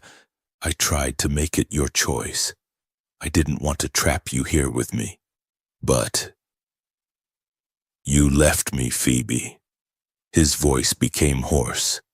"I knew that if you left, I'd die in that fucking house, and that the only other choice I had was to go with you." His mouth moved against her neck, a brush of his lips that made her shudder. "I know you want space, that you want to figure things out on your own, and Christ knows you don't need a fucking broken piece of shit like me. But I love you, and if that's what you need, I can give it to you." Her heart felt too big, too full, and her throat hurt, and there were tears running down her cheeks. She put her arms around him, feeling him shudder against her. "You love me?" "But I thought—" "I called my mother," he said. His voice was rough and shaken. "It's a long story, but there was no stepfather. My mother was sick and she kept me in that room because she was delusional and thought the outside world would harm me. I've been denying the truth for years because I just couldn't handle it, but you made me see the truth, Phoebe. You forced me to see it." Tears slipped down her cheeks. "I'm sorry, I should never have done that." "No, that's exactly what you should have done." His head turned, his dark eyes looking into hers. "You broke down the walls, Phoebe, and you opened the door, and I was going to let you go. I swore to myself I wouldn't do what Mom did and lock you away in the dark with me. But I don't want to be alone in that house anymore. I want to walk through that door with you." Her throat felt so tight she could hardly speak. "I want you to walk with me too," she said thickly. "I was so hoping you'd ask me to stay, but you didn't, and so—" God, Nero. She took a shuddering breath, holding on to him tighter. "I should have called you after Charles died, but I didn't. I just didn't know how I could give you what you needed. I didn't know how to help you. I'm just the stupid English girl my parents didn't even want, and I've been telling myself all this time I need to find myself and all that rubbish. But that's all it is. Rubbish." She lifted her head and turned it slightly, looking into his harsh, beautiful face. The truth of the feeling that was flooding through her suddenly becoming clear. "I don't need to find myself. I already did. I'm myself whenever I'm with you. I need you. And that's all." Something lit in his black eyes, something bright, a flame. The words, "Phoebe, give me the words." Her heart kicked hard inside her chest. Yes, he was a little bit broken, a little bit damaged, but hell, she could heal him. And he could do the same for her. They could heal each other. She smiled even though she was crying. "I love you, Nero. Everything about you." He caught her hand and pressed at his chest. Beneath her palm she could feel the strong, hard beat of his heart. His dark eyes were so intense she could hardly look at him. "I can make it to the curb if you keep your hand right there." "No," she said quietly. "Let's take it slow. I think we can go inside first." His mouth curved faintly. "I thought you'd fucking never ask." She laughed and her arms around him began to loosen to give him some room to move, but he shook his head sharply, the glint in his eyes bright. "Hold me tight, Phoebe. Don't ever let me go." One last tear slid down her cheek. "I won't. I won't ever." As they went back up the steps and into the house, they held each other. And they didn't let go. Not ever. Epilogue. Nero sat on the grass in his garden by the fountain, listening to the sound of the water, and hearing beneath it the sounds of the city beyond. The sun was warm on his skin, and these days he could even lift his head and look up into the sky. It was hard, but he could do it. He felt better about doing it here in his garden with the walls of his house around him, but shit, a couple of days ago he'd managed to take a trip down to DS Corp to attend one of Lorenzo's meetings. Sure, it had nearly killed him, but it had been worth every second of the trauma just to see the look of shock on Lorenzo's face when he'd walked through the door. Of course, he'd never have been able to do any of it if he hadn't had help. And as if she'd read his mind, which she seemed to do a lot of these days, Phoebe came down the shell path, and when he looked up, his neat pencil-skirted assistant was already lifting her arms to pull the pin from her hair so that it uncoiled down her back like a bolt of red gold silk. She smiled at him, and his heart gave one hard beat in his chest, and he sat up, reaching out for her, almost knocking over the wine glasses he had set out for their picnic. Phoebe laughed and came into his arms, settling herself in his lap as if she was made to be there. And as she leaned back against him, he thought she probably was. "What did they say?" he asked, folding his arms around her. "Oh, Mum wasn't sure, but I think Dad might quite like the idea. He's never been to Italy." Over the past few months, as Nero had slowly dealt with his agoraphobia, Phoebe had been organizing a trip to Italy. They'd both agreed Nepal could wait for a few years. He was adamant that she go. He was also adamant that he was coming with her. "Do you think they'll actually come?" He kissed the top of her head, inhaling her scent. He'd spoken a couple of times to her parents since Phoebe had become his and had set them straight about a few things. Mostly that if they wanted to see her, they needed to make the effort to do so themselves, because she was not coming to them.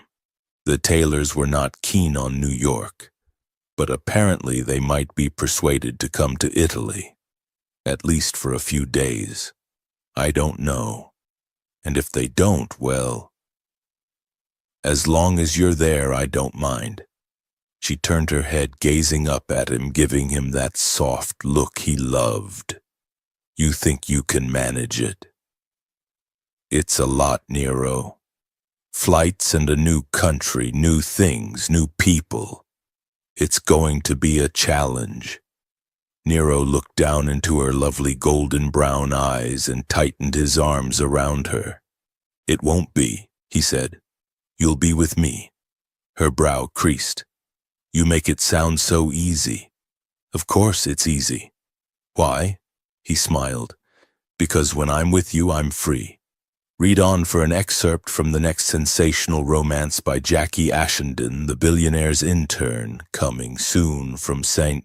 Martin's paperbacks. His eyes were silver, the expression in them so full of heat and fury it had felt like she'd been struck by lightning.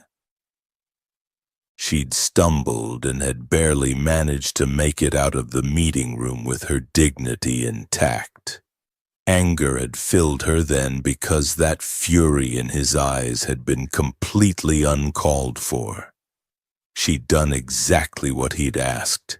Stayed out of his way all this time, and okay, she hadn't today, but that hadn't been her fault. So when the order had come from Stacy that Lorenzo wanted to see Kira in his office, she'd stormed over there, all her justifications at the ready. Then she'd seen him pacing restlessly in front of his desk, and then his head had come up and the lightning in his eyes had flashed, jagged and hot, and she'd forgotten everything she'd been going to say. And when he'd begun to come toward her, fluid and fast, she'd forgotten the entire previous week. He was the gun going off right in front of her. He was the bullet slamming her against the wall.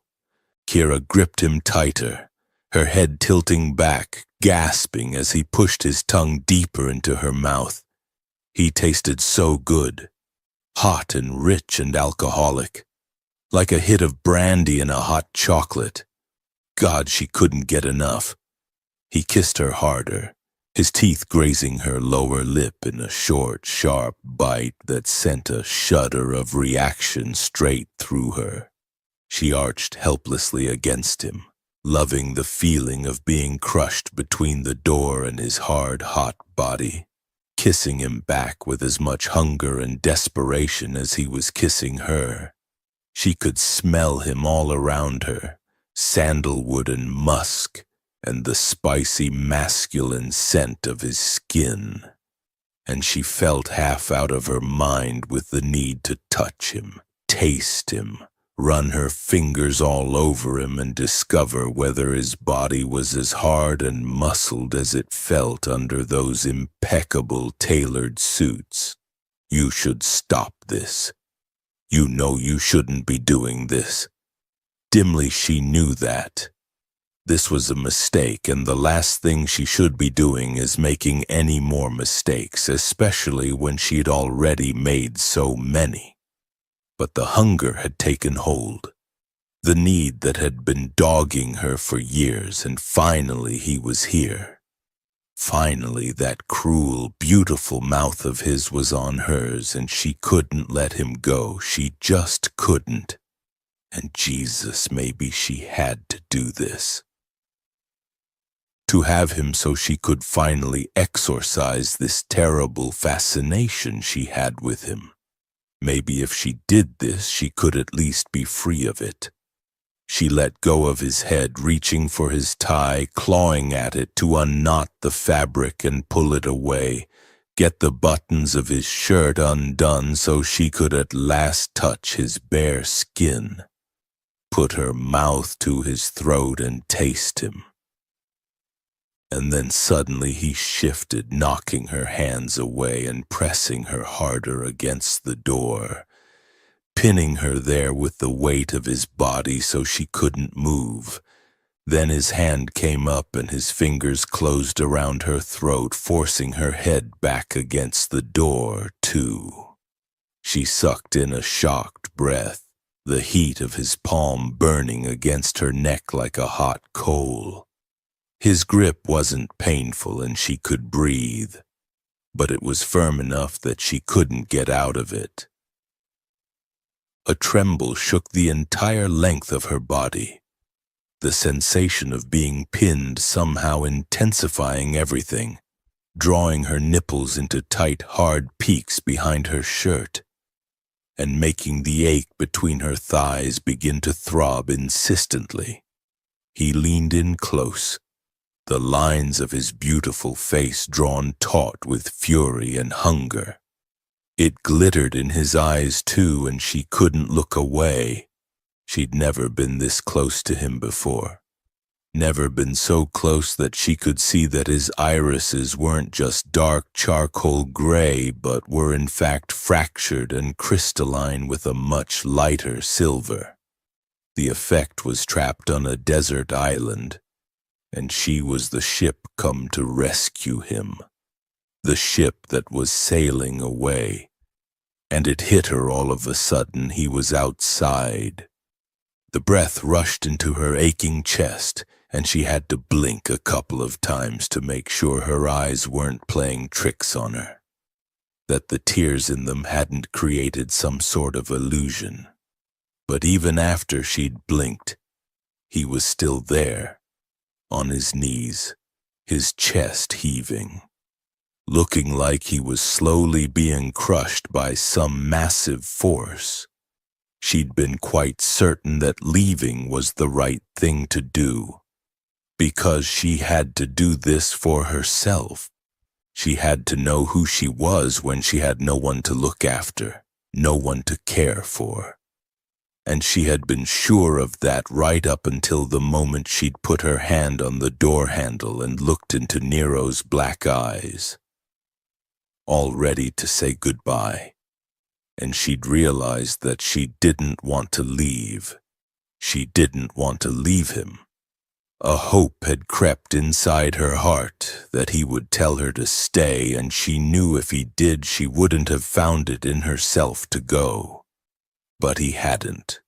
So she'd forced herself to turn around and walk through that door, tears streaming down her face, telling herself she was making the right decision, that she had to do this, that she had to take this step. Yet all her certainty vanished in an instant as she looked at him kneeling on the concrete, the sun in his glossy black hair, his beautiful face gone pale. He'd come after her. No one on earth had ever come after her, so why had he? She had nothing to offer him, no help to give. She was only the stand-in daughter for a couple of people who didn't really want her in the first place. So what could she possibly give him? He needed so much more than what she had. But her heart was flinging itself around in her chest, and the only thing she could think was that somehow he'd known. He'd known exactly what she needed, and she couldn't do this. She couldn't leave him. So she didn't think. She dropped her purse and ran, through the gate and down the path, and not because he needed her. She ran to him because she needed him. He watched her come, breathing fast, hard, and she dropped to her knees in front of him, heedless of the concrete, taking his face between her palms. Then she kissed him, holding on to him, feeling his mouth move on hers, opening, responding, giving the kiss back to her, desperation creeping in. Then his arms were around her, holding her tight, holding on to her as if he was drowning.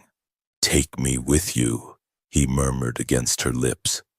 "Please, Phoebe, don't leave me here alone." There were more tears in her eyes. "You're outside, Nero. Why on earth are you outside? Because I don't want you to go." He turned his head against her hair, nuzzling her neck, his arms tightening around her. "I tried to let you leave. I tried to make it your choice. I didn't want to trap you here with me. But you left me, Phoebe." His voice became hoarse. "I knew that if you left, I'd die in that fucking house, and that the only other choice I had was to go with you." His mouth moved against her neck, a brush of his lips that made her shudder. "I know you want space, that you want to figure things out on your own, and Christ knows you don't need a fucking broken piece of shit like me, but I love you. And if that's what you need, I can give it to you." Her heart felt too big, too full, and her throat hurt, and there were tears running down her cheeks. She put her arms around him, feeling him shudder against her. "You love me?" "But I called my mother," he said. His voice was rough and shaken. "It's a long story, but there was no stepfather. My mother was sick and she kept me in that room because she was delusional and thought the outside world would harm me. I've been denying the truth for years because I just couldn't handle it, but you made me see the truth, Phoebe. You forced me to see it. Tears slipped down her cheeks. I'm sorry, I should never have done that. No, that's exactly what you should have done. His head turned, his dark eyes looking into hers. You broke down the walls, Phoebe, and you opened the door, and I was going to let you go. I swore to myself I wouldn't do what Mom did and lock you away in the dark with me. But I don't want to be alone in that house anymore. I want to walk through that door with you. Her throat felt so tight she could hardly speak. I want you to walk with me too, she said thickly. I was so hoping you'd ask me to stay, but you didn't, and so... God, Nero. She took a shuddering breath, holding onto him tighter. I should have called you after Charles died, but I didn't. I just didn't know how I could give you what you needed. I didn't know how to help you. I'm just the stand-in daughter for a couple of people who didn't really want me in the first place. So what could she possibly give him? He needed so much more than what she had, but her heart was flinging itself around in her chest, and the only thing she could think was that somehow he'd known. He'd known exactly what she needed, and she couldn't do this. She couldn't leave him, so she didn't think. She dropped her purse and ran, through the gate and down the path, and not because he needed her. She ran to him because she needed him. He watched her come, breathing fast, hard, and she dropped to her knees in front of him, heedless of the concrete, taking his face between her palms. Then she kissed him, holding on to him, feeling his mouth move on hers, opening, responding, giving the kiss back to her, desperation creeping in. Then his arms were around her, holding her tight, holding on to her as if he was drowning. Take me with you, he murmured against her lips. Please, Phoebe, don't leave me here alone. There were more tears in her eyes. You're outside, Nero. Why on earth are you outside? Because I don't want you to go. He turned his head against her hair, nuzzling her neck, his arms tightening around her. I tried to let you leave. I tried to make it your choice. I didn't want to trap you here with me. But you left me, Phoebe. His voice became hoarse. I knew that if you left, I'd die in that fucking house, and that the only other choice I had was to go with you. His mouth moved against her neck, a brush of his lips that made her shudder. I know you want space, that you want to figure things out on your own, and Christ knows you don't need a fucking broken piece of shit like me. But I love you, and if that's what you need, I can give it to you. Her heart felt too big, too full, and her throat hurt, and there were tears running down her cheeks. She put her arms around him, feeling him shudder against her. You love me? But I thought... I called my mother, he said. His voice was rough and shaken. It's a long story, but there was no stepfather. My mother was sick, and she kept me in that room because she was delusional and thought the outside world would harm me. I've been denying the truth for years because I just couldn't handle it, but you made me see the truth, Phoebe. You forced me to see it. Tears slipped down her cheeks. I'm sorry, I should never have done that. No, that's exactly what you should have done. His head turned, his dark eyes looking into hers. You broke down the walls, Phoebe, and you opened the door, and I was going to let you go. I swore to myself I wouldn't do what Mom did and lock you away in the dark with me. But I don't want to be alone in that house anymore. I want to walk through that door with you. Her throat felt so tight she could hardly speak. I want you to walk with me too, she said thickly. I was so hoping you'd ask me to stay, but you didn't, and so... God, Nero. She took a shuddering breath, holding onto him tighter. I should have called you after Charles died, but I didn't. I just didn't know how I could give you what you needed. I didn't know how to help you. I'm just the stupid English girl my parents didn't even want. And I've been telling myself all this time I need to find myself and all that rubbish. But that's all it is. Rubbish. She lifted her head and turned it slightly, looking into his harsh, beautiful face. The truth of the feeling that was flooding through her suddenly becoming clear. I don't need to find myself. I already did. I'm myself whenever I'm with you. I need you. And that's all. Something lit in his black eyes, something bright, a flame. The words, Phoebe. Give me the words. Her heart kicked hard inside her chest. Yes, he was a little bit broken, a little bit damaged, but hell, she could heal him. And he could do the same for her. They could heal each other. She smiled even though she was crying. I love you, Nero. Everything about you. He caught her hand and pressed at his chest. Beneath her palm, she could feel the strong, hard beat of his heart. His dark eyes were so intense she could hardly look at him. I can make it to the curb if you keep your hand right there. No, she said quietly. Let's take it slow. I think we can go inside first. His mouth curved faintly. I thought you'd fucking never ask. She laughed and her arms around him began to loosen to give him some room to move, but he shook his head sharply, the glint in his eyes bright. Hold me tight, Phoebe. Don't ever let me go. One last tear slid down her cheek. I won't ever. As they went back up the steps and into the house, they held each other. And they didn't let go. Not ever. Epilogue.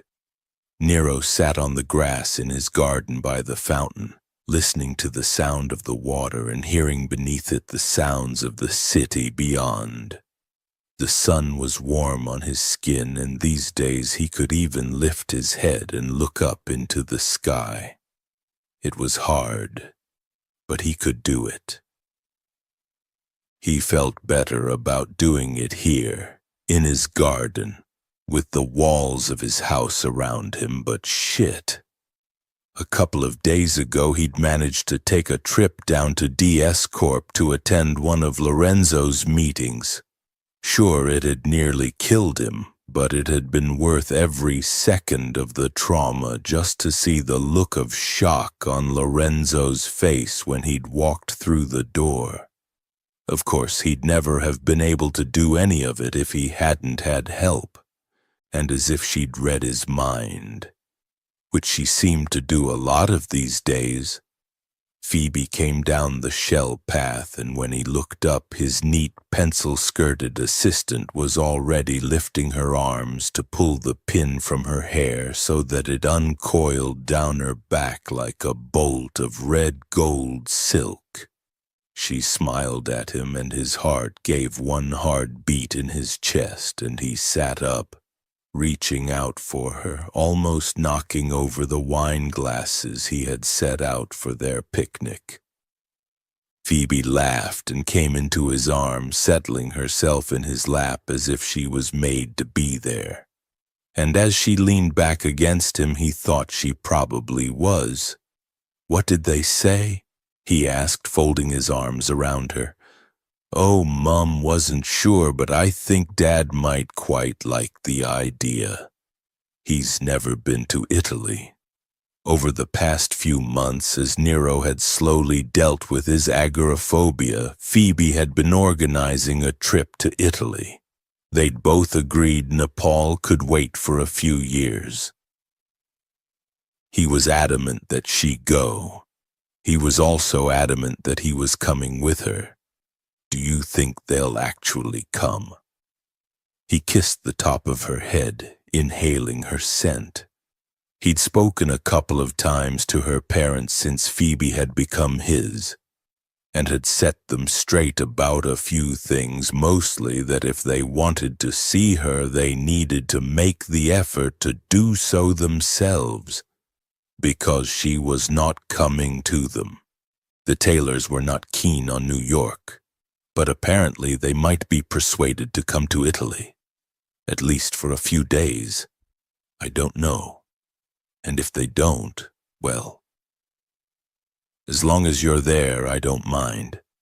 She turned her head, gazing up at him, giving him that soft look he loved.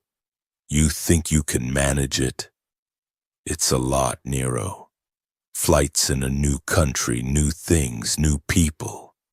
It's going to be a challenge." Nero looked down into her lovely golden brown eyes and tightened his arms around her. "It won't be," he said. "You'll be with me." Her brow creased. "You make it sound so easy." "Of course it's easy." "Why?" He smiled. "Because when I'm with you, I'm free." Read on for an excerpt from the next sensational romance by Jackie Ashenden, the Billionaire's Intern, coming soon from St. Martin's paperbacks. His eyes were silver, the expression in them so full of heat and fury it had felt like she'd been struck by lightning. She'd stumbled and had barely managed to make it out of the meeting room with her dignity intact.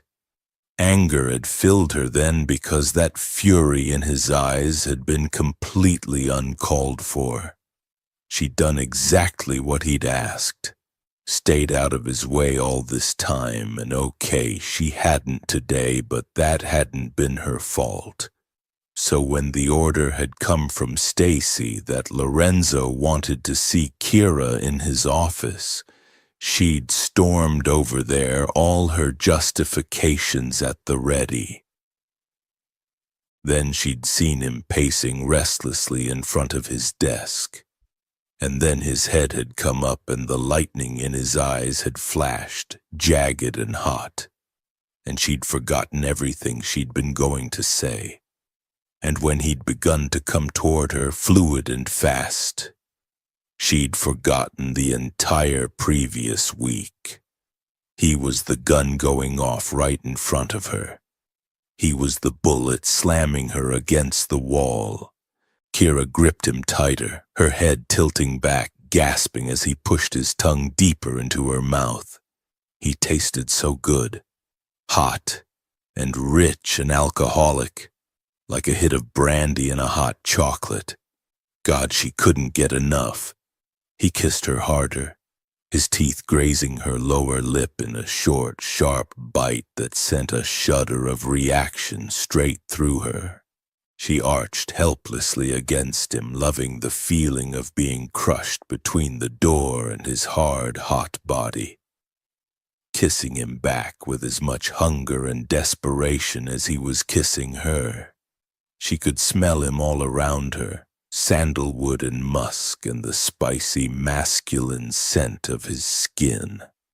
And she felt half out of her mind with the need to touch him, taste him, run her fingers all over him and discover whether his body was as hard and muscled as it felt under those impeccable tailored suits. "You should stop this. You know you shouldn't be doing this." Dimly she knew that.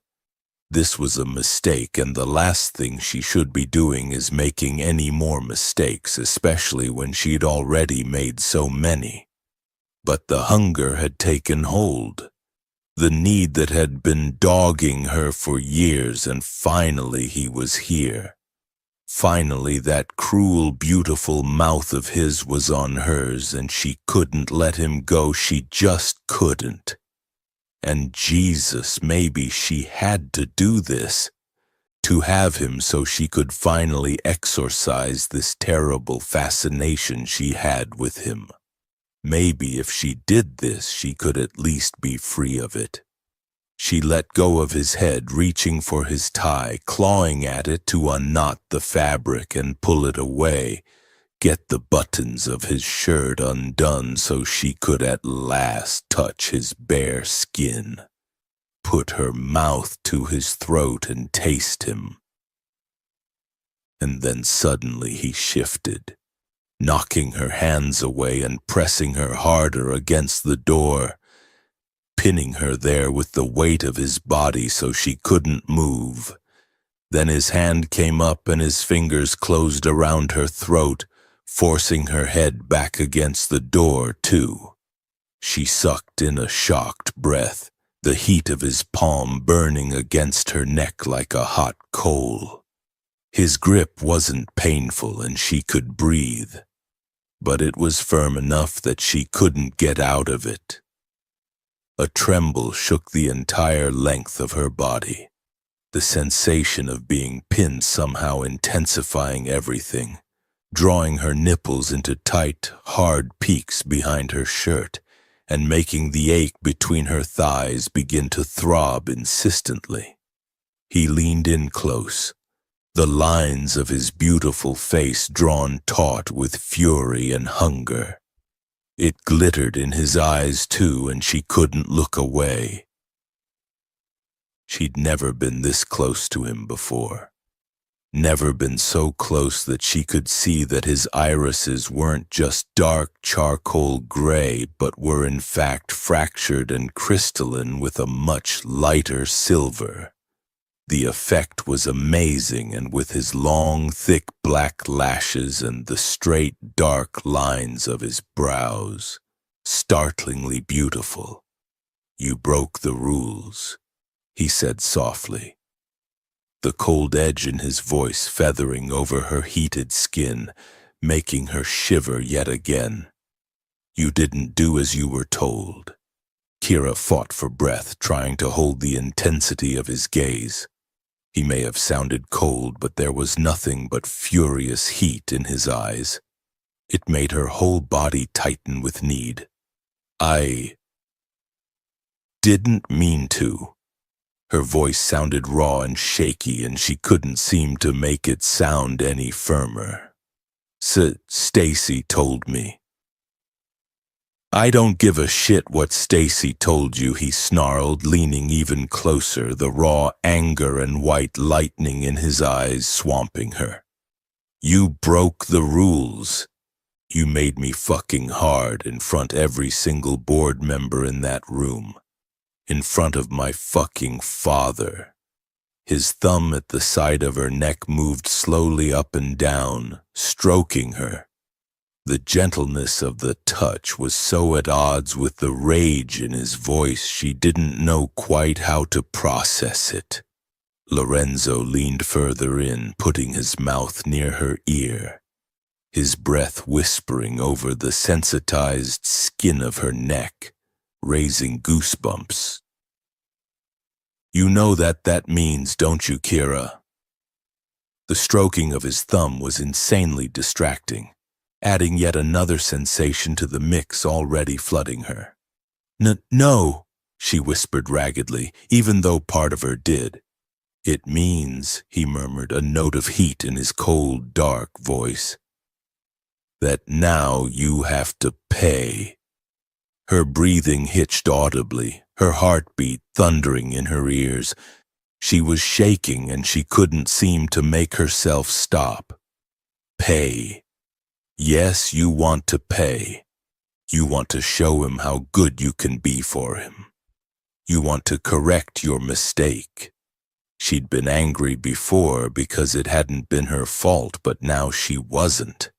Now all she was conscious of was a terrible, insatiable need to prove herself to him, to show him that she was capable of being good, that she could follow the rules, that she wouldn't disappoint him or let him down. And not only that she wanted to, she was desperate for the chance to do so.